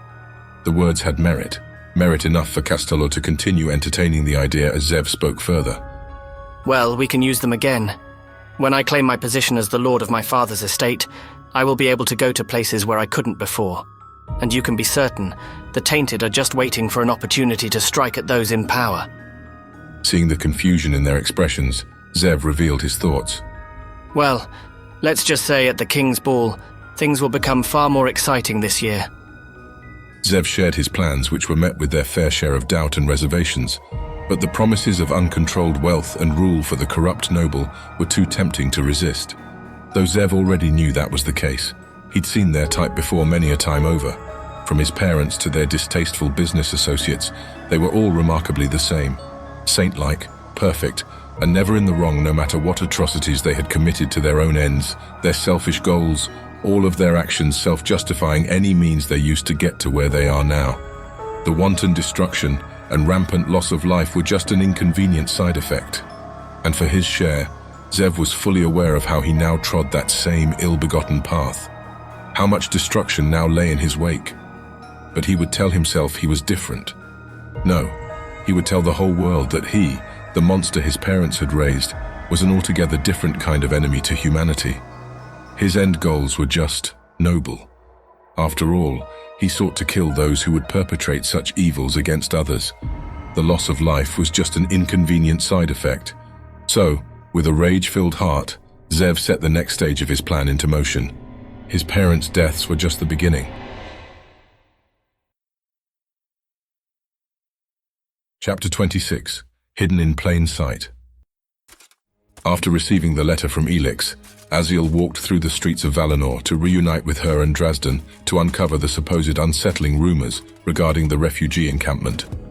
However, Aziel wasn't quite certain if either of them were aware of the Elven Princess's direction for him regarding their plans to investigate the matter with the refugees. But after hearing the direction from Almahil the prior night, Aziel couldn't just shrug it off as a coincidence. After all, there were far too many coincidences that, when you looked closely, were not by mere happen chance as of late. Aziel knew by now in this bleak time on Eya that nothing should be taken for granted. Every suspicious circumstance had a purpose, every supernatural event had a reason, and how people acted determined where the battle lines would be drawn. Everything worth fighting for should be fought for till the last breath. He knew in his heart, before the dust would finally settle, that this was all going to end in unparalleled bloodshed, the likes of which the Eya had never seen before. The legends of old spoke of great disaster, the light versus the darkness, and many other supernatural forces at work. But this dark age seemed to be slowly building up to the time when all that had come to pass would happen once more, and that the enemy of the world would finally reveal his hand. All would be coming to an end. Whether good or bad, Aziel did not know. With that pleasant thought lingering on his mind, Aziel grimaced and slouched against the side of a building in the middle of a busy Valinorian street. His mind filled with thoughts, he tried to find peace in a distraction. By the light, Aziel had no idea why he ended up dwelling on the past once more. Back in Bethelus, 16 years of age, just before his life was torn asunder, Aziel was busy tending to his father's needs. Levi was weak, frail, hardly even recognizable from the burly-figured blacksmith he once was. It was a slow death. What was happening over this year's time, Levi could now hardly even make it out of bed. But his stubbornness often compelled him to power through such pain, to make his way to his chair to watch over his son's work over the smithy. After handing Levi a bowl of soup, Aziel spoke. Father, you should rest. Tal and I have already learned so much from you. We can take it from here. Now normally Ema would have been tending to her husband's needs, but contrary to Aziel's worried words, there was a stark drop in the quality of the smithy's goods, which meant less business, and less business meant less money to take care of the family's needs. It wouldn't have been so if Bethelus hadn't been a detour for most folk to begin with, and without Levi's masterful works to convince the patrons to visit such a remote place, the family business income rightfully took a dive. So Ema had been frequenting the shopping district in the town as of late, selling off items and trinkets from the household that were of no more importance than the memories they were worth. Family treasures, really, but they did little to fill the stomach.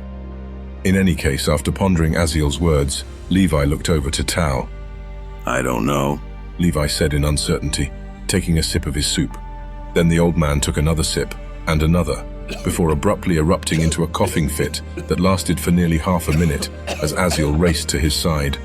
The convulsing forced Levi into spilling much of his meal to the floor as he spat out spurts of blood that contaminated any remnant of the meal he had left. Aziel would have sprung into action and done something useful, but he felt helpless. Even the doctors Zev had hired were useless. What could he do except provide a blanket to help his old man clean himself while taking the contaminated soup away in hand? At what point is it enough? Tal said, observing the scene from a further part of the smithy. His words were cold, harsh, but it appeared Levi couldn't deny the truth behind them any longer. Perhaps you're right, the old man began to admit. After speaking to your Ema, I'll see to it the preparations are taken care of. Father, Aziel said weakly, wanting to offer some kind of other way, but there was no other real solution he could think of. Levi forced himself to stand and waved his youngest son down with a hint of love to the gesture. His expression, his smile, it was all bleak and forced. This was clearly not the way he had wished things would come. This pathetic, slow death that made him a burden to his family was no way for such a proud man to die or bequeath his inheritance to his sons. Aziel hadn't yet understood the implications of what would happen. Even now, he could not foresee a realistic possibility where he might have guessed what might have transpired. To guess such a terrible fate would have been beyond sound reasoning after all. Though it didn't change a simple fact, Aziel resented himself for letting what would next happen come to pass. With his mind back on the present, Aziel renewed his walk forward. Those lingering thoughts of the past did little to settle his mind as he would have hoped. It all reeked of dread, like he was somehow preparing himself to die. All men die. And if I should be fighting this fight, at least then I can die well. Aziel considered with an emboldened walk to his destination, the refugee encampment. But as he went on his way, oddly enough, he was stopped by an old withered hand. It was the old merchant lady who had helped him before.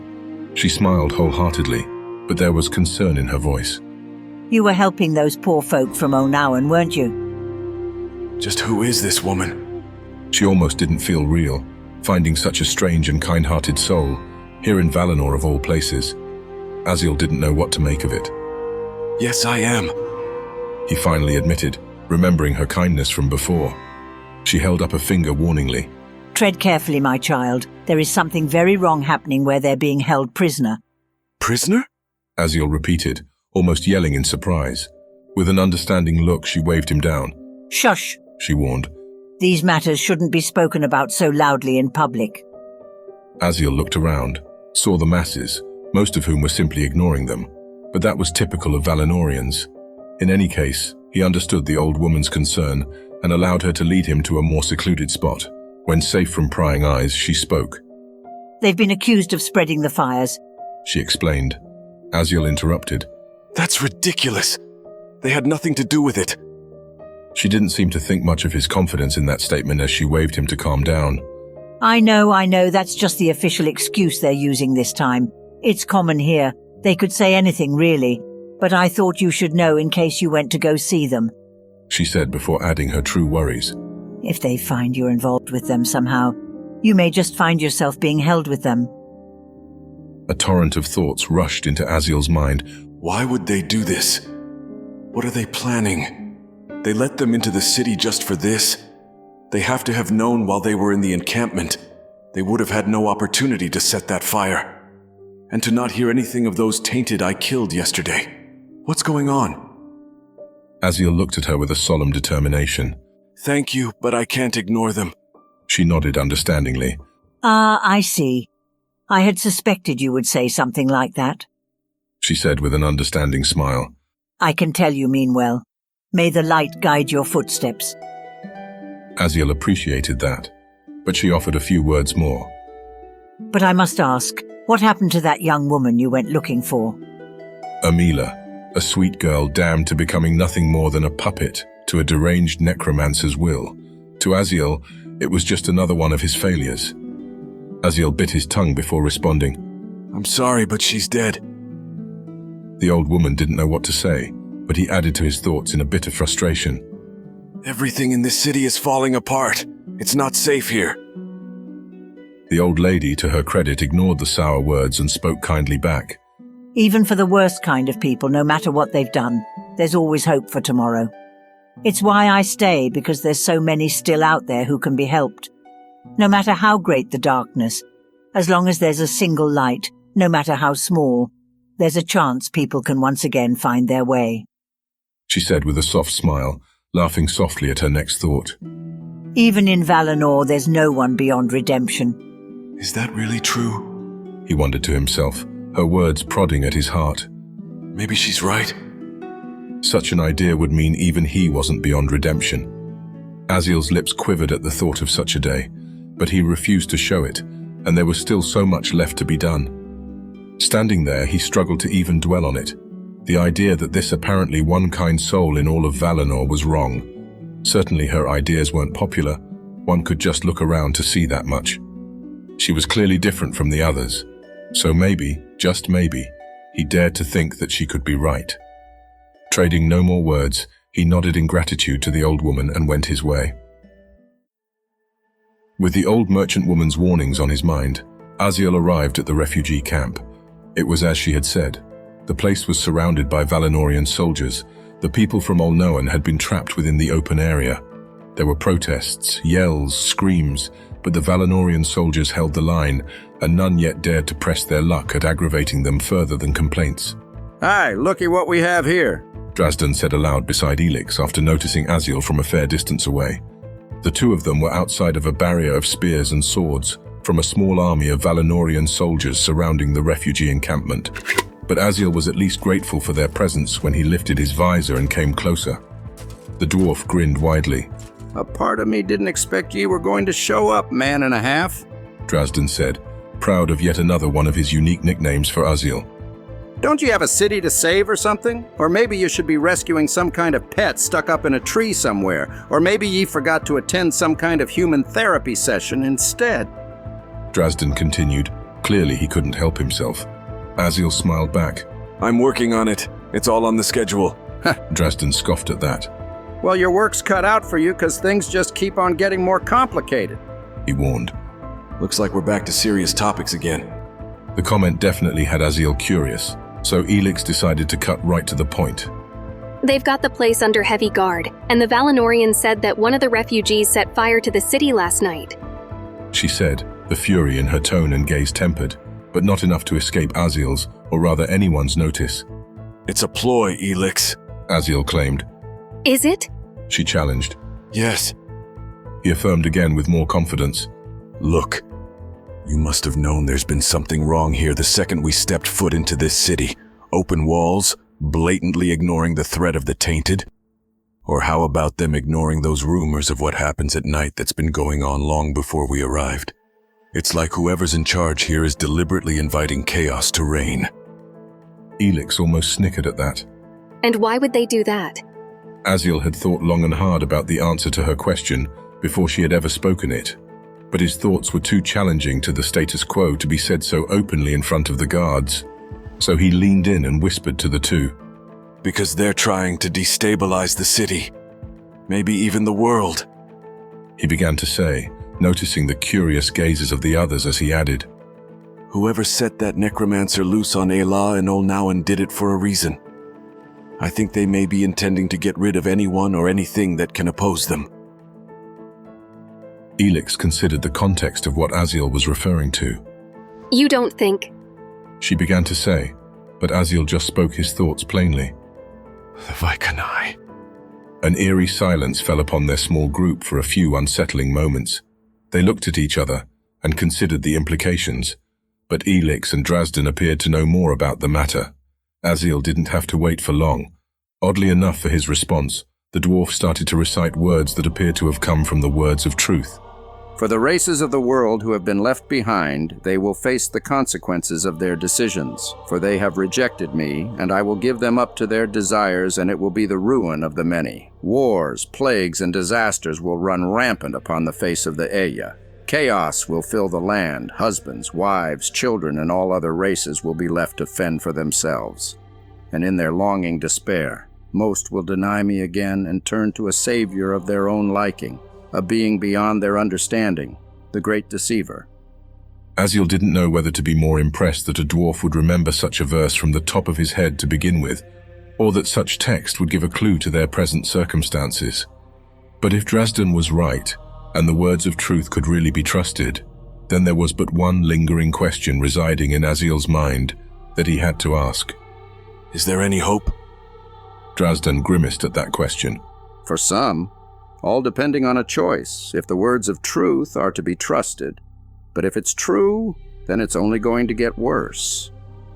That was exactly what Aziel feared, though Elix allowed herself a hopeful, mischievous smile towards the dwarf. Am I finally getting through to you? Stubborn and proud, Drazden resented the belittling tone in her question. He admitted, shocking Elix and Aziel alike before he added to his words. But your persistent nuisance in sharing your beliefs is only secondary to what I've actually seen with me own two eyes. It's getting harder and harder to deny what I've seen and witnessed. Things like what we've been seeing don't just happen. Even a dwarf is starting to be convinced. What does that say about me? Aziel considered before looking at the refugees. First things first. Let's get to the bottom of this, he said before starting to walk to the outer edges of the encampment. Unsurprisingly, a few of the Valinorian guards in their man-made wall took issue with Aziel's presence. Stand back, one warned, swinging around and pointing his halberd at Aziel. For the most part, if for no other purpose than to avoid a fight with a small army, Aziel wasn't quite ready for a fight. His mace was still strapped to his side, his visor was open, and his shield was upon his back. He almost regretted it after seeing the number of weapons now pointing at him, but he wouldn't be deterred. I need to speak with Kazim. Not that it was anything new for Aziel, but Kazim was able to spot him amongst the chaos. Just another benefit to regularly being the tallest man around. My friend, Kazim yelled out from amongst the refugee encampment, his axes to his side and his spear in hand. As they did with Aziel, some of the soldiers brought their weapons and attention directly to the approaching Elan. Drop it, the man ordered. Seemingly against his nature, Kazim smirked in a subtle annoyance at the request. You had already asked this of me, haven't you? Many times now, yes? Kazim began to say to the men, his face growing much more solemn and serious as he continued. No, I will not. For I have seen many a men who have been ordered to lay down their arms and what happens to them afterward and their unfortunate fates. A moment of cowardice or false hope, mind you, made it all too easy for villains to do as they wished unchallenged. If they knew what was to come, I doubt those poor souls would have ever given in to such demands. Kazim then struck the ground with his spear. So, if you wish to claim my weapon, then first you will have to claim my life, and I do not intend to die this day. A silence among the soldiers, a silence likely born out of respect, Aziel thought. There was no doubt in his mind that Kazim had already done well to put them in their place. In truth, it all just made Aziel that much more curious about the Elan's past, but other matters took precedence. Seeing the boldness from Kazim, Aziel followed suit, swatting away the halberds in front of him with a grunt of annoyance before walking closer to the Elan. Aziel knew he wasn't making any friends by such actions, but he did at least avoid the urge to pull out his weapon and shield as he came walking up to Kazim. We've heard only rumors, Aziel began to say to Kazim as Elix and Drazden came up from behind the path he managed to carve through the soldiers. What's really been going on here, Kazim? The Elan sighed at that question after looking at the even larger portion of soldiers who looked on, just waiting for the excuse to take action.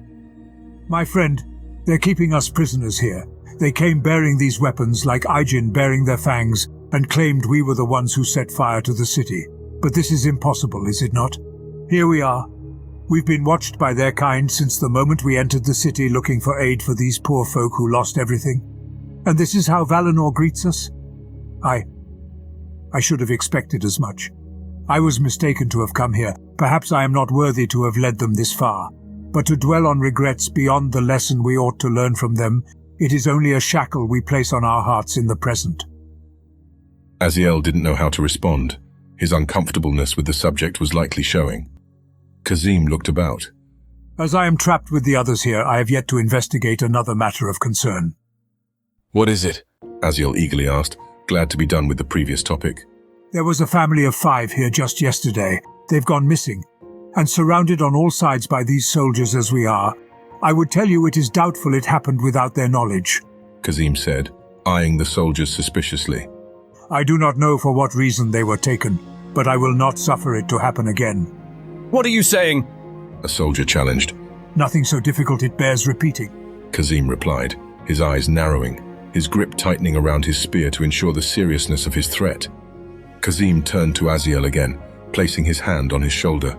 Please let me know if you find anything. Aziel nodded. Of course, but what have you all here?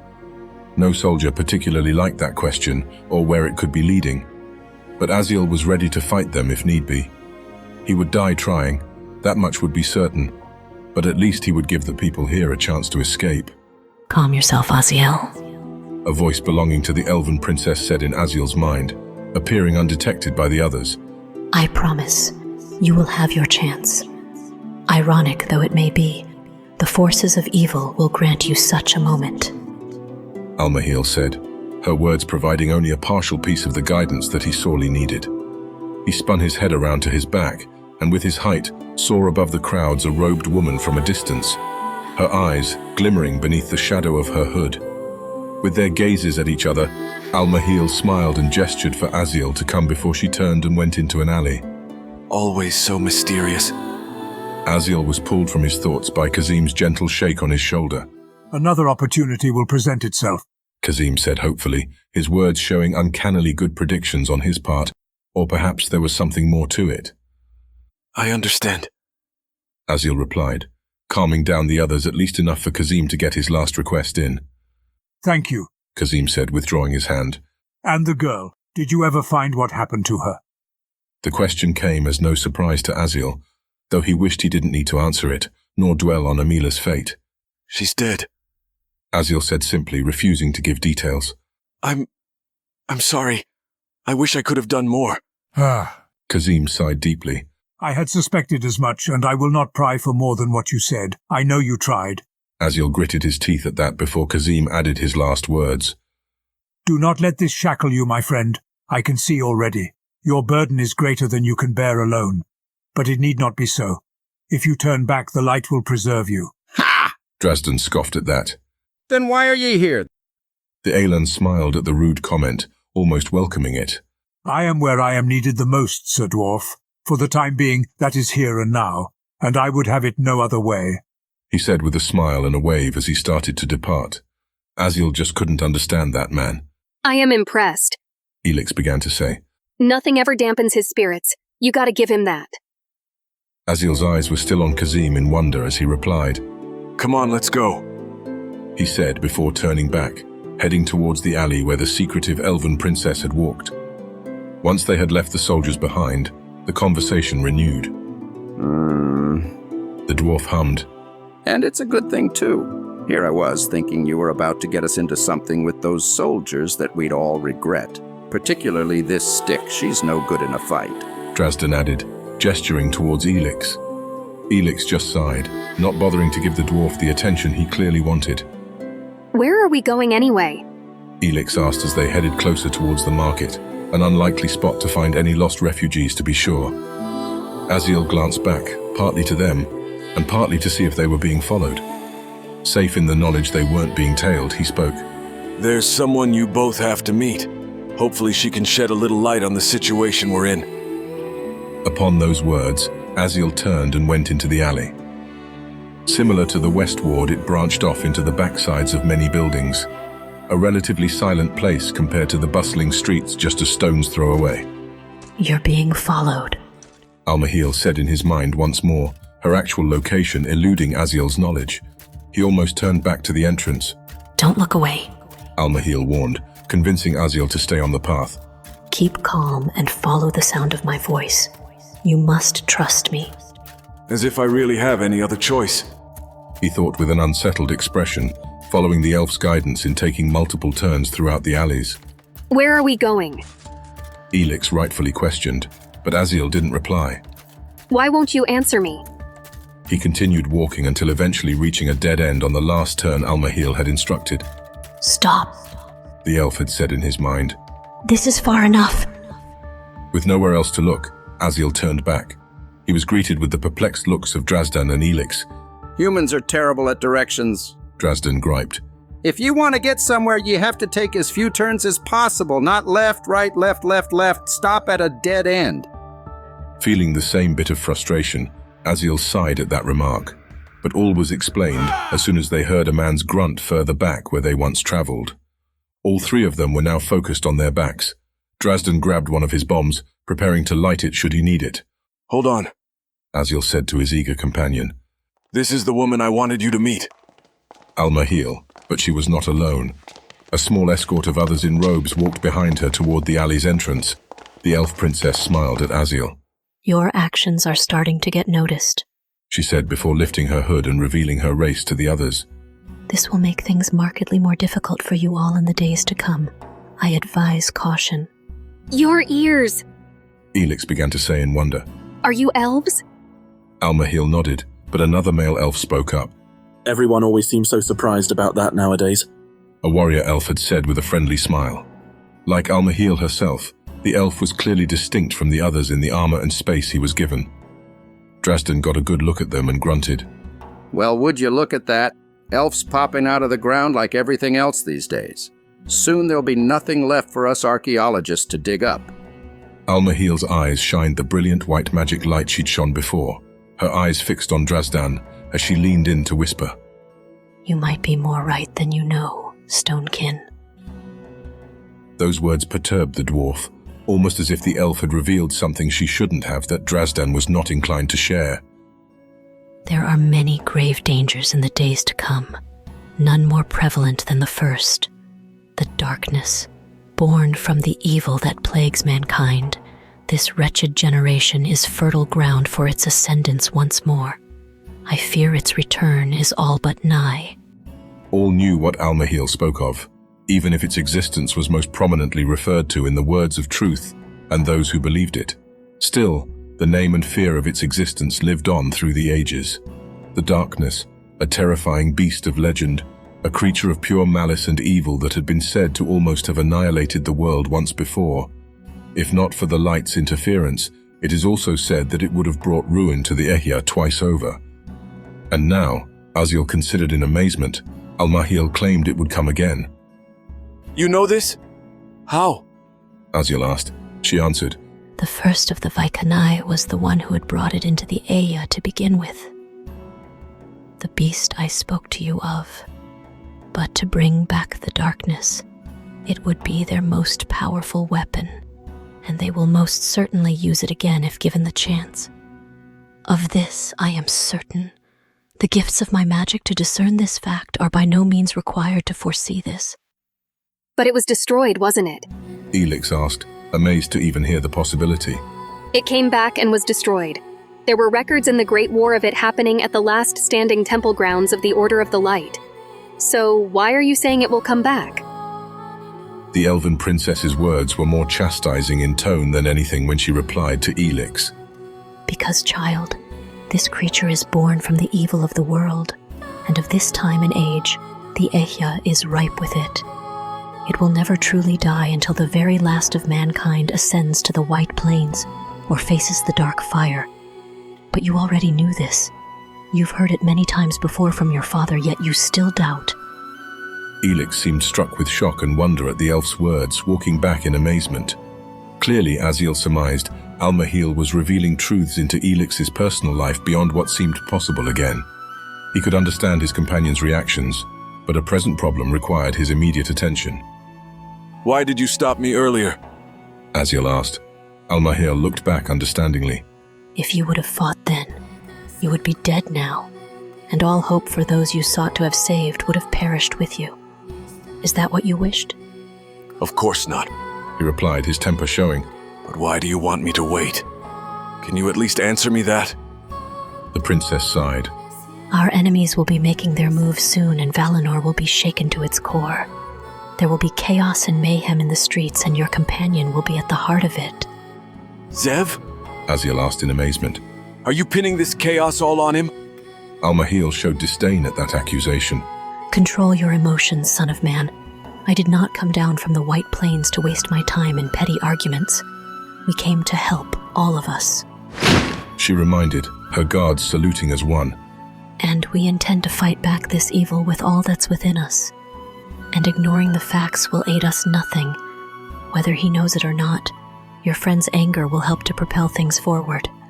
I've seen it before. He has no idea of the consequences his actions will ensue. Aziel gritted his teeth. Stop speaking in riddles, and tell me what it is you want to say.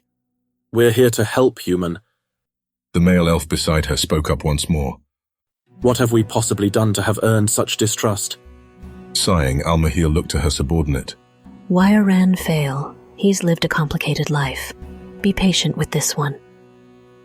That comment both unnerved and surprised Aziel, as Wyron Fail looked back understandingly. As you say, Your Highness, he said with a bow. Al-Mahil then slowly lifted her hand and extended 3 fingers to Aziel. 3 days from now the attack will happen. Presumably in the dark of night, where the wicked love to tread. And your kin will be where he deems will be the best place to enact his short-sighted sense of justice. Drazden rubbed his chin. Ah, the palace ball, he began to say, grinning widely. A fine target. Aziel had to ask. How are you so certain? Al-Mahil answered on Drazden's behalf, her magic-laden eyes focused on him. Your friend speaks true, and our eyes are everywhere. Never again will we let this evil past our gaze. Looking at the magic tint behind the eyes of the other hooded elves by her side, Aziel could understand the true scale of her words, and he found himself believing her before she spoke again. I suggest you all prepare accordingly. Al-Mahil instructed before adding to her words. For on that day, I will aid you in their escape, until we meet again. And on those words, the elven princess and her guards left. The night before, after Zev crossed paths with Aziel and Al-Mahil, he had discussed his plans with Castalor. With how much was at risk, Zev went into the specifics, detailing exactly how he intended to attack those at the ball under the king's very nose. The plan was simple in theory, yet it relied on the arrogance of the Valinorian emperor himself, a very reliable trait in Valinor these days to be sure. Castalor, like many other nobles who would be attending, was corrupt, with many being openly so. But it mattered little. The only one who could ensure that justice would be brought down upon them was the very same man who overlooked such deeds, and he would use it against them should the situation require. That man was, of course, Emperor Albrecht. This had been the Emperor's plan to maintain his power long before his birth. In fact, it had been ongoing for quite some time now. It had truly become more of a tradition passed down by his forefathers. It kept those with power in check, while also maintaining the current emperor's stature and authority over his empire. Nothing too out of the ordinary with corrupt civilizations in Ehia's past, but such a trait can also be seen as a weakness. Those who had delved into the corruption often saw themselves as bound to the one who could use the weight of their power to justify rooting out others' corruption brought to light, such as was the case with Emperor Albrecht and the nobles. So, it was always a dangerous game, really. So it begged the question, what if these so-called nobles suddenly had a change of heart and acted with integrity for once in their miserable lives? Doubtful, Zev considered, especially for Valinorians. Then, of course, there must be another reason for Castalor to take such a gamble of rising up against their emperor. But was the promise of power and riches so great that Castalor himself could reasonably be expected to partake in this plan? No, it wasn't. And Castalor's willingness had only proved to Zev an unsavory truth about him. Across the table in Castalor's chambers, still surrounded by the old noble's men, Zev was just about finished up as he leaned in to clarify one last thing. I'm certain you'd agree, Zev began to say with a wry smile. But I believe we will need to set charges in multiple locations. After all, this isn't something we can leave to chance for a reprisal. I've had my fair share of trouble as it is, and a Valinorian army at my back sounds rather unpleasant. You'll be there, of course. Others might grow suspicious if you weren't. Castelor didn't much care to engage in parts of those remarks. Yes, of course I will. And if it doesn't look like a blanket attack upon the Empire, people would begin to ask questions. So it would be best to increase the collateral damage as much as possible. His eyes narrowed in a serious glare. The more damage that's done to those not connected to me, the more we can expect others might suspect me in the days to come. So of course I must appear at risk. This way, it would only be natural for the attack to be pinned on that threat coming from the east. Sighing, Zev responded. Naturally, I'll be helping to create as much damage as I can myself. I've grown quite fond of those explosives after all. And as you well know, I'm rather good at smuggling items in when I need to. He said, displaying yet another hidden knife the guards missed this time around as well, before placing it back into its hidden holster. The noble smiled at Zev's arrogance before returning a cold glare. Then we're done here, it seems. He simply stated, asserting his authority. Now go get your affairs set in order. Oh? Zev said, surprised, allowing a subtle grin to come across his face, but he did well to hide it shortly afterward. His suspicions had been confirmed. Zev stood up, and with a grandiose bow he spoke. Until we meet again. And on those words he excused himself to leave. Retrieving his crossbow and small confiscated knives from the thuggish guards, Zev maintained his calm as he left the premises, smiling far too much, and offering snide sarcastic remarks to others as he left with a pleasant tone, or in other words, his usual behavior. As he walked the streets with the sun now rising in the sky, only once he was sure he was no longer seen, Zev smiled widely. He had found out Castelor's game. Simple to understand as he was, though Zev had suspected the noble would play along with his plans to begin with to achieve newfound wealth, power and influence, something seemed off. He was too willing to partake in risky gambits beyond what was usual for such a careful old man. Especially after the deaths of some of his men against that thing, Castelor seemed far too willing to proceed with Zev's new plans. Almost like his initial resistance to it was just for show. But he revealed his hand before the end. And though it may be something easily explained through something trivial, such as arrogance or short-sightedness, that was unlikely. The old noble's life was on the line with this ploy. Castelor must have known he was risking everything on this daring scheme, so it wouldn't normally have made much sense. The truth was displayed in not what Castelor said, but what was notably missing. Zev smiled again at the thought of it. He never asked where Zev intended to plan his own attack within the ball after just confirming he'd partake in it, and there was certainly no reason for the noble to actually trust Zev, which could only be one thing, really. Castelor didn't much care to verify if he would live or die in this desperate gambit of power of his, a highly unlikely outcome considering the noble's ambitions. It could only mean one thing. The noble named Castelor was already claimed by the necromancer's power. He was now a puppet on strings to be discarded at a moment's notice. Perhaps it could have been avoided if Castelor had shown some restraint, but Zev surmised that the scum of a noble probably should have never tested the quality of his exotic items, or perhaps he never should have acquired them from the Far East to begin with. Though it was a guess, it seemed obvious to Zev that's exactly what happened. With that knowledge, outside of Castelor's displayed resistance in cooperating, the noble's unrestrained willingness to risk everything to attack the Valinorian Empire against his own well-being now made perfect sense. But knowing this, Zev was quite all right with it all. Working with the necromancer, that is, if only for a bit. It just meant the placement of his bombs would be a little altered is all. Zev performed a long drawn-out stretch. Now then, he said to himself with a disappointed expression.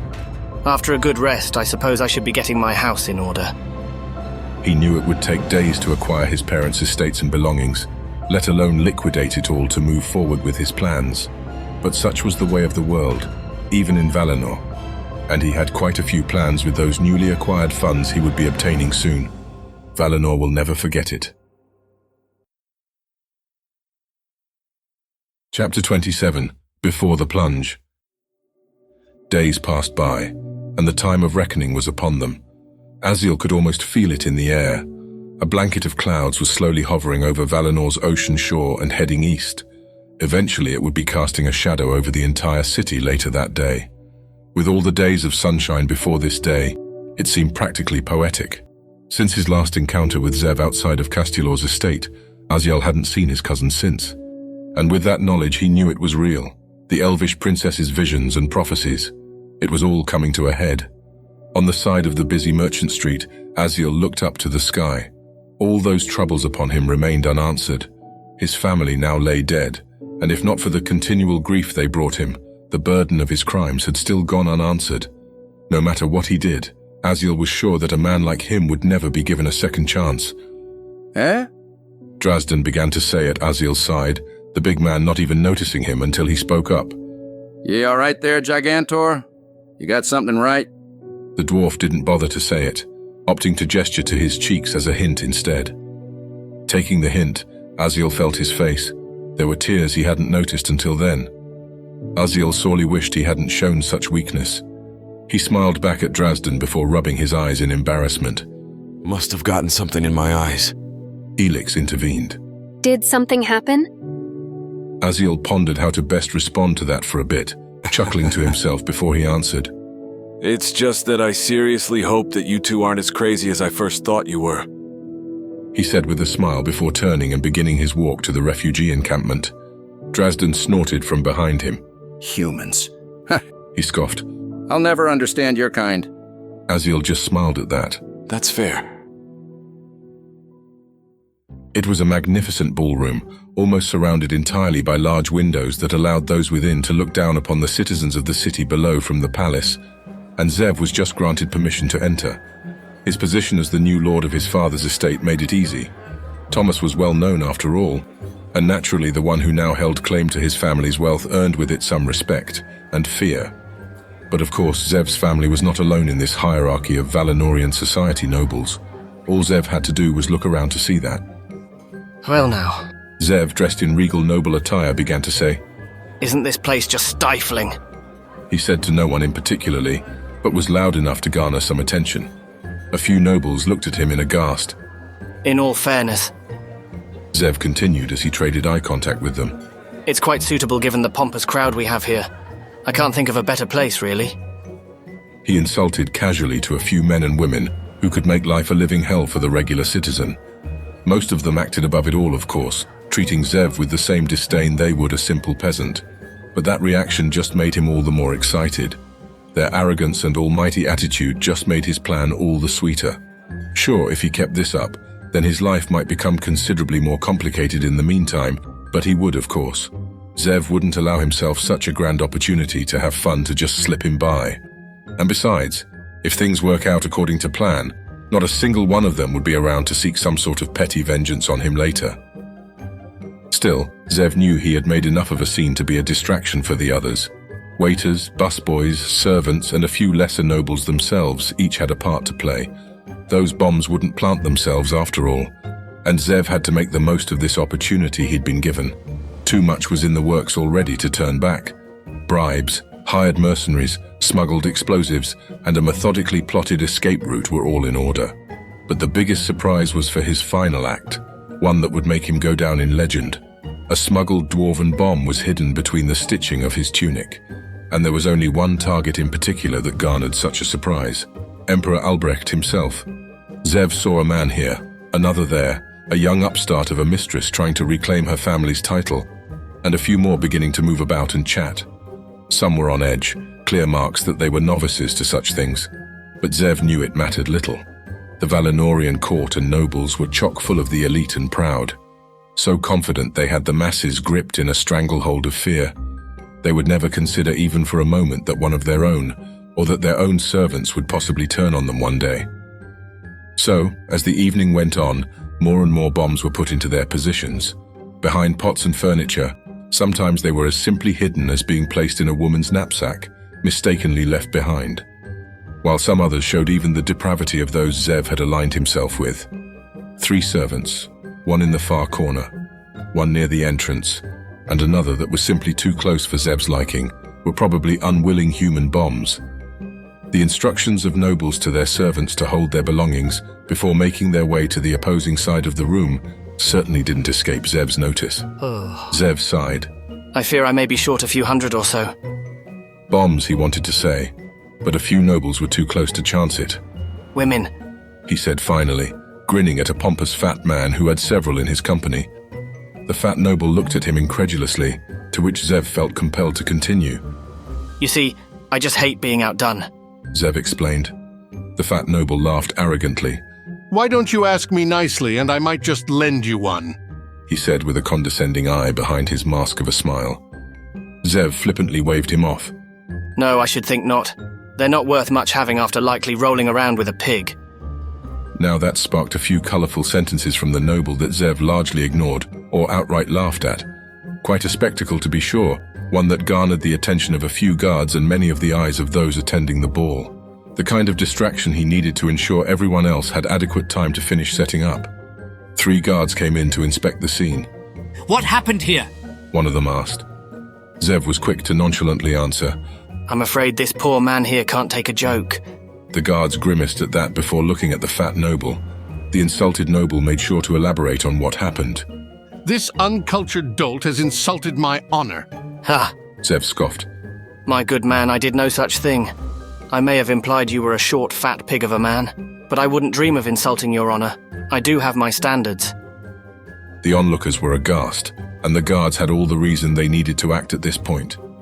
But there was a purpose to Zev's brazenness. He had just witnessed a few men entering the ball's chambers, 2 of whom were exactly who he was hoping to see, the Emperor of Valinor and Castelor by his side. The servants, of whom a robed man was one of them, and a small regiment of guards came along with their emperor. Perfect, Zev said, smiling in delight, ignoring the orders and yells of those beside him. A guard placed his hand on Zev's arm. "You'll have to come with me," he instructed. Zev looked down at his arm, then the guard who touched him and the other 2 with him.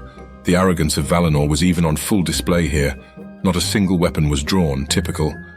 Zev almost laughed at the ridiculousness of it all. No, I rather think not, he began to say in a cold seriousness, before drawing a hidden dagger and slicing the guard's throat. Before the others processed what had happened, Zev brought his dagger around and struck the other man's face, while he used his now free arm to grab onto the first guard's sword. And with a quick lunge of his newfound sword, he killed the third. Now, finally, everyone's eyes were on him. Those near Zev fled in panic. Screams went up like a sudden tempest as people scrambled for their lives. Guards circled Emperor Albrecht and Castelor by extension, preparing to defend their lord's life at the expense of their own if necessary, while they began to try to escort him towards the exit he came from. Meanwhile, Zev smiled widely, proud of the spectacle he had caused and the damage against these high-class vermin he was about to reveal. Across the large distance between them, Zev discarded his sword in hand as he started walking towards the Emperor. He gestured towards the sky as he reached into his tunic with his new free hand. Zev taunted everyone who could hear him. What's wrong? You were all acting so high and mighty in your gilded tower just seconds ago, he said with a grin before displaying his true vengeful hatred in his eyes. Now you see how everyone else has had to live.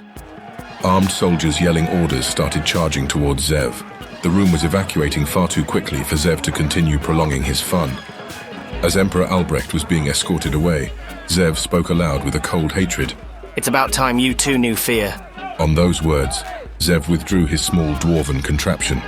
Flipping the switch, he flung it into the air above the Emperor, Castelor, and their guards. A quick explosive light shot out from the flying object, making it impossible to see what befell the Emperor and Castelor before the subsequent shockwave hit a thing. The room shook violently, and the other bombs began to, one by one, erupt in a glorious display of fiery chaos. It was a magnificent, purifying flame, meant to right the so many wrongs these people had done. As he turned to flee, Zev laughed through it all.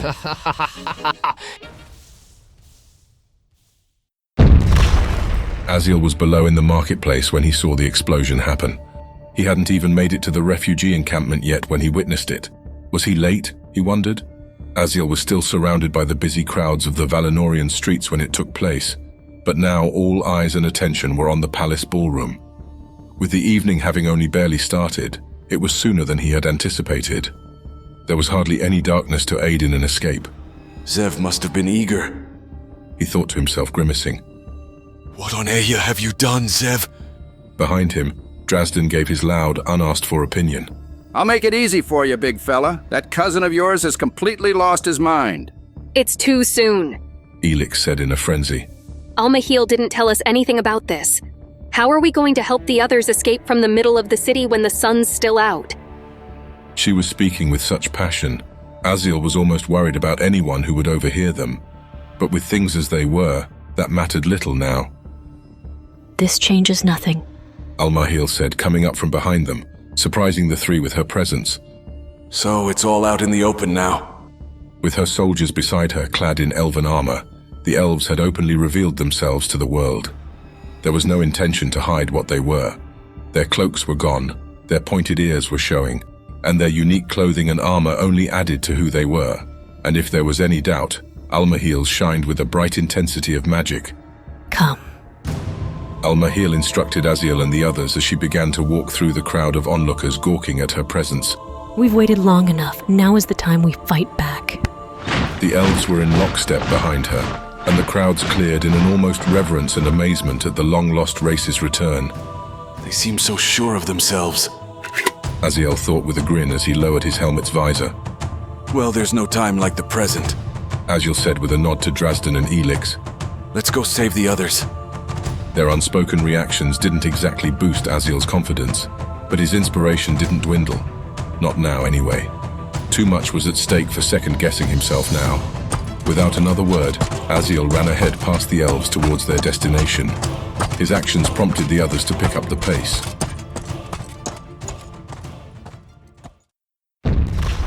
Being closer to the palace himself, Kazim and the other refugees with him saw and heard the explosions sooner than most. Amidst the terrified responses from the others, Kazim waited and listened, his eyes keenly focused on the guards who were just as surprised.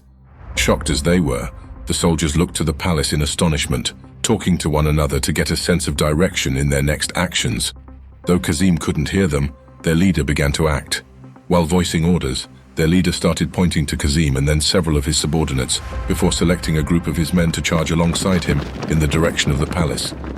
Seeing the destruction of a portion of the palace, as also miraculously leading to the reduction of the guards surrounding them, Kazim couldn't help but be amazed. Kazim sighed deeply. The light works in mysterious ways, yes? He asked a few refugees beside him, pointing to the sky before stepping forward with his spear in hand. And it seems I was appointed to be here on Aya for such a time as this. A guard noticed Kazim immediately and pointed his finger threateningly. You stay back! The other guards took notice and swarmed to the other guard's defense. But Kazim was undeterred. At least 30 were before him. There was a boldness about the Elan, a confidence that defied all logic. But there Kazim proudly stood, walking in defiance of the guards' demands. While he walked, Kazim held his spear between his hands as if praying. By the light may I find grace for what I've done, and for what I'm about to do. And bringing his spear to the ready, he spoke solemnly. Accursed is the ground I tread, for bloodshed follows. And unfortunate are those who stand before me, for my path that lies ahead has already been known by the light before I've ever treaded. Kazim pointed his spear and waved it towards the guards. Step aside, for I will not die today. Their return answer was unanimous, drawn weapons and bloodlust-filled eyes. So be it. Letting out a solemn sigh, Kazim raced forward, struck the front guard's weapon aside, and followed through with a quick lunge. The first down, but many more to go. The others surrounded him in seconds, and Kazim double-backed as quickly as they came at him. He swung his spear around widely, but with precision from an expert, perfectly keeping the others at bay, unless they were one of the fools to charge headstrong at the man. Anyone who did was quickly dispatched, but it required some creativity from Kazim he sorely wished to avoid. He brought out his axe, dual-wielding it with his spear. A recipe to easily tire himself out, to be sure, but desperate times called for desperate measures. Clunk. The first axe was thrown at a soldier's skull who had closed in the gap that Kazim couldn't fend off otherwise, while he brought out his second axe. 2. Then 3 more men were slain. Another clanking sound rang out from his next axe that was thrown before Kazim quickly brought out his last and final throwing axe. There were only 6 down at best, 7 if he was lucky. He knew this means of fighting couldn't last. 3 raced at him, 2 at the front, 1 behind. No choice. Kazim quickly threw his last axe to the man behind before spinning back to his front, parrying a few swings from the others before jabbing his spear into the throat of one of them. Kazim couldn't have predicted what happened next. The other guard gave up his attack to reach over and grab the spear which was still lodged in his fellow soldier's throat, and he held on tight. The others knew their time had come, and they rushed in as quickly as Kazim retreated, but only after having abandoned his spear. Doubling back in a frenzy, Unarmed, Kazim looked for another solution, anything to get him out of this predicament. His simple throwing axe stuck in the man he'd just killed, a hopeless weapon against the fully armed Valinorian soldiers he was faced against, or the man's sword. He stretched out his hand towards the blade, but momentarily stopped, a deeply held pain nagging at his mind, almost as if the possibility of accepting death was perhaps a better choice.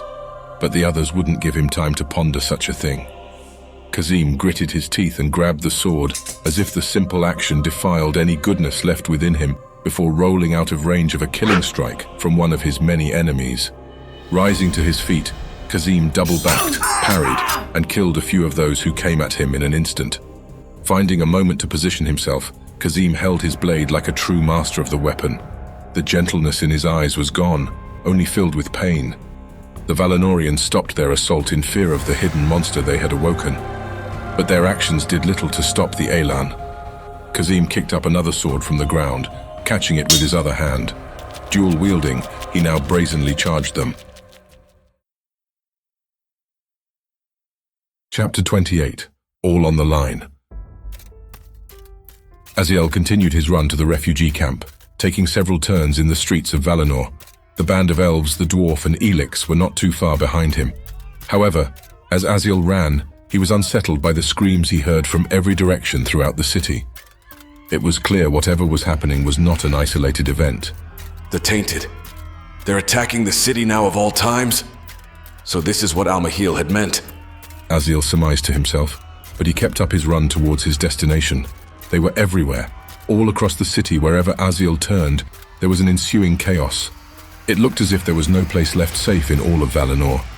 Yet in particular, for some reason, a large panicking crowd was fleeing in the opposite direction where Aziel was going. He struggled to get through the crowd, but it was not like they were ever going to stop him anyway. Breaking through, he ran only a bit further to discover the scene of a massacre. Given the panic, Aziel was expecting the Tainted at first. Before him, Kazim was on his knees, covered in blood, holding onto a pair of swords in his hands. Have I truly changed? The Elan said to the fallen, while gripping his weapons in disgust. Kazim's hands started to shake before he cast the bloody instruments aside. By the light, forgive me. Even though he heard every word, Aziel wasn't even noticed by the Elan until he stepped just feet away. Kazim looked up to him in utter dismay. There was a story here, one of great personal damage beyond the actual conflict that had occurred. But Aziel didn't want to dwell on the man's personal burdens. Not now anyway. The city in chaos alone was enough reason for that. But what came first to Aziel's attention was on the others from Old Noen, who were nervously looking towards something else. Aziel had a good look around, seeing the 30 dead guards, and the refugees Kazim had effectively freed by himself. One of these days, I'm going to ask you who you are, he said in amazement before offering Kazim a hand up, which the Elan accepted. But for now we have to get out of the city. Once up, Kazim's eyes naturally turned to the elves in Aziel's company. So it's true, we have not been forsaken just yet. Almahil replied to that. There's 1,000 more of us within the city helping others to escape. That was a bit of new information that surprised not only Aziel, but everyone else there as the elven princess elaborated. But even so, we are too few to handle this threat directly. So, we are evacuating those we can to the south. The south? That's towards the Elven realm. So after a few thousand years, they finally intend to go back to their homeland?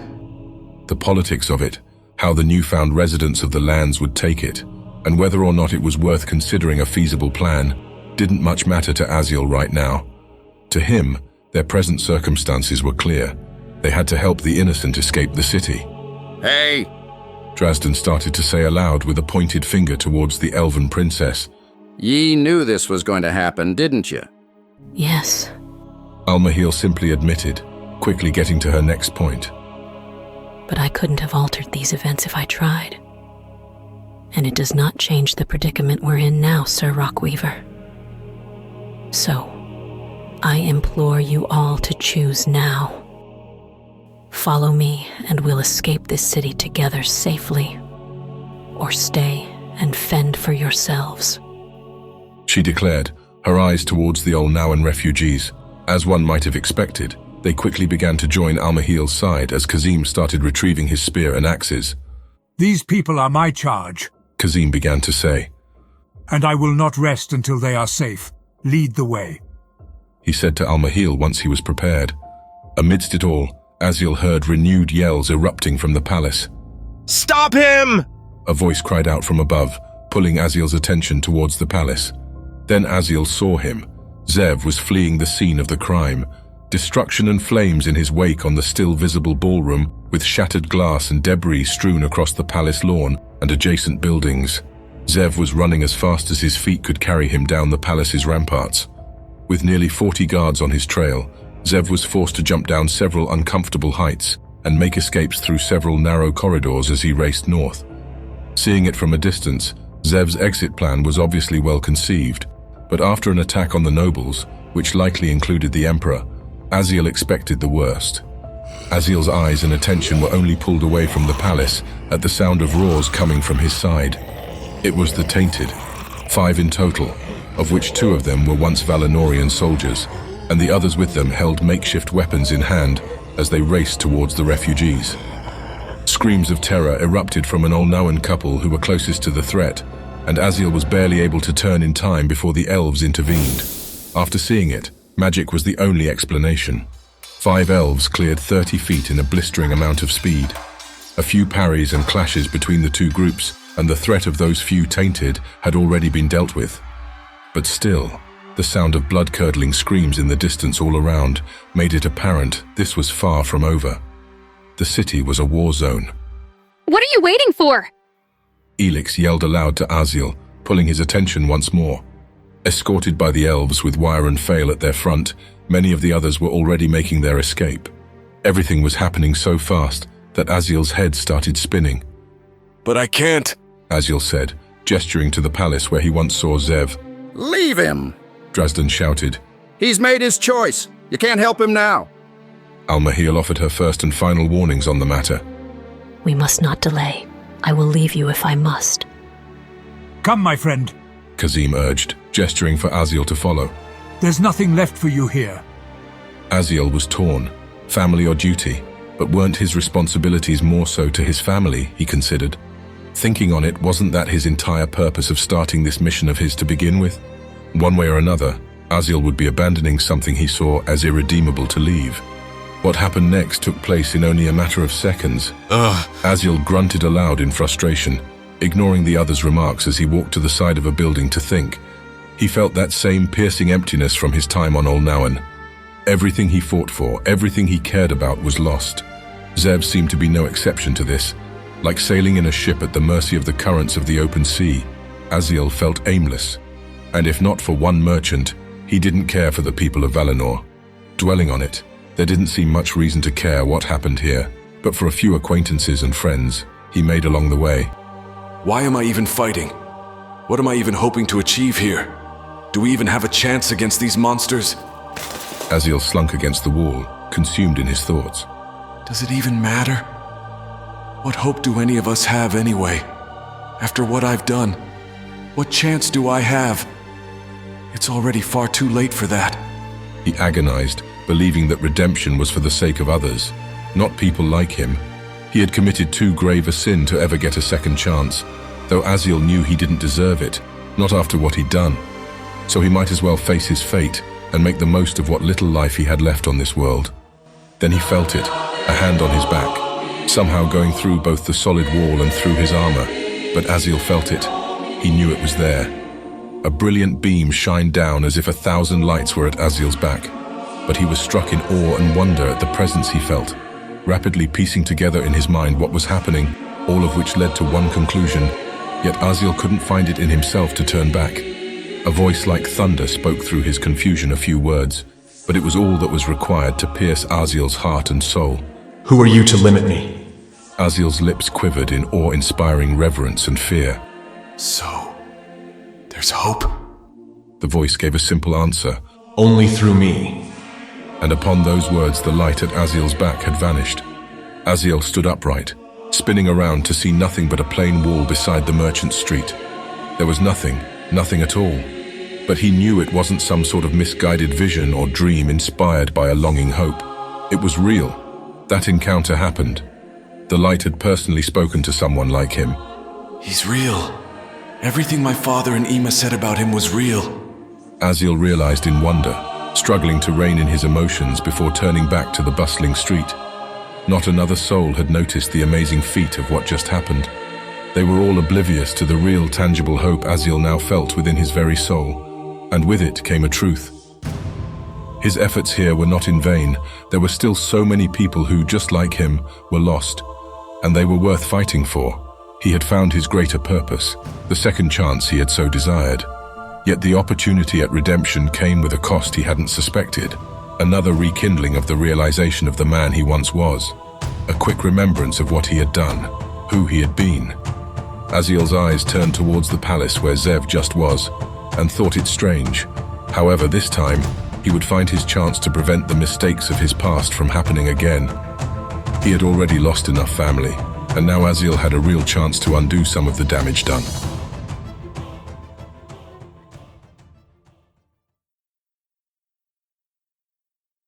Chapter 29. The Moment of Choice. During the present turmoil of Valinor, the past surprisingly played a large part in everything Aziel now confronted. The memories that haunted him were not trifling things that could ever be forgotten. They nagged at Aziel's mind every waking hour, and often throughout the nights. And so, Aziel recalled the memories that had guided his path forward while simultaneously stifling his steps like an anchor chained to his back. Years ago, back in Bethelus, Aziel and Tal had spent the year assisting their father in his work where he could not act anymore.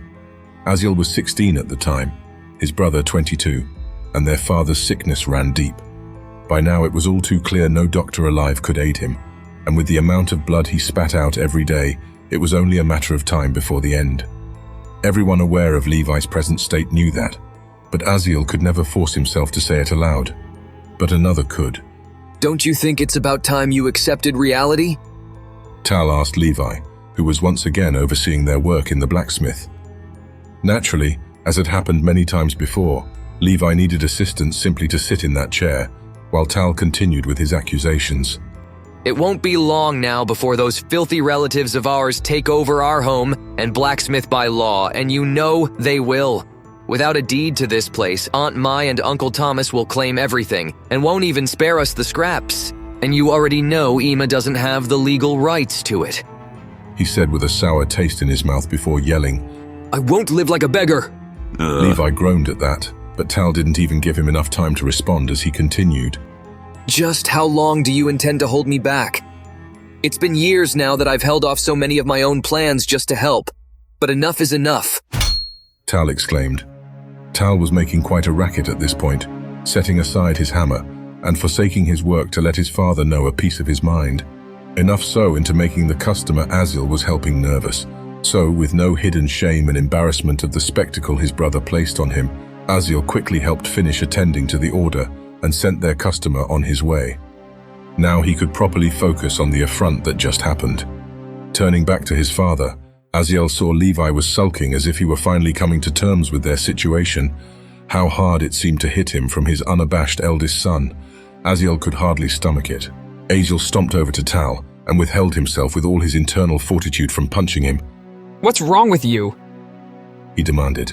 Tal gritted his teeth and answered, Look, little brother, at least I have the nerve to say what needs to be said.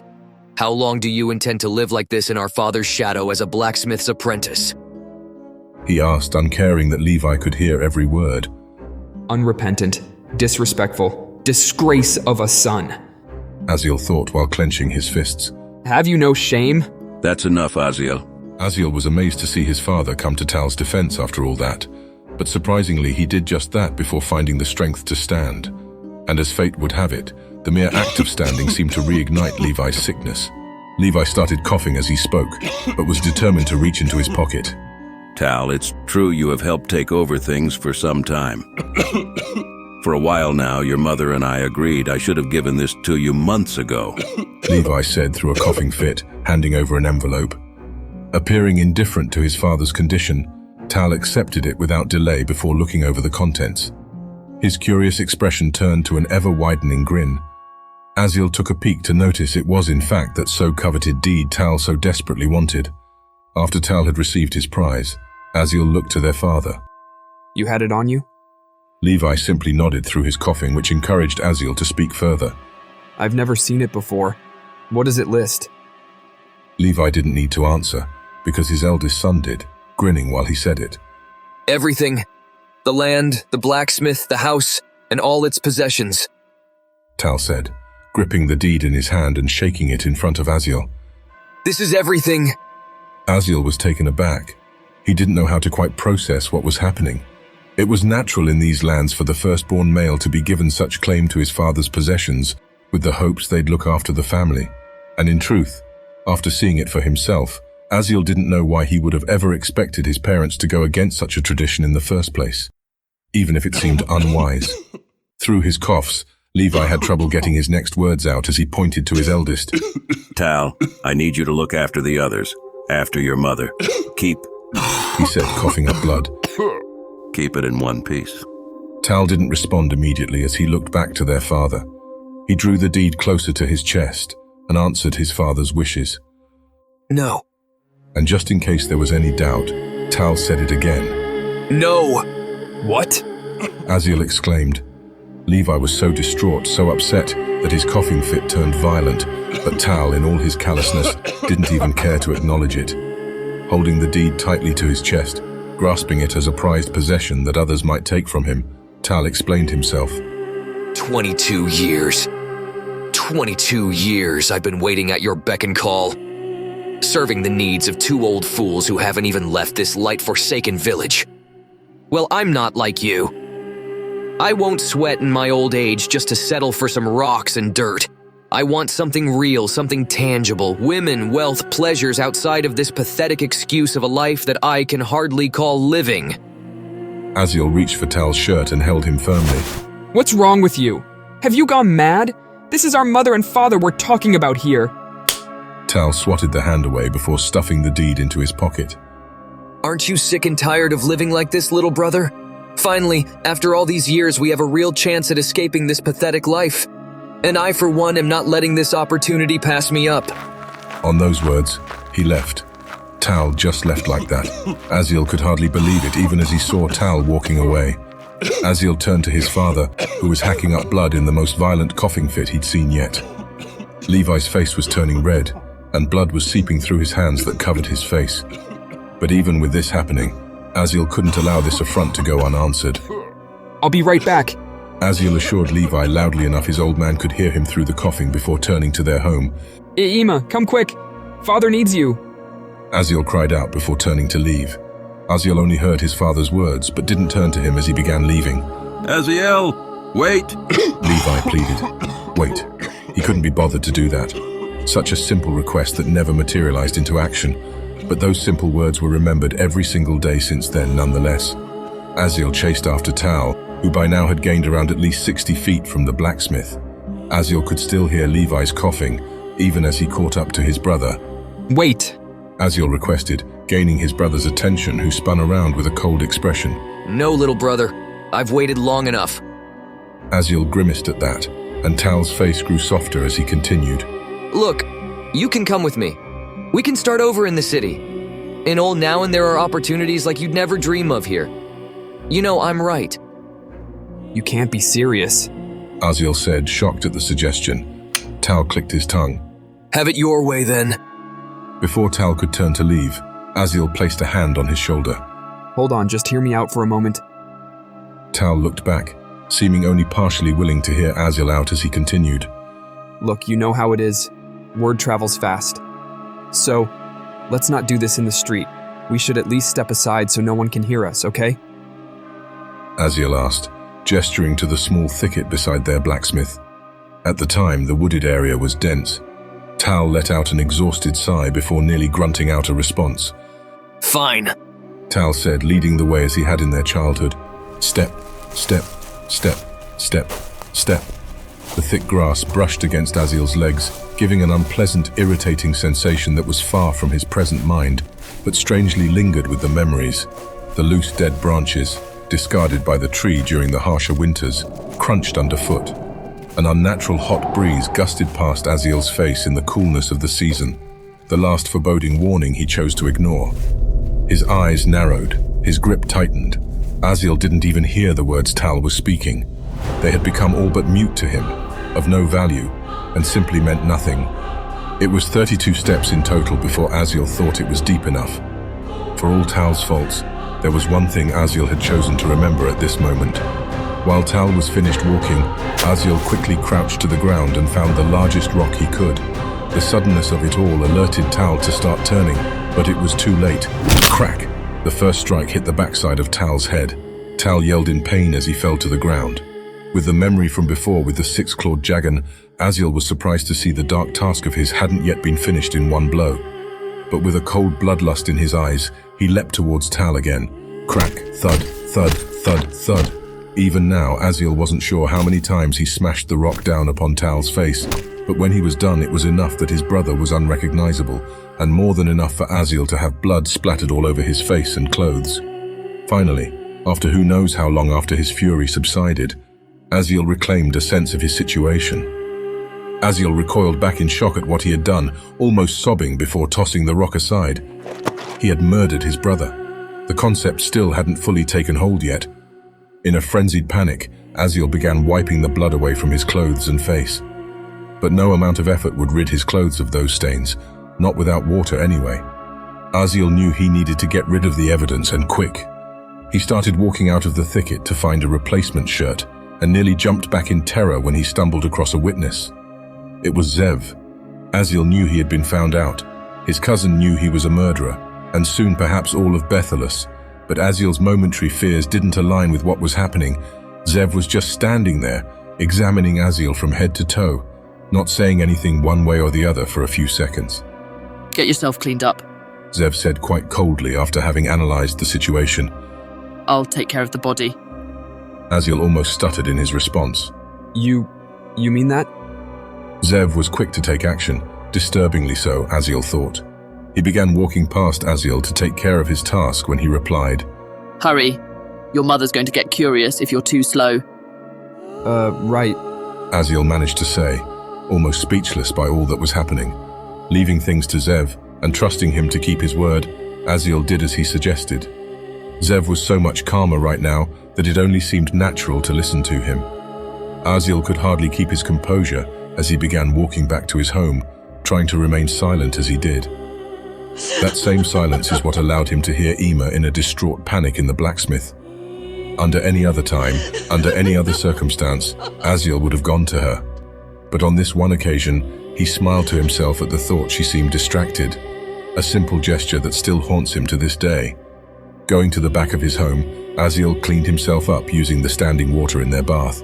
Strangely enough, given his shaking composure, he was collected enough to make sure to wipe the blood off into the open grass instead of the bath water, so as to not leave any obvious trace of his deeds. Ema's screams tore at him. Aziel looked down and inspected his clothing, which only had remnants of water at this point. It wasn't that bad. If he wiped at it vigorously and quickly enough, it could be brushed off as sweat. Only one thing to do, wiping what he could. Aziel got up and ran from the home, going all the way around the thicket before doubling back to the blacksmith. It was no small run, and by now the proof of his ill deed was washed away when he entered the smithy. Aziel grabbed the deed in hand and raised it up as he came in. Even in his memory, Aziel didn't remember quite when he had taken it from his brother's corpse. Ema, I'm back! Tal's changed his mind, but he's gone to live in... He was saying before noticing what he found within. There he found his Ema leaning and crying on Levi's body, still slumped in his chair. Blood covered his clothes, and his eyes were still and unfocused. Levi was dead, and Aziel had left him to die alone, just so he could kill his eldest son. Back in the present, amidst the turmoil of Valinor, while the refugees were fleeing and the others had been waiting for Aziel to snap out of his self-induced trance, he had been looking to where Zev had run off to. I'm going after him, Aziel muttered to himself just loud enough for those who paid keen attention could hear. With the city turning into chaos all around them, those who heard couldn't hope to understand what was going on in his head. You what? Elix erupted. I have to help him. Aziel clarified with a tormented look, still speaking softly as if lost in his thoughts. Al-Mahil replied with no hidden sense of certainty behind her words. If you go now, It will cost you your life. Aziel's determined look back was all the convincing that was required with her magic-laden eyes, which saw far more than human understanding. I see. So, this is the path you've chosen, until we meet again, in the White Plains. The elven princess said, appearing to know more than she should again, but no longer wasting a moment to spend in their company to explain herself. That was all that was needed for Aziel. He didn't need to burden anyone else with his own personal matter. This was it. This was the last chance he'd have to undo a mistake that haunted him for so many years. But E.C.E.N wasn't about to just let it happen. Why are you doing this? Zev made his choice. And I'm not entirely sure he doesn't deserve what's coming to him. You don't have to die for him. Aziel clenched his fist, remembering his past vividly in this moment. Zev's all I have left. I have to help my brother. And without another word, Aziel raced off, ignoring the pleas of the others. He wouldn't hinder them any further. With what happened before, Zev was his last true family. This was Aziel's task, his responsibility, his burden. No one else should have to die because of him. He trusted Kazim and Al-Mahil to see them to safety when leaving the others behind. As he went, the screams and panic throughout the city were a continuous tempest all around him. With 100 meters and a few turns to find the quickest route amongst the roads to catch up with Zev, Aziel already found himself stopping after confronting an all-too-familiar threat. The Tainted, around 20 in total, were holding down several men and women, as a few unoccupied puppets within their ranks began cutting their hands and squeezing them to let the blackened blood drip over the screaming and resisting citizens' mouths and wounds. Though he could see it, Aziel was too far to stop it. Enough! He demanded, earning the attention of the nearest Tainted while the others continued. The Tainted's eyes became pitch black as the puppet grinned widely. So we meet again, Razkul said, speaking through his conduit. Do you desire death so much you'd come willingly to me alone? Aziel's response was unspoken. He simply brought out his mace and shield to his front with a clank. Razkul spoke again in disgust. A pity that you struggle so much in vain, for you will die like the others all the same. Get out of my way, Aziel warned with a fierce tone, but the living puppet only sneered at that. Who are you to lay down orders upon me? Razkul questioned. I come bearing gifts that you've dared to deny on several occasions, but I will break you nonetheless. Like all those who came before you, death is inevitable, and so too is the sweet embrace it offers, and I will guide you to it whether you choose it or not. The victims behind Razkul's conduit were recoiling violently, succumbing to the influence of the dark magic. Aziel had seen it before, and knew all too well they would be counted amongst the necromancer's ranks all too soon. Aziel began stepping forward, clanking his mace and shield. Enough! I don't have time for this. I'll make you move! Try me. Razkul challenged through his conduit as the other Tainted stood and began to rush Aziel. The first Aziel slammed back with his shield, and the next he smashed in their face with his mace. A good start, a worthy beginning to a fight that may very well cost him his life. But Aziel showed no hesitation or fear. There was enough of that in his past, enough regrets to last several lifetimes. Of one thing Aziel was certain, he would fight against reliving these mistakes until his dying breath. Chapter 30. The Escape. Only just minutes earlier in the palace ballroom, Zev had tossed his dwarven mechanism into the air above Emperor Albrecht, while the guards closed in on the reckless noble from Bethelus. Adrenaline kicked in, or perhaps it was simply excitement, Zev wondered as he smiled in glee at what he was about to achieve. The seconds appeared to drag on. Several of the guards turned in horror to see their failure manifest in real time as they turned their gazes to the flying device before the following spectacle that would ensue. With one last look to see Castalor's betrayed expression beside the Emperor, Zev ducked down with an eager grin as he waited in anticipation. A cascading symphony of booms and explosions erupted across the ballroom, all of which had started with Zev's dwarven mechanism itself. Chaos, a beautiful mayhem enveloped the palace of this terrible land of Valinor, and Zev loved every moment of it. The guards who had rushed at him now had been made into very useful shields for Zev against the impending blasts. How very thoughtful of them, Zev thought with a snicker. But in large part, the remainder of the ballroom was not so fortunate. Death and destruction were everywhere, From the walls, the ceilings, and the blown-out windows which had been made into a very convenient escape path Zev fully intended to take later. With the few others who lived still reeling from the aftershock of what happened, Zev stood up one more time to take in what he had done with a profound grin. That smile he so proudly wore had quickly faded to an expression of utter shock. Emperor Albrecht was alive. Castelor was alive. Both had been shielded by an invisible curtain wall that hovered around them, keeping back metal shards and debris that still hung in the air, which would likely have killed them. The one responsible was a robed elf, whose hood had fallen down, almost as if intentionally planning to reveal himself to the world right here, right now, just to spite Zev. However, it wasn't the one he had encountered in the streets of Valinor earlier. Pushing back the debris with more magic by using his outstretched hands, Adolin Azar turned to the Valinorian Emperor. Your Highness, we must leave. It's not safe here. He instructed, Zev barely hearing it from where he was. You're an elf! Emperor Albrecht exclaimed back in shock. Adolin didn't see it fit to answer the question in his Emperor's reply. I've always been watching over you, Your Highness, he said while dispelling his magic, followed by a light bow before gesturing towards the exit. Now, if you please, we must leave. With a nod filled with trepidation from the Emperor, that conversation had ended, and after quickly dusting himself off, Castelor quickly stood. He gave a foul look to Zev, an expression fit for the monster he was, and the hollow shell of a puppet he had become for the necromancer. The unsaid look spoke volumes to Zev. It was a simple message really that Castelor had conveyed in only an expression.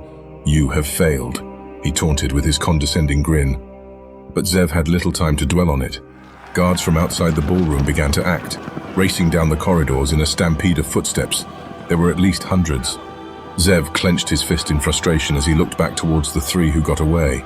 Next time, you die. Zev swore. I swear it. He added before grunting loudly in frustration, heading towards the now cleared windows for his getaway. Everything was so methodically planned. Everything was perfect. Why did it fail, he wondered. What kind of monster could hold back several explosions that cleared an entire ballroom of hundreds? The prospect of the answer only gave rise to a fear and frustration within Zev. Curses! He said to himself in frustration as he began running down the slanted palace grass. I couldn't have asked for a better chance. Blasted, what are those things? Sunder it all. Why is no one helping me? Cowards.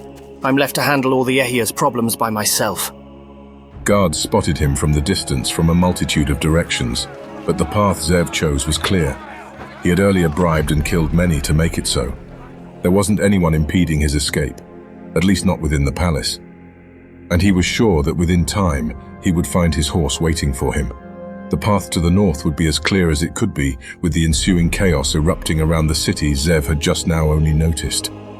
But that wasn't enough to stop him, Zev considered. He would make it at least. He would survive and come back to fight another day to kill these monsters. He just needed to regroup with his hired mercenaries outside the city to the north and use the remainder of his wealth to plan his next attack. The path ahead and plan of getting there was simple, but after seeing what just happened, Zev wasn't quite sure of even that anymore. Jumping over the sides of the layers of fortifications, the guards behind Zev were keeping pace almost as fast as he was running. They had quite excellent forms given Zev's natural speed, and had it been any other occasion he might have complimented them for it. Using an earlier placed rope he had paid to have been there, and earlier verified was present from the ballroom, Zev scrambled down the side of the last wall of the palace. Turning around, he saw his horse within sight, and with it a man Zev recognized to be one of Castelor's. Zev gritted his teeth at the realization he had been outwitted somehow. The man grinned as he flashed his swords.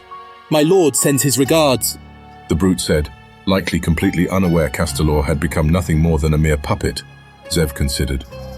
He doesn't like loose ends, you see. With the sound of guards coming closer from the palace and the rope still there, Zev realized his opportunity to escape was quickly slipping away. I'll pay you double whatever he's offering, Zev offered with a nervous expression. The man shrugged. And incur his wrath. It seems you don't know him well after all, the man said before bringing his sword to the front. By the look of it, we don't have much time. So let's be done with it, shall we? The man said, clearly noticing the guards were going to become a very real problem for him too. Zev grimaced at his options. He had only a single hidden knife that the man had already known about from before. Well, my foolish acquaintance, with the numbers I racked up today. Zev said with a chuckle. By tomorrow you'll just be part of a statistic. The words did exactly what they were meant to do, provoke his opponent into action while Zev began removing his tunic. His enemy near, Zev hastened his pace and threw his garment towards the man's face as he rushed in. The underhanded ploy distracted the man only for a moment as he swung his sword across, swiping the tunic from his sight, but it all played out as Zev had expected. Dashing forward, low, he closed the distance between him and Castellor's goon, before driving his knife between the joints of the man's knee, twisting it a bit, before lunging out of distance of the screaming man's sword's range. Debilitated and furious, the man cursed Zev with quite some colorful language. Zev only smiled and shrugged. Look, I've changed my mind. Let's see if you can explain yourself to the Valinorian Guard. I'm sure they'd love to hear all the details. Zev said as he saw the first of the guards on the ramparts above. He dashed back to his horse, grinning at Castellor's man when he was atop it. Well, until next time, my good man. Or not. You think you'll get away from this? The man said in outrage, pulling out the dagger but was unable to stand. You're a dead man walking. Zev just laughed before kicking the horse's sides, encouraging his steed into a gallop and leaving that man to his fate. Zev had angered many tonight, and he wasn't about to take any chances by delaying his escape even the slightest bit. Meanwhile, Aziel was still fighting the Tainted. Their numbers now vastly dwindled than before. Only 5 left. Only 5. Through all the blood and sweat, Aziel found it amusing how he would appreciate only facing a sum of enemies who would have undone him just a few months earlier. All that hard work in the blacksmith, the banging of steel against iron, the lifting of instruments several hundred pounds in weight he often carried, was finally showing their true purpose in his life. It was for this. He only needed training to get to this moment, the power to stand against this evil, the strength to fight for what little family he had left, and he wasn't about to squander this chance. 4 of the Tainted rushed him at once. Aziel fended 3 back with his shield and smashed in the chest of another with his mace, but they pushed back hard, forcing him to lose a step or two before he found his footing again. Again he pressed forth, now upwards so he could use his other arm and strike at the heels of the 3. 2 of the 3 enemies' legs cracked upon the impact, but all fell like those trees in the thicket Aziel had felled so long ago. And just like those trees, one by one, he brought down his weapon against each and every one of them. You! The last Tainted stated, Razkol's distinct voice being proof he was using the man as a conduit. Why do you resist so? What meaning is there in defending this broken world? Don't tell me it's out of some greater sense of justice. Or perhaps you're like the old me. Is that it? Are you under some misguided belief that some almighty beings are watching over you? A part of Aziel would have wanted to ignore the question, but this persistent enemy of his perhaps had earned some type of morbid respect. Even Aziel wasn't sure of it, but he answered the fiend all the same. Regret, Aziel said, his comment raising an eyebrow from the last enemy before him. I won't live a life where I'll end up regretting what I've done any longer. Surprisingly, the Tainted sighed longingly at the thought of it all, understandingly even before he raised his hand high. The Tainted man's eyes and arm ignited with blue fire, clearly some sort of new magic the necromancer had withheld till now.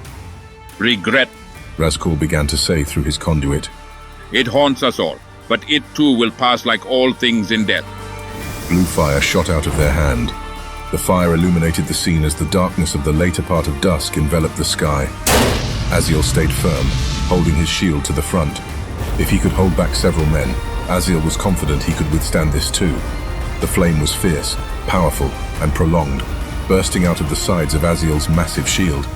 It was far more than he had expected, almost bringing him to his knees, but his defiance of having it end here was enough to keep him standing, and more so the will to start stepping forward. Enough! Razkul roared out. Submit to the fire. Death is your only salvation from the pain you suffer. Not interested, Aziel replied before hastening his pace, forcing the Tainted to stop the magical fiery assault, or else risk being burned himself.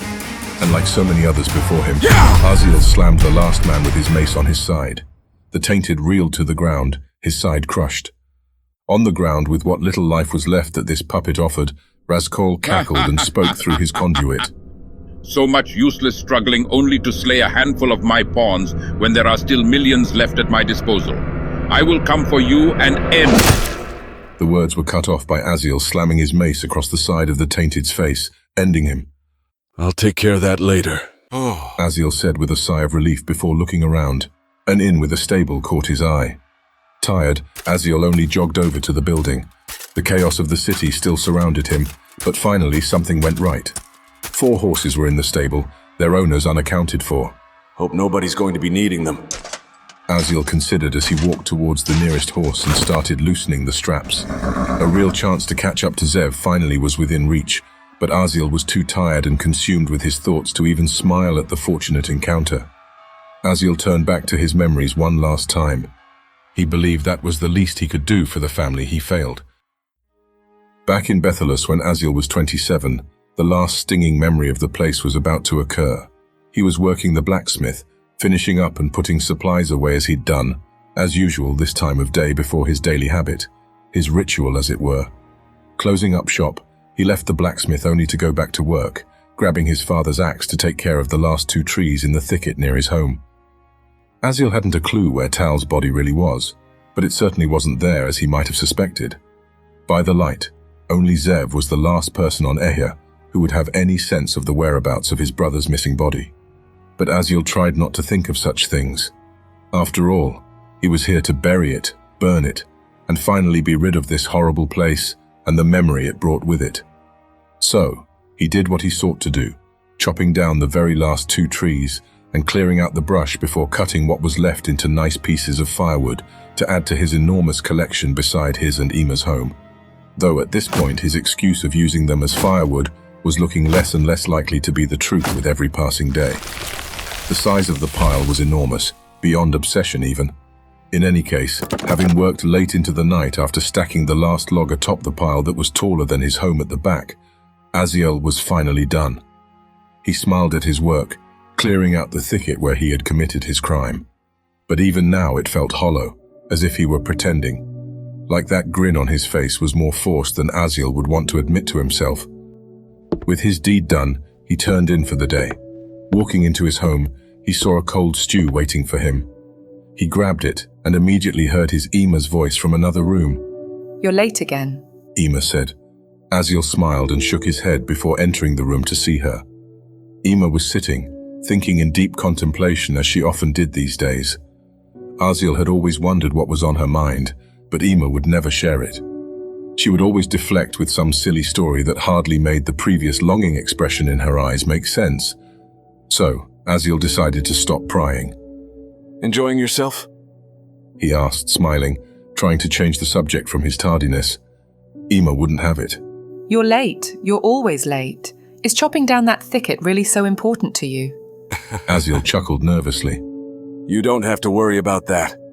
I'm finally finished. You'll be able to see the sunset to the west clearly now. Ha! Ima scoffed at that. That's odd. In any case, I won't be working night shifts anymore. Aziel added, stepping beside her and taking a sip of the stew he nearly spat out. Ima was acting particularly harsh that day, almost glaring at him for the offense. "It would have been warm if you'd come in a few hours earlier." Aziel held his hand up apologetically. Sorry. Forgive me, all right. It won't happen again. There was a bitterness behind Ima's eyes, her expression, like she was desperately trying to hold herself back from breaking down. She turned from him, her eyes watery. "Hasn't it been enough?" Ima began to say, clearly emotional, Aziel remaining in silent confusion as she continued. "After all you've done, haven't I forgiven enough already?" She exclaimed in an abrupt distress. No, by the light. Why? Aziel began to reach out to her, but withdrew it in shame. You don't mean... He began to say, unable to finish his thought. Her expression, her pain was the evidence behind what he was going to ask. She knew. She's always known. His hands shaking, Aziel dropped his bowl, but he couldn't even speak on it as he turned away.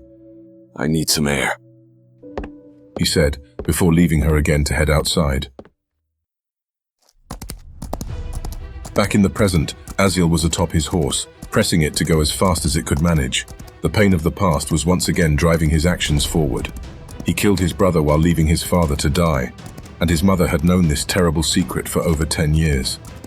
She had lived with her son's murderer, who abandoned her husband in his most desperate moment for over 10 years. Aziel had destroyed what good was in his life, all that he had cared about, save but for one last person, his last true family, Zev. There was deep regret and desperation in Aziel's outlook as he raced on.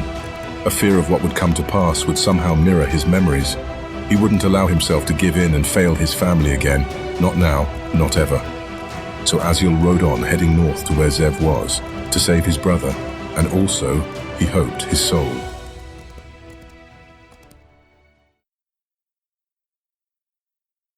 Chapter 31. Brothers Till the End.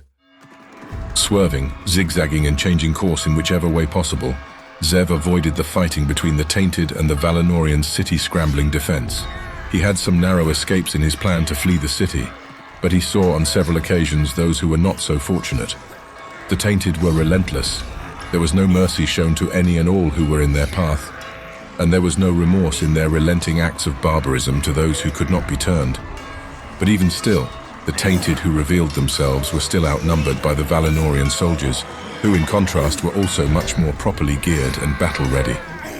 Such clashes between the two forces were frequently in the Valinorians' favor, and of course, such men did not take too kindly to a suspicious character such as Zev traveling through the city amidst the chaos. But they could do little to stop him. With the Tainted before them, and most being unmounted themselves, they too were no match for Zev's horse's swiftness. And for Zev's part, he was more than willing to have his horse die from exhaustion than risk the chance of getting caught. And with that mindset, he escaped to the outer rim of the city, his horse still in full gallop, panting from exhaustion. Dusk was near the end of losing its dim glow in the sky, and already the two moons' light was shining more brightly below on Ehya than the sun's dwindling glow. Though the full moons were brighter than usual, like that ill-omened night in Bethelus, when this had all started for Zev and Aziel. It was almost as if the moons had a will of their own to shed light on the madness below. A madness that Zev was now a part of. There was no denying that now, and there was no escaping it. Zev knew as much, but he would gladly accept such a fate. Someone had to fight back against those monsters, so why wouldn't it be someone like him, another monster? For Zev, such a thought seemed fitting, really. But still, the threat of these enemies on Ehya was even greater than his imagination would ever dare. They controlled everything: Valinor, the west, the east. Zev could count on one hand the only remaining fragments of Ehya left untouched. There were the light-forsaken lands most folk called the Wild Lands, the Elven Realm which was now occupied by a fraction of the humans left, the Dwarven Realm, and Merchant's Pass. Everything else was under the dominion of the Vaikanai and the necromancer called Razkol. Blast it all to the northern heights and the scorched dunes. Zev cursed atop his steed. I can't do this alone. Though Zev wouldn't dare say it aloud, he thought it. If this task was really too great for him to handle, he might as well quit, shouldn't he? He started it after all. Someone else could finish it. With those unsettling thoughts coming to his mind, Zev couldn't even bring himself to smile his usual grin when he came to the realization he was approaching the meeting place. Before him was a small ridge in the relatively completely flat lands of the Great Plains, before a few more miles to the Swamp of Doom and the northern heights just north of his location. Amidst its gallop, something startled the exhausted horse into a frantic whinnying, causing it to lose balance and stumble forward towards the ground. With a few curses in frustration, Zev went along with it. His face took the brunt of the fall against the grass after flying several feet past the horse. Ah! Zev groaned in frustration as he lifted his head up, spitting out some grass and blood. When we're finished, I'm turning you into glue, he declared to the animal before turning his head back to it. To his surprise, the exhausted and bleeding animal forced itself up and began fleeing away with a limping gallop in the opposite direction. Zev stood in wonder at what could have inspired the animal to do such a thing. Ha! Zev scoffed. Note to self, horses are miserably unreliable. With the humor of his situation gone, he remembered his pain and groaned. Next one I'm eating, he said before standing and brushing himself off. After a few swats at his clothing, Zev looked up from his shirt and pants. The fear the animal had displayed now made all too much sense. Zev was amazed by the smell of the place. The familiar wretched stench of death somehow didn't alert him to the danger earlier. The scene was a massacre, even worse than Zev had come to expect as of late. The 23 hired men Zev arranged to meet here were dead.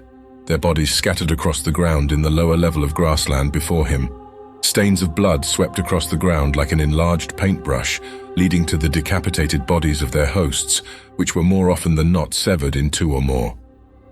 Limbs were scattered, often well over hundreds of feet from the body they belonged to. Everyone was dead without exception. Even the animals, the horses and Tulaks at the front of the wagon were not spared. Zev was without words. The senseless slaughter eluded any reason he could discern, and it was beyond anything he could foresee a human managing to set up in such a short period of time, even if they tried. A voice, cold and ruthless, spoke directly into Zev's mind. Did you honestly think it would be that easy? A sharp chill rushed through the air. A sense of malice permeated the area like a thick fog. Everywhere was unsafe. Zev knew this in his heart. The being that spoke to him through his mind was beyond his understanding, a being beyond Enya's limits, supernatural. Then Zev finally saw him, the same Vaikanai he had seen in the streets of Valinor earlier.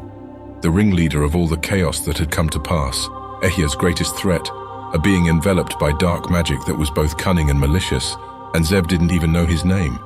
But all that mattered little right now. This was a do-or-die moment. Either Zev would fight or die like the men he saw before him. The choice was obvious. He wouldn't allow himself to be slaughtered like the others. Zev jumped down the ridge and raced for the wagon, a noticeable chill in the air as he saw his breath, while noticing the extremities of the grass began icing over. The unnamed fiend grinned condescendingly at Zev's efforts. It is futile, the Vaikanai said again through Zev's mind, his lips unmoving. Do you honestly think you can contend with the likes of me? He asked as Zev started digging through the supplies. Uncaring of Zev's actions, the Vaikanai spoke further. I am your greater in every way.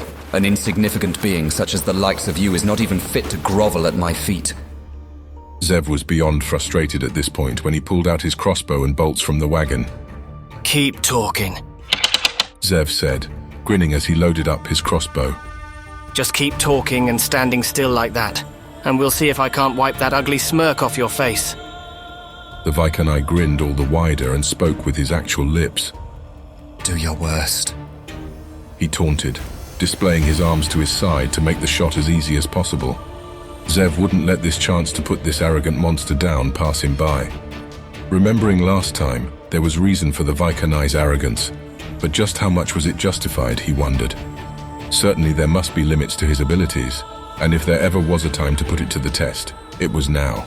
Zev aimed and shot out a bolt. The arrow zipped through the air, heading straight towards Zeraz before suddenly veering off course safely out of harm's way of the Vaikanai. The villain silently chuckled as he looked back upon Zev. Keep laughing, Zev yelled back as he cranked another bolt before shooting it, but like the last, this too widely spun astray. Let's see how much you can handle. He dared, cranking and reloading his crossbow again and again, stepping ever closer with every shot. The arrows veering to the left, the right, up, down, and everywhere else they shouldn't. None hit their mark. Zev was beyond flustered, beyond what he thought possible as he continually closed the distance, hoping that his foe couldn't possibly react to a shot at such a close range. But like his others, the last bolt he shot fell short, this one hitting the invisible barrier and deflecting back past Zev himself. Why don't you just die? Zev roared out in frustration, sticking his bow now only a foot away. Now, of all times, the crossbow appeared too close for Zeraz to permit. The Vaikanai wouldn't allow Zev another chance, going so far as to even dare to hold the crossbow's end within his clenched fist. Zeraz looked down upon Zev as if he were hardly even worth acknowledging. Now do you understand the difference between us? Through his gritted teeth, Zev didn't bother answering his proud and foolish enemy, instead opting only to shoot his bolt through the Vaikanai's finger. The bolt didn't even move an inch. It might as well have hit metal. Zev was beyond words as he looked on in shock and horror. Zeraz grinned. Did you honestly think that someone like you, an insignificant noble's son from Bethelus, could do anything other than bring ruin to those you care about? Ha! Zev scoffed at that remark. We'll see about that, he declared, trying to kick Zeraz in the gut. An unseen force came crashing down upon Zev, forcing his leg down mid-kick as he fell to one knee before his terrible foe. Zev looked back defiantly, but it gained him little but a spiteful glare back. The villain continued his taunts. You've trampled upon everything you cared for, everyone that you loved. Like the Kluaks you killed in your childhood, Zev, you never consider the consequences of your actions. You will continue to kill and destroy until the entire world is set right by your eyes. Ha! Zeraz continued, scoffing. And yet you seek to cast me as the monster in your stead. A pitiful deflection. Throughout the words, Zev remembered the moments the Vaikanai spoke of, but how he knew was beyond Zev's understanding. But still, there may have been truth to the villain's words, even if Zev would have rather denied it. But it mattered little to him now. Zev's question at the moment was why? Why was Zeraz delaying this? He had already been beaten, so what was there to be gained in this? End it. Zev roared, seething. On and on. I'm sick of hearing your voice. If you don't finish me now, I swear I will. You'll do what? The Vaikanai said in Zev's mind with a booming voice, his lips unmoving, his glare piercing the human's heart. That same fear from before set in. Zev knew, then and there, that mankind alone wasn't meant to contend with such monsters like this. Zev double-backed with his crossbow in hand, walking away with his eyes fixed on Zeraz the entire time in complete fear. He hadn't even realized Zeraz's grip had relented, nor that the magic the Vaikanai had placed on his movements had already been lifted. Black magic oozing from his eyes, Zeraz's fierceness was now on full display. The aura he enveloped made even the air stifling to breathe. With a simple gesture of raising his hand, his greatest weapon was displayed. The black lion was starting to take form at his side. With a bellowing roar, the creature of shadows charged Zev, who cried out in fear as he let loose another bolt. As it had done so earlier, the arrow flew through the monster as if it were just an illusion. But Zev wouldn't take any chances. He dodged to the side, narrowly escaping the enormous lion's claws. The beast immediately reacted, turning back towards Zev and striking him with the back of its paw. The mere strike sent Zev airborne before slamming against the side of the ridge. His knees buckled from the impact as Zev slid towards the ground. He looked back in astonishment, surprised at how his end would come. My life's just full of disappointment. Zev said bitterly, chuckling at the thought as the roaring lion charged him. Against all reason, Zev heard the sound of Aziel approaching, but it was more of a panicked scream that came through the air overhead and past him. And just like that, his wild imagination was confirmed. Aziel was flying or falling directly at the lion with his shield to the front. The sound of the metal clanging against the creature's head, and Aziel's subsequent grunts in pain were the proof it was real. The lion lurched back as Aziel picked himself off the floor. Stupid horse bucked me off, Aziel explained in frustration. Zev was in disbelief. What are you doing here, you idiot? He said, gaining Aziel's attention for only a moment as he continued. Leave while you still have the chance. We can't fight that thing. Aziel smiled through his lowered visor and turned back forward to the beast. After everything I fought through to get this far, forget it. Besides, you're not allowed to die until you make up for all the problems you caused me. And it's a lot. Believe me. The black lion stood unfazed. Both it and Zeraz glared at the human who dared stand in their way. Aziel could feel their malice, their unfiltered power in the air. Even if he put on a brave face, Aziel knew the hairs on his body stood upright. Like now. Aziel grimaced. Just what on Ehya have you gotten us into this time, Zev?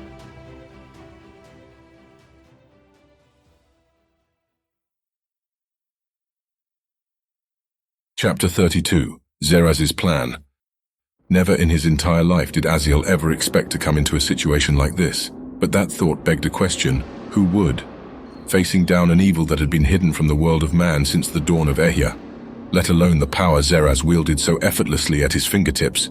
It gave proof to the fact that the Vaikanai was a terrifying foe, but something about this opponent in particular seemed a bit more. The awesome black lion he commanded was more than a simple pet. It acted more so like it was actually an extension of the Vaikanai's will, made manifest in the physical world. Their mannerisms and their behavior were so aligned that Aziel believed it was safe to assume the two were in fact one. He wouldn't have even been surprised if the black lion were actually the beating heart of the Vaikanai himself. Not that it mattered right now. Both Zeraz and his lion were formidable opponents alone, and Aziel had to find a way to fight back against them. Zeraz looked at Aziel with disgust. I grow tired of these games, the Vaikanai said. Aziel smiled at that. Let's see how long your confidence lasts, he said before turning slightly to Zev. Get ready. Zev grimaced at the prospects of a renewed fight. Huh. Who wants to live forever anyway? he answered while standing, spitting out some blood and prepping his crossbow. With a presence of superiority, Zeraz spoke again. You are but pawns in a larger scheme between forces greater than your understanding. And yet you dare to think you could stand against me when your sole purpose is to be disposed of? Your fates are already sealed. Zeraz said in a cold, ominous voice, the Black Lion taking a step forward. Aziel had heard enough. We'll just see about that! He roared, clanking his mace and shield together as he raced forward. Let's see what you got! His challenge was met head-on. The Black Lion leapt towards Aziel as he brought up his shield, but he knew better than to take such a hit directly. Aziel leaned to the side, deflecting the tackle as he started stumbling to the ground. But even still, it was like being hit by a falling house. Aziel would have been completely at the mercy of the beast's will, if not for its attack being deflected. But it had, and Aziel's plan worked perfectly. He brought his lagging arm across his side, slamming the mace into the lion's chest. Or so he thought. Nothing, no resistance, no force stopped his swing in motion as his mace glided right through the dark apparition as the two crossed paths. Zev knew better than to stay where he was. He ran to the side in an arc to get behind Aziel. Not that Aziel minded. He was the one with the shield after all, and Zev was more apt with doing the blows. But as Aziel jumped back to his feet, he faced down the lion who was preparing for another attack. He scrambled to think up something quick. How are we supposed to fight this thing? My mace went right through it, Aziel proclaimed, hoping for a second opinion. I saw. Zev said, getting fully behind Aziel. I have an idea. He began to say, already a little too late as the Black Lion charged the two. Zev's right behind me if I dodge. Hold it! Zev proclaimed, his crossbow ridiculously close to Aziel's head. Yeah! Aziel didn't know what else to do but yell out in frustration as he braced for impact, the Black Lion towering even over him as it leapt towards Aziel. Oh! At the moment of impact had come, Zev released his bolt. Too fast to see, the arrow pierced the lion's neck. The beast recoiled in pain before the arrow, which had penetrated inches into its flesh, fell to the ground as if it had just been suspended in mid-air. Ha! Zev proclaimed, Aziel imagining the grin that must have been on his face when he said it. Not so invulnerable now, are you? You saw it, brother. It can't defend when it's making contact. Zev likely turned his attention to Zeraz to gloat.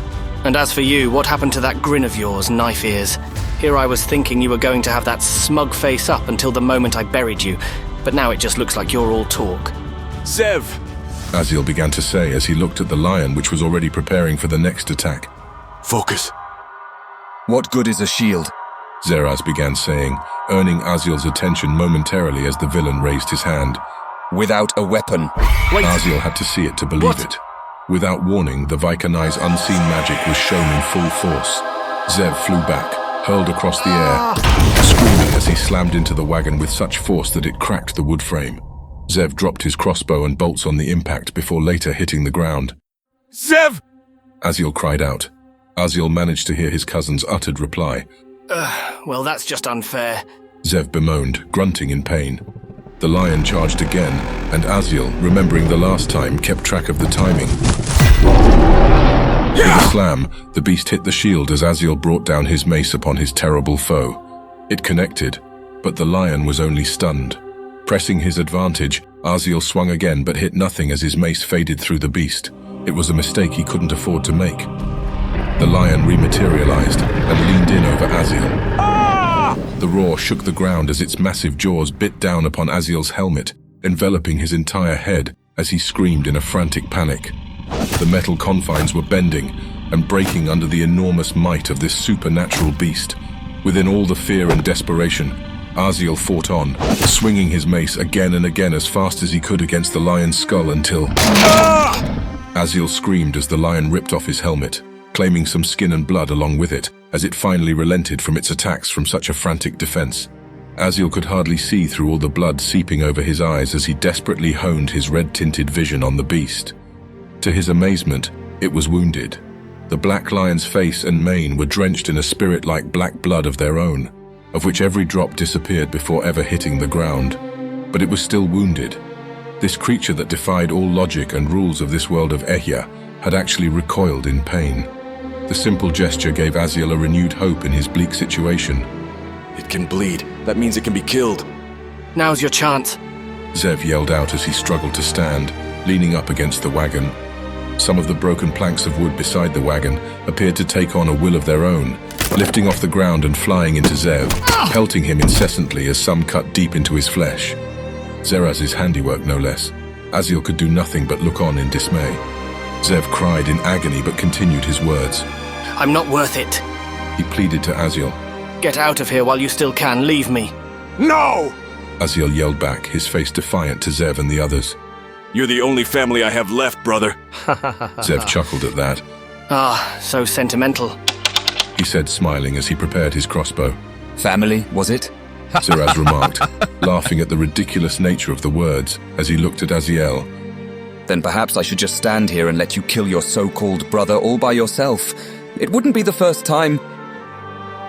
Aziel was astonished by what he heard, at how this Vaikanai seemed to know his most darkest secrets. But his momentary astonishment wouldn't last. Zeraz wouldn't allow it. His tormented expression only encouraged Zeraz to speak further. Would you like me to find you a rock? Or would you prefer to kill him like you did your mother? Nice and slow. Aziel gritted his teeth and clenched his mace firmly within his hand. You'll die for that. Zeraz just grinned malevolently at that threat. There were no more words to be wasted on this monster, Aziel thought, as he turned his attention back to the black lion. It was ready to renew its attack, and its demeanor was beyond what one could conceive as the meaning of fury. Blind, animalistic rage, and it all was directed towards Aziel. Perfect. The lion roared, shaking the ground and sending Aziel to his knees. Beyond his understanding, the hands to his ears provided no comfort to the agonizing noise. But it mattered little compared to the black lion's next actions. It charged towards him and pounced. Defying the nagging voice in his head that declared his actions irrational, Aziel met the beast head-on. He didn't move, but prepared his shield for the attack. With an enormous crash, Aziel felt the crushing weight of his terrible enemy upon his shield, the shock of the blow far exceeding his imagination. Aziel's bones began to crack and snap as Aziel used the lion's own momentum to begin hurling it over his body. Ha! The enormous black shadow of the creature's frame flew over Aziel's head before crashing into the ground to his side, and with it, the newfound knowledge that during the encounter, Zev had crippled the lion's hind leg with a newfound arrow piercing through its black flesh before the beast hit the ground. The beast was wounded once more, recovering and manifesting itself again. Finally, Aziel had found his momentary reprieve from the black lion's assault. Aziel knew it was his moment, and he took it. Without a word, Aziel turned his attention towards Zeraz and charged. The Vaikanai was surprised by Aziel's actions. A show of fear came across the villain's face that Aziel suspected the Vaikanai may have never once shown before. But he intended this to be the first and last time this villain ever would. Aziel raced forward towards Zeraz, letting out a fierce war cry as he closed the distance. Zeraz displayed his dark magic in response, his eyes and body dispersing the blackened cloud-like magic as he lifted his arms toward the human warrior. With a loud snap, Zeraz released his awesome power upon the shield-bearer as Aziel raised it in his defense. The blow nearly ripped Aziel's shield off his arm, destroying what function he had left in his limb. But even with his broken arm, Aziel's pace didn't slow. He knew he wouldn't get another chance, and it was a necessary sacrifice to close this gap that he so desperately fought for. Aziel saw his unnatural opponent step back in fear, and now he had him. Yeah! With a roar, Aziel leapt forward and swung his mace from the side with every fiber of his remaining strength towards Zeraz's face. The blow made impact, as Zeraz's head violently bent to the will of the strike's momentum. But nothing in Ehya had gone as expected of late. Against all reason, the Vaikanai was still standing, the mace still touching his face with his hand catching and holding the weapon a little too late to have avoided the attack altogether. But the blood from the impact spoke true to the damage a mortal had inflicted upon him. Having lived before the Ehya was formed, holding knowledge beyond what seemed possible, and wielding power that was vastly beyond Aziel's understanding, Zeraz had now proved he was not immortal. He was no god. Even though he had failed, Aziel sighed in relief. Zeraz, like his lion, were monsters just waiting for someone or something to end them. Trying to continue his attack where he left off, Aziel was met by a fierce retaliation. An unseen magic pushed him back as Aziel began skidding across the ground. You dare! Zeraz seethed as he looked on at Aziel from a distance. Aziel grinned at his accomplishment before standing. The Vaikanai had shown he could be injured, and the expression he wore wasn't just one of glaring indignation. The Vaikanai had shown a hint of fear, but was too proud to admit it. We'll try that again, Aziel said proudly as he stood tall, looking back at the villain. Zeraz might have answered, but something unseeable in the distance to the south seemed to draw his attention. His sour expression turned to that of a knowing grin. The villain sighed in relief. The fool arrives, Zeraz began to say, his body slowly changing into the black vapors. Without explanation, the Vaikanai was leaving. His black lion dissipated into the air just moments before Zeraz intended to do the same himself. Stay and fight, Aziel declared, but Zeraz's taunting expression remained unchanged. As his form was disappearing into the air, Zeraz looked towards Zev and offered some parting words to consider. You too will burn. But first, a parting gift. Aziel turned to Zev in distress. Something happened to him, but the nature of it eluded Aziel.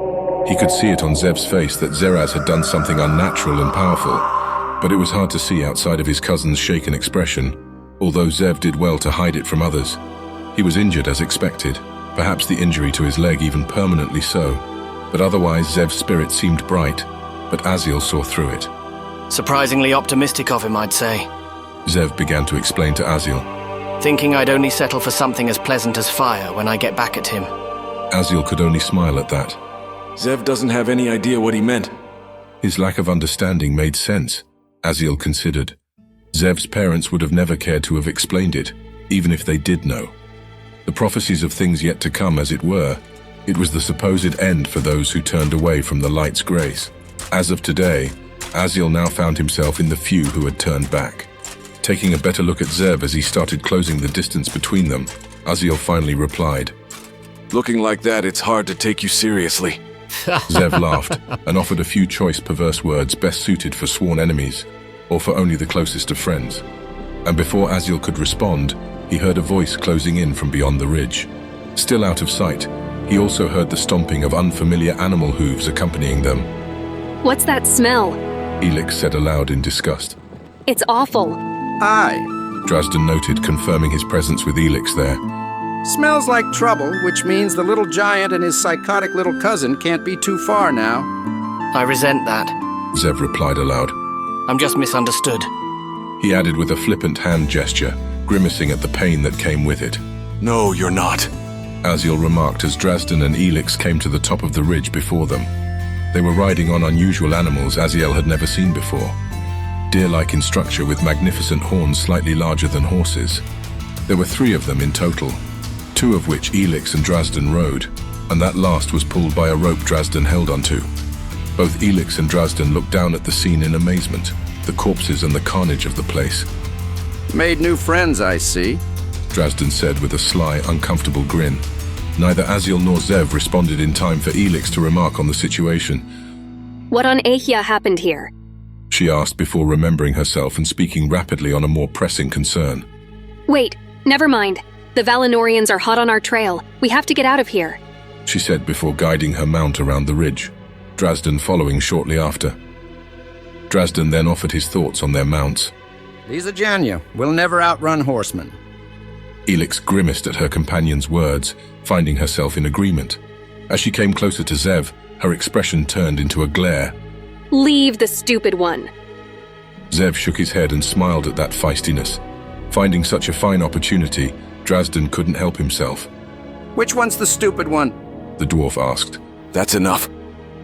Aziel intervened with a swipe of his good hand before adding, Go, I'll hold them back. Struggling to stand with his injured leg, Zev defiantly replied, Not a chance. You're in no position to fight with that broken arm, he said, gesturing towards Aziel's wrecked limb. Aziel looked at it, the blood seeping through the gaps in the armor. Holding back the pain, Aziel lifted it up proudly.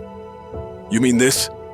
He said, smiling while he waved back, his arm feeling like it was going to shatter into pieces. Zev looked astounded. His unspoken reaction was the proof he had been fooled. So Aziel kept up his grin and lowered his arm again. Get out of here already, Aziel reiterated. But Elix wasn't about to let it go that easily. He's a murderer. I didn't come for him, she openly stated, pointing to Zev in disgust. By now, Aziel could hear the horsemen approaching, and there was simply no time to argue. Yes, you did, he answered with an unwavering conviction. You just didn't know it. E.C.E.N tried to get a word in, but Drazdan was insistent when he spoke. Stubborn as the stone, I'm leaving now, with or without you, the dwarf warned, trading quick glances to Aziel and Zev. So what's it gonna be? Aziel listened in and turned towards the ridge, answering Drazdan.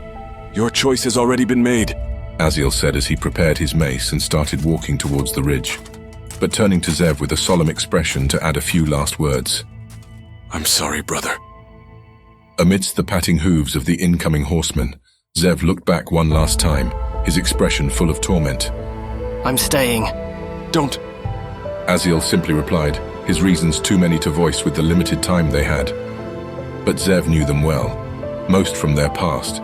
He had seen Aziel at his lowest and highest moments. Aziel was Zev's brother he had gained in his most desperate hour, and was now the same one he would leave on his own. But it was by choice, something which neither of them had in their past. Their actions led them this far, and for what it was worth, Aziel was at peace with it. But why? Zev's expression had clearly shown the question lingering in his mind. Why would Aziel die for his sake? And why with an accepting smile at that? It made no sense to the noble of Bethelus. None at all. Their life has been racked with disaster and misfortune from the cruel twists of fate that had come their way for a lifetime. It was illogical, downright unfathomable. Like him, Aziel should be cursing the world and all within it. But yet he seemed to have let go of such things, and with a solemn expression at the thought of giving up his life for someone like Zev. With a bitter quivering of his lips, Zev clenched his teeth and yelled back. Fine, die a hero, he declared in frustration, turning back to Drazdan and E.C.E.N, but instead choosing to hobble past them and begin searching through the wagon. What are you doing? E.C.E.N demanded in an irritated shock. Ignoring the pain of the shards of wood still stuck in his legs, Zev answered. Saving your lives, he said before pulling out a bag with a small chest that shook with coins in one hand, and in the other his leather armor with 4 dwarven-made breathing masks. Drazdan immediately knew the implications of such items. By the stone, you are madder than I thought. Zev grinned at that comment before handing the dwarf the coins to carry. What would you all do without me? He said, before loading the leather jacket and only 3 of the masks to the unburdened Janyu. Die, apparently, he added, feeling the need to bring them up to speed with their situation. Zev made good on the moment afforded to him, as he pulled out 2 fire rocks and chipped them together, the wagon catching flame shortly after. As quickly as possible, he relieved himself of the other items he was carrying. We have to leave, E.C.E.N reminded in a panic, already encouraging Drazdan to escape without Zev, but the dwarf was surprisingly resistant. Now we can leave, Zev said, after a quick look to ensure the remaining masks in the wagon would be burned with it. The Valinorians were making their way to the ridge when Zev looked back to Aziel with an embittered expression, raising the last gas mask high for him to see. Brother, they'll have a spare for you when we manage to catch up. Aziel smiled at that, and Zev returned that gesture. It was a simple thing, one that would mean little in almost any other day or time. But this was the last, and they both knew it. What other way they could have said goodbye was lost, but it was enough. Without warning and in a somber expression, Aziel started walking towards Zev. This, Aziel began to say, holding back his tears. This is how it should be. Zev scoffed before Aziel stepped right in front of him. What? Dying a dramatic death alongside your brother? So sentimental. I would have preferred at least 1,000 other ways to die. Zev abruptly grunted as Aziel quickly struck him with the back end of his mace, knocking him out. A brother gained and lost, and though he couldn't understand why, Aziel now knew that Zev had saw him finally bury the pain of his past. Strange that it would be on the same day as his last. Already the Valinorians were charging down the ridge when Aziel frantically tried carrying Zev's body to rest atop the Janyu, the amazing creature surprisingly helping him in the endeavor, before he yelled frantically at the others. Go, now, I'll handle this, he proclaimed. But Drazdan and E.C.E.N only looked back in sorrow, knowing full well what to expect. Pained as they were, no more words were given besides the usual frantic panicking of an impending threat, as the Janius left unprompted in an escape to the north. As Drazdan had implied, though the elegant creatures were strong and fearless, they were also far slower than horses in comparison. They knew without Aziel's aid, they wouldn't make it far. The first horseman came close to the wagon, intending to follow the 3 in hot pursuit. But it's not like Aziel would just let that happen. Cutting the horseman off, he closed the distance and struck the horse's front leg with his mace. The animal's bone cracked, and Aziel could feel the impact of his attack reverberating throughout his body. But he was certain it hurt less than what the rider who was cast off mid-gallop had felt. Aziel turned to the others, nearly 10 of them. It may have not been a problem under normal circumstances, but they were Valinorian soldiers atop horses, armed to the teeth. Under normal circumstances, they were already a force to be reckoned with. And that was not to mention that Aziel's shield-bearing arm had broken bones in several places, let alone the hours he spent fighting to get here. He was exhausted, and his enemies clearly were not. Then came a familiar voice. "I never expected to see you again," Cyrus Vanorum said atop his horse. Aziel looked back in shock. He's here? Has that Valinorian been a part of their plans this entire time? Cyrus gazed on curiously at Aziel. "Are you seriously aiding the rebels after all that we've done for you? Or maybe you could have been infected." The sincerity of his words convinced Aziel of the truth of the matter. He doesn't know. Aziel had to try. The Valinor you've been following is long gone. Its true ruler is not the Emperor you serve, but the Vaikanai. After only the smallest moment to see the reaction, those words seemed to have resonated with Cyrus, almost making him gasp aloud. Though he did well to hide it from the others, Aziel didn't understand why until his next actions. Cyrus waved his men to attack. "Kill him now!" The action spoke to another truth. He's trying to silence me? From Aziel's perspective, whatever noble outlook Cyrus portrayed only hid the true nature of the man. He could not be relied on for anything, but he still had to try. There was no other choice. The chaos in the city, the uprising in the east, the tainted, it's all because of the Vaikanai, Aziel proclaimed. His words unheeded, the Valinorians oddly enough remained where they were atop their horses. Their eyes burned with the same blue flame as Razkol's last puppet had shown before each and every one of them outstretched their hands towards Aziel. Clearly, Aziel thought, this magic did not only belong to Razkol himself, but given who they worked for and how the necromancer came to be, the unfortunate situation made sense. Aziel lifted his shield with his other hand and prepared for the worst.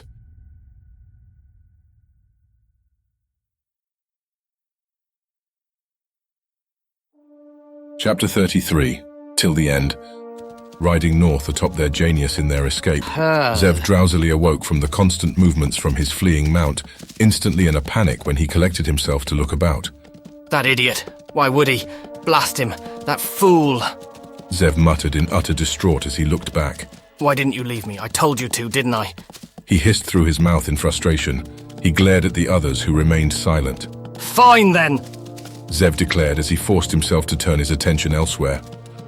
Fighting against the urge to break down, Zev struggled against his galloping mount's movements as he reached down and yanked out the splintered shards of wood from his leg. The first two came easy, if one were to ignore the pain, but the last was large like a dagger and planted deep within his flesh. With only the light of the two moons to aid him, Zev cursed in frustration at the difficulty of it all. At least with a seemingly new light to aid him, Zev grasped the wood and pulled it out with a scream of pain. He held the bloodied plank of wood in anger and saw an unusual light reflected upon the glossy, wet velvet surface. Still in motion, Zev turned around and saw the cause of it. A blue blaze reaching towards the sky was behind them, the center of the encampment where they had left Aziel behind.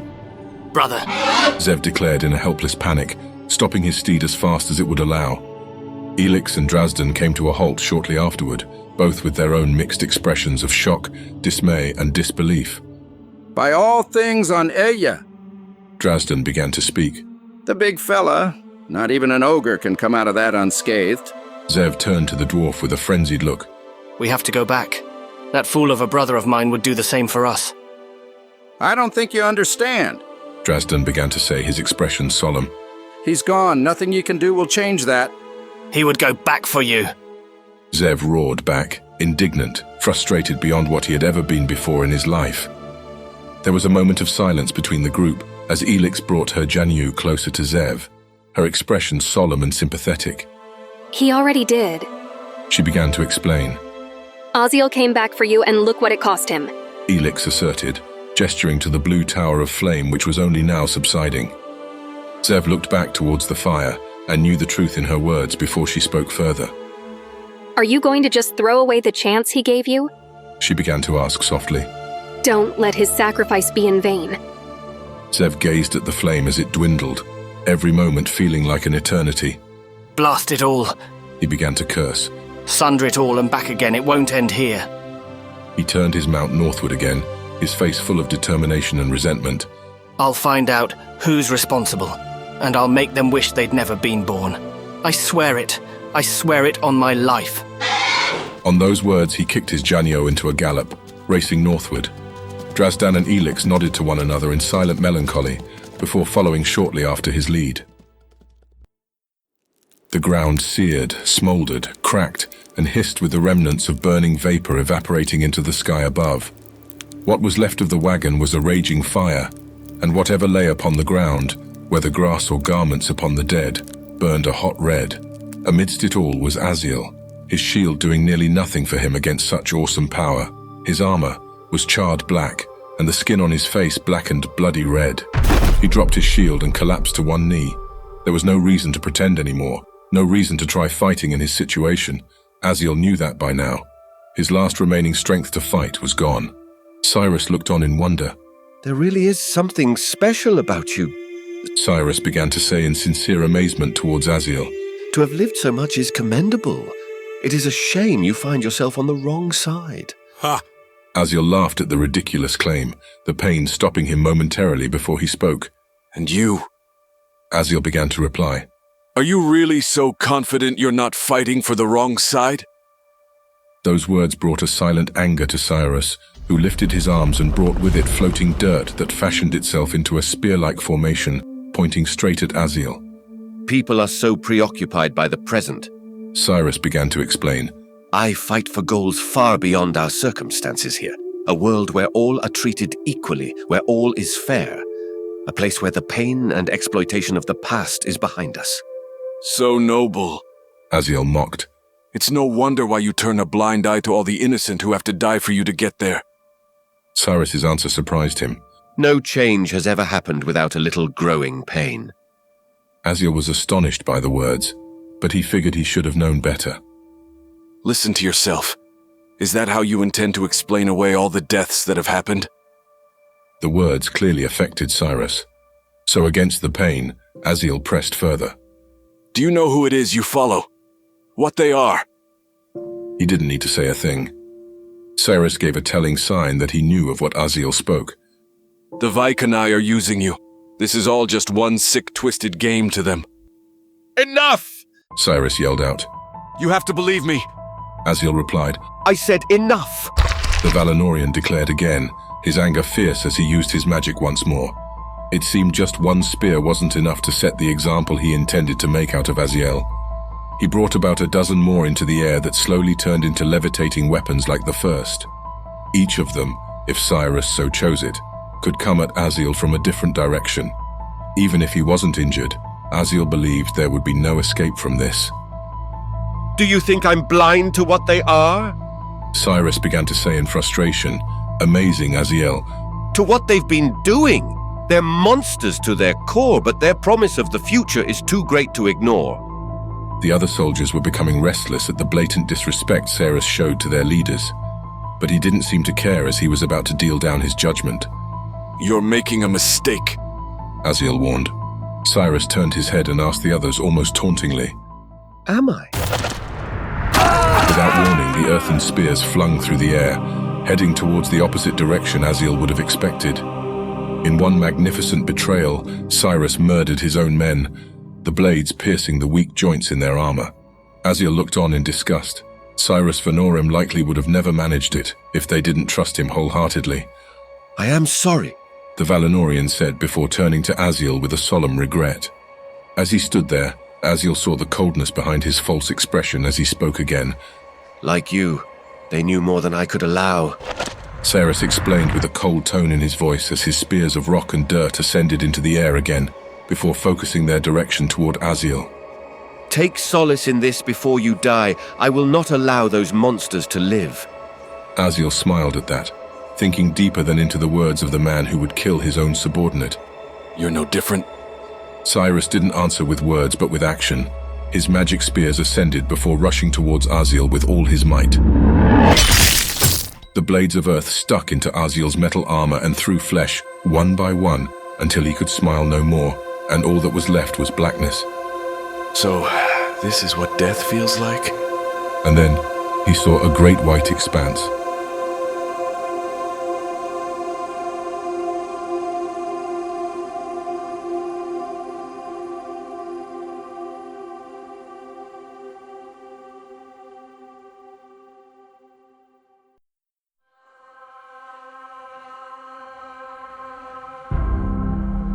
In the night, in the day, when nobody is looking your way, though you try to hide away, sneaking in shadows or running away, it will follow you.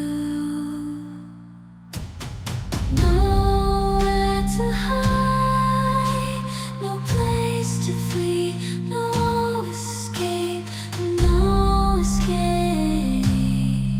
To the west, to the east, to the north and south. To the west, to the east, to the north and south.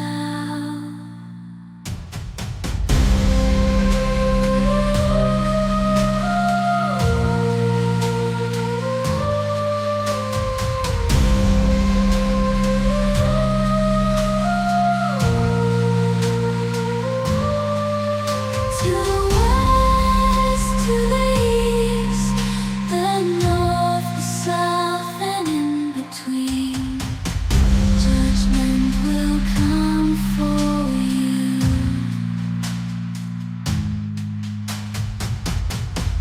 To the west, to the east, the north, the south, and in between, judgment will come for you. Turn back, seek the light, don't hide away. Come back, come back.